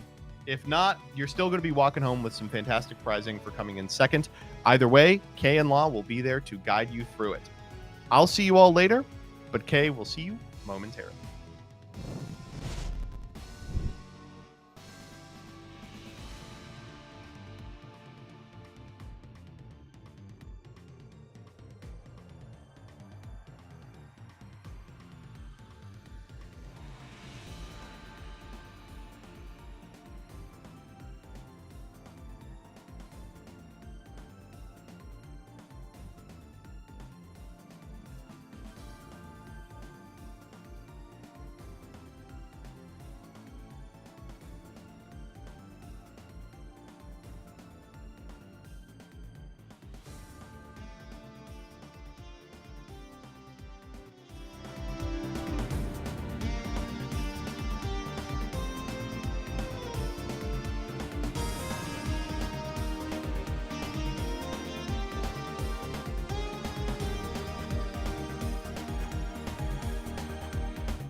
And welcome back, ladies and gentlemen, to Grand Finals of our Elestrals Premier Webcam Tournament. I am once again the Law, joined by K Cray. Hello, I'm so excited. And we have an incredible match coming down the pipeline for you guys. We're just trying to we're waiting for some of these things to wrap up here to try to kind of get y'all in the mood. But that top 4 game, how are we feeling about Sir Tractor there? Well, I would say that's one of the quickest games that I've ever seen in my life. The Cryosect deck is one of those that if it gets to do its thing, and as we saw in chat, Sir Tractor saying, if that didn't work, then I lost immediately. But it did work, and my goodness, what a victory. And still so well fought by Ari in the face of certain imminent demise, and honestly. I mean, Ari still brought Pen Terror once again to a top 4 finish.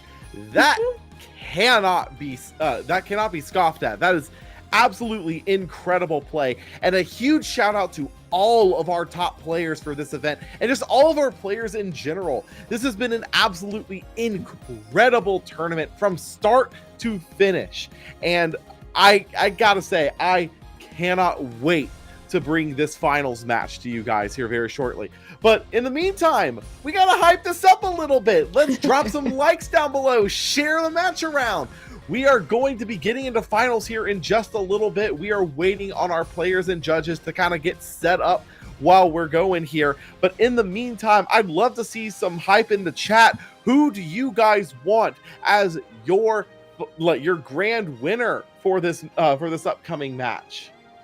I know that it's going to sound biased because we're here doing this today, but this is truly the best tournament in terms of gameplay and in terms of each individual match that I have seen so far ever. Every game has been dynamic. Every game there have been plays that I'm just like in awe of, and that is all coming together, and it is all ending with the finals that we are...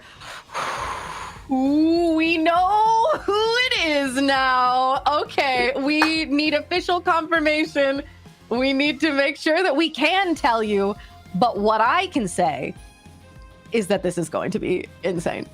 And we just got confirmation we are allowed to share it. Okay. We've got Sir Tractor on the Cryosect list that we've been seeing throughout the day versus Dymax on Draking. Oh my God, this is going to be incredible. There are so many ways that this could go. As we saw from Sir Tractor, a 7-minute victory in semifinals against one of the most decorated Elestrals players, Ari. And now going into finals against Dymax, who at this point in the day is undefeated. Yeah, that is absolutely incredible.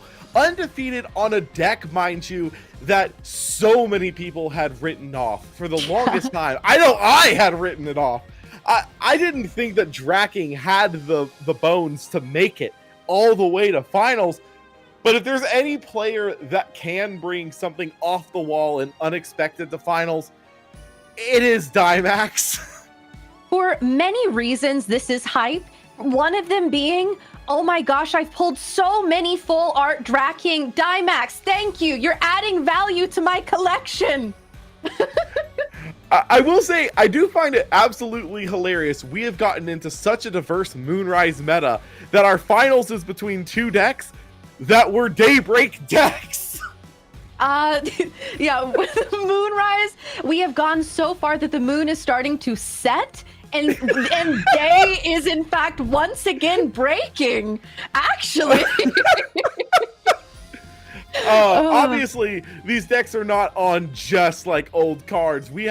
There's quite a few cards in here that are from Moonrise. One in particular that enables a good portion of Dymax's strategy, but since we haven't seen it yet, I'm not going to get into it yet. I don't want to give y'all spoilers. but I do think that we are very much in for a real treat. As you've mentioned, Dimax completely undefeated throughout today, and Sir Tractor on this deck that we have seen multiple facets of, between the Cryo Scorch burnout that we saw earlier during Swiss, as well as the Rhino Sect just drop down that we saw in our top cut. I am beyond ecstatic for this particular finals. There are so many different lines that both of these casters have access to. There's so many different identities that these decks can take on, and there is no way to predict exactly how these games are going to go. As you said, we didn't even see Rhino or Rhino Sect in that round 4 match with Sir Tractor, and then, oh my gosh, that was what won the entire thing in 7 minutes. So, who knows? All I know is that what I saw of Dimax is that I looked away from my phone, I looked back, and there was a Draking on the field, and they had won. So, I don't even know what to expect from Dimax, to be honest. I will say, though, looking into kind of the matchup spread, this is probably a matchup that, while absolutely threatening, Dimax is probably a little bit happy about, because they're one of the main things that kind of water style decks kind of struggles with is suppression, specifically between things like Galaxy and the like. So going into a deck that is primarily going to be Frost focused, probably something that Dimax is pretty happy about, because that means he might not have to worry about Spectaris nearly as much as he has throughout the rest of the day. That's true. I don't know. I don't think we've seen Spect from Sir Tractor. I don't know if this is a deck that runs that at all. We see that P&M card up there for Sir Tractor, although we're getting a little bit of a sneak peek. This is going to be so fun. I cannot wait. Yeah, with our players we're still getting kind of set up. We're getting ready for grand finals here. And again, I have to encourage you all, please share the stream around, get some hype up going, get some likes going down below. Make sure we get the stream passed around as much as possible, because this is hype Elestrals right now. We are seeing decks that were not even on the radar for Moonrise here in the finals, and showing truly this metagame is about as open as it could possibly be. What I want to know here is that we have possibly one of the biggest competitions since Team Edward and Team Jacob, and I need to know, chat, your take on this. Are we Team Dimax? Or are we Team Sir Tractor? Who are you rooting for? Me, as a commentator, as ever, I am professional and unbiased, and I would be so thrilled no matter the outcome, and all I want to see is top-level gameplay. But however, chat, you are able to be as biased as you want to be. Oh no, I'm being biased. I'm not gonna hide my biases. I am rooting on Dimax. I heard what he was bringing before this particular event, and I'm like, there's no way you make top cut with this. Okay, well, it's only fair then that because we have to be fair and balanced. So if you are going to be biased, then I have to root for Sir Tractor. We've got to be equal here. Look, I will say, while that might be an internal bias, I am hopeful for a good game. Sir Tractor has kind of been a little bit of a player favorite that we've seen throughout the day today with all the different facets of this deck. I'm just hopeful, really and truly, that we see some really good gameplay here. Because let's be fair, we are in for a treat. Okay, I can't comment on what I just saw, but all I know and all I can tell you is these are about to be some insane games of Elestrals. I cannot wait. There's nothing more exciting to me than seeing giant dragons hit the field, and that is hopefully what's in our future here. But who's to say? Who is to say? Who's to say? Will it be the giant dragon and a giant rhino beetle? Or will it be the massive squid? The undefeated massive squid. That cannot be understated. The fact that Dimax has taken this deck that everyone, I think even today on stream, a couple of my co-commentators have said, bad deck, bad cards, undefeated through the whole thing, and now we're in finals.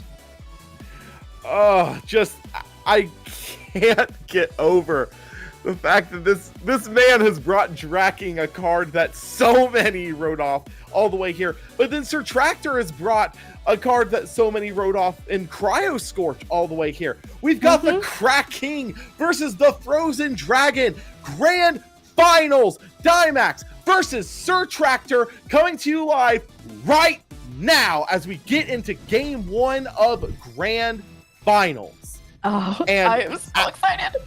As Dimax is our higher seeded player, they get to choose whether to go first or second, and Dimax has opted to go first here. So we will also Sir Tractor taking a mulligan by the looks of it. And you know what? We were talking about this last game. That's fine. Sir Tractor does not care about a mulligan. Sir Tractor cares about an ideal opening hand. Oh my God! Look at that shuffle. I am in awe. That is beauty. Keep doing that forever. Actually, I am terrified to riffle shuffle my cards. I will say standard cards probably have a much better way of getting the shuffle done with that, but coming from my background, I can't. That terrifies me too much. I feel like I'm gonna rip something. Dimax, speaking of ripping, gonna throw down the funny bunny. Gonna rip 3 off the top of his deck, choose one to add to his hand, and shuffle the rest back. it's so funny because unless Dimax finds exactly Gorgon's Gaze, Sir Tractor doesn't care. Like there is nothing that Dimax can do. If we are going to see Rhynymph, Rhinosect stuff, there's nothing that Sir Tractor cares about other than probably exactly, oh, okay, Narpoon.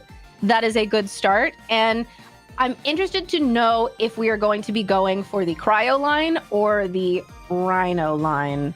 I would think the Cryo line at this stage, specifically because we took the mulligan, we already have 2 Frost Spirits in the discard there. So Cryoling, yeah, is going to be exactly what Sir Tractor grabs with the Narpoon here. That is going to set up for a potential Cryovern Ascension line after 3 more of those Frost Spirits hit the discard. But we got to get there first. With that, it looks like he's going to pass over to Dimax, who is going to develop the Elechick here. Okay. And if there's a Gorgon's Gaze set, this is the easiest Gorgon's Gaze of all time. Dimax, I didn't get a C, but probably running Zeus. Is that what we were seeing from them in the last games? That is correct, but it doesn't look to be a Gorgon's Gaze. It looks to be a poison-tipped arrow. So this Elechick has been dropped to 2 attack, no longer able to contest the Narpoon on its own. But Dimax, grabbing the Zeus out of deck, may be able to just go ahead and drop the Zeus and run it over. But that's going to be up to him. I'm not entirely sure what he wants to do here. I think that is, though, probably the heads-up play. Exactly what Dimax is going to be doing. Enchanting 2 to Zeus, disenchanting 1 to pump down that Narpoon, and we will be getting rid of Narpoon, but Sir Tractor able to clear the Elechick. Yeah, definitely. That's probably the right play. I will say Narpoon is one of the most weird stat lines. There goes the Lava-Lith! We have seen more Lava-Lith today than we have in what feels like months. Oh my goodness. My gosh. Lava-Lith here is going to eat a Gorgon's Gaze. Most likely was targeting the Zeus, as that is one of the main answers to the Lith. But with the Gorgon's Gaze coming down, Lava-Lith is going to be frozen in its tracks for this turn and give Dimax an opportunity to try and develop something here to handle the Lith. And down comes the Eddy. Eddy plus Zeus does do it. On top of that, Eddy, specifically by putting it in defense, means that this rabbit also can potentially contest it. So Dimax has 2 different Elestrals now that can run over this Lava-Lith, maybe making Sir Tractor have to double think about going for a back row piece here. Yeah, in these situations, obviously Tsunami would be the best, but Eddy doesn't respect Tsunami. Eddy doesn't care, and you would have to either Tsunami shield, you're going to have to... Oh, okay, there's shield. Okay, so the shield coming down on the rabbit swing. On rabbit, interesting. Does mean, though, that there's a Gorgon's Gaze for the Eddy. Whoa. Sir Tractor going through all of his back row here. I'm fairly Are we going to see a hard ascend, do you think? Is that why we're valuing this so much? No, he has now put 5 Frost in his underworld. That does mean that we are going to see the Cryoling come down here and be able to quick ascend up into that Cryovern immediately. meaning that Sir Tractor is going to have two-drop Elestrals on this board, already putting down a big threat push. Notably is going to be misenchanting it with water, so we do not have the effect on Cryovern. But we've been seeing this from Sir Tractor all day today, where the first Cryovern has been misenchanted to play around Tsunami, but then a second one comes down, that's properly enchanted, and that's the one that, however, this is going to be met with it looks like PTA. Yeah, the PTA coming down here. Unfortunately, Dimax is going to be taking a lot here. We'll be taking 1 from the Cryovern swing, 2 from the Lavalith swing, and another 2 from the PTA payout. Ooh. A very expensive turn for Dimax. But that Cryovern did need to get out of here. Unfortunately, PTA is one of those cards that we've seen fall in usage, and this is probably why, because you can't prevent the damage. Oh, resting on your laurels will come down the and board clean it up entirely. Okay, we saw the one of Lavalith. Only fair that we see the one of resting on your laurels, and that rabbit that got shielded coming back for blood in attack. Oh my gosh, Dimax taking this very this big spirit differential in a lot of ways and quickly closing the gap, dropping it to a 6-7 spirit game with the rabbit swing in here. I cannot believe this. Down comes the Eddie. Don't think it's gonna need its effect here, as the rabbit is already in attack, as Sir Tractor is gonna just try to swing, but a Tsunami coming out from Dimax to get defensive, putting that rabbit into defense, making the Eddie just bounce off. The nice little and then Galaxy coming out to completely nullify this Eddie, who is now, because of the effect of Galaxy, a 1/4, which means that everything in the world can run over him. What is this game? So much back and forth here. Absolutely incredible. Oh, we've got the Rhynymph coming out from Sir Tractor here. I have to imagine. It is disenchanted with water. It's water enchanted, which means it's a 5 attacker. Oh, playing into the Galaxy. Okay, Dimax playing Sluggle, going to be healing back 3 water spirits. That is a 5 attack Rhynymph on the field, which means that we could crash with Galaxy if we so chose. It seems like we are so choosing. Yes. Oh my goodness, and Sluggle on the field, just going to be hanging out. Sluggle to get in for 1 here does put Dimax heavily up, well, not heavily up, but up on spirits. A second Cryoling coming down here. If this one gets properly enchanted, oh no, we might be seeing a Cryo Scorch in the near future. Is this Cryo Scorch for game? Again? This is not the first time that this has happened. No, it is not. No. And this is a terrifying position to be in for Dimax. It's just gonna set and pass. Is Cryovern gonna go for the Ascension? Is it gonna happen? I don't believe so, as actually they can't go for the Ascension. Sir Tractor is out of spirits. Okay, no more spirits, but the shield from Dimax will lock it up. Oh, wait, I saw an Ambrosia for a second. Like, wait a minute. Dimax will have 1 spirit left in their spirit deck after this, and Sir Tractor has none. Unfortunately, that is it for Sir Tractor. What a fast game. What an intense game. Oh, if that had come down to us being able to get Cryo Scorch on the field, that would have been game. I cannot believe how intense this finals is already. This is incredible. The speed that these players are also playing at. Notably, I think we are still in the first 10 minutes of the round. Yeah, Such a fast one. Yeah, not even 9 full minutes have passed. We're going to be sighting here. I have to shout out the fact that we are seeing Galaxy shenanigans in almost May 2025. We saw Galaxy come out, completely switch the Eddie, make it totally useless, only then to see a water enchanted Rhynymph who is suddenly a 5 attacker. I can't believe that last game happened the way it did. but also very notably, Sir Tractor has probably taken note on the fact that Dynamax has shown him Galaxy. That is a very dangerous position for you to put your Cryoverns in if you're going to misenchant it with water, because the Galaxy makes that a 4/7.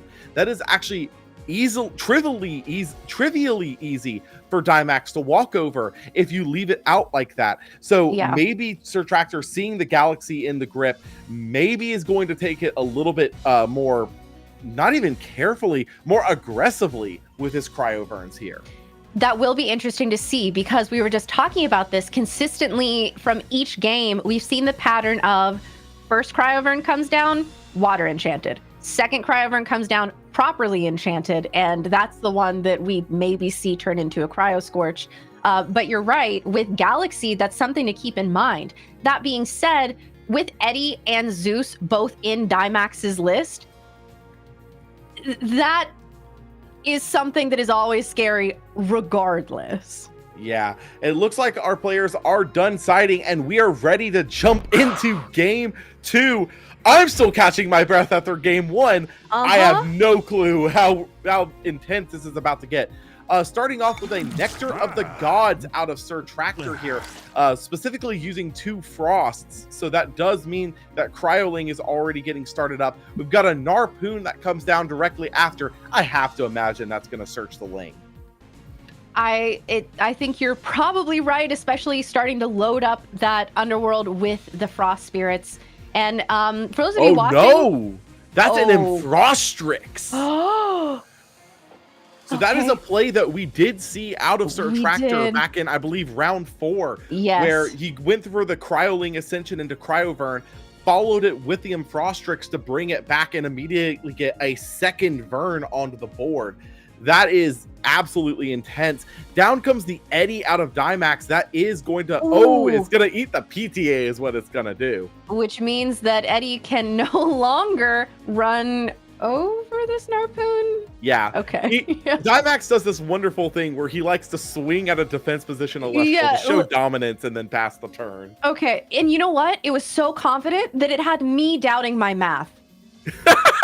I was like, I mean, I trust Dynamax more than I trust me, certainly.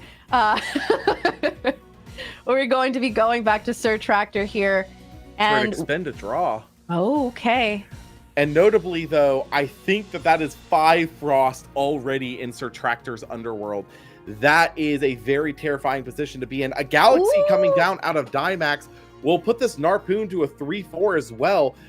And looks like it's not a Gorgon's Gaze in the back row. Sir Tractor going into his turn here, I have to imagine is going to Cryoling. And that is exactly it. And I want to see if we see a properly enchanted Cryovern. Or, I mean, you can't water enchanted at this point. Yeah, we definitely aren't water enchanting this Cryovern. So we're just going to have to see how this plays out. Dynamax does know, though, that he added the Enfrostrix from the deck with the Narpoon play. So the question there is, I think, is Dynamax going to try and Gorgon's Gaze this Cryoling in the meantime? No, it's going to go through. Okay, there we go. Really enchanted Cryovern coming down, playing around the Galaxy here. It would be so unfortunate if the one time Sir Tractor doesn't follow this pattern that it's met immediately with a Tsunami. No, but it will be met immediately with the PTA.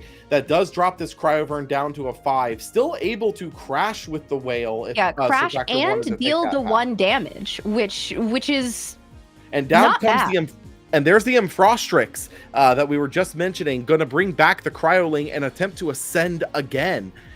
This is a very interesting play line here that we've seen multiple times out of Sir Tractor today. The question, though, is what are you putting as the second spirit under that Cryovern? Because it looks like he might be low on Frosts. Might just throw a fire on there. Yep, that's exactly what it is. And that also is a very terrifying prospect, because that might be telegraphing that we're about to... it's out of the hand! Oh, no! Rough. But it might also be telegraphing that we drew into Cryo Scorch and might want to threaten a hard ascension with it. Regardless here, Gorgon's Gaze coming out Oh. here, I'm assuming on the 7 attack swing, meaning that we're just going to take the crash and burn for 1 on Dimax. This is such an expensive turn, though. Sir Tractor still got to stick 1 Cryovern on the field. As you said, Enchanted with a Fire could be... And the resting for the punish! Oh no! That resting has come down every time. That's 2 games in a row that we've seen it, which is devastating because there's nothing you can do about that. That is an expend to draw out of Dimax, though. Doesn't look like he has an Elestral to follow up with here. Or maybe he's just trying not to put an Elestral on the board for Sir Tractor to go into the Cryo. Another Nectar of the Gods coming out from Sir Tractor. We are digging into this deck right now, trying to find something, anything. Looks like a Catarant coming down here. That is going to recover some of these Frost Spirits that Sir Tractor has burned through. Puts Sir Tractor to 7 Spirits in Spirit deck after all is said and done. Dimax on 11, probably soon to be 10 after this Catarant swing in. So you have to imagine Dimax wants anything that can answer this Catarant, and Eddie will do it. Eddie can do it every time. And that Catarant just goes down here. Sir Tractor, with that boost from Catarant, though, able to afford to do a few things here, like Narpoon, apparently. But are we going to see, yes, properly enchanted? And a Gorgon's Gaze out of Dimax is going to stop that search dead in its tracks. You have to imagine that I think Sir Tractor has to have Rhino Sect in hand already and was probably trying to find either the Nymph or maybe even a Catarant to restabilize. But Narpoon getting stuck on the board like that does give Dimax the opportunity to develop a Zeus for 3. Ooh, going all in on this Zeus. And going to be using Ambrosia as well, just further making this seem and feel like a very big hill that we must surmount from Sir Tractor. Absolutely. The Eddie is going to be able to walk over this Narpoon here, completely uncontested. Sir Tractor, once again, on the back foot. He does not have... I do not believe he has a Cryovern left to go into, as we've only ever seen him go into 2. An Ambro, though, is going to kind of open up his options, though, as that's going to let him kind of cherry pick what spirits he wants back. Okay. And 3 Frost coming back, which, you know, makes sense as we saw maybe didn't have everything that we needed in terms of spirits, but we see... Eddie on Eddie Violence, a classic coming out, met immediately with a Gorgon's Gaze. Is that the second or third Gorgon's Gaze we've seen from Dimax? I believe that is the second for this game. Yeah. We have seen a couple between games 1 and 2 here. What we're going to see a Zeus come down onto that Eddie, a set out of Dimax, and walking over Eddie on Eddie Violence. At this point, though, Dimax is a little lower on spirits, but Sir Tractor doesn't really have a big push play left. We've seen him expend through his fire, so Lavalith isn't really an option. The Cryoverns are offline. You have to imagine that if he has a Rhino Sect, that would be a snap play there. But it looks like we're going to go for Eddie on Eddie Violence once again. Does Dimax have the answer? It is the PTA. So that will not stop the Eddie on Eddie Violence, but that will clean up the Eddie after the fact here. Okay, which Dimax is still very much lower in spirits, but by activating that PTA, that makes me think that they have to have some sort of plan here. Specteris, Water Enchanted is a plan. However, if Sir Tractor has anything that can swing over this, or just wall it out like a Rhino. But he is going to re-enchant. He is going to enchant it and drop the the Rhino Sect. That is going to clean it up. Sir Tractor takes game 2, and we are going to a game 3 in this finals. Oh my goodness! There was not a point in that game where I could have told you who was going to win. even up until the turn before that last one. I know. I didn't think that Sir Tractor had the full Rhinosect line in his grip, but apparently found it somewhere in there. Probably one of the 2 Nectar of the Gods that we saw come down that turn. That is fair. This really could go either way. We still have yet to see a Draking out of Dynamax here. Mostly just been playing kind of a standard good stuff pile from the looks of most of the water and thunder stuff that we've seen. Some lunar, but I can't wait for him to actually play the card that makes the Draking stuff work. Unfortunately, though, we have yet to see it. You know what? But in spite of that, despite the fact that we have not seen it, both Team Dynamax and Team Sir Tractor in chat eating good today. We have seen incredible play from both of these casters. We're going to be going into a game 3, which I think is how every finals should be. It should. I want a game 3 for every finals for the rest of time. And what a game 1 and 2 we just had. Absolutely. Like we're seeing in the chat here, this is how a finals is supposed to be. A lot of back and forth. You never really know who's on top until it's at the very end. And such lightning fast and powerful gameplay. I cannot wait to get into game 3 here in just a little bit. Oh my gosh. Yes. Our players are siding right now, which is, I'm very interested to see sort of how the identities of these decks change.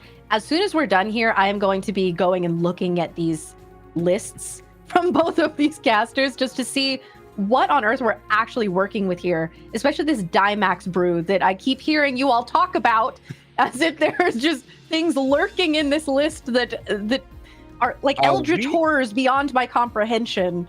We are actually starting game 3 here. The players are not waiting for us. They're saying go, go, go, apparently. Oh, okay. Yeah, they're going. So we're going to be going into game 3 here. Sir Tractor starting us off already with a Narpoon. And so Dynamax went first, expended to draw in set 2. Notably, both players took a mulligan here. Sir Tractor following that up with a Narpoon cast to search for the Cryoling. We are now all caught up, setting 1 and going to swing in for 1 damage here. Well, these casters not wasting any time, apparently worried about, and here comes more Galaxy shenanigans from Dynamax, looking at now a 3/4 Narpoon. Sir Tractor going to be... Gorgons in the battle step! The battle step Gorgons classic. Yes. Oh, if you're a Dynamax, this is not a position you want to be in. Sir Tractor, already at 4 Frost Spirits, is going to expend a draw, so that puts him to 5. Cryoling is now online and is just going to swing in with the Narpoon.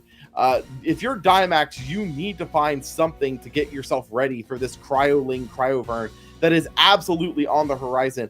Rabbit is a way you can try and find something to answer here. But good grief, this is a little bit terrifying. With 3 set from Dynamax, I think there's got to be an answer somewhere in there. I don't think we've seen a Hurricane from Sir Tractor. And again, I must point out, nobody is respecting Hurricane today. I haven't seen one caster respect it unless they simply didn't have back row to set. 4 back row! 4 back row in a...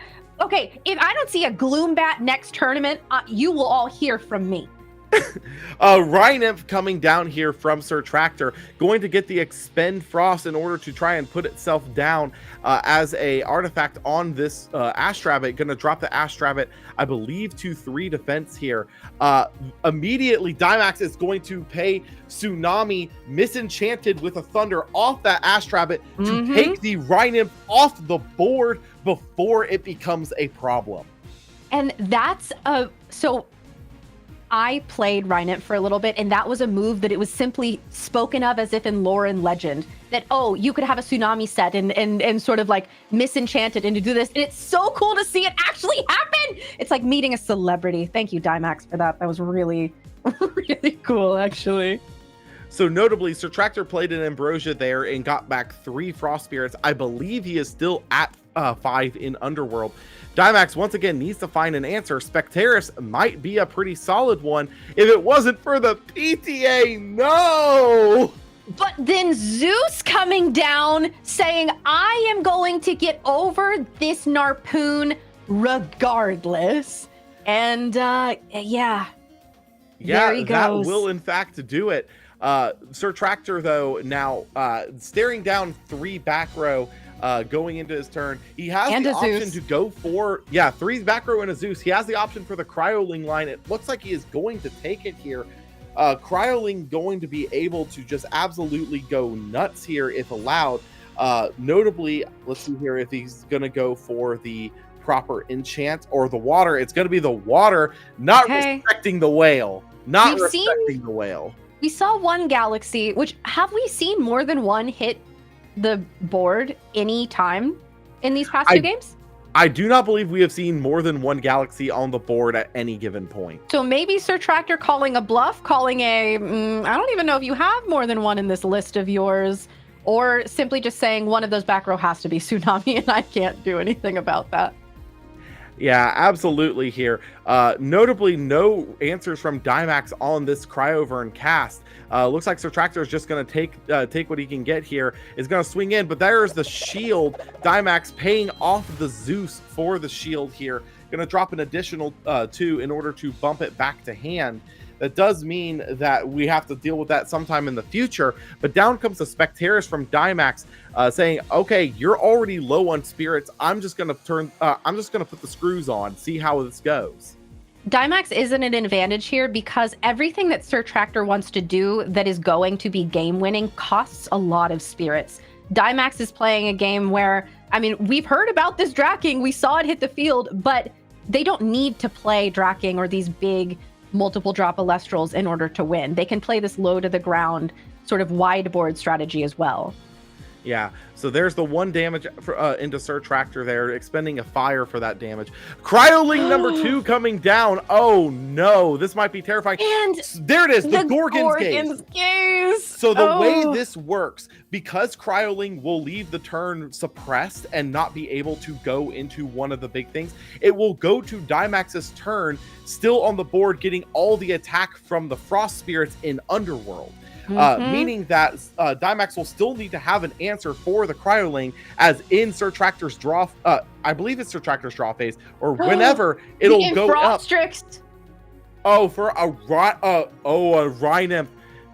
Sir Tractor trying to put an answer down, saying, "Hey, we need to get the Spectaris off the board before it can suppress the Cryoling later." Once again, PTA coming down. That is a really heads-up play from Dymax there, expending off the spirit on the Spectaris to keep the Rhynymph from being able to go into that. But he still has the Rhino Sex by going onto his own Cryoling, and that is game! What? The Rhino Sex is your game! Elestral! Oh my god. Oh my gosh! This is what we came for! The absolute...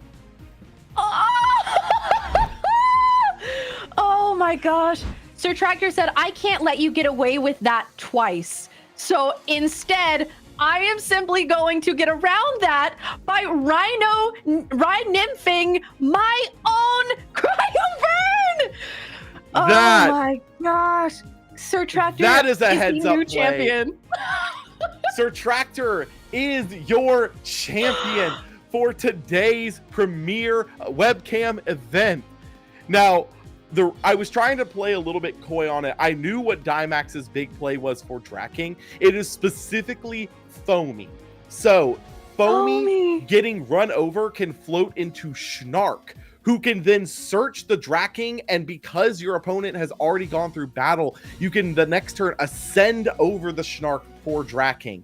That is the play he was trying to get off there. I don't think he saw Foamy any of those games. That would have been really cool. But also, I am still in disbelief because our new champion, Sir Tractor, is doing it like no one has ever done it before. Never in my life have I seen someone Rhynymph their Cryoburn and get out 2 Rhino sets. I have actually seen that happen before, and I'm so glad that we saw it happen live here. It seemed like Daimax did not have the set Tsunami in order to do the same like heads up play that he did before, but really heads up on Sir Tractor's part there. Absolutely incredible finals. It was a fast finals, but an incredible one. That was such, I mean, I just said it earlier. This is, and this is not biased, the greatest tournament of Elestrals that I have had the honor to commentate and I have gotten the honor to watch and be here for. We have seen so many incredible casters who have just been playing out of their minds, and it resulted in this culmination of plays that I was watching and in disbelief. Sir Tractor, who has been playing out of their mind all day, Daimax, who went undefeated up until this finals, when sometimes your opponent just Rhymps themselves, you know, and what are you going to do when that happens? Congratulations to both Daimax, and a huge congratulations to Sir Tractor, our new champion. I can't get over it. Just I'm in complete disbelief that I think it was only a 17-minute finals, if I'm not mistaken. None of these casters gave us any time to catch our breath. The fact that they were already on turn 2 before we were even able to go back to the screen for game 3. It's wow. I just can't. This was an absolutely incredible finals too. Just the constant back and forth, the blowouts, just the like we have to keep in mind there were multiple times where Sir Tractor had 2-drop Elestrals on the board, and one got answered and then immediately followed by a Laurels on the other, and yet he still came back and won that game after that. Daimax took one of them in that regard, Sir Tractor took the other, and the Rhinosect, the Rhymphing your own Elestral to get Rhinosect on the board. I think we're both reeling from that. I mean, we saw insane plays from both of these casters. That game 1 was so decisively Daimax, and then then Sir Tractor just took it. And especially like the mind games that we were playing, even with the I'm gonna water enchant my Cryovern, so you better have another Galaxy. Games like that, it's just these are insane casters, and I'm in awe. You got it. It's just sometimes you have to take the gamble that your opponent just doesn't have it, and I do think that we are going to be prepping up for our winners interview here. So with that said, I'm going to step out for just a little bit, go get Sir Tractor, get us all prepped up here. Kay, if you wouldn't mind, let's walk our audience through some of the incredible events that went on here today. There has been so much, and Law, we will see you in that winner's interview. Thank you so much for being here with me today. We're just going to hang out with me for a little bit here. I think that first and foremost, because all of that happened so quickly and it was so just next level thinking, I'm going to walk you through, for those of you who are like, what just happened there? So what we saw is we had Rhynymph cast, and Rhynymph is able to attach itself to another Elestral, move to the rune row, and basically become like an artifact. However, the way that Daimax was playing around this was similar to with that Tsunami that we saw, paying off of your own Elestral to be able to fund it. However, because of the ordering when you have to play Poison Tipped Arrow, you have to do it on cast. So that still gave Sir Tractor the ability to then choose a different target for the Rhynymph. Sir Tractor chose to then Rhynymph their own Cryovern, which then allowed them to, I think we saw 2 Rhinosect dropping, which then we were able to take that journey with Daimax, who correctly assessed and said, I don't think that there is absolutely one thing in the whole entire world that I can do at this point in the game against 2 Rhinosect. And what an amazing game that was. We have seen incredible play from Sir Tractor, our new champion, all day today. Between round 4, I believe, is when they were the feature match, where we didn't see Rhynymph a single time. We were simply playing a game of the Cryolings into Cryovern. We saw properly enchanted Cryo Scorch.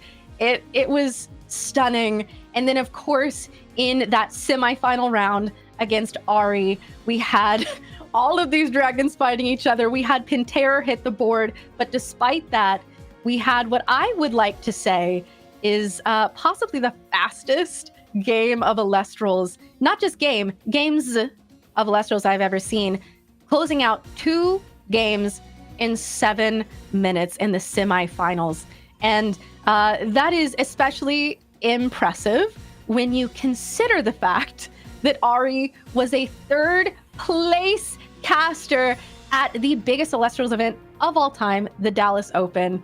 So Sir Tractor not only took down Dimax in finals, who is a legendary Elestrals player who has had influence over so many of our other casters. If you see funky cards pop up that you say, why is Cockatoodle on the board?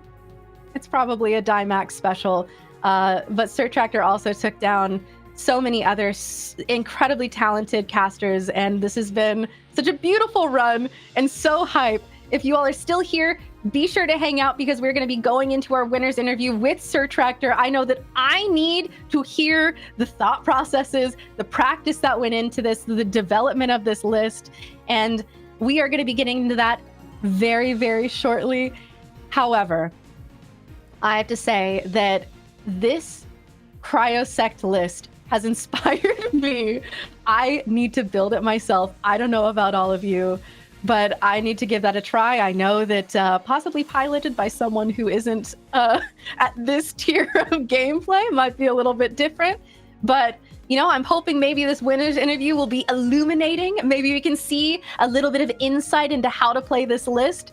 I'm hoping that we can hear from Sir Tractor, get some tips, some tricks, who knows. But either way, it is going to be an amazing interview. It has been an incredible day of Elestrals that we have played today. And with that, I believe we are now ready. We're going to be getting into our interview with our brand new Premier Champion, Sir Tractor. I'm going to send it over to Law right now. And we are here with our new champion, Sir Tractor. We are, I believe, there we go. We are here with our new reigning champion, Sir Tractor. How are you today? I am so stressed right now. Well, first of all, allow me to be the first to say congratulations on becoming our next webcam premier champion. I gotta ask, after 7 rounds of Swiss and intense final, and the intense top cut in finals, especially that finals, how does it feel being our latest champion?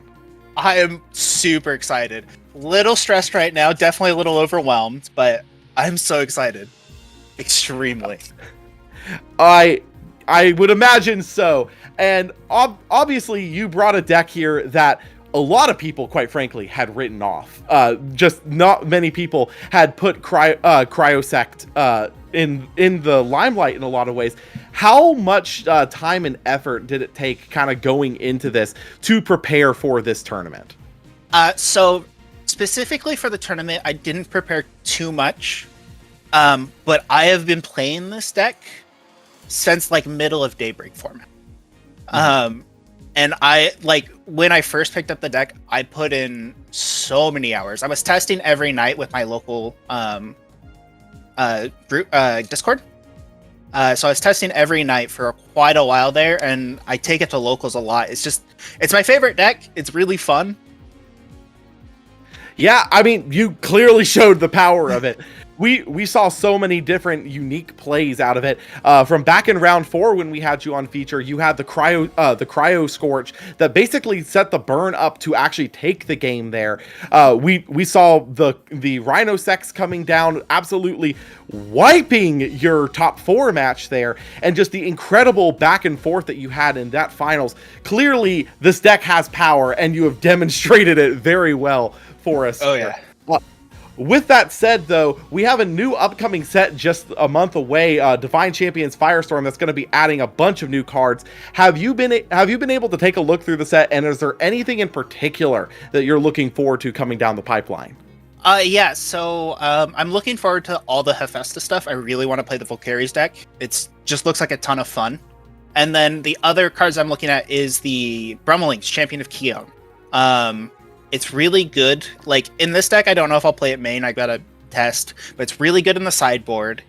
And I think it's really, really good in, like, the Cryo aggro deck. Yeah, I could definitely see that with being able to grab Blizzard out of the deck, get your Frost Spirits going very fast there, and handling back row. Yeah, I absolutely can see how that could really buff it up. With that said, do you have any words of inspiration or encouragement you'd like to share with all the casters who are maybe trying to get to the same position that you are in right now? Yeah, just have fun with it.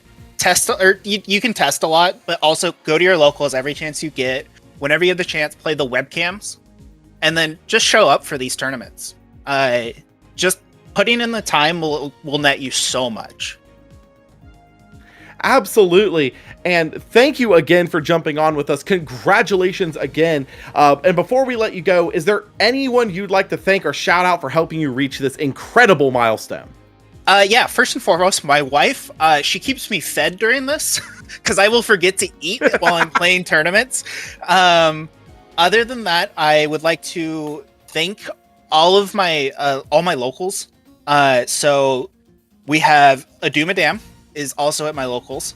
I have A-Team, I have Lavender Sunyata, and Slaying Table are the big ones that I play against a lot at locals. My locals is really stacked, and I want to say thank you to all of them for giving me the practice and playing with me all the time.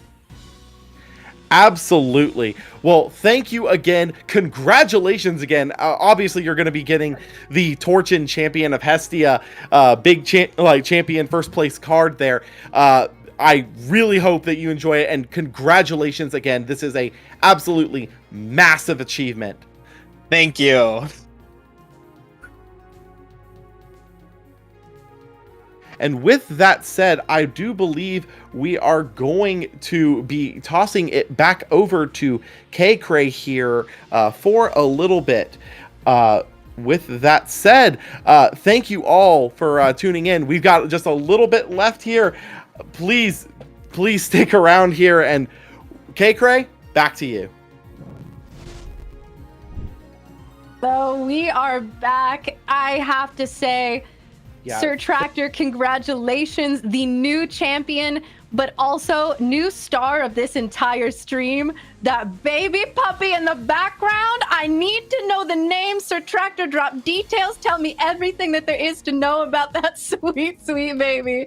And congratulations to you again. Such an insane day of casting and plays. And thank you all so much for being here with us.